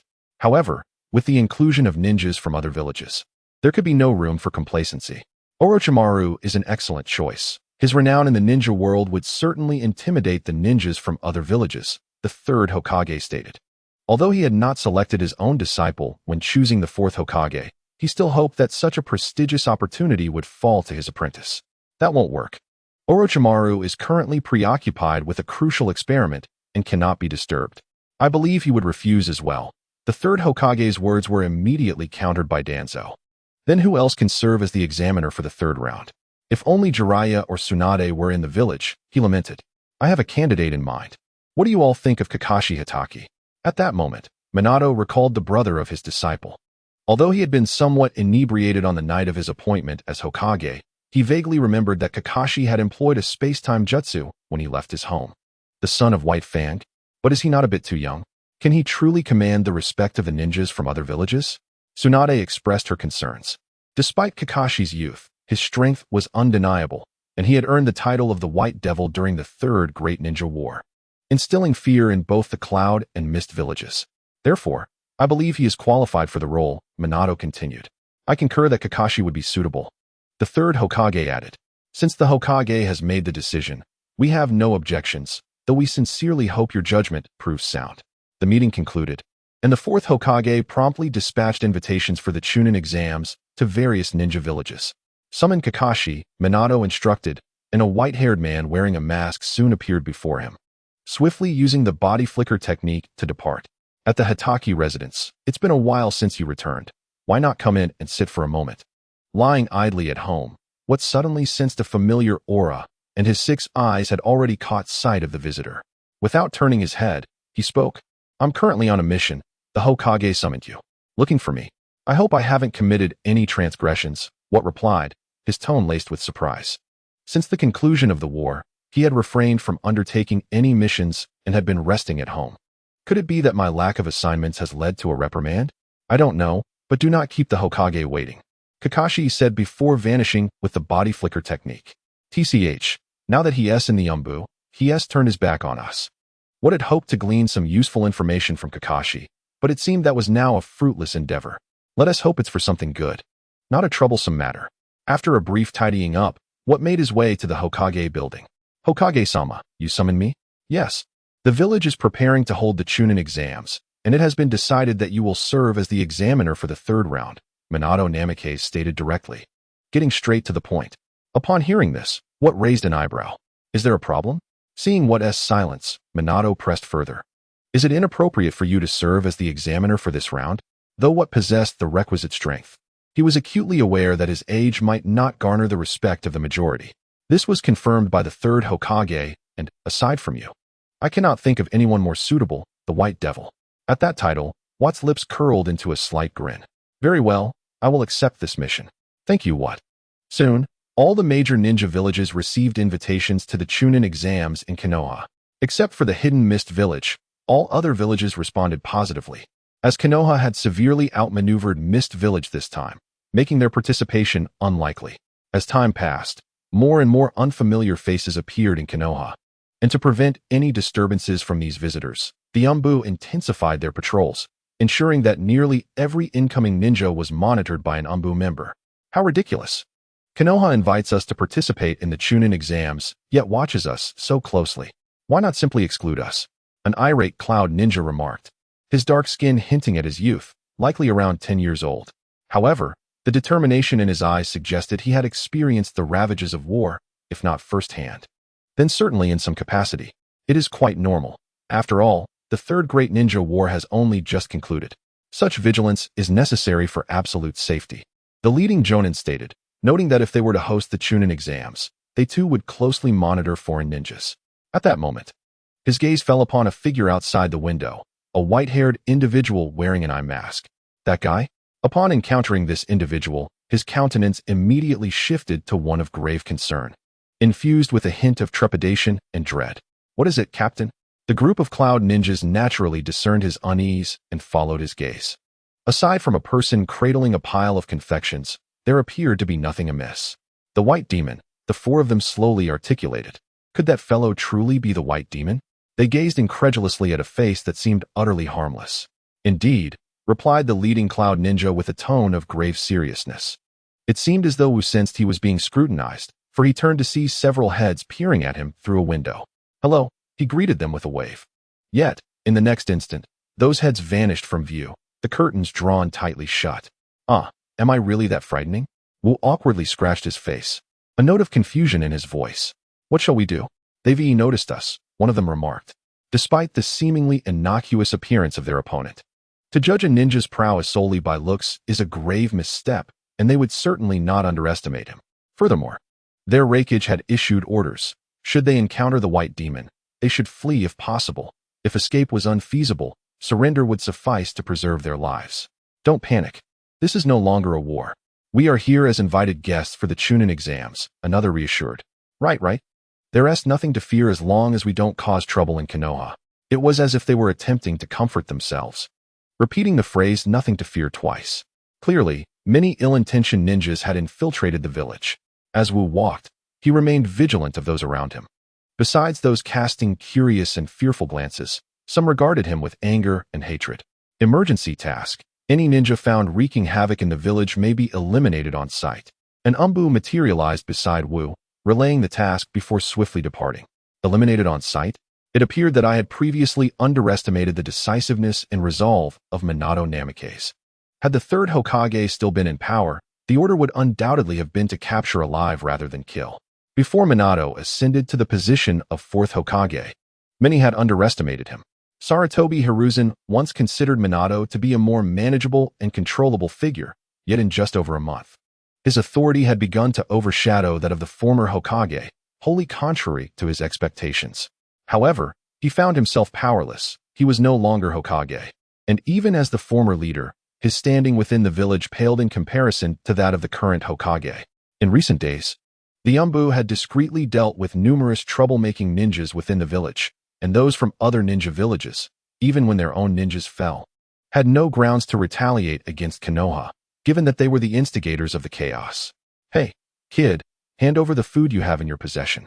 Doing so will spare you some physical punishment. At that moment, 3 ninjas appeared on a narrow path leading home, surrounding Wu. I never expected such an event to transpire so swiftly in my life. This is the disadvantage of youth. Although Wu wore the Leaf Village ninja headband, no one regarded him as a jonin due to his tender age. Who gave you the audacity to rob a leaf ninja? Or are you being directed by someone from the shadows? Enough with the chatter. Surrender everything you possess. Collecting my belongings is merely a pretext. You seek a reason to thrash me, don't you? Humph, as long as you understand. Alas, you've chosen the wrong target. Wu extended his right hand and merely snapped his fingers. The 3 assailants instantly vanished, leaving behind only 3 small craters. Having dealt with these pests did not dampen Wu's spirits. All leaf ninjas had received the order that anyone causing trouble in the village could be executed on the spot. This display of ruthlessness from the Leaf Village, or rather, the 4th Hokage's merciless nature, showcased a complete disregard for fostering animosity with other villages. However, this approach did cause a temporary lull in the disturbances from those who wished to incite chaos. Minato, have you gone too far this time? The war has only just concluded. It is not wise to deepen our enmity with other villages, Hiruzen Sarutobi remarked, furrowing his brow before Minato. On the contrary, Lord Third, it is precisely through such actions that we can prolong the peace. By demonstrating the village's strength to the outside world, they will think twice before reigniting conflict. Minato replied resolutely. Yet, many have expressed dissatisfaction with our actions. Hiruzen had not anticipated Minato's unwavering stance. If they refrained from causing trouble within the village, they would naturally remain unharmed. What is happening now is simply their own doing, Minato asserted. He is right, Danzo interjected, having entered the conversation. He shared Minato's perspective, as he was a man who would stop at nothing to ensure the prosperity of the Leaf Village. Thus, he admired Minato's approach. Those who threaten the village's safety must be taught a bloody lesson, making them aware that the leaf is not to be trifled with. Very well, do as you wish. I only hope that the animosity between the villages does not deepen further. The Chunin exams commenced as scheduled. The first and second examinations held no relevance to Wu, so he did not pay them much attention. It was not until the third examination that Wu graced the arena with his presence. Is that the white demon of the leaf? He appears rather unremarkable, murmured the spectators. The ninjas from other villages observed Wu standing in the center of the examination arena, particularly those from the sand and rock villages, their gazes laced with disdain. To them, what could a mere child achieve, no matter how formidable? They believed the accolades of the cloud and mist villages to be exaggerated, especially since the third rakeage had fallen at the hands of the rock village, which had further fueled their contempt for the cloud village. With 10 rounds of assessment at hand, it seemed the number of participants this time was indeed excessive. Historically, in the Chunin exams, reaching 5 matches by the third round was already considered a surplus. Now, it appeared there were twice that amount. As the battles for the third round commenced, Wu made it clear that if he discerned one party to be at a significant disadvantage, he would promptly declare the match concluded. Should one side continue to attack after their opponent had lost the will to fight, they would have only themselves to blame for the consequences. Before the examination began, Wu had clarified the rules. Fatalities were strictly forbidden in this final round, as all participants possessed commendable talent and strength, with the potential to become the backbone of their village in the future. Thus, even in death, they must not perish during the exam. As Wu's voice faded, the first battle of the third examination commenced. The initial contender was a leaf ninja, devoid of any clan insignia, suggesting he was a commoner, while his opponent was a cloud ninja. Observing the two, Wu subtly shook his head, for he could already ascertain the outcome of the battle through their auras. The cloud ninja undoubtedly exhibited the prowess of a chunin, whereas the leaf ninja had only just crossed into that tier, rendering him no match for his adversary. As expected, within fewer than 10 exchanges, the leaf ninja was knocked to the ground by the cloud ninja. Although he had not lost consciousness, the spectators could clearly foresee the inevitable outcome. However, in the next moment, they were taken aback as the cloud ninja showed no signs of halting. Instead, he brandished a kunai, aiming directly for the vital points of the leaf ninja. This lethal strike, even if narrowly evaded, would surely lead to incapacitation. Witnessing this scene, Wu appeared like a specter. materializing before the Cloud Ninja in an instant, seizing his kunai with a single hand. I stated that this battle was to conclude. Did you not hear my words clearly? Wu furrowed his brow, a faint yet palpable aura of menace radiating from him. The Cloud Ninja instantly felt a chilling dread, his garments becoming drenched in cold sweat. Subsequently, with a soft thud, he knelt before Wu, utterly devoid of fighting spirit. In the first match, Wu declared the Cloud Ninja the victor. Observing this turn of events, the fourth Hokage in the stands wore a grim expression, taken aback that their Leaf Ninja had succumbed in the very first encounter. Do not rush. We still have members of the Uchiha clan at our disposal. Their formidable strength should suffice to contend with the lower and mid-ranking ninjas from the other villages. Sensing the discontent in Minato's demeanor, Nara Shikaku leaned closer to whisper in his ear, "Let us hope they do not let us down." Recently, Minato has been diligently working to mend the relationship between the Uchiha clan and the villagers, yet such an endeavor cannot be accomplished overnight. While altering an individual's perception may be relatively straightforward, transforming the collective impression of an entire clan is an arduous task fraught with difficulties. Furthermore, the elders seem intent on forcing the Uchiha clan out of Konoha. Is that the White Demon? Merely by exuding his presence, he rendered a mid-level ninja incapacitated. The disdain that once lingered in the eyes of the ninjas from other villages, including the rock and sand villages, has faded. Although some ninjas can indeed instill a loss of fighting spirit through sheer presence, such individuals are exceedingly rare, truly the elite among elites. I shall reiterate the rules. Combat shall cease without fatal harm. Any actions resulting in death will bring grave consequences in the future. Wu understands that although the battle has concluded, animosity between villages does not dissipate swiftly, and lethal actions during conflict are commonplace. It is rumored that during the second phase of the exams, a significant battle erupted among the ninjas from various villages, leading to numerous fatalities. This year's Chunin exams have seen the highest mortality rate yet. Even the supervising jonin were of little help. After all, when one village intervenes in the grievances of another, it only deepens the rift. After approximately 3 hours, the third phase of the Chunin exams finally concluded. Konoha had 4 ninjas successfully promoted to Chunin. While the Cloud Village had 2, the Rock Village also had 2, the Sand Village had 1, and finally, a ninja from the Grass Village was among those who passed. The success of the Grass Village ninja was unexpected, as he had triumphed over a Sand Village ninja. A rare feat for a lower-ranked village to defeat one from a major village. However, Wu sensed an unusual chakra emanating from him, one that was distinctly unsettling. Just as Minato prepared to announce the conclusion of the Chunin exams, a villager in the audience suddenly emitted a cry of agony, his skin rapidly turning crimson before his body convulsed and subsequently exploded, affecting the surrounding villagers. All eyes were drawn to this commotion, and Minato's countenance darkened considerably. Such an incident seemed to be a deliberate affront aimed at him before the assembled villagers. Moreover, similar explosions occurred at intervals throughout the crowd, with villagers bursting forth every few seats.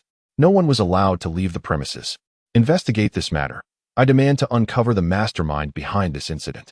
What do you mean by the fourth Hokage? An expression of fury crossed the face of an IWA ninja. No one is permitted to leave this place until you clear your suspicions. Fourth Hokage, are you not afraid that your actions might incite war once again? A Cloud Ninja interjected.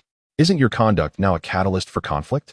Under the piercing gaze of Minato Namikaze, the fourth Hokage, the Cloud Ninja felt a wave of trepidation. Nevertheless, Minato's words held weight. Although they remained unaware of the perpetrator's identity or which village was responsible, such heinous attacks on villagers were tantamount to provoking war. However, this incident is certainly not the doing of us Cloud Ninjas. We will provide you with vindication once our investigation clarifies the matter. At that moment, the Umbu had arrived, sealing off all entrances to the spectator area. Those attempting to force their way through were swiftly subdued by the Umbu. It was you, wasn't it? Suddenly, Wu appeared before a grass ninja, speaking directly. What are you talking about? The grass ninja's eyes widened in alarm upon Wu's unexpected arrival and his assertion. Do not conceal the truth any longer. That explosive jutsu, unlike any I have encountered, must be your Kekkei Genkai, Wu stated, placing a hand firmly on the ninja's shoulder. What are you saying? I do not understand what you mean by Kekkei Genkai. The grass ninja shook his shoulder, attempting to dislodge Wu's grip. But it was as if Wu's hand were a vice, firmly anchoring him. The commotion drew the attention of others present, and several umbus swiftly surrounded the grass ninja, sensing that Wu must have uncovered something significant. What transpired? Minato arrived in an instant, his speed formidable even without the use of the Flying Thunder God technique. Is this how you treat guests in Konoha, Hokage-sama? If this is your manner of hospitality, what other ninja village would dare to participate in the Chunin exams here? Before Wu could elucidate the situation, the opposing ninja interjected. If they are guests, we shall treat them well. If they are enemies, however, it is a different matter altogether. I suspect this explosion is linked to him. I sensed a unique chakra emanating from him, indicative of a special Kekkei Genkai. Is that so? Are you certain? Minato's gaze hardened as he regarded the ninja. Despite appearing to be only 13 or 14 years old, the malevolent act had caused casualties among Konoha civilians. Should he indeed be the culprit, there would be no mercy. Moreover, I noticed that during the explosions, a distinctive chakra connected him to the others involved. So I believe it is a valid suspicion. Do you possess any evidence? Or is it merely because I hail from a small ninja village that you seek a scapegoat? The adversary struggled in Ryukong's grasp, shouting desperately, their voice resonating in the ears of everyone present. You may be unaware, but I too am a bearer of a bloodline limit, and one endowed with ocular powers, allowing me to perceive that which remains invisible to ordinary mortals. With that, Ryukong lifted a corner of his eye mask, revealing an eye shimmering with an ethereal glow. The moment the adversary beheld this eye, they were momentarily taken aback, for they comprehended that their concealment had indeed been compromised. Any attempts at justification now seemed futile. Subsequently, their physique flushed crimson. Hokage-sama, we must leave this place. The Umbu, witnessing this scene, hastily warned Minato, recognizing it as a harbinger of an impending explosion. However, the anticipated detonation did not occur. Instead, the adversary's aura surged significantly, reaching the level of a jonin, exuding a menacing sanguine energy. Within this blood-tinged aura, Ryukong discerned a peculiar chakra. Should this essence come into contact with a human body, it would embed itself within, ready to ignite at any moment. The adversary lunged forward, fists raised against Ryukong, yet their strike was effortlessly caught by Ryukong's hand. This unexpected turn of events left the adversary momentarily bewildered. Why do you do this? They demanded. Because your leaf ninjas murdered my parents. You are my enemies. Is it wrong to seek vengeance for my family? Their expression twisted with rage, their tone a fierce roar. Those who heard this revelation began to grasp the roots of this conflict, an animosity born from the ravages of war, with this individual embodying its legacy. It is commonplace for casualties to arise in warfare, Ryukong stated. However, my parents had already surrendered. Your leaf ninjas still chose to slay them, despite their status as mere ordinary ninjas, caught in the turmoil of conflict. Yet you, the adversary's eyes brimmed with tears. Logically, following a surrender, one could refrain from lethal action, opting instead for capture. Yet, every village harbors its exceptions, including the leaf. I empathize with your plight, but since you have committed such acts against the villagers of the leaf, we cannot forgive you. The adversary declared, I had no intention of returning alive. However, to take you, the white demon of the leaf, with me in my final moments is indeed worth it. Suddenly, a torrent of sanguine energy erupted from the adversary, engulfing Ryukong entirely. Ryukong, Jonin, shouted the fourth Hokage and several ninjas beside him, their voices filled with urgency. To take down the white demon of the leaf before death is worth it. A sinister smile spread across the adversary's face. Oh, do you truly believe that such trifles can bring about my demise? Suddenly, the voice of Kakashi emerged from the crimson mist, and then his figure gradually stepped out from within, coming into the view of all present. What? How is this possible? Why did my attack have no effect? Witnessing Kakashi's unharmed presence before him, the opponent's face was etched with disbelief and profound shock.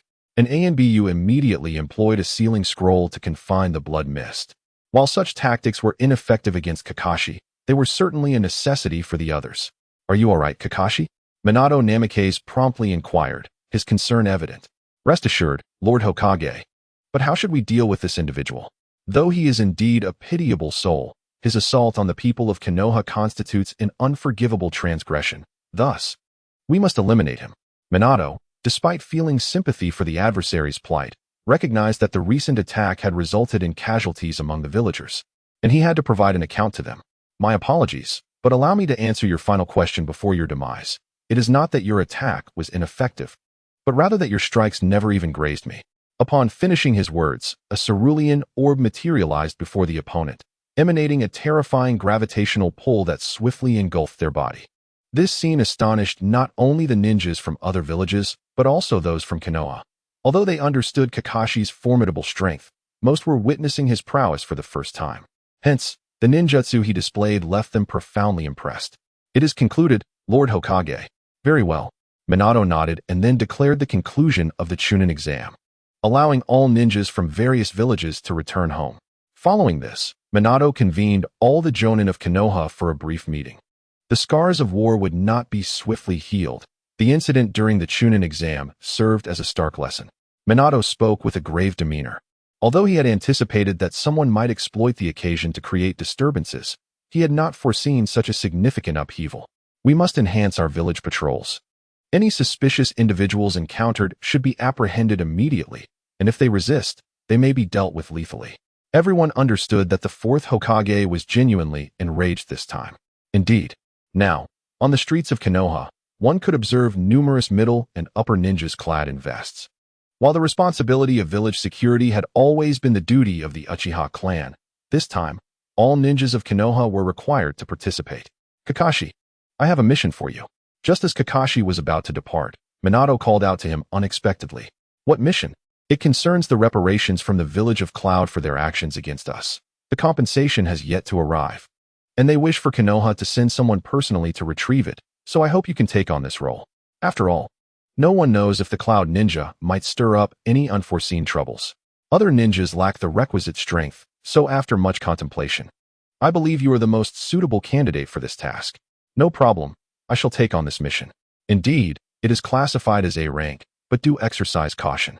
The raikage is known to be rather difficult to negotiate with. Understood.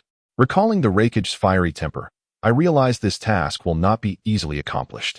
Convincing the raikage to willingly provide compensation would be akin to snatching food from a tiger's jaws. Then you should set off as soon as possible. Or you could travel alongside the returning Cloud Ninja. That is a splendid idea. After leaving the office and confirming the departure time of the Cloud Ninja, I station myself early at the entrance of Konohagakure to await their arrival. Ah, we meet again. Upon seeing several familiar faces adorned with Cloud Ninja headbands, I greeted them warmly. What are you up to? The leading jonin of the Cloud Ninja immediately became vigilant upon spotting me, and the others tensed, ready for a possible confrontation. There is no need to be so anxious. I am not a demon. Noticing their tension, I quickly waved my hand. I merely wish to collect the compensation for the third great ninja war from your village, so I intend to accompany you. It is fortuitously on my way. At this, their guard slightly lowered. It would be beneficial for me to accompany you for your protection, lest you encounter any unforeseen incidents on your return journey, which the raikage might later use as an excuse to withhold our compensation. Our esteemed raikage is not that kind of person, the Cloud Jonin retorted instantly. Who can say? After all, the raikage's fiery temperament is well known. Despite his temper, our raikage is indeed a man of his word. If he were truly a man of his word, he would not have delayed the compensation until now. This statement left my counterpart momentarily speechless, as he could not produce a counterargument. They were indeed in arrears regarding Konohagakure's compensation. The mission he led to participate in the Chunin exams was, in fact, to secure the compensation, which required sending a ninja to retrieve it personally. He was aware that the raikage would undoubtedly make things difficult. While they would eventually provide the compensation, it would not be done easily. All right, let us proceed. With me as your protector, you should consider yourselves fortunate. Not everyone is deemed worthy of my escort. I feel that being with you is rather more perilous. The other murmured quietly, though I heard every word clearly. What did you say? I leaned closer, my tone growing cold. And no, nothing. I merely meant to say that having your escort is an honor for us. The Cloud Ninja quickly replied, his voice trembling, having sensed a hint of menace from me. Should he utter further refusals, he might not leave Konohagakure alive. That's the spirit. My expression shifted instantly, breaking into a smile as I patted him on the shoulder. Now let us set off. Standing at the entrance of the village, Wu struck a forward stance. The other shinobi from the Cloud Village, upon witnessing the fate of their comrades, could not help but offer a silent tribute for 3 seconds. As they followed the white demon, they felt relieved simply not to be consumed by him. The atmosphere along the way was notably tense. The lower-ranked and mid-ranked cloud shinobi dared not utter a word. And even the high-ranking shinobi appeared to be in a state of trepidation before Wu. Despite being peers in rank, a significant disparity existed among the elite. Wu stood at the pinnacle. Perhaps only individuals of the Six Paths caliber could pose a threat to him. Upon reaching the border between the Land of Water and the Land of Moon, Wu recounted the number of cloud shinobi he had slain in this very location. When they arrived at the Thunder Moon Bridge, he shared how he had led a team to destroy the bridge and how he had successfully evaded the fourth Raikage. Each time Wu narrated these events, the expressions of his companions turned increasingly grim, yet he seemed oblivious, continuing to speak at his leisure. Finally, upon their arrival at the Cloud Village, they breathed a sigh of relief. So this is the Cloud Village? It certainly pales in comparison to our Leaf Village. Now I understand why you constantly covet the territories of other shinobi villages. There is truly nothing here, Wu remarked with a mocking tone. Hey you. I've endured your arrogance throughout this journey, and now that we've arrived at our village, you dare to be so brazen? Suddenly, a mid-ranked shinobi who had intended to deliver a lethal blow to the Konoha ninja in the first battle interjected. Is your return to your village what has given you such courage? Wu leaned in, unleashing a terrifying aura that pressed down upon his opponent. Enough, Lord Kakashi. I will escort you to meet the Raikage, the high-ranking shinobi said with a grim expression. Very well, it has been quite some time since I last saw the Raikage. Wu replied, following his guide to the Raikage's office building. Thud, thud, thud. Come in. A deep voice resonated from within. Recognizing the voice, Wu knew it was undoubtedly the Raikage. Raikage-sama, I have returned. How has it been? The Raikage inquired without lifting his gaze from the documents on his desk. Only 2 lower-ranked shinobi passed the exam. Only 2? The Raikage frowned upon hearing this number, lifting his head. Yet, the next moment, he beheld a face that had left a lasting impression on him. Even after nearly 2 years, he remembered it vividly. Instantly, the Raikage sprang from his seat, his lightning armor manifesting around him, and he lunged a punch directly at Wu. However, just like the last time, no matter how much force he exerted, he could not touch him as he neared. Long time no see. Is this how the Raikage welcomes his guests? Wu smirked, a smile curling at the corners of his mouth. This scene left the esteemed Jonin utterly dumbfounded. He could scarcely fathom that Lord Raikage would strike so unexpectedly. What brings you to our domain? Lord Raikage inquired, his countenance darkening. Although he had anticipated such an outcome, the reality of the situation filled him with a sense of helplessness, or rather, a feeling of powerlessness. Indeed, Lord Raikage, you are quite forgetful. Did you not summon us to personally claim our compensation? With a disdainful huff, AI unclenched his fist and dispersed the electric armor enveloping him. It is not impossible for you from Konohagakure to receive compensation, provided you meet one condition. What is it? Defeat me, and the compensation shall be yours. Otherwise, you shall receive nothing. Lord Raikage, is it not somewhat unreasonable to impose such a challenge? How could I possibly stand as your equal? If that is the case, you may as well return. Konohagakure shall receive not a single ryo. With a dismissive flick of his sleeve, Lord Raikage turned away. You would put me in a difficult position, Lord Raikage. How am I to explain this to Lord Hokage upon my return? There is no alternative. Should you fail to vanquish me, you will return empty-handed. Upon hearing this, Wu felt singled out, realizing that Lord Raikage sought an excuse to reprimand him, or perhaps to engage him in battle once more. Are you certain, Lord Raikage? You may not necessarily be my superior. One must compete to ascertain the truth. Very well. I accept your terms. With no other recourse, he resolved to comply for the sake of fulfilling Konohagakure's mission. A sharp intake of breath escaped the Jonin observing from the sidelines. He believed Wu to be utterly mad for daring to confront Lord Raikage.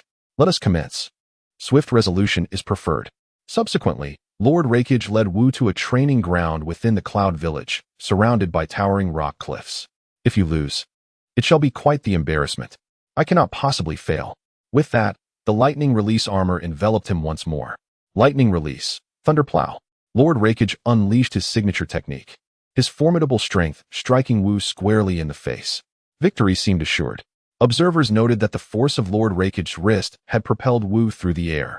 No one could withstand such an assault from Lord Raikage and survive. Yet, Lord Raikage's expression remained unchanged. He sensed that his body had not made contact with his opponent. Curse it, does this bloodline limit truly exhibit no vulnerabilities? In the brief moments of respite, Lord Raikage pondered how to unravel his opponent's bloodline limit. Yet he remained at a loss. He had initially aimed to exploit this encounter to uncover a weakness, but still found none. Even his stealthy attacks failed to connect. Though it may be difficult for me to defeat you, it is utterly impossible for you to overcome me. With a swift elbow strike from the Raikage, what was sent flying, yet he reappeared before the onlookers unscathed. How could this be? Consuming the Raikage's Raijin blade, and yet he remains unharmed? Am I under some illusion? One Cloud Ninja rubbed his eyes in disbelief. No, that man indeed withstood the Raikage's attack head-on. Another Cloud Ninja remarked gravely. The White Demon is certainly not an easy adversary. I refuse to believe your ninjutsu can persist indefinitely. With that, the Raikage launched another rapid assault, his body moving with the swiftness of lightning, leaving spectators only with a fleeting glimpse of blue light. I am no longer the person I was 2 years ago, Raikage. What extended his finger, and a small red sphere materialized. In an instant, a terrifying repulsive force erupted, sending the Raikage, who was charging towards Watt, hurtling backward without even a moment to evade. This spectacle left all watching Cloud Ninjas astounded. They had never anticipated their Raikage would be dispatched so effortlessly. However, Watt's onslaught was far from over. In addition to his limitless Kang technique, his physical prowess was equally formidable. The moment the Raikage was sent flying, Watt appeared at his side, channeling chakra into a punch aimed directly at the Raikage. Yet, upon his fist manifested a substance reminiscent of black lightning. The Raikage, noticing Watt's movement, stabilized himself in midair and retaliated with a punch of his own. The collision of the two fists produced a shockwave that forced the surrounding spectators to stagger backwards. Many expected Watt to be sent tumbling, yet astonishingly, it was the Raikage who was propelled away once more. How could this be? How could that man possess such formidable strength within him? The Raikage gazed at Watt in disbelief. This extraordinary power, could it be a technique of Tsunade, one of the legendary Sannin? No, this move is called Black Flash. Though I could explain it to you, it would be futile. Simply put, it is an ability that momentarily amplifies one's strength, akin to a critical strike. In the realm of Jujutsu Kaisen, Satoru Gojo undoubtedly executes Black Flash, and even consecutive strikes are within his capability. Given his 6 eyes allow him precise control over cursed energy. As for why Satoru Gojo does not hold the record for the highest Black Flash, he believes no cursed spirit could endure even a single strike from him. Even a special grade cursed energy like that of Hanami would fall victim to Gojo's raw physical prowess. If he were to employ Black Flash, a single blow would likely incapacitate Hanami. In essence, it is a unique technique that momentarily enhances one's offensive capacity. Young one, do you think such power, acquired through shortcuts, can vanquish one who already possesses immense strength? The Raikage's chakra surged once again, his hair standing on end. Shall we test it and see? The ability known as Black Flash has long been a subject of exploration for Wug, intended specifically to address the current predicament. Although his essence can be described as that of a mage, he occasionally yearns for the valor of a warrior. In terms of speed, none can surpass Wug, who has mastered the art of agility. Therefore, he focuses on enhancing his strength. However, his physique presents limitations. Despite relentless training, there exists an upper threshold to his physical prowess. Wug is aware of a few methods to augment his power, one being Tsunade's formidable strength, easily attainable through precise chakra control, the other, the 8 Gates technique, which proves exceedingly challenging to master. Given Wug's current physical constitution, he can barely unlock a few of the gates. Nonetheless, he has not relinquished his pursuit of the 8 Gates, for such a potent martial art would be a loss to overlook. Moreover, being proficient in reversal techniques allows him to mend bodily injuries, implying that even if he were to open the Death Gate, he would encounter no adverse effects. Another avenue to explore is the Black Flash, a technique in the realm of curses that delivers critical damage. The essence of Black Flash lies in the spatial distortion that occurs when the timing discrepancy between a physical strike and cursed energy impact is within 0.0000001 seconds. Its potency is equivalent to the 25th power of a standard attack, far surpassing the amplification of sheer strength. It is crucial to recognize that the 25th power vastly outweighs merely 20 times. The larger the base, the greater the force of Black Flash. This is precisely why Wug is capable of repelling the Raikage. The Raikage unleashed an explosive burst of speed, arriving before Wug in the blink of an eye. His fist aimed directly at Wug's face. Yet, as is customary, his attack faltered. In contrast, Wug's fist did not waver, landing solidly against the Rakige's abdomen. With a surge of energy visibly erupting from his back, an overwhelming sensation of pain enveloped the Rakige's insides, and blood erupted from his mouth. However, the encounter was far from over. Just as Wug prepared to unleash another punch, he suddenly felt his fist seized by the Rakige's other arm. "Now, I have made contact with you, haven't I?" The Rakige's voice reverberated before Wug. Grasping Wug's fist, the Rakige retaliated with a punch aimed at Wug's body. But the outcome remained unchanged. What? The Rakige's eyes widened in disbelief, for his other hand had indeed made contact with his opponent. "Were you too naive, Rakige? The infinite barrier between us is omnipresent. Your touch does not signify the breach of our infinite divide. Rather, I allowed you to make contact." As Wug's words resonated, the Rakige suddenly sensed a formidable resistance emanating from the other hand, forcibly separating the two. Black flash, a substance akin to black lightning, manifested once more upon Wug's hand as he struck, propelling the Rakige several meters away. The Rakige landed heavily on the ground, coughing up copious amounts of blood. "Rakige-sama." At this moment, the surrounding Cloud Ninja could no longer remain passive. They encircled the Rakige, their gazes warily fixed on Wukong. They had not anticipated that Lord Rakige would be so thoroughly outmatched by his opponent. It seemed as though the latter had suffered no injury whatsoever. Unbeknownst to them, Wukong's sides had already begun to warp. Rakige's earlier grip had nearly crushed Wukong's hand, but he swiftly employed a reversal technique to restore it to its original state. "Shall we continue, Rakige? Although I lack the means to defeat you, you must surely realize that victory eludes you as well." Upon hearing these words, Rakige fell into a contemplative silence. Without engaging directly in combat, he could hardly grasp the sensation of powerlessness.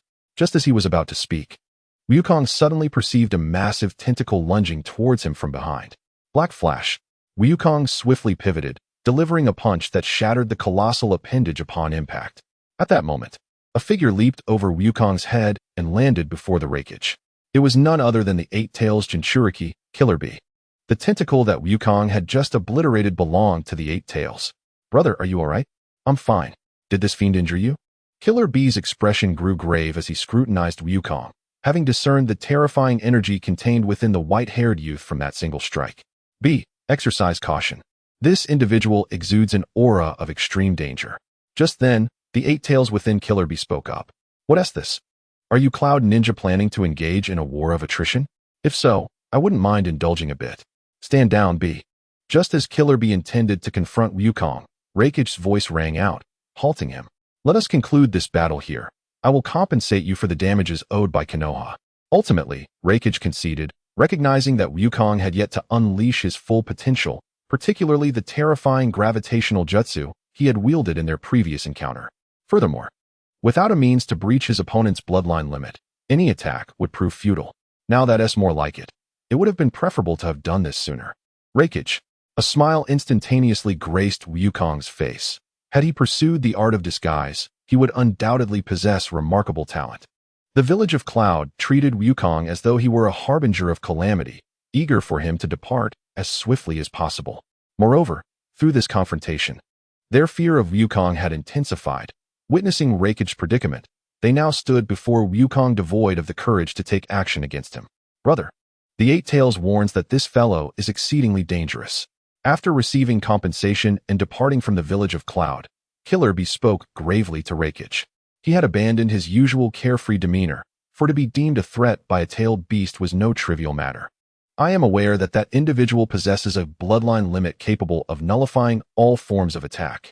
Should there be no means to unravel such a bloodline limit, he shall remain invincible. The ability to negate all assaults? I wonder if the tailed beast bomb could breach it. It is uncertain, however. You may attempt it next time an opportunity arises." Presently, the Rakige harbors an extreme disdain for Wukong, as he not only allowed Wukong to claim the compensation from Konoha, but also humiliated him before the village's ninjas. "Very well, when the chance presents itself, I shall deliver an enormous tailed beast bomb upon him." Unbeknownst to Wukong, he has become the target of the Rakige and his brother. They dispatched agents to the black market to place a bounty on him, setting the reward at 50 million Ryo. "Understood, Lord Rakige." The ninjas of the Cloud Village promptly set this plan into motion, and they disseminated the information regarding the substantial supplies Wukong was carrying, ensuring he would not be permitted to return to Konoha unimpeded. As for Wukong, he remained blissfully unaware of the bounty placed upon him in the black market. Since he was in no rush, he leisurely strolled into the village, finally arriving in the land of hot water on the 10th day. Here, in the land of hot water, he could finally relax. Although Wukong had spent a considerable amount of time in this region, he had yet to find a suitable opportunity to immerse himself in the local hot spring culture. Thus, he would not let this splendid opportunity slip by. He sought out the largest hot spring, and upon entering, he immediately experienced a wave of comfort enveloping him. How delightful! Leaning against a rock, he savored this rare indulgence. Wow, that one is enormous. Oh, that one is so white. My, how round. At that moment, a lewd voice suddenly reached Wukong's ears. He refocused his attention and discerned a white-haired, lascivious man standing atop the highest point of the artificial hill, peering through a pair of binoculars towards the opposite side. Instantly, Wukong recognized this individual. There was no one else who could behave in such a manner but that pervert. Then, an amusing thought crossed Wukong's mind, and a mischievous grin crept upon his lips. There is a lecher atop the men's hot springs artificial hill. Wukong altered his voice and let out a high-pitched scream, momentarily capturing the attention of all the women across the way. Indeed, they spotted a white-haired man, blood gushing from his nose, using binoculars to spy on the women's bath. Immediately, a flurry of objects capable of serving as weapons were hurled from the opposite side. Soap, towels, bathtubs, and Wukong even witnessed a stone being launched. Goodness! Are those girls truly ordinary civilians? Wukong clearly observed that those young women possessed no chakra within them. Does this revelation unveil something? Yet they could still wield such strength to hurl a stone. Their power was not to be underestimated. Subsequently, a cacophony akin to pig slaughter echoed from the men's hot spring, as numerous innocent bystanders also fell victim to the chaos. Wukong decided it was prudent to exit the hot spring. Hello, young one. Was it you who called out earlier? At that moment, Jiraiya appeared beside Wu, casting a mournful gaze upon him. What are you talking about, Lord Jiraiya? I find your words utterly perplexing. Do you know me? Oh, I recall now. You are Kakashi's brother. Do not attempt to deny it any longer, you wretched boy. Kakashi has long informed us of your deplorable character. Who else could perpetrate such deeds but you? Do you possess any evidence, Lord Jiraiya? Evidence. As the esteemed sage of the toads, Jiraiya, do I require proof to accuse you? But tell me, what brings you to the land of hot water? Surely you are not here for inspiration? Jiraiya inquired with a hint of curiosity. No, I merely passed through while completing a mission and fortuitously encountered you, Lord Jiraiya. However, I did not expect to find you engaged in such lewd behavior. That is not lewdness, it is research. This is an essential step in fulfilling my grand artistic vision, Jiraiya declared with fervor, as though he were engaged in an endeavor of monumental significance. Suddenly, a novel appeared in Jiraiya's hands, and Wu immediately recognized the title emblazoned on the cover, the first volume of Paradise of Affection. Well, what do you think? Would you care to admire my magnum opus? Jiraiya waved the novel enticingly before Wu. I think not. I have no interest in such literature. TCH, Jiraiya's enthusiasm evaporated instantly. You truly lack discernment. You should know that your brother is quite fond of my work. He even purchased my personally inscribed limited edition at a premium. Kakashi is reading such novels now. Wu exclaimed, astonished, unable to fathom that Kakashi had become so brazenly clandestine. What do you mean by such novels? You little rascal. Do you even know how to articulate your thoughts? This is art, Jiraiya retorted, his excitement suggesting that Wu's words had sullied his creation. Fine, it is art. However, if Lady Tsunade were to learn how you gather inspiration, you might find yourself discussing art with the Grim Reaper. You truly have a way with words, young one. I had intended to kindly inform you of something, but now it seems I shall refrain. With that, Jiraiya turned away, glancing at Wu from the corner of his eye. He was well aware of the sensation of someone speaking only halfway, and he believed Wu would soon relent and prompt him to continue. Oh, very well then. Wu, fully aware of Jiraiya's intentions, offered him no opportunity to elaborate and simply turned to leave. This abrupt shift left Jiraiya utterly dumbfounded. It was far removed from the scenario he had envisioned. Never mind, I shall tell you this instead. You, young rascal, are even less charming than Kakashi. Wu, the ninja of Konoha, has a bounty of 50 million ryo, a sum that has reached the level of the Kage of various villages. Is it truly possible that there exists a bounty of 50 million ryo? I never anticipated my worth had escalated to such heights. I vaguely recall that in the original narrative, Asuma Sarutobi's bounty was merely 35 million ryo, bolstered by his status as the son of the third Hokage. Otherwise, he might not have commanded such a substantial reward. It seems that not just anyone harbors animosity towards you, to the extent of placing such a hefty bounty on your head. Perhaps it is the fourth Raikage. Considering that my recent visit to the village hidden in the clouds resulted in a rather thorough thrashing for him, causing him significant embarrassment in front of the villagers. Aside from the fourth Raikage, I cannot fathom who else might harbor such intense hatred. You? With your current stature, you think you can confront the fourth Raikage? You must be jesting. Nevertheless, I must caution you. You should be vigilant in the coming days, as many have already set their sights on you. Your bounty is exceedingly high, and despite your reputation as the White Devil, most will underestimate you due to your youth. Fear not, no one can bring me down, for I possess formidable strength. A smug smile graced Wukong's face. Are you truly the son of the White Fang? Upon hearing Wukong's tone, Jiraiya leaned in closer, scrutinizing him intently. The esteemed White Fang would never exhibit such arrogance. He was known for his humility. What I speak is the truth. Even you, Lord Jiraiya, may not stand as my equal, even when utilizing Sage Mode. At this proclamation, Jiraiya's expression shifted, becoming significantly more serious. How do you know I can use Sage Mode? Who can say? Perhaps it was revealed to me in a past life. With that, Wukong turned and waved his hand, departing. What an intriguing little imp. It appears he harbors numerous secrets. A glimmer of interest flashed in Jiraiya's eyes. This encounter has proven to be an unexpected boon. I never anticipated running into Jiraiya here. However, to think my bounty in the black market has reached such dizzying heights, the Raikage truly is rather petty. Wukong's bounty undoubtedly created quite a stir in the black market. Although many had already heard whispers of the White Devil's moniker, age remains a pivotal factor in appraising an individual's capabilities. They doubt Wukong's strength, convinced it is mere rumor, aimed at promoting another figure akin to Konoha's White Fang.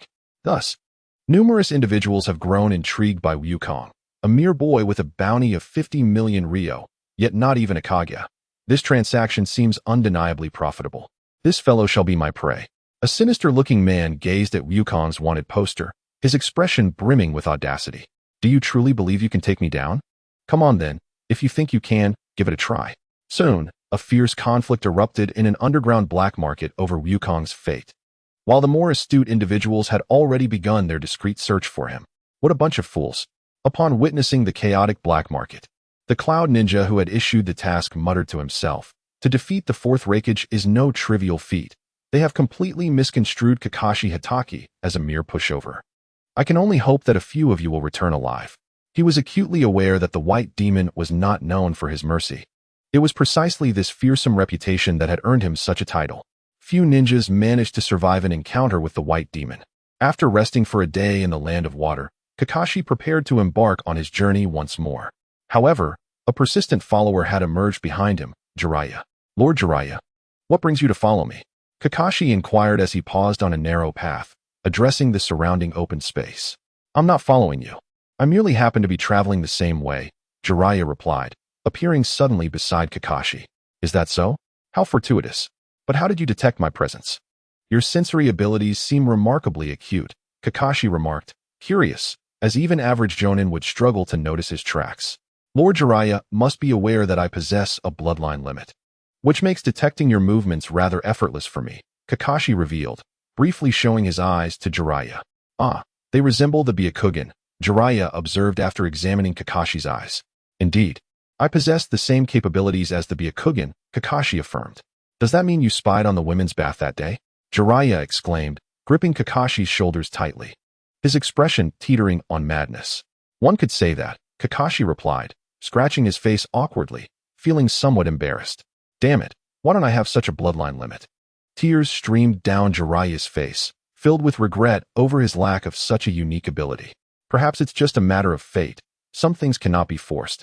So, Lord Jiraiya, it would be best to relinquish that thought, Kakashi suggested. Absolutely not. I will never give up on this. In the next moment, Jiraiya's determination ignited, flames of ambition flickering in his eyes. Kakashi, sell me your eyes. No matter the price. Hearing this, Kakashi displayed a resigned expression. Lord Jiraiya, you should abandon that notion. Instead of focusing on my eyes, why not turn your attention to the Hyuga clan's Byakugan? your chances there would be considerably greater, as they are quite numerous. The stubborn old fools of the Hyuga clan would never part with them. Nor would I. However, Lord Jiraiya, you might try seeking out Orochimaru. With his research capabilities, he may be able to assist you in developing a pair of eyes with X-ray vision. At this, a spark of inspiration lit up Jiraiya's gaze. You make a valid point. I shall pursue this avenue immediately. With that, Jiraiya promptly vanished using the body flicker technique. With a swift realization of the trouble at hand, Wu hastily scratched his head. At that moment, he found himself surrounded by a throng of individuals who had emerged the instant Jiraiya vanished. Wu now harbored grave suspicions that Jiraiya had deliberately fled to evade complications. Ah, the infamous white demon, Kiki Wu, is it? One of the figures stepped forward, addressing him directly. Indeed, that is I. How may I assist you, esteemed guests? Wu discerned their intentions from their attire. The headbands they bore were marked with a distinctive slash, identifying them as rogue ninjas, while several wielded swords. The only organization capable of amassing such a gathering of renegades was the black market. Nothing much, merely seeking your head to indulge ourselves. One of them smirked. Is that so? You lot of washed-up fish think you can claim my head. Washed-up fish. You dare to underestimate us. No, I am the one who ought to be underestimated. Wu's expression shifted in an instant, the previous smile vanishing, replaced by a chilling demeanor. Curse technique, song, he uttered. And with his words, a massive pit erupted beneath them, engulfing all present. The once boisterous individuals who had taunted him were now nowhere to be seen, leaving only bloodstains on the ground as evidence of their presence. From a distance, Jiraiya watched in astonishment. Though he recognized the intruders as mere fodder, he could have dispatched them effortlessly. However, the technique Wu had just executed was unlike anything he had ever witnessed. While he had heard whispers of Kiki Wu's bloodline abilities, this was his inaugural experience of their true manifestation. Wu, aware of Jiraiya's scrutiny, chose not to conceal anything. Some truths had long been laid bare. Just then, a hand connected to a dark line launched an assault from behind Wu, but as the fist neared, it abruptly halted. It seems a formidable opponent has arrived. Wu turned with a smile, having recognized the newcomer, a member of the Akatsuki organization, though it appeared he had yet to formally join. Oh, an intriguing ability.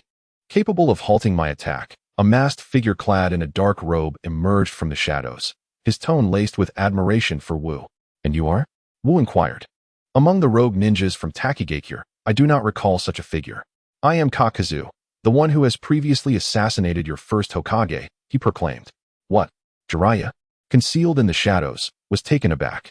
If what was spoken was indeed true, this individual must have lived for over a century. Assassinated the first Hokage? Perhaps you merely threw a shuriken from 800 meters away? Wu retorted, his tone laced with derision. With a countenance filled with fury, Kakuzu exclaimed, having naturally perceived the mockery in Ryukong's tone. I shall take your heart. At that moment, Kakuzu extended both hands, his fists turning a shade of black, and launched them directly at Ryukong. Be careful, Jiraiya shouted, witnessing the ferocious fists and noting Ryukong's lack of evasive action. He could discern the immense power behind those strikes. Even he would suffer grievous injuries if struck. However, the subsequent scene left both men in astonishment. Just as Kakuzu's fists were about to make contact with Ryukong's body, they abruptly halted. Futile, your attacks cannot reach me. Not necessarily, Kakuzu retorted, as his arms unexpectedly passed through Ryukong's form, ensnaring him. How about this, kid? Kakuzu lifted Ryukong and slammed him to the ground with a resounding thud, enveloping the area in a thick cloud of dust that obscured their vision. Is this all the skill possessed by one who has assassinated the first Hokage? Ryukong's voice resonated from within the smoke. As the haze dissipated, he appeared unscathed before them. How is this possible? Why is this happening? Kakuzu uttered in disbelief. Or did you think I would be offered a bounty of 50 million ryo for nothing? In the blink of an eye, Ryukong materialized before Kaku, black lightning coalescing in his hand, and with a swift punch, he struck Kakuzu, whose reaction time was utterly insufficient. The force of the blow pierced through Kakuzu's body. Jiraiya, witnessing this spectacle, shivered involuntarily. This fellow's strength seems even more terrifying than Tsunade's. Blood erupted from Kakuzu's mouth. Yet as it neared Ryukong, a seemingly invisible barrier halted its descent. This is not over. Upon hearing Ryukong's words, Kakuzu instinctively retreated, but Ryukong pursued relentlessly. A being like Kakuzu, who had stitched together other hearts for immortality, had a physique that could no longer be trained. The sutures on his body rendered him exceedingly fragile, which explained why Wukong could pierce him with a single blow. Wind release, pressure damage. Kakuzu shouted, unleashing a terrifying gust from his mouth. Yet Wukong did not flinch. He delivered a direct punch to Kakuzu's heart. Shadows may vary in strength, each possessing their own realms of expertise. And Kakuzu had unfortunately encountered someone who excelled in his weaknesses. His earth-style defenses crumbled before Wukong's might. Well done, Wukong, Jiraiya exclaimed. For it was a common belief that once the heart was pierced, death was inevitable. I never anticipated your strength to be truly this formidable. Before Jiraiya could finish his words, Wudo abruptly seized him and retreated. At the spot where they had just stood, dark lines suddenly emerged from the ground. Meanwhile, Kakuzu slowly rose to his feet. What kind of monster is this? Jiraiya exclaimed, astonished. It was his first encounter with something that could survive a heart piercing. Do you think he has lived from the era of the first Hokage to this day without a reason? Truly, he was a monster. The expression on Jiraiya's face shifted. He had not anticipated that such troublesome matters could not be evaded. Prepared for battle. He had initially intended to emerge once the fight concluded or when Wudo could no longer endure, but he had come out prematurely. Kakuzu immediately recognized Jiraiya, one of the legendary Sannin. At that moment, he felt a wave of retreat wash over him. If a mere Kakashi Wudo was already a formidable challenge, the arrival of another Sannin could very well seal his fate today. Composite ninjutsu, flame wind chaos. Suddenly, two masks burst forth from Kakuzu's body. One exhaled flames, while the other unleashed a tempest. The hurricane amplified the fire's potency and breadth, transforming the area into a sea of flames before the two. Water release, water chaos. Witnessing the inferno advancing towards him, Jiraiya swiftly formed hand seals and unleashed a torrent of water from his mouth, akin to a cascading waterfall, surging towards the flames. Although water chaos was merely a C-rank technique, the power of ninjutsu could be adjusted according to the user's chakra. The chakra Jiraiya channeled into this water release was sufficient to elevate it to the level of an A-rank technique. As fire clashed with water, a fierce steam arose, instantly obscuring the vision of all three. Seizing this opportunity, Kakuzu hastily fled. His speed reminiscent of the time he had thrown a kunai from 800 meters away to assassinate the first Hokage and escaped. When the steam dissipated, Kakuzu's figure had vanished from Jiraiya and Wudo's sight. Has he escaped? I must report this to Minato. A survivor from the era of the first Hokage must be taken seriously, Jiraiya remarked, his expression grave. Escape? It is not so simple to flee from my grasp, Wudo declared, clenching his hands. Technique, rotation, Azure. A colossal Azure sphere appeared behind Wudo, startling Jiraiya, who stumbled back several meters. What does this guy intend to do? Jiraiya's heart raced in shock as he sensed an immense threat emanating from the Azure sphere. Technique, reversal, crimson. Another enormous red sphere materialized beside the Azure one. Void technique, violet.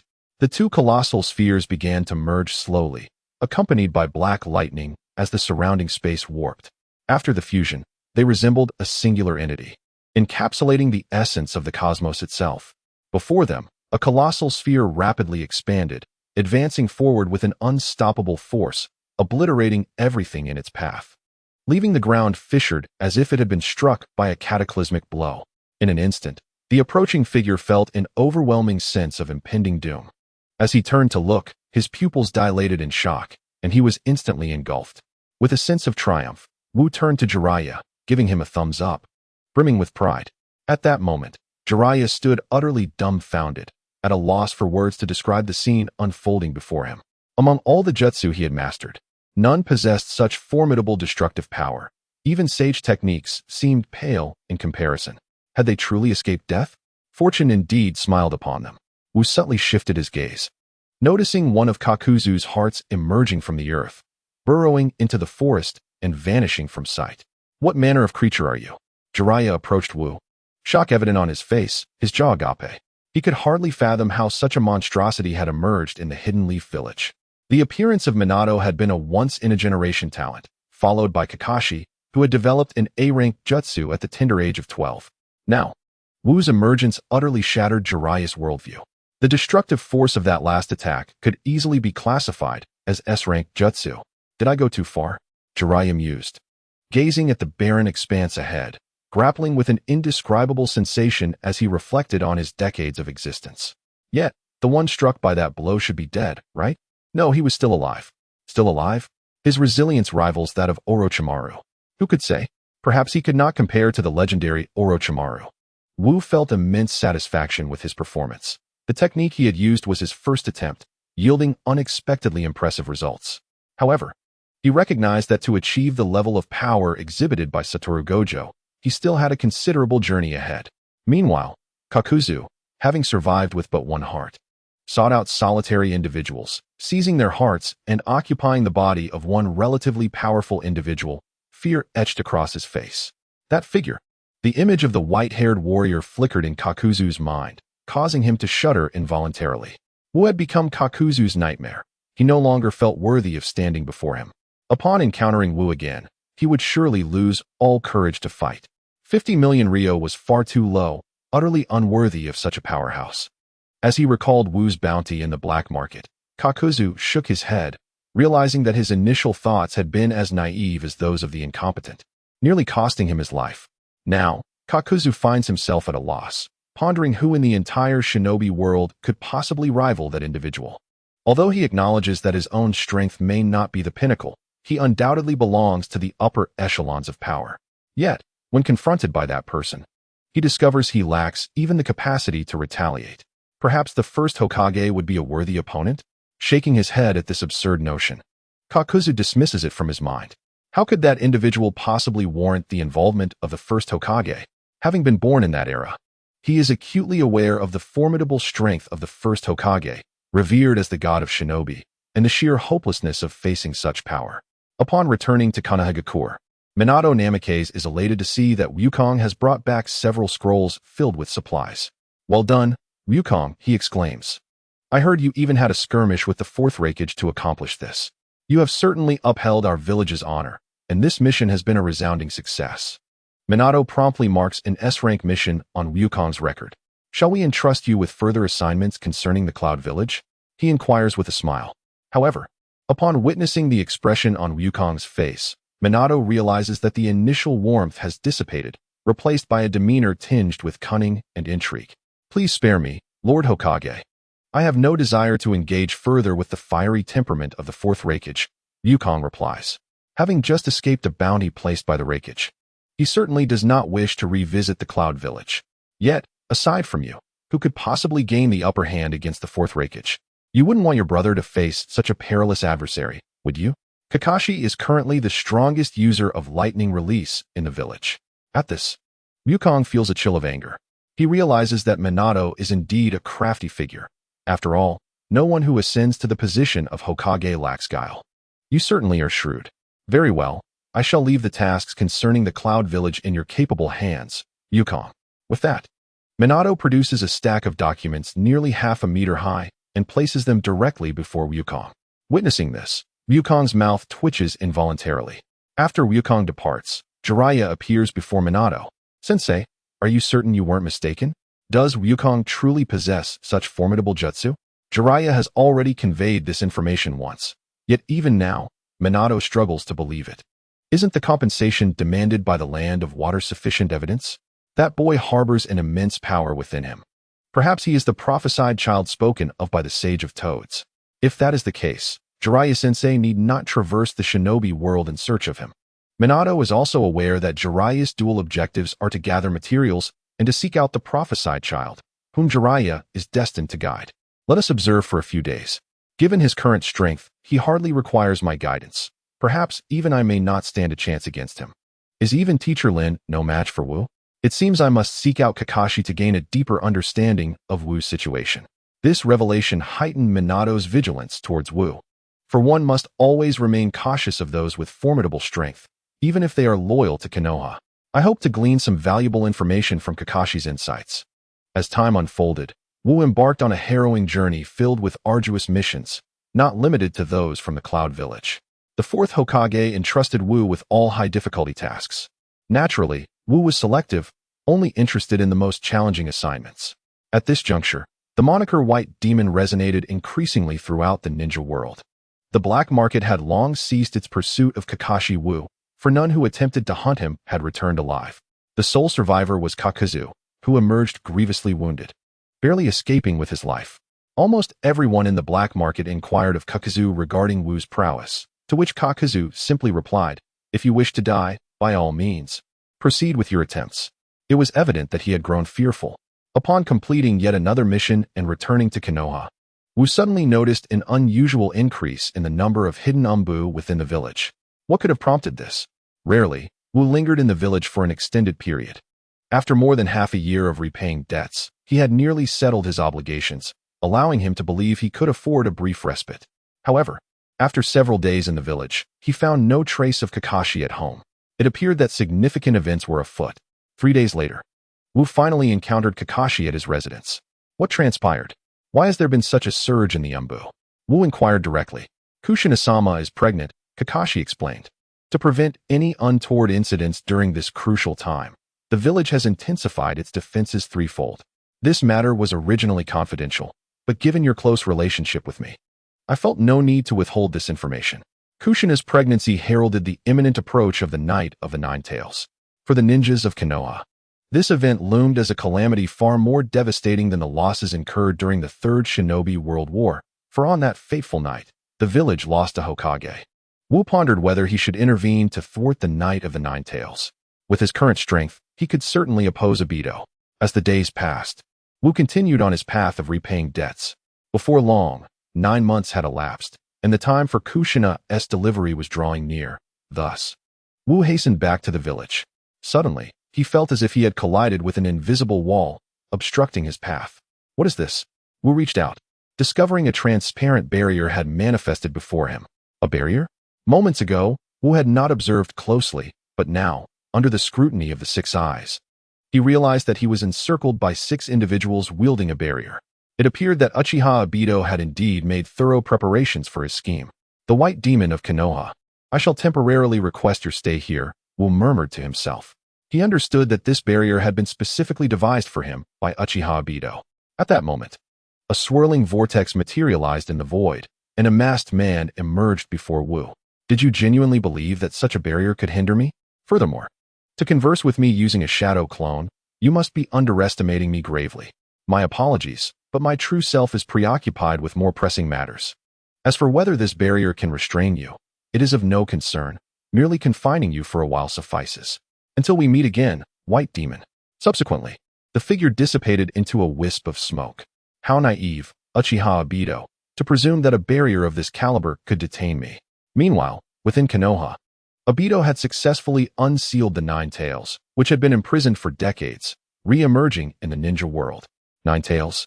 What transpired over at Minato's side? The third Hokage, Sarutobi Hiruzen, wore a look of astonishment upon witnessing the Nine Tails. Kushina's childbirth had been attended by Minato, yet someone had managed to break the seal under his watch. This revelation sent his heart plummeting. The invader's power must be formidable. Moreover, the third Hokage noted that the Sharingan insignia appeared in the pupils of the Nine Tails. Members of the Uchiha clan? Has someone awakened the legendary Mangekyo Sharingan? The thought instilled a flicker of dread within the third Hokage, for no one wished to see another figure of Madara Uchiha's caliber emerge in the ninja world. Should the Uchiha clan indeed possess a Mangekyo Sharingan, it would spell disaster for Konoha. Quickly, halt the Nine Tails. We cannot allow it to wreak havoc within the village. All of Konoha's ninja engaged in a desperate struggle against the Nine Tails, fully aware that their strength paled in comparison to its might. Yet, with their loved ones behind them, retreat was not an option. It truly is the Nine Tails. At this juncture, the reclusive White Fang also took notice of the Nine Tails, and he found himself engulfed in a tumultuous internal conflict. He was uncertain whether to intervene. If he did, his years of concealment would be laid bare. However, if he refrained from acting, he could not bear to witness the continued sacrifice of the ninjas in the village. No, I must stop him. Suddenly, White Fang's gaze hardened. Compared to the lives of the village's ninjas, his years of hiding held no significance. With great power comes great responsibility. He is a ninja of the hidden leaf. And despite having faced the scorn of all the villagers in the past, he remained steadfast in his identity as a ninja of Konoha, adorned with the village's forehead protector. The Nine Tails raised its colossal claw, poised to strike. This blow would undoubtedly result in casualties among the ninjas of Konoha. Shikamaru retreated to the hidden chamber of his shop. retrieving a blade, a perfect replica of a once legendary sword. The Konoha sword technique, Thunder Slash. Shikamaru leaped high into the air, bringing down the blade. Crackling with the power of thunder, and a horrifying gash appeared upon the Ninetales' palm. The strike elicited a pained roar from the beast, while the rescued ninjas gazed in disbelief at the silhouette before them. Who is this? Such formidable swordsmanship. Meanwhile, the third Hokage, who had been observing the Ninetales, wore an expression of shock. Is that technique the work of White Fang? But White Fang is already deceased. Could it be Kakashi? Yet, the third Hokage had no time for such thoughts. The injured Ninetales was visibly enraged, gathering its tailed beast ball. This is bad. If that attack lands, Konoha will be doomed. Sensing the violent energy contained within the tailed beast ball, the third Hokage began to panic. There is no stopping it. Shikamaru, too, wore a grave expression as he gazed at the chakra energy above the Ninetales. Everyone, quickly evacuate the civilians and flee to safety. Although Shikamaru still bore the appearance of his transformed state, those ninjas he had just rescued fully recognized him, considering him a powerful hidden asset of the village.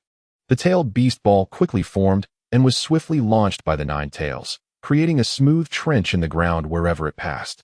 Its target, the Hokage Rock. However, the fourth Hokage, Minato Namikaze, materialized atop his stone likeness. I will not allow you to wreak havoc any longer, Ninetales. The fourth Hokage produced a kunai inscribed with the Flying Thunder God technique and swiftly formed hand seals. Flying Thunder God, Lightning Strike. An intricate array of runes appeared on Hokage Rock, and a terrifying spatial force erupted, drawing in the immensely powerful tailed beast ball, which subsequently detonated outside of Konoha. The fourth Hokage has arrived. As Minato made his move, the morale of the Konoha ninjas surged. In that case, I cannot fall behind. Summoning technique, King of Monkeys, Inma. At that moment, an ancient monkey materialized beside Sarutobi Hiruzen. The Ninetales? Hiruzen, what is happening? Inma, upon witnessing the colossal creature, was utterly stunned. There is no time for explanations. We must first drive the Ninetales away from the village. Understood. With that, Inma transformed into a staff, landing firmly in the hands of the third Hokage. Then, it swiftly elongated, forcefully pushing the Ninetales beyond the village. Lord Third Hokage, what has caused the appearance of the Ninetales? At this moment, several members of the Umbu also appeared beside Hisashi. I do not know. However, our foremost task now is to subdue the Ninetales. We shall address the underlying issues later. Indeed, although they understood that the attacks from the administration were negligible against the Ninetales, it was imperative that they took action. With the third Hokage already engaged, there was no necessity for me to intervene. Subsequently, Kazuki Tsukumo sheathed his blade once more, though it was already riddled with cracks. This sword, crafted from ordinary materials, could not withstand Tsukumo's formidable lightning chakra. A single strike had rendered it damaged, and another would surely shatter it completely. Yet, where had Minato gone? With just the third Hokage alone, it seemed improbable that he could contain the Ninetales. Tsukumo also sensed that Minato's presence had vanished. He had been atop the Hokage Rock just moments ago, but now he was nowhere to be found. Just as Tsukumo intended to observe the battle between the third Hokage and the Ninetales, ready to assist if necessary, what appeared directly before him? Father, what? Have you completed your mission? Yes, though I was delayed on the return journey. I did not anticipate that the Ninetales would be unleashed. What's expression was grim. The barrier created by Obito had proven unexpectedly troublesome, and he had expended considerable effort to escape from it. You should return. Father, I will handle the Ninetales. Are you certain? Tsukumo's gaze was filled with doubt, but more so with concern for what? After all, the Ninetales was the most powerful of the tailed beasts. Do not worry, father. I am quite strong. A confident smile graced Watt's lips, reassuring Tsukumo. In the next moment, Watt's figure appeared between the third Hokage and the Ninetales. What are you doing here? Quickly seek refuge. Upon seeing Watt, the third Hokage furrowed his brow, having already commanded all young ninjas to take shelter, preserving some strength for Konoha. Rest assured, Lord Third, I shall take on this frenzied beast. If my opponent is the Ninetales, then I shall engage with utmost seriousness. Watt removed his eye mask, revealing his azure eyes shrouded in mist, a confident smile gracing his face, devoid of any fear in the presence of the mightiest tailed beast. You all should retreat a bit, Lord Third, otherwise, I fear you may be caught in the crossfire. With that, Watt's figure surged forward, directly confronting the Ninetales. His fist, enveloped in a dark aura, struck the Ninetales' abdomen, the sheer force causing a momentary blankness in the creature's eyes, as if it had expelled a few drops of drool. The immense body of the Ninetales was propelled backward several dozen meters by Watt's strike. This scene startled the third Hokage and the Umbu surrounding him. Is the strength of Kakashi Hatake truly this formidable? One Umbu swallowed hard, murmuring to himself, if that punch landed on me, I might be finished instantly. But there was more to come, as a series of black flashes followed. Then, Ryukong's voice resonated again, unleashing a chaotic barrage of punches upon the Ninetales, whose massive form was forced to retreat under the relentless assault. The mere physical prowess exhibited could potentially surpass that of the Hokage. Although the Umbu did not specify whether this meant surpassing the third or the fourth Hokage, Sarutobi Hiruzen felt an unsettling implication directed toward himself. After all, he had been quite overwhelmed when facing the Ninetales moments ago. Is this all the power the mighty Ninetales possesses? Observing the fallen beast, Kakashi stood aloft, his expression replete with disdain for the creature. You despicable human, the Ninetales roared, its gaping maw unleashing a terrifying flash that surged toward Kakashi, culminating in an explosion. Ryukong, Kakashi Hatake, the third Hokage and the Umbu exclaimed in urgent tones, though they had been astounded by Kakashi's strength. How could a human withstand the might of a tailed beast? The flames from the explosion swiftly enveloped Kakashi. However, as the flames dissipated, Kakashi emerged unscathed before the astonished crowd. Is this really all the Ninetales can muster? At that moment, Kakashi noticed the Sharingan pattern in the Ninetales' eyes had vanished. It appeared that the fourth Hokage had successfully severed the contract seal between Obito and the Ninetales. Sure enough, moments later, the fourth Hokage appeared on the battlefield alongside Kushina and their newborn child, Naruto. He summoned forth an altar-like structure, placing Naruto upon it. Thank you, Kakashi. I leave the rest to you, the fourth Hokage stated. How will you reseal the Ninetales? I will employ the dead demon consuming seal to bind half of the Ninetales within me, then use the 8 trigram seal to confine the other half within Naruto, leaving it for the village. Minato, why must you sacrifice our child? Before Kakashi could respond, Kushina interjected, aware of the profound suffering that comes with being a Jinchuriki. She could not bear the thought of her child enduring the same fate. Kushina, this is my duty as Hokage. Minato grappled with the anguish of his decision. No parent wishes for their child to endure such a tragic fate. Yet, as Hokage and the leader of the village, sacrifices must sometimes be made. But using the dead demon consuming seal will cost you your life. You needn't do this for me. Naruto still needs you. Upon hearing these words, Minato gently shook his head. Kushina, upon witnessing the unwavering expression on Minato's face, felt a tinge of disappointment. She realized that she could no longer alter his resolve. At that moment, Wu also understood why Minato resorted to the Reaper Death Seal. With the tailed beast extracted, Kushina had little time left to live, and Minato had already resigned himself to fate. If the Ninetales were to be resealed within Kushina, would she still be able to survive? Suddenly, a thought struck Wu. Indeed, Kushina, if the Ninetales were to be resealed within you, could you not continue to live? Hearing Wu's words, Minato came to a realization. In his haste, he had overlooked this method. I'm not certain, but it feels worth trying, he replied. A glimmer of hope illuminated Kushina's face as she spoke. If possible, no one wishes to die. I want to grow old with my child.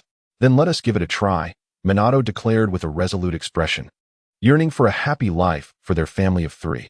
Wu, first help me hold the Ninetales at bay while I prepare the sealing technique. Understood. The prospect of saving these two brought a flicker of joy to Wu's heart. Ninetales, let us engage in a few more rounds. Facing the Ninetales, a terrifying aura erupted from Wu's being. The Ninetales, gazing at this insignificant human, felt an involuntary surge of panic. Foolish human, do you truly believe you can thwart me? I am the Ninetales, the mightiest of the tailed beasts. The Ninetales roared, its 9 tails converging above its head, forming a sphere of red and blue chakra. You shall not unleash that tailed beast ball, Ninetales. Wu clenched his hands, a profound luminescence flashing in his eyes. Jutsu, Song. A horrific gravitational force manifested at the center of the tailed beast ball, absorbing the colossal sphere in an instant. What? The Ninetales' eyes widened in shock and terror. It was the first time its tailed beast ball had been forcibly interrupted. However, to make your sealing easier, I shall weaken you a bit. If the target was the Nine Tails, then a more aggressive approach with the Shusuru should pose no problem. Excitement coursed through Wu as he was eager to witness the extent of his sheer technique. Song. A massive azure sphere imbued with an overwhelming attraction appeared behind Wu. What is this? Minato, who was inscribing the seal, was taken aback by the ominous aura. Could this be the terrifying technique that Jiraiya-sensei spoke of? Technique. A colossal red sphere, radiating a fearsome repulsion, emerged alongside the azure sphere. Before them, two colossal spheres, brimming with terrifying energy, gradually began to merge. At the moment their energies collided, the surrounding space twisted ominously. As Goku's gesture fell, the fused sphere surged rapidly toward the Nine Tails. A sense of foreboding arose within the Nine Tails upon sensing this dreadful energy. If struck head-on by such an attack, it would undoubtedly sustain grave injuries. Attempting to flee, the Nine Tails realized it was seemingly ensnared by this energy, and in less than a second, the force struck it. When the attack landed, a horrific explosion ensued, bathing the night in blinding white light. As the radiance dissipated, the Nine Tails lay battered on the ground. Goku, move aside. Watergate suddenly shouted. The timing was indeed critical. Goku swiftly sidestepped, and black seals erupted from the ground, swiftly enveloping the defenseless Nine Tails. What is this? Goku noted that within the seals lay the unconscious Kushina and the slumbering Naruto, both ensnared within the sealing technique. Was it necessary to seal the Nine Tails within Naruto's body as well? Sealing technique, separate. Watergate rapidly formed a hand sign, and the binding seals forcefully divided the Nine Tails into two. Next came the 8-trigram sealing. Watergate struck the ground with both hands, and the seals entwining the two halves of the Nine Tails began to stretch toward Kushina and Naruto. Ultimately, a spiral seal manifested on both of their abdomens. The sealing is complete. Afterward, Watergate spoke with a hint of weakness in his voice. The seal that forcibly divided the Nine Tails consumed an immense amount of chakra, and having simultaneously performed two powerful sealing techniques, his chakra reserves were nearly exhausted. Are you sealing half of the Nine Tails within our child? Fourth Hokage, what is your intention? Goku inquired with curiosity, pondering why it was necessary to seal the Nine Tails within Naruto as well. To ensure Naruto possesses a measure of self-defense in the future. The Nine Tails, being the most formidable of the tailed beasts, even in halves, remains the strongest among them. If Naruto can master the power of the Nine Tails, it will serve him well. At that moment, the third Hokage and others arrived, albeit belatedly. Watergate, how are you? Are you all right? The third Hokage swiftly appeared before Watergate, expressing concern. I'm fine. The Nine Tails has been sealed. But now, I must leave the rest to you, third. With that, Watergate closed his eyes and succumbed to unconsciousness. Take the fourth Hokage to the hospital for rest. We cannot afford any mishaps. The third Hokage commanded the nearby Umbu. Understood. Two Umbu swiftly lifted Watergate and vanished from sight. Subsequently, the third Hokage noticed the two sealing techniques present within Kushina and Naruto. What was the situation?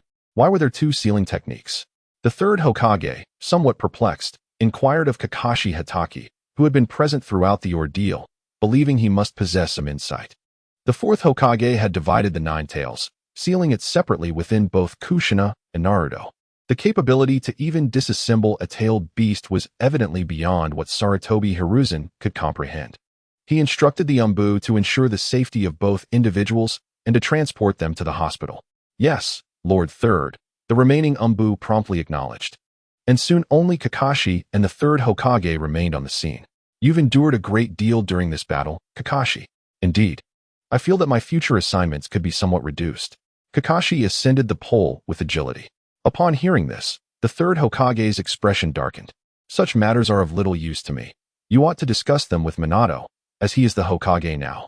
True, Lord Third. You have indeed stepped down from power. Kakashi chuckled, patting the third Hokage on the shoulder, oblivious to his increasingly grim demeanor. I shall leave the matters here in your capable hands, Lord Third. With that, Kakashi's figure vanished behind him. I am but a retired man devoid of authority. What use is it to entrust matters to me? The third Hokage murmured softly. Nevertheless, certain matters must still be addressed.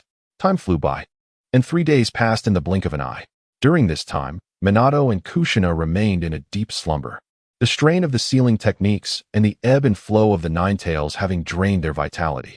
On the fourth day, Minato slowly opened his eyes while lying on the hospital bed. You are awake, sensei, exclaimed Kakashi, who had been vigilantly watching over him. How are Kushina and Naruto? Minato asked weakly.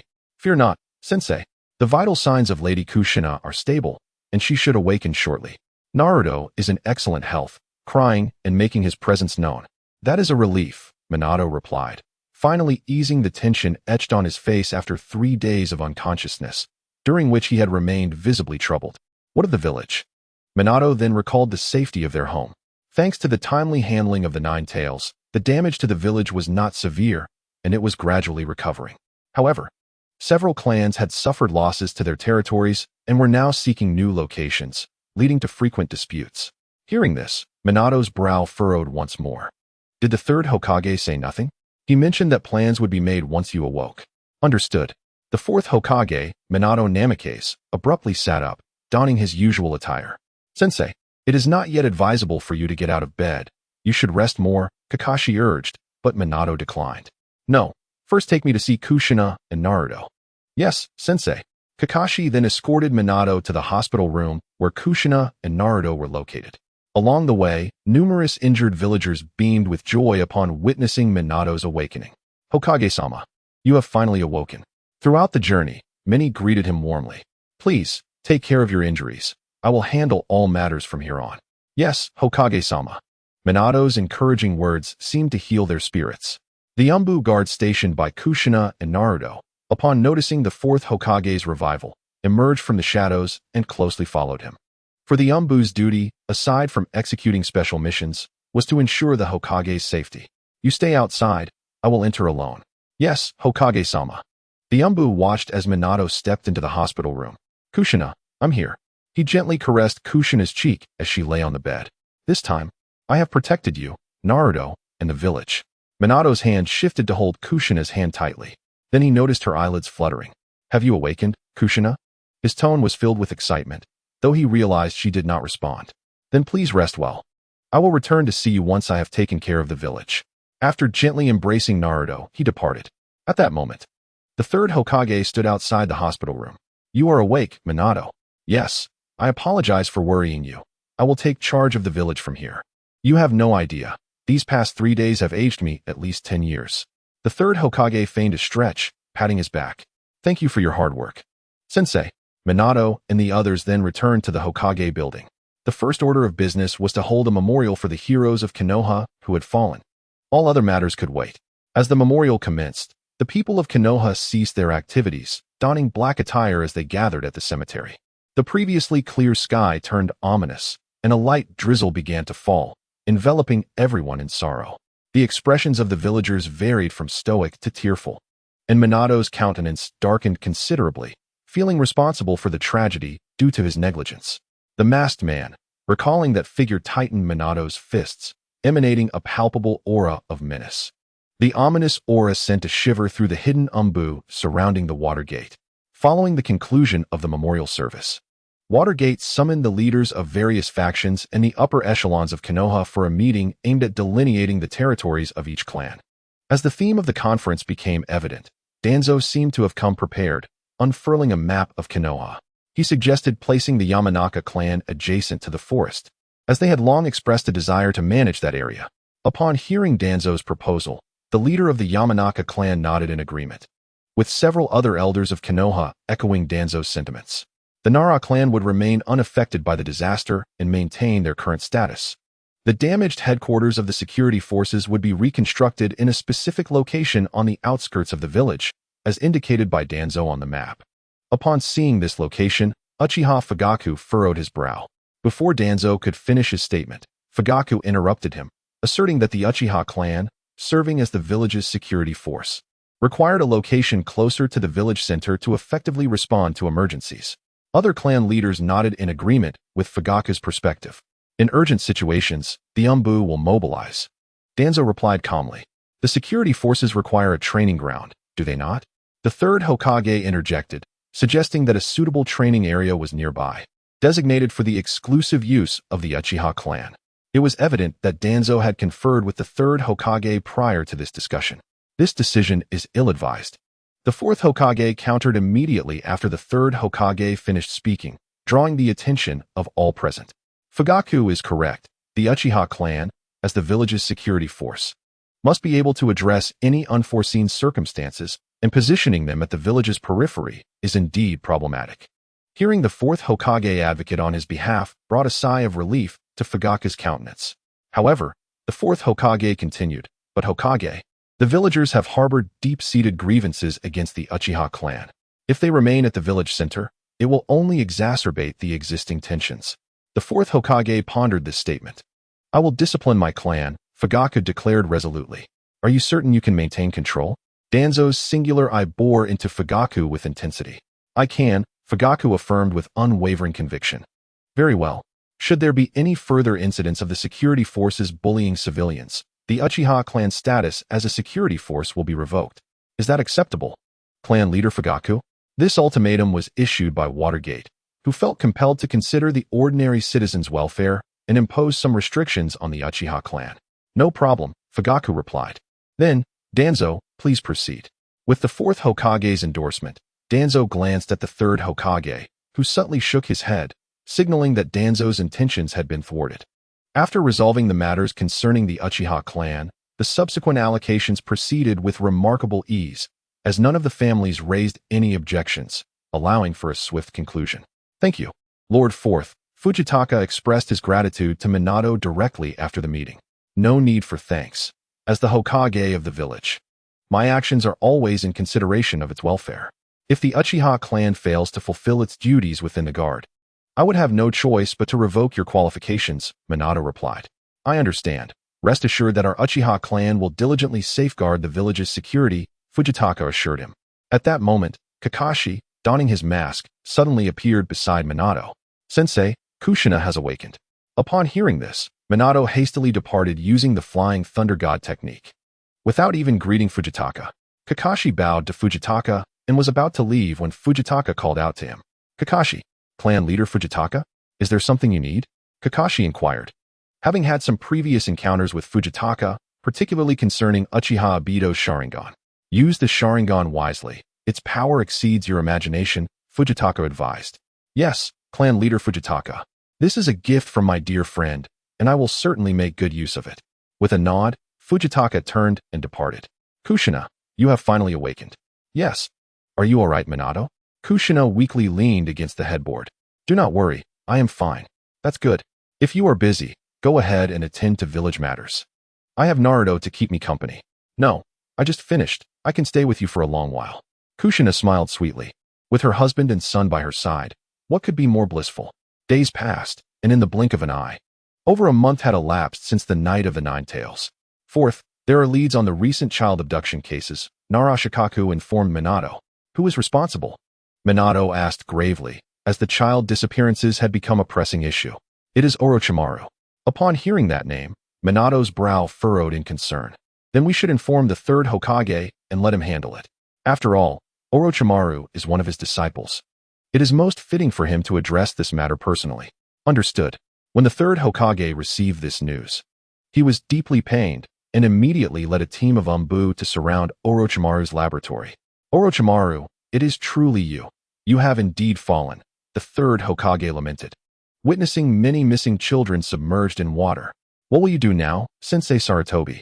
Do you intend to kill me?" Orochimaru spread his arms, unperturbed. "If I do not act, I shall take my leave," he continued, swiftly forming hand seals to execute a jutsu, unleashing a terrifying sound wave that caused several Umbu to faint, leaving even the third Hokage slumped on the ground. "Teacher Sarutobi, you are still far too merciful." Just as Orochimaru was departing the laboratory, Kakashi emerged from the jungle across the way. "Orochimaru, surrender yourself without resistance," Kakashi declared, his Raikiri already coalescing in his hand. "Humph. Do you truly believe such ninjutsu could defeat me?" "You underestimate me gravely, Kakashi," Orochimaru replied with a mocking smile, dismissing Kakashi entirely. Provoked by Orochimaru's taunt, Kakashi charged forward, Raikiri in hand, while Orochimaru produced a kunai, deftly evading Kakashi's assault and cleaving through the mask of the Umbu on Kakashi's face. "Though you possess the Sharingan, such an imitation holds no interest for me." With a single strike, Orochimaru had severely injured Kakashi. Just as he prepared to finish Kakashi off, what appeared suddenly by his side? "It is far too early for you to contend with Orochimaru, Kakashi." Upon hearing Watt's voice, Kakashi's previously anxious heart relaxed immediately. Are you seeking death by laying hands on my brother, Orochimaru? Watt turned to Orochimaru with a dark expression, an overwhelming murderous intent radiating from his body. Kakashi, how intriguing. Do you wish to impede me as well? Orochimaru narrowed his eyes, fully aware of Watt's formidable strength, having once fought alongside him on the battlefield. Moreover, it was said that on the night of the Nine Tails, Watt was capable of holding back the beast. I hold no interest in you, but your intent to harm my brother leaves me no room for forgiveness. Watt's words sent a chill down Orochimaru's spine. Do you intend to attack me? Orochimaru's entire being became alert. What do you think? If you can survive my strike, I shall spare you. Upon hearing this, Orochimaru's heart began to race. His subconscious urged him to flee. Technique, reverse order, blue. A massive azure sphere materialized behind Watt. Technique, reverse order, red. A crimson sphere appeared beside the azure orb. Virtual technique, purple. The red and blue spheres merged, distorting the very fabric of space around them. As Watt's hand descended, the fused spheres surged toward Orochimaru. Instantly, an endless fissure appeared before Watt, the ground transforming into a chasm. This technique, Kakashi, standing behind Watt, gaped in astonishment as the technique elicited a sharp pain in his Sharingan, rendering him incapable of comprehending its intricacies. Is Orochimaru dead? After a moment of shock, Kakashi finally spoke. Not at all. That fellow possesses an abundance of survival tactics. However, Wu had no intention of continuing the pursuit. Orochimaru had already sustained grave injuries from this attack, and the only thing that escaped were a few small white snakes burrowing into the ground. Suddenly, Wu felt a peculiar resemblance between his virtual technique and Amaterasu. Both were undeniably powerful moves, yet had never claimed a life. At that moment, the third Hokage, having regained a modicum of strength, hurriedly arrived, only to be rendered speechless by the scene before him. What transpired here? He inquired, astonishment evident on his face. Nothing much. I merely encountered the fleeing Orochimaru and engaged him in battle, Wu replied. Is Orochimaru dead? Sarutobi Hiruzen's voice trembled slightly, perhaps unbeknownst to him. After witnessing the confrontation between Wu and the Nine Tails, he understood that his disciple stood no chance against Wu. No, that fellow possesses numerous means of survival, Wu answered, prompting a sigh of relief from Sarutobi. Observing the third Hokage's demeanor, Wu couldn't help but smirk inwardly. Oh, how will you feel when you are ultimately slain by your beloved apprentice? Let us return to the village. It seems Orochimaru has completely vacated this place. Upon our return, we shall designate him as an S-rank fugitive, the third Hokage declared. As long as Orochimaru refrained from causing chaos within the Land of Fire, the third Hokage would choose to overlook him. Unbeknownst to everyone except Wu, a white-haired man nearby nearly soiled himself in fright. His strength is becoming increasingly terrifying. Is there truly anyone capable of withstanding this so-called virtual technique? The man pondered, shaken by the narrow escape he had just experienced. Had he been merely a step closer, he would have faced dire consequences. Nevertheless, Orochimaru, I must bring you back to the village, he declared, a resolute glimmer appearing in his eyes. This man was none other than Jiraiya, one of the legendary Sannin. How fortunate indeed, Wu mused, noticing Jiraiya and sporting a grin that suggested a prank had been successfully executed. Orochimaru should truly extend his gratitude to Jiraiya for saving his life. It was precisely because they occupied the same trajectory that Wu had slightly altered his direction at the critical moment, granting Orochimaru a fleeting chance at survival. Otherwise, that attack might have resulted in the demise of both legendary Sannin from Konoha. Did Orochimaru truly escape? When this news reached Minato, a look of surprise crossed his face. He hadn't anticipated that Orochimaru could evade the third Hokage. Upon returning to Konoha, Danzo sought out Hiruzen. Hiruzen, although Orochimaru is your disciple, he must be eliminated.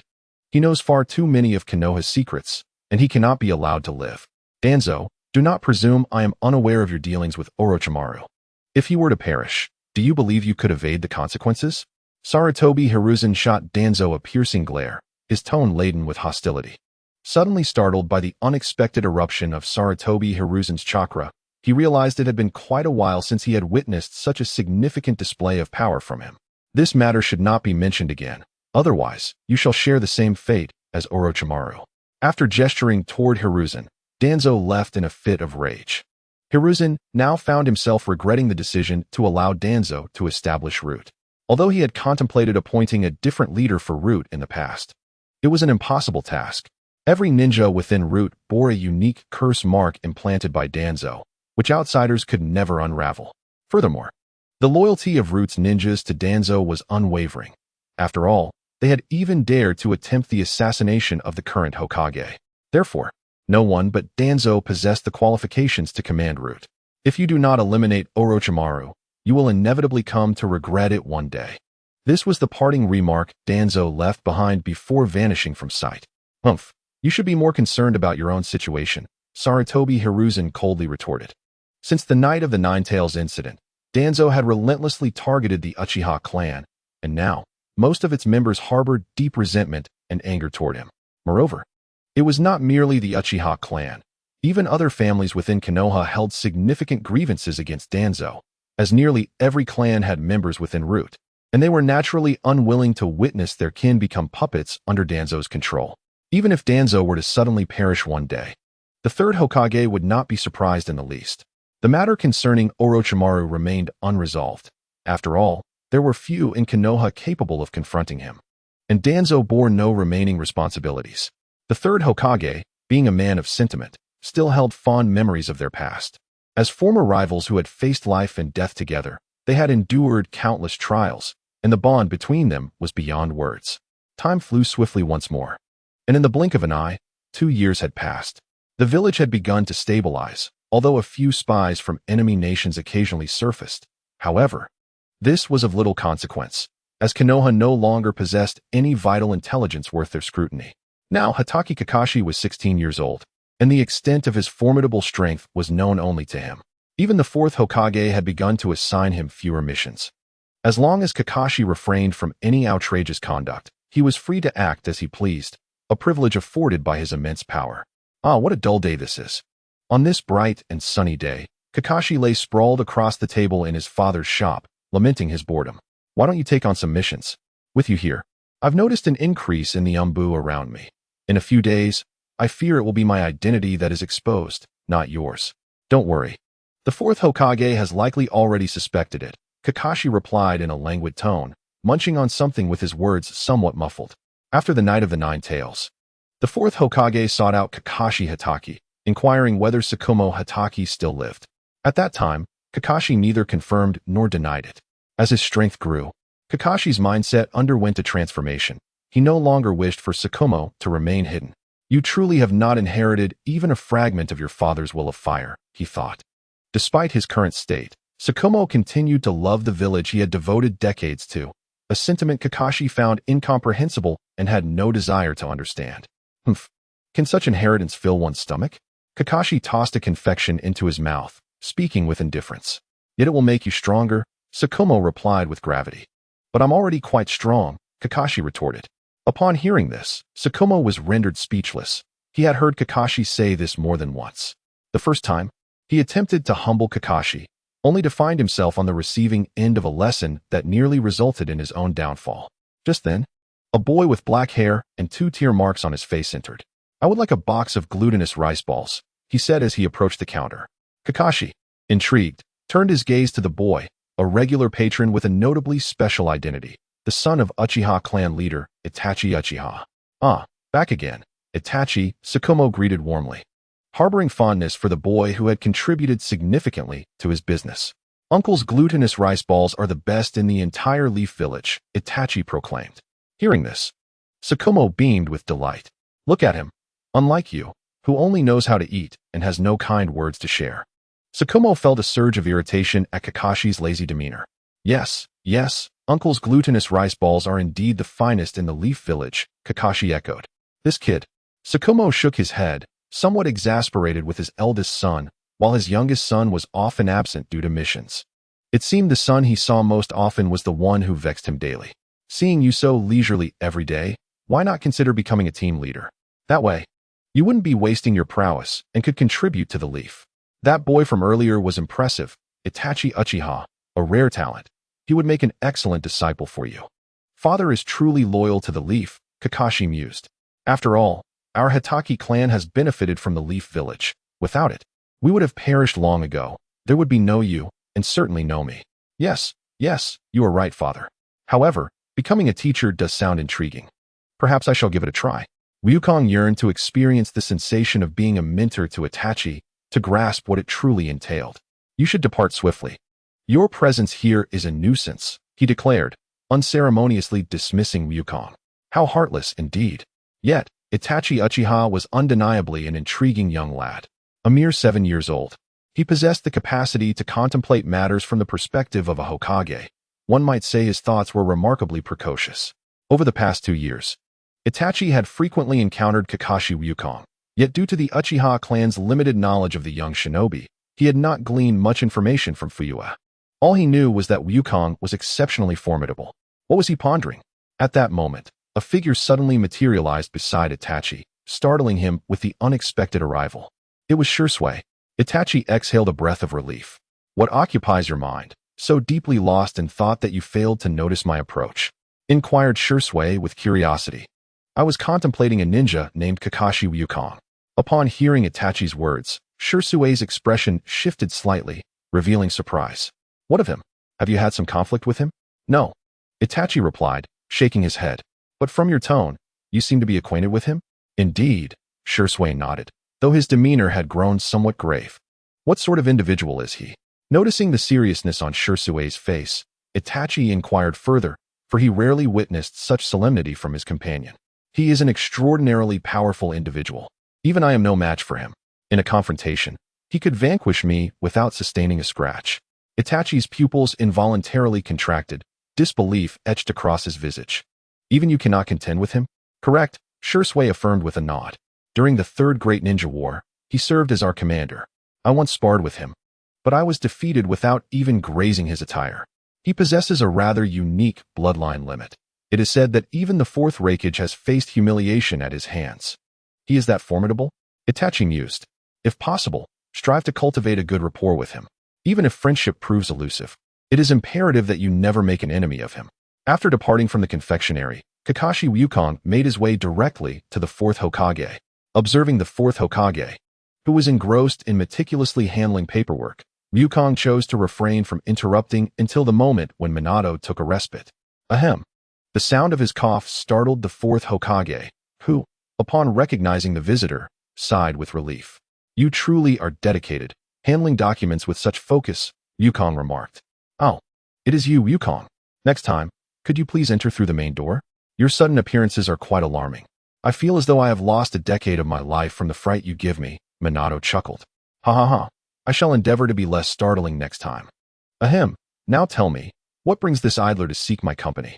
The fourth Hokage inquired, knowing well that Wukong only sought him out when he had no pressing matters at hand. Recently, I have found myself rather bored and thought to seek something to engage my time. Should I assign you a few tasks? I happen to have several S-rank missions that I am at a loss to delegate. The fourth Hokage remarked tentatively. No, that would be too troublesome, came the response. Then tell me, what would you like to do? The fourth Hokage inquired with a hint of resignation. Among the elite Jonin, Kakashi Hatake was indeed a singular figure capable of selecting his own assignments. How about serving as a team leader? Team leader? That sounds acceptable. As it contributes to the village in some manner, the fourth Hokage nodded, realizing that it was preferable for Kakashi to be engaged rather than idle. Shall I then assign you a few students? Yes, but I would like to specify one individual. Who? The fourth Hokage asked with curiosity, eager to discover who had captured Kakashi's interest. Itachi Uchiha, Kakashi revealed slowly. Itachi Uchiha? The fourth Hokage's expression shifted upon hearing the name. Becoming his instructor would likely entangle you in the village's affairs concerning the Uchiha clan. Although the clan had seen some changes under Fugaka's leadership, there remained a number of radicals, indicating that tensions between the Uchiha clan and the village were still prevalent. You wouldn't object, would you, Hokage-sama? Not at all. If that is your wish, then I shall entrust him to you. Thank you, Hokage-sama. Tomorrow marks the graduation examination at the Ninja Academy. I shall join you to observe. Very well. Kakashi nodded in agreement. In the blink of an eye, the following day arrived. Upon reaching the Hokage's office, Kakashi found it already bustling with people, making him the last to arrive. Good morning, Kakashi Jonin. The assembled crowd greeted him. Kakashi returned their salutations with nods, recognizing that they were all members of Konoha. Though their familiarity was limited, I never imagined that Kakashi Jonin would choose to lead a team, one Jonin remarked. There's no alternative. Life in the village is exceedingly dull without battles to engage in. Therefore, I must occupy my time with a few children, Kakashi explained. Well, Kakashi Jonin must take this seriously, as these children represent the future hope of Konoha. Of course, after all, I was once considered the hope of Konoha as well. The group held a deep respect for Kakashi. Among the Jonin, he was the youngest, yet each had heard tales of his exploits from the Third Great Ninja War. While they were uncertain of the specifics of his prowess, it was widely acknowledged that Kakashi was exceptionally strong. Enough chatter, the graduation examination is about to commence. Itachi, as an early graduate, stood out prominently among the older students. As anticipated by Kakashi, the content of the graduation examination centered on the clone technique. This fundamental skill, a basic component of ninjutsu, could be executed competently by anyone possessing even the slightest aptitude for ninjutsu. There were no failures in the assessment. Rather, Uchiha Itachi graduated from the academy at an exceptionally young age, achieving the highest score. Truly, he is the offspring of the Uchiha clan leader. And his prodigious talent seems to have surpassed even the once-renowned ninja, Kakashi Hatake. When a Jonin remarked upon this, the others turned their gazes towards who is, after all, Kakashi's elder brother. However, seeing that what displayed no unusual expression, they all breathed a sigh of relief. Why are you looking at me like that?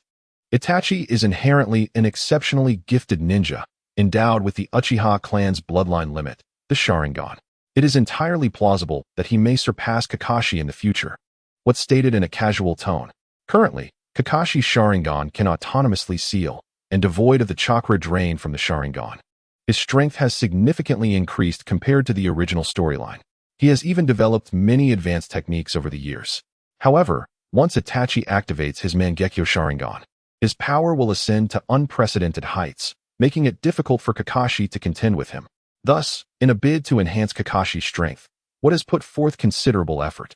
He intends for Kakashi to learn sage techniques, believing that with Kakashi's innate talent, mastering them should pose no issue. To this end, what facilitated Kakashi's signing of the contract with Mount Myaboku?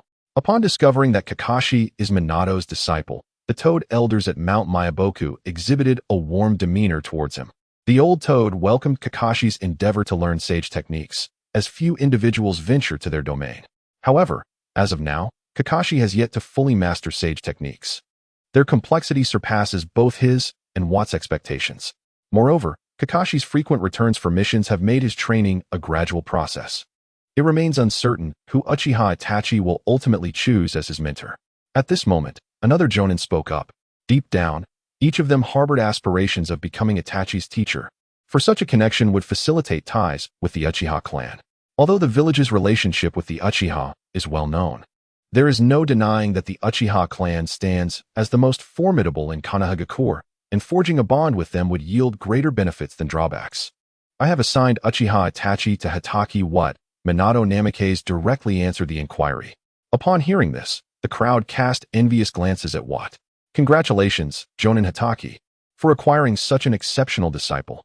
You are also a genius, and it can be said that Uchiha Itachi is a perfect match for you. Several individuals offered compliments to Watt, for social niceties are essential in any setting. Not at all, your praise is unwarranted, Watt replied with a smile, though a hint of pride was evident on his face. As the class assignments progressed, eventually only Uchiha Itachi and two other freshly graduated students, one male and one female, remained in the classroom. How infuriating. Are we really all assigned to the same team? Another boy glanced at Itachi, his voice filled with discontent. If it weren't for Itachi's sudden appearance, I would have claimed the top spot in this graduation assessment. Tianma, mind your tone. Itachi is our junior, a girl interjected, her gaze towards Itachi brimming with admiration. Though he was still quite young, he already possessed a handsome demeanor. Shinzi, how could you assist an outsider? Tianma gritted his teeth in frustration. Outsider? Itachi will be our teammate from now on, the girl named Shinzi promptly countered. Just as Tianma was about to retort, the classroom door swung open, and Kakashi strolled in, hands tucked into his pockets, moving leisurely. To think it would be him, Itachi thought, his heart racing with astonishment upon realizing that Kakashi was to be his instructor. Gather on the rooftop, Kakashi instructed before vanishing in an instant. So cool, Tianma exclaimed, his voice tinged with excitement as he watched Kakashi's swift movement, filled with the hope of becoming equally impressive one day, laced with a hint of admiration. Such incredible speed. Itachi mused, momentarily taken aback, having not discerned how Kakashi had departed.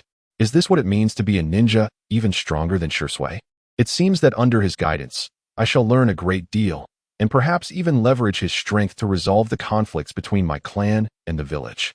Before long, the trio arrived at the rooftop, where Kakashi had already leaned against the railing, awaiting their arrival. Good, everyone is here. Let me introduce myself. I am Kakashi Hatake, a jonin of the Hidden Leaf Village. I enjoy sweets and aspire to live a peaceful life. Now, who shall introduce themselves first? Kakashi succinctly presented himself. My name is Tianma. I aspire to be a formidable warrior, aiming to elevate my clan's status, with the ultimate goal of becoming Hokage, the ninja named Tianma proclaimed first. An admirable dream, Kakashi nodded, noting that nearly every freshly graduated ninja had their sights set on becoming Hokage. However, to realize this ambition, you must exert yourself beyond the ordinary, as you face countless competitors. Yes, Kakashi-sensei, I will strive to do my best, Tianma replied, his spirit ignited by Kakashi's encouragement. My name is Shinzi. I have a fondness for handsome men and adorable things. I hope to live peacefully each day. And my dream is to someday own a flower shop when I have the means, Shinzi said with a sweet smile. Quite a practical dream. If you diligently complete your tasks, it shouldn't take long for you to achieve it, Kakashi assessed. My name is Itachi Uchiha. I enjoy sweets and cherish my younger brother. I hope for a future devoid of war and desire for my village and clan to coexist harmoniously. Itachi Uchiha spoke calmly. Indeed, he was truly a brotherly protector. What's heart mused? The aspiration he harbored was undeniably challenging to realize, and it could not be achieved by one person's efforts alone. As long as humanity exists, conflicts will inevitably arise. The greater the discord, the more likely wars will erupt. Regarding the relationship between the village and the Uchiha clan, upon hearing this, Itachi became fully attentive, eager to glean the answers he sought from what. However, resolving this matter posed significant difficulties and would require an extended period. Was there a favorable solution? Itachi inquired with anticipation. Currently, the fourth Hokage and your father, the leader of the Uchiha clan, desire a harmonious coexistence between your clan and the village. However, the villagers' perceptions of the Uchiha clan have become deeply entrenched, not easily uprooted. Time is needed to smooth these sentiments. Additionally, the radical factions within the Uchiha must be eradicated. If this can be achieved, peaceful coexistence between the village and the Uchiha clan would no longer seem insurmountable. Must there still be sacrifices? Itachi's tone bore a hint of despondency. If sacrifices are to be avoided, there exists another approach. What is that method? Itachi's previously dim eyes sparkled with renewed hope. It would require the emergence of a Hokage from your Uchiha clan, thereby satisfying the vanity of the radical factions. However, this could embolden them further, resulting in misfortune for other families within the village. Is there truly no solution that can satisfy both sides? Itachi asked, unwilling to concede. Itachi, you must understand that to gain something, you must also sacrifice something. In this world, good fortune does not come without a price, especially for your Uchiha clan. The more you lose, the greater your potential gains may be. Enough for today, let us adjourn. Tomorrow, we shall gather at the Hokage building for your very first mission. Hooray, how wonderful! Tianma exclaimed with delight, as the excitement of a first experience bubbled forth. Yet, Itachi's expression remained unchanged, his head bowed in disappointment. Do not dwell on such thoughts. Things will unfold as they should. What approached Itachi, ruffling his hair? Resolving the discord between the Uchiha clan and the village is not a task that can be accomplished overnight. It requires the collective effort of the entire Uchiha clan. It cannot be achieved by you alone. If you genuinely wish to contribute to your family and the village, then strive to grow stronger. Only through strength can you command respect, enabling your voice to be heard and your opinions to be considered. Moreover, only by becoming stronger can you protect those you cherish. After all, you care for your brother, do you not? If you remain weak, how can you ensure his safety? Indeed, I will become stronger. The moment his brother was mentioned, Itachi's gaze transformed, filled with unwavering resolve. I am determined to alter the circumstances of my family. I shall endeavor to improve the villagers' perception of the Uchiha clan, and I must safeguard my younger brother. Itachi Uchiha explicitly articulated these three resolute intentions. for they embody his dreams and aspirations. I have faith that you, too, can achieve this, for you are my disciple. Should you falter, I shall extend my assistance. Thank you, Master. However, I am confident that I shall not disappoint you. Early the following morning, as Wu arrived at the Hokage building, his teammates had been waiting for him for quite some time. Upon seeing Wu approach leisurely, Tianma excitedly waved his hand. Master Wu, we are here. Oh, good morning, everyone. Wu replied, waving back. You are so slow, Master. We have been waiting for over 2 hours. Tianma expressed his dissatisfaction. Haha, my apologies. I stumbled upon a newly opened dessert shop and couldn't resist queuing up for some treats, Wu remarked, lifting a bag in his other hand. Is this a welcome gift from you, Master? Shinzi's eyes sparkled with delight, for girls have a particular fondness for sweets. No, these are for myself. After all, you may find the tasks rather dull, so it's nice to have something to nibble on to pass the time. Wow, Master Wu, you are so mischievous. They laughed. Come on, let's head inside and see what task Lord Hokage has in store for us. With that, Wu patted his companions on the back and led them inside.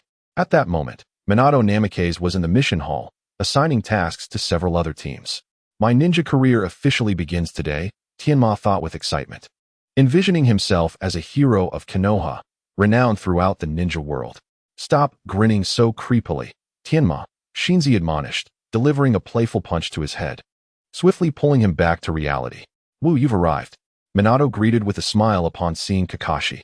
Yes, I brought them to undertake their first mission. Let us see if there are any simpler tasks to assign us. How about this one? Minato asked, drawing a task slip from the bottom of the list and handing it over. Upon noticing the 2 large A ranks at the top, Wu's expression soured. Lord Hokage, is this task for me, or for them? Ha ha ha, my apologies. I grabbed the wrong one, Minato chuckled, then handed Wu the top task slip. This one is more appropriate. Wu nodded in satisfaction upon seeing the D-rank designation. D-rank tasks typically do not require leaving the village. What is our first task, Master Wu? Tianma inquired, unable to contain his excitement upon glimpsing the task slip in Wu's hand. Shinzi and Itachi shared his enthusiasm. For this was their inaugural mission, a moment of great significance. A rather simple task, to cleanse the debris along the banks of the Konoha River. What? As a ninja, I am to perform such a menial chore? Tianma exclaimed incredulously, having undergone systematic training at the Ninja Academy, only to find himself tasked with picking up litter. Shinko and Itachi also shared a sense of disappointment. Enough of this idle chatter. Let us promptly attend to the task at hand. Wu gently patted the 3 on their shoulders and led them towards the riverbank. To think that I, Lord Tianma, am reduced to such a disgraceful undertaking. Enough of your complaints. Have you not noticed that Itachi has not uttered a single word? Shinko chastised Tianma upon hearing his grievances. Well then, we have arrived at our destination. You may commence your efforts. With that, Wu perched himself upon a tree branch, leaning back against the trunk, and opened a sweet treat, consuming it leisurely, seemingly indifferent to his students' endeavors. The trio labored for over 2 hours, managing only to clear the refuse from the riverbank, while the debris in the river's center appeared to be beyond their reach. Wu-sensei, we have completed our task, Tianma said, somewhat fatigued. Although the task was not overly strenuous, the constant bending had left him with an aching back. However, that area over there remains unacceptable, Wu remarked, using a toothpick to point at the litter in the middle of the river. But we simply cannot reach it, Tianma replied, a hint of resignation in his voice. But you are ninjas. It is imperative that you employ a ninja's method to resolve this problem. With that, Wu leapt down from the tree. I shall demonstrate, he declared, and then it will be up to you to learn. Ascending the tree, he inserted his hands into his pockets, aligning his body parallel to the ground. Wow, how impressive! Tianma exclaimed, his eyes gleaming with admiration. Next, he proceeded to stand upon the water's surface. Suddenly, a voice echoed behind the trio. They swiftly turned to find Wu standing effortlessly on the water, showing no signs of sinking. Then, with a puff of smoke, the Wu standing on the water vanished. And when they turned back, he was back in his previous position, reclining with his hands behind his head, exuding an air of utter relaxation. Was that the shadow clone technique? Tianma mused aloud, his expression conveying a desire to learn such a jutsu. The principles behind both climbing the tree and standing on the water are quite simple. By channeling chakra into your feet and controlling it with precision, you can achieve such feats. Your task now is to master this skill, for it is an essential ability for any ninja. Understood, the three replied in unison. Tianma eagerly took the lead, placing a foot upon the tree, but after only a few steps upward, he promptly fell back down. Witnessing this, Wook could only shake his head in resignation.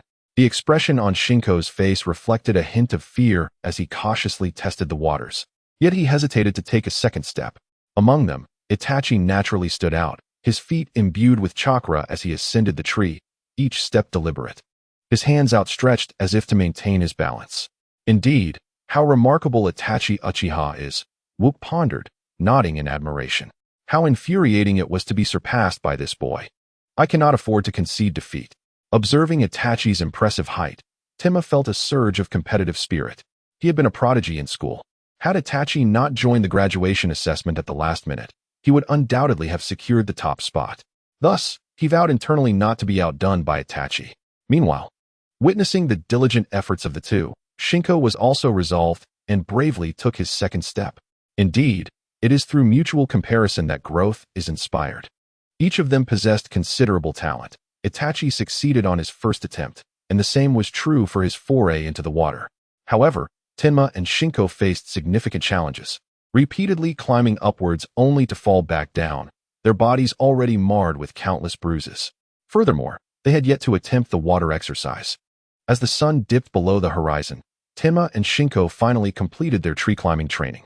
Though they appeared rather disheveled, their expressions revealed a deep sense of joy. "We did it! We finally succeeded!" Tenma exclaimed, raising his hands in triumph before collapsing onto the ground. While he did not faint, the moment he relaxed, the energy that had propelled him dissipated. "Well done," Wook said, appearing beside them and giving them a thumbs up with a smile. "Yes, we succeeded, Teacher Wook," Tenma responded, also extending a thumb in affirmation. "Now, you two should return and rest." "But what about the mission?" Tenma hesitated, concerned. This was his first task as a ninja, and he did not wish to fail even a D-rank mission. "Do not worry, leave the mission to me." "Itachi, come back," Wook called out to Itachi, who had been diligently working on a task in the river. After completing the 2 training exercises, Itachi had ventured off to work alone. Yet the amount of work one could accomplish alone was still leisurely. He had only managed to clear half of the debris. Upon hearing Wook's call, Itachi leapt directly from the center of the river. "Curse technique, song." As Wook's voice echoed, a vortex suddenly formed on the river's surface beneath the refuse, drawing all the garbage into its swirling depths. "All done. The task is successfully completed," Wook declared, clapping his hands together. "Truly impressive, teacher," Tenma exclaimed, his tone brimming with excitement.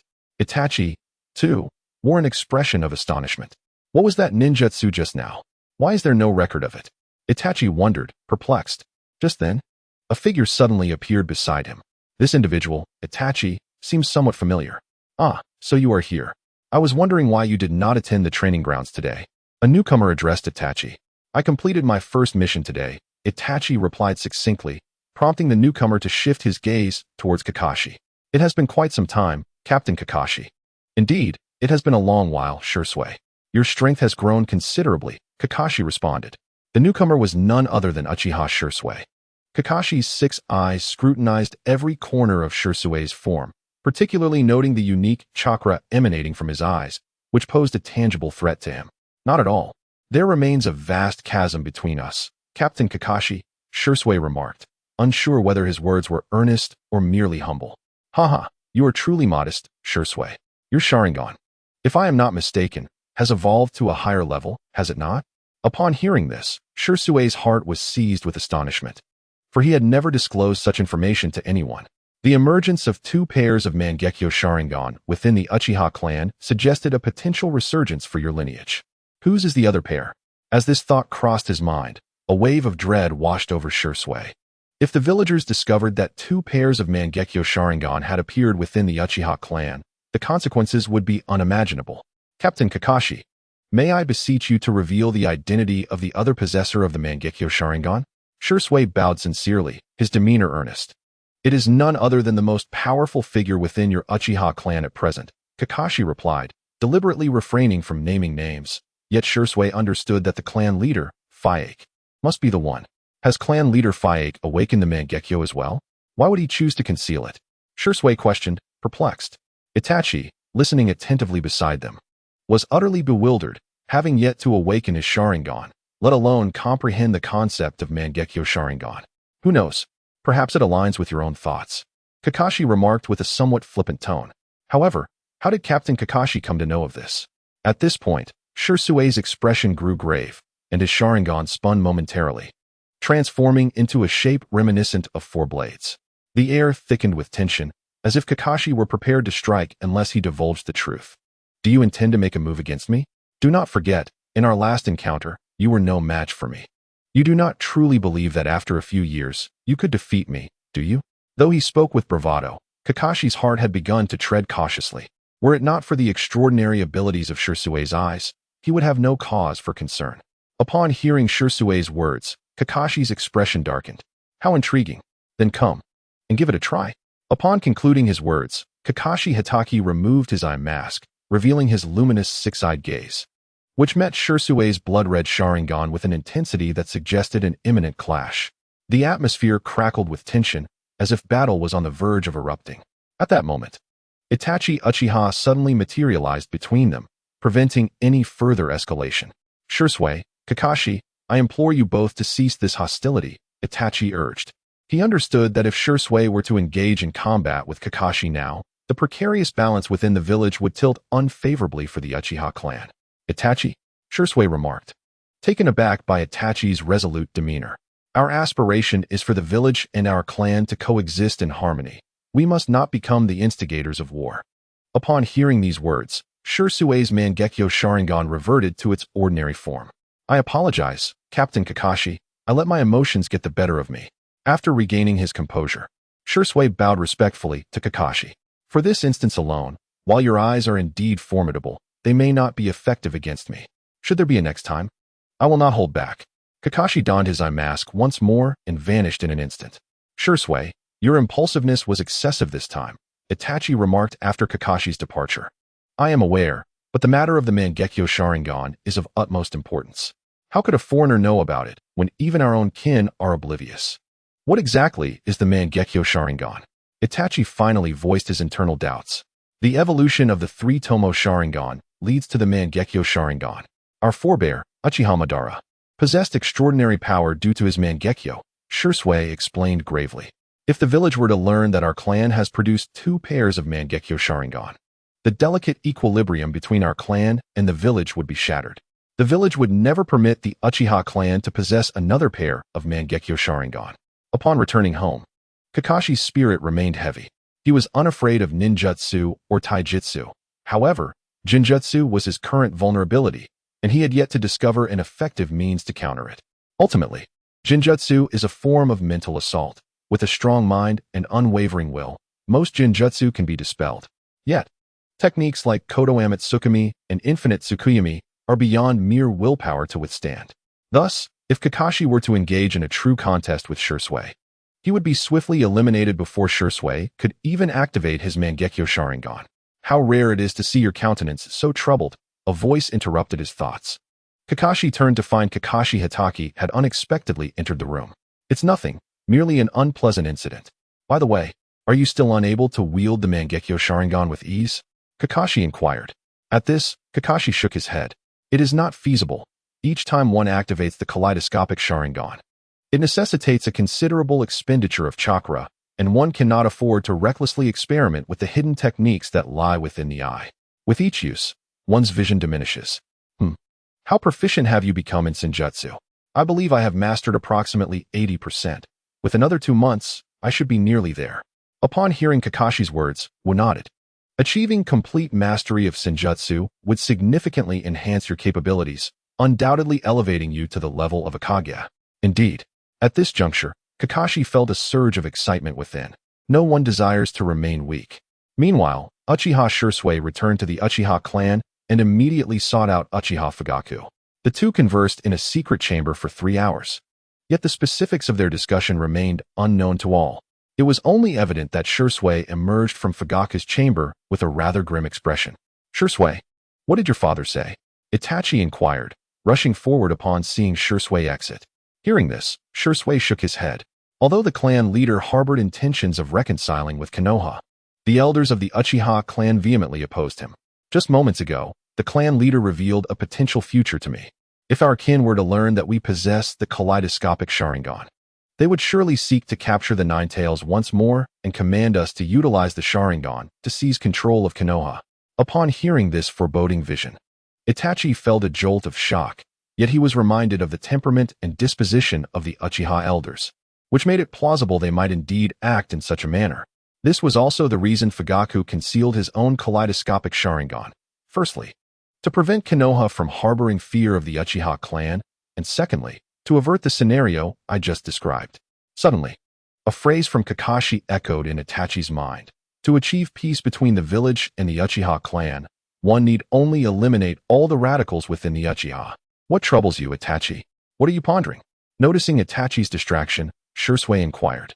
I was merely contemplating that if we could resolve the issue by eliminating all the elders of the Uchiha clan, would it not untangle the problems between Konoha and the village?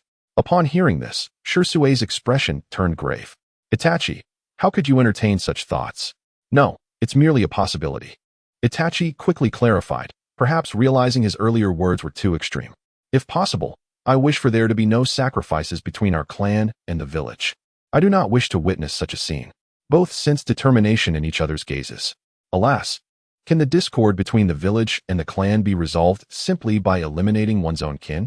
In the shadows, Fugaku listened to their exchange and shook his head. However, the Uchiha clan has its radicals, just as Konoha does. As long as one side harbors such individuals, the conflict between the Uchiha and the village shall never cease. The following day, Kakashi's team reconvened at the same location where they had conducted their mission the previous day. Today, the focus would be on training you to tread water. If you can master this, it will indicate that you possess a refined control over your chakra, which will ultimately minimize unnecessary chakra depletion when employing ninjutsu. Ninjutsu, you say? When will you teach us that, sensei? A glimmer of yearning sparkled in Tenma's eyes at the mention of ninjutsu. It is still too early for you. We shall discuss it once you have thoroughly grasped chakra control, Kakashi replied. Very well, Tenma responded, a hint of disappointment lacing his tone. It falls upon you today, Itachi. Should anyone fall into the water, I entrust you with their rescue. Understood. With that, Itachi immediately conjured a shadow clone, each version supervising one individual. You truly have a laid-back approach to teaching, unconcerned with anything. A voice suddenly echoed in Kakashi's ear. What can I say? I am fortunate to have such exceptional students. But you, Jiraiya, what brings you back to the village? Have you uncovered Orochimaru's whereabouts? The newcomer was indeed Jiraiya, and the two stood on opposite sides of a tree, engaged in conversation. I have discovered that Orochimaru has joined a peculiar organization whose members are all exceptionally powerful. Hence, I return to report to Minato.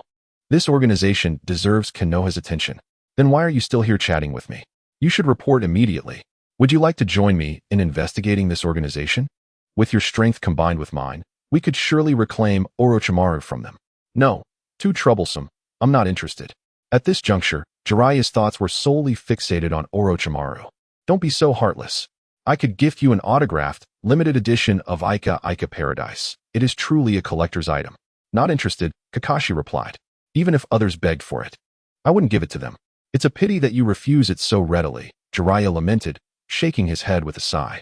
Oh, then keep it for someone who desires it, Kakashi replied indifferently, having perused Ica Paradise himself. He found it rather perplexing that such an adult-themed novel could attain such popularity within the ninja realm. Oh, perhaps it is for the best that I do not take you along to find Orochimaru. Otherwise, I fear whether he would survive in your presence is a different matter altogether. His mind still haunted by the specter of Kakashi's previous technique. Jiraiya resolved never to linger in Kakashi's shadow again. By the way, it seems that the organization also harbors that assassin from last time, the one with multiple hearts. Kisame. You mean? Merely a defeated foe, hardly worth mentioning. Seeing Kakashi adamantly refuse to participate, Jiraiya exchanged a few more words before taking his leave. Eager to relay information about the organization to Minato. The Akatsuki organization, is it?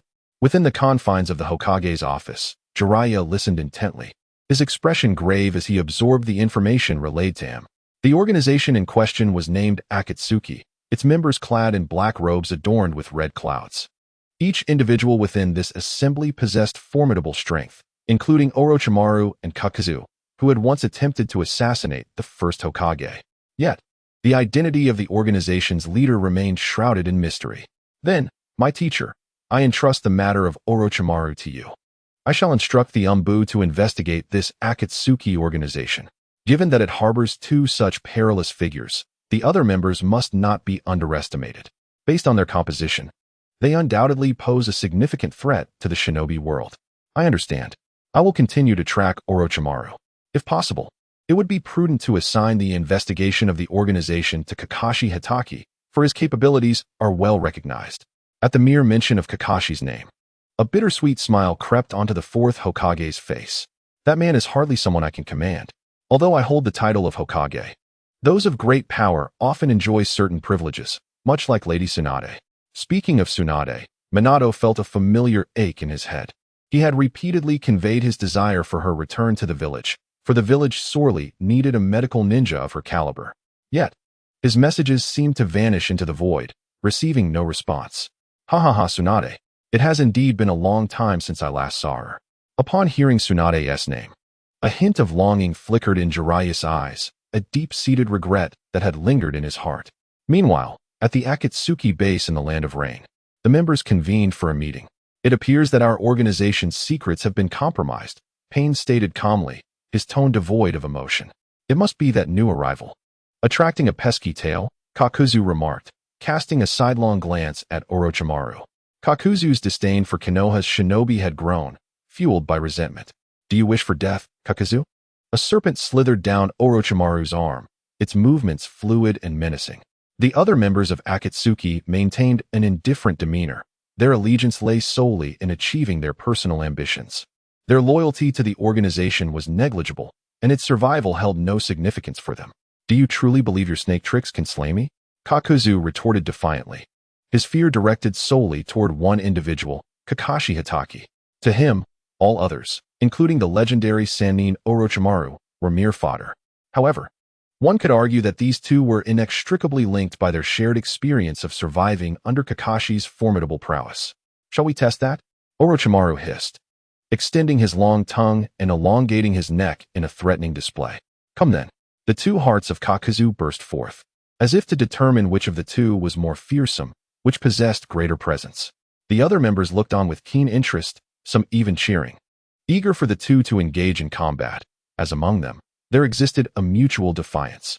Konan observed the scene with calm demeanor, her every action dictated by Nagato. Whatever he commanded, she would comply without question, remaining as inert as a mere piece of paper. Suddenly, Nagato spoke, his tone imbued with an authoritative gravity, silencing the commotion. Orochimaru and Kakuzu exchanged disdainful snorts, refusing to acknowledge one another further. There lingered a palpable fear of Nagato among them. For those eyes were said to belong to the legendary sage of six paths, the Rinnegan. From now on, let our actions be conducted with utmost secrecy. Should we detect any tales following us, they must be dealt with immediately. Such occurrences must not happen again. As he spoke, Nagato's gaze lingered on Orochimaru for a few moments. Understood, the members replied in unison. Orochimaru, while responding, fixed his serpent-like eyes intently on Nagato's Rinnegan, a deep greed evident in his gaze. Having witnessed the power of the Sharingan, the prospect of the Rinnegan, an even more formidable ocular ability, captivated his interest further. Look too long, and I may just have to remove your eyes, Nagato remarked, seemingly uncomfortable under Orochimaru's scrutiny, frowning slightly. Yes, leader, it won't happen again. Orochimaru replied, chuckling at the reprimand directed at him. Yet, while contemplating the Rinnegan, he found himself puzzled by Nagato's appearance, sensing an unsettling familiarity, as if he had encountered him before. Then let us disperse, Nagato commanded, prompting the members to depart, leaving only himself and Konan behind. Nagato, should I not deal with that man? Konan inquired, referring to their former mentor, Jiraiya, well aware of who had uncovered their presence. No need. Besides, Jiraiya is quite powerful, and you would stand no chance against him, Nagato replied coldly, showing no mercy to anyone who obstructed his path, even if they were his former teacher. However, it seems Orochimaru has recognized us. Should we eliminate him? No. Orochimaru remains valuable to us, a formidable asset. Given his current ties with Konoha, he is unlikely to disclose our matters to them. As Orochimaru departed the Akatsuki base, he remained deep in thought, pondering where he had seen those two faces before. Suddenly, a flash of insight illuminated his mind, as if a veil had been lifted. In the same land of rain, within a secluded cave, a group of small spirits discovered their resting companions and found that the visage of the Akatsuki leader perfectly matched that of a long-lost spirit. How intriguing! Realizing the implications of this revelation, Orochimaru licked his lips.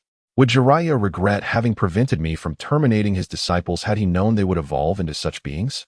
Having been part of the Akatsuki for a considerable time, he was well aware of their objective, to gather tailed beasts, an endeavor that would inevitably position them as adversaries of Konoha.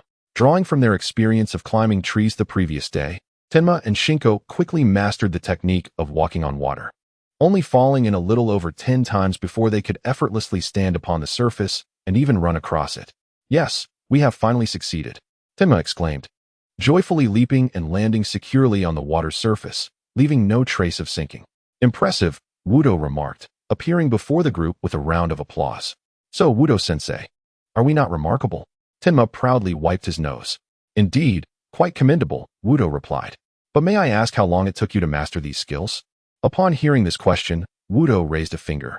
It took but a day. It appears our talents surpass those of our teacher, Tenma responded with excitement. Even Itachi was taken aback. He had heard that Wudo graduated from the Ninja Academy at the tender age of 5. So how could it have taken him so long to learn? No, Wudo waved his finger. It was not a day, but merely a fleeting moment. I learned it with just a glance. What? Upon hearing Wudo's answer, Tenma's expression fell. Was the disparity between individuals truly this vast? Enough comparisons, after all. I am a genius among geniuses, Wudo declared, unabashedly confident. Your tasks for today have been completed, so enjoy a week's rest. However, do not become complacent in your training during this time. When we reconvene in a week, I shall test you. Here is a small assignment.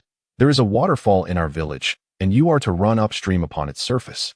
Yes, Wudo-sensei, we shall accomplish this task, Tenma proclaimed enthusiastically. Shinko nodded in agreement, while Itachi considered the requirement quite simple. Of course, should you encounter any difficulties, feel free to seek my guidance. Understood. Now, you may disperse. The following day, as Wudo was lost in thought, he suddenly heard a rapid knocking at his door, as if urgent matters were at hand. Hey, it seems they are looking for you, Kakashi remarked to Wudo. Indeed. Through his 6 eyes, Wudo discerned the identity of the visitor, though his brow furrowed in confusion at their haste. Nevertheless, he promptly opened the door. What is it, Mei? The person approaching was none other than Wu's former teammate, Mai. Since the conclusion of the Third Shinobi World War, Wu had ceased to undertake missions with them, having already surpassed Nakajima-sensei in strength. His prowess rendered him ill-suited for their tasks. Nevertheless, they would still gather occasionally, and now both Jinhong and Mai had attained the rank of Jonin the previous year. Although their abilities were rather average, they had nonetheless reached the esteemed level of Jonin. Please, Wu, help me. Mai grasped Wu's arm with urgency, her eyes glistening with unshed tears. What has transpired? Speak slowly. Wu's expression turned grave. The distress evident in Mai's demeanor suggested that she was embroiled in a serious predicament, one that warranted her seeking his assistance. Kakashi cast a curious glance, familiar with Wu's former teammate, having often invited him to their team gatherings and occasionally encountering him during Umbu missions. My younger brother has been abducted, Wu. You must help me rescue him. Take your time. Who has taken him? Wu was aware that Mai had a younger brother, a delightful boy with considerable talent as a ninja. If all went well, he would likely become a Jonin in the future. The Umbu, though it feels more like Danzo's root division. Their methods differ greatly from what we typically associate with the Umbu. Despite her anxiety, Mai retained her composure, relaying all the information she possessed. Danzo? At the mention of this name, Wu narrowed his eyes. It must be root. The Umbu would never engage in such actions.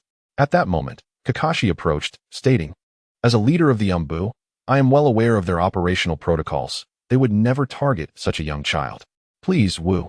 You are the only one I can turn to now. Neither Nakajima-sensei nor Jinhong possessed the capability to extricate someone from the Umbu. Wu was her sole hope.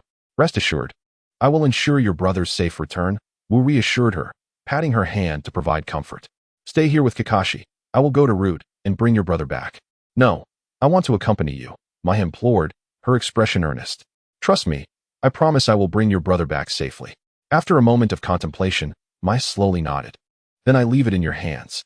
Upon hearing this, Wu smiled. "Kakashi, take good care of her. I won't be long." Just as Wu prepared to depart, Kakashi suddenly grasped his arm. Wu regarded Kakashi with a puzzled expression. "Are you truly intent on proceeding with this? Such actions may render you an enemy of Konoha. Danzo, after all, is the leader of Root and an elder of the village. A reckless assault on him would be indefensible, even in the eyes of the fourth Hokage. Rest assured, should he prove ungrateful, I shall discreetly handle him without anyone being the wiser." Upon hearing such words from Wat, and witnessing the murderous expression upon his face, Kakashi found himself momentarily bewildered. In that fleeting instant, he felt an unfamiliarity in Wat, as though he were no longer the brother he once knew. "Brother, you." Just as Kakashi was about to voice his thoughts, Wat's figure had already vanished. "Am I going to implicate Wat?" At that moment, Mei timidly inquired from behind Kakashi. Though she recognized the impropriety of her thoughts, she could not fathom anyone besides Wat who could rescue her brother. "No," Kakashi replied, shaking his head. "Even if you do not inform him, he would still act as such upon learning the truth. After all, he is unbound by any constraints, driven solely by his emotions. Perhaps I am his only vulnerability at this moment."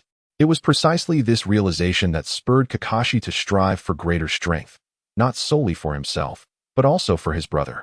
He yearned for Wat to evolve into a flawless individual, and, ideally, to improve his temperament as well. A man devoid of flaws. Save for his disposition. This was the fourth Hokage's assessment of Kiki Wat, uttered openly in Kakashi's presence. In the next instant, Wat appeared at the entrance of the Root's headquarters, located beneath the Konoha forest, where the pathways intertwined in a labyrinthine manner. Yet, to Kiki Wat's 6 eyes, these complexities presented no challenge. "Who goes there?" "This is the Root's main base. Leave at once." Upon his arrival, 2 masked ninjas from Root confronted Wat, attempting to block his passage. "Step aside," Wat commanded with an icy tone. "This is the Root. You are to vacate. Or do not blame us for our lack of courtesy." The 2 Root ninjas furrowed their brows at Wat's words, for they recognized him and were aware of his notorious reputation, as well as the moniker of the White Devil. However, Wat had no intention of engaging in idle chatter.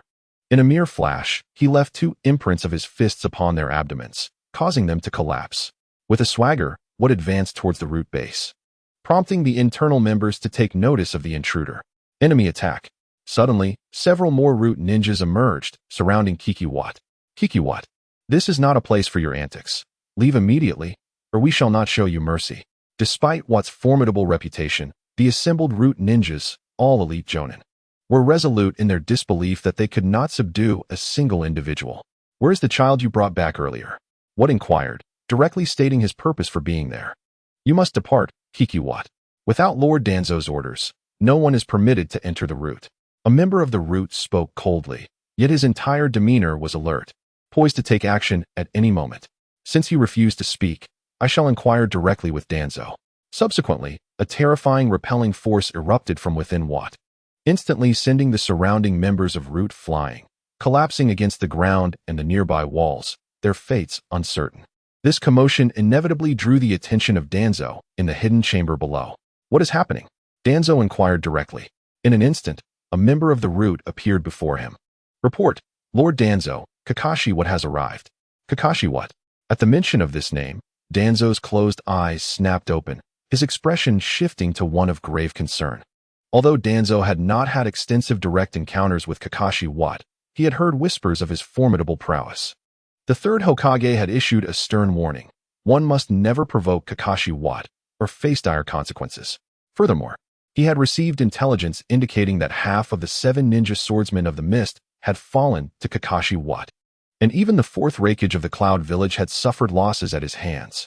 Kakashi Wat possessed a remarkably powerful technique. What does he seek? Danzo furrowed his brow.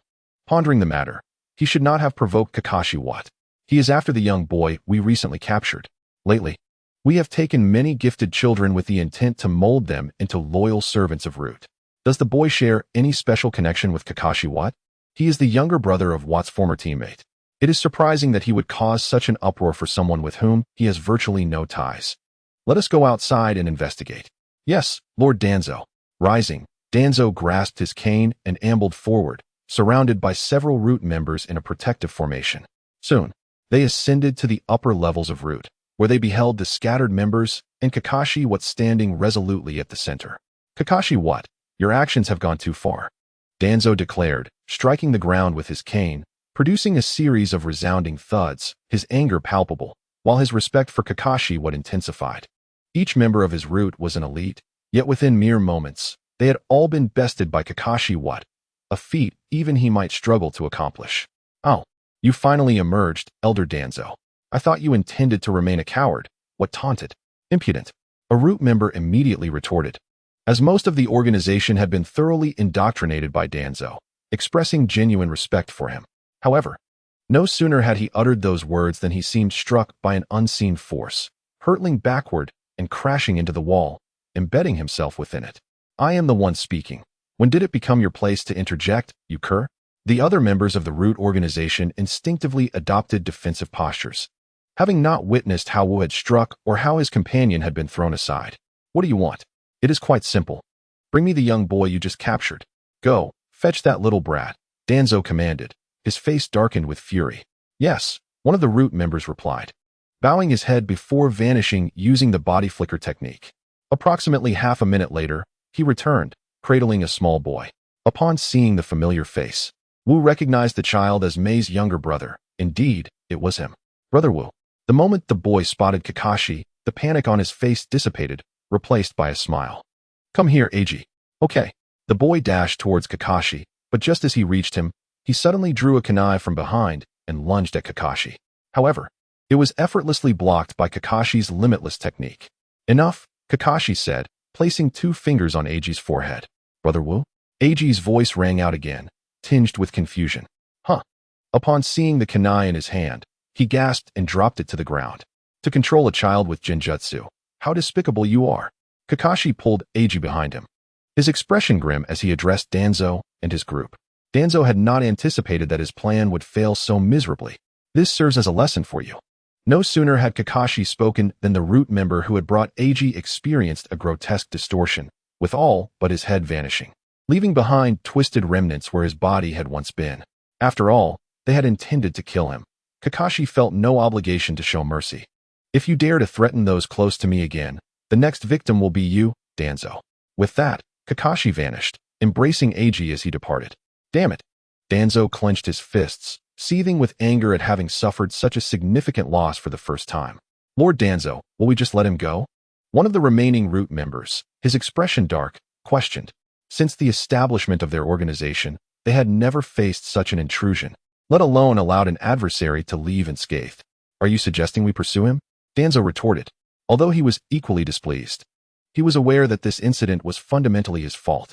He had acted without the permission of the Hokage, and thus, if the matter escalated to Minato, it would ultimately be him facing the repercussions, while Kakashi would only endure a few scoldings. Moreover, they had just witnessed the formidable prowess of Kakashi Hatake, which nearly led to the complete annihilation of the root organization.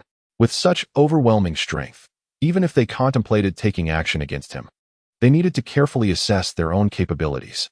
In the next moment, Kakashi appeared in the courtyard of the Hatake residence, cradling Eiji in his arms.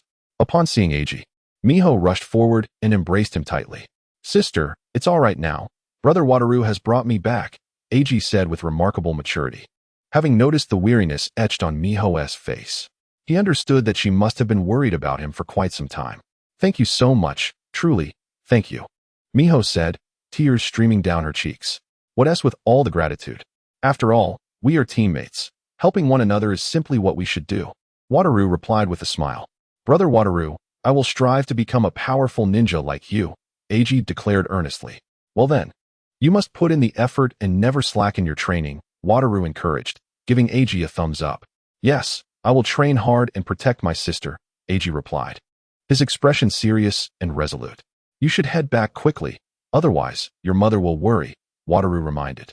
Yes, Miho nodded, and then she took Eiji and left, turning back to express her gratitude to Wataru once more. Is everything all right? Kakashi inquired with concern after Miho had departed. It's nothing. Danzo was conducting this affair in secrecy, not daring to make it public. Consequently, he has only himself to blame for this predicament, Wataru reassured. That's a relief.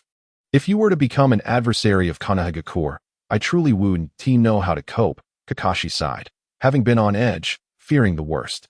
If I were to become an enemy of Konohagakure, then you should simply do what you must and take care of yourself, Wataru stated. His ambition was to reform the decaying sorcery world. At present, Wataru felt little allegiance to the village, and it was conceivable that he might one day depart from Konohagakure. However, due to his father and Kakashi residing within the village, he would never turn a blind eye to its destruction. Although both Wataru and Danzo operated with great secrecy, all matters concerning Konohagakure were under the vigilant oversight of the Hokage. It wasn't long before Minato Namikaze learned of these developments. The root organization was nearly wiped out. What a pity, Minato remarked upon receiving the news, secretly wishing for Wataru to completely eradicate Danzo's root. He had long sought a pretext to disband the organization, but had yet to find a suitable justification. In his eyes, the existence of Root served no purpose. To put it bluntly, it was merely a faction of the Umbu, and their tasks could easily be handled by them. However, due to Danzo's significant position within the Hidden Leaf Village, coupled with the protection of the third Hokage, it has been exceedingly difficult for Minato to address the Root appropriately.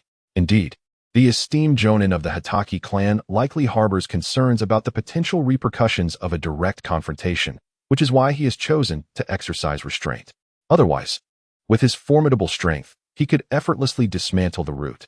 Nara Shikaku chimed in, acknowledging the sentiment. Although they both held disdain for Danzo, his status as an elder of the village necessitated that they occasionally heed his words and decisions. Do you think we should discreetly eliminate Danzo? Suddenly, Minato's gaze narrowed, emanating a chilling aura of menace. Those who ascend to the role of Hokage are not known for their leniency, nor are they soft-hearted. Now is not the opportune moment. After all, the third still possesses considerable influence in the village. If we were to recklessly act against Danzo, it could provoke the third to ally with other elders and reclaim the Hokage position, resulting in a far greater loss than gain. Presently, Nara Shikaku serves as Minato's aide, and naturally, his thoughts align with Minato's, even when contemplating schemes against the former Hokage and the elders of the Leaf. Sighing in resignation at Shikaku's words, Minato lamented his long-standing grievances against Danzo. On the fateful night of the Ninetales assault, not a single Root ninja was deployed. Had they intervened, the civilian casualties would have been significantly mitigated, sparing the village immense suffering and loss. Now that the third has stepped down, he seems to be aligning with Danzo, as if seeking to usurp a portion of his power. Such ambition warrants Minato's utmost vigilance. Shall they allow Danzo to fester like a parasite within the village? Minato's expression darkened considerably at the thought. Certainly not. We shall wait for Danzo to make a grave error. That will be our moment to act. Had the third Hokage been more resolute during his tenure, Danzo might have been stripped of his power long ago. Yet perhaps the third has awaited this very moment, utilizing Danzo's authority to secure a measure of influence against Minato. However, compelling him to reveal his true nature may prove challenging. In recent years, Danzo has conducted himself with remarkable caution, as if he were aware that Minato has been scrutinizing him. His true face will inevitably be unveiled. Of course, if one cannot bear it any longer, they might consider discreetly resolving the issue. Yet, in the Hidden Leaf, only Kakashi Hatake possesses the capability to eliminate Danzo without drawing attention. Furthermore, Kakashi likely harbors his own grievances against Danzo, particularly regarding the machinations surrounding the White Fang. It is conceivable that he too is seeking an opportunity to deal with Danzo. Should he receive the Hokage's command, it is probable that Kakashi would act without hesitation. Shikaku continued, "Let us wait a moment. Recently, several elders from the Uchiha clan have been rather tumultuous, but Danzo's presence can still keep them in check. It must be acknowledged that Danzo is not entirely without merit. At the very least, a few members of the Uchiha clan harbor a certain fear of him. For several consecutive days, What did not receive any summons from Minato, which led him to realize that Danzo had completely suppressed that matter within himself and that Minato had no intentions of troubling him. This brought a sigh of relief to Watt's heart. If possible, he did not wish to stand in opposition to Konoha. Unbeknownst to him, Minato had been silently praising Watt for several days, even extolling his actions to Kushina during the night, which caused her to become somewhat impatient whenever she heard Watt's name. Consequently, she began to view Kakashi with a hint of annoyance as well, leading to Kakashi often exhibiting a perplexed expression when encountering Kushina. Completely unaware of what had displeased her, was Kushina perhaps under the influence of someone's genjutsu? This thought occasionally crossed Kakashi's mind, and on one occasion, he secretly used his Sharingan to observe Kushina, hoping to discern any disarray in her chakra. After all, what had previously cautioned Kakashi to be vigilant, suggesting that while Danzo would not target him directly, he might choose to strike at Kakashi instead. However, if Danzo truly dared to lay a hand on those close to Watt, he would be courting his own demise. A week swiftly passed, and Watt's team gathered once more in front of the Hokage building. Upon entering the mission hall, Watt noticed Minato regarding him with an ambiguous gaze, sending a chill through his body. After accepting a D-rank mission, Watt promptly departed, wishing to avoid lingering under Minato's scrutinizing gaze. Before he left, Minato uttered 4 words, "Well done." These words left Watt utterly bewildered. He could not fathom what he had done that was commendable, surely not the act of uprooting the base of the organization. Over the course of a month, Watt's team had completed 10 D-rank missions, which had begun to wear on Tenma and the others. They had not become ninjas merely to execute such trivial tasks. Watt-sensei, are we not to undertake some more advanced missions? These D-rank tasks have become exceedingly dull, Tenma expressed, his tone rife with impatience and disdain for the menial assignments they had been performing, which consisted primarily of searching for cats, dogs, and cleaning up litter. Aside from the initial tasks that taught them the skills of tree climbing and water walking, none of the other missions had imparted any valuable lessons. Indeed, it is time for you to tackle missions of a higher difficulty. Watt nodded in agreement. He had been particularly vigilant in the village this past month, concerned that Danzo might take action against those close to him, but it seemed that Danzo had learned his lesson, right? Tianma exclaimed with sparkling eyes, feeling an exhilarating rush at the thought of potentially battling the ninjas from the enemy village, as if an invigorating power surged through his entire being. Both Shinzi and Itachi felt a similar, barely contained excitement. Although Itachi had already taken lives, he still yearned to experience the nature of more advanced missions. Very well. Tomorrow we shall embark on a C-rank mission, he declared. Wonderful. Tianma and Shinzi leaped joyfully, and a faint smile graced Itachi's face. Let us convene at the Hokage building promptly at 8. Tardiness will not be tolerated, he instructed. That ought to be what we say to you, Sensei Wuji, they retorted, accustomed as they were to Kakashi's habitual lateness. It remained a mystery which confectionery shop along his route consistently delayed him. In fact, it would be shocking if he arrived on time for a mission. As anticipated, the following day, Kakashi arrived at the Hokage building just before 9. Sensei, you are late once again, Tianma chided with a tone of reproach, finding their only leverage in punctuality. Yes, you are all the best and the most punctual. Kakashi replied dismissively. Let us hasten inside. I hope the Hokage assigns us a relatively simple task. Absolutely not. The more challenging the task, the greater the thrill, Tianma retorted, his face flushing as he denied the notion of being so frightened as to wet his pants. I am far too grown for such childish fears. Are you still planning on a D-rank mission today? Minato greeted with a beaming smile upon Kakashi's arrival. For reasons unknown, what had initially seemed a sunny disposition now appeared more akin to that of a smiling predator, devoid of warmth. Not at all. I intend to guide them through a higher-level mission. Perfect. I have a particularly significant task for you.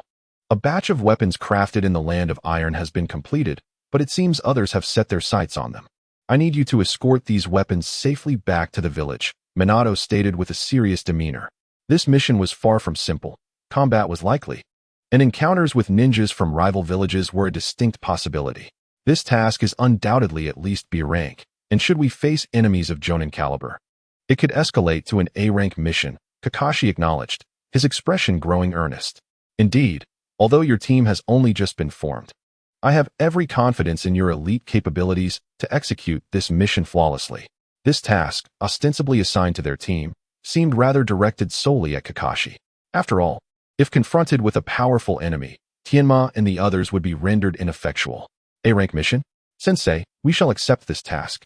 Tianma, with a look of excitement, exclaimed that they had successfully completed an A-level mission, which would undoubtedly elevate their family's prestige within the village.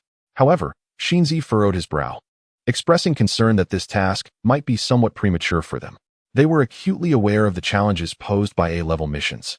Having studied them during their time at the academy, the adversaries encountered in such missions were typically of at least Jonin rank. Although Itachi remained silent, he too wore a troubled expression. Please, Wui, at present, you alone are most suited to undertake this task, Watergate's demeanor indicated that there was no room for refusal. Wooey understood that he could not evade this responsibility, and he was eager to expose his team to the realities of combat in the ninja world, to provide them with a valuable lesson. Then we shall accept this mission. However, regardless of whether we encounter adversaries of Jonin caliber, we will classify this endeavor as a level. This decision was Wooey's way of securing a benefit for his team. That poses no issues, Watergate sighed in relief. It was reassuring to have someone willing to undertake the mission, for while there were others in the village capable of executing it, none could be deemed as reliable as Wooey.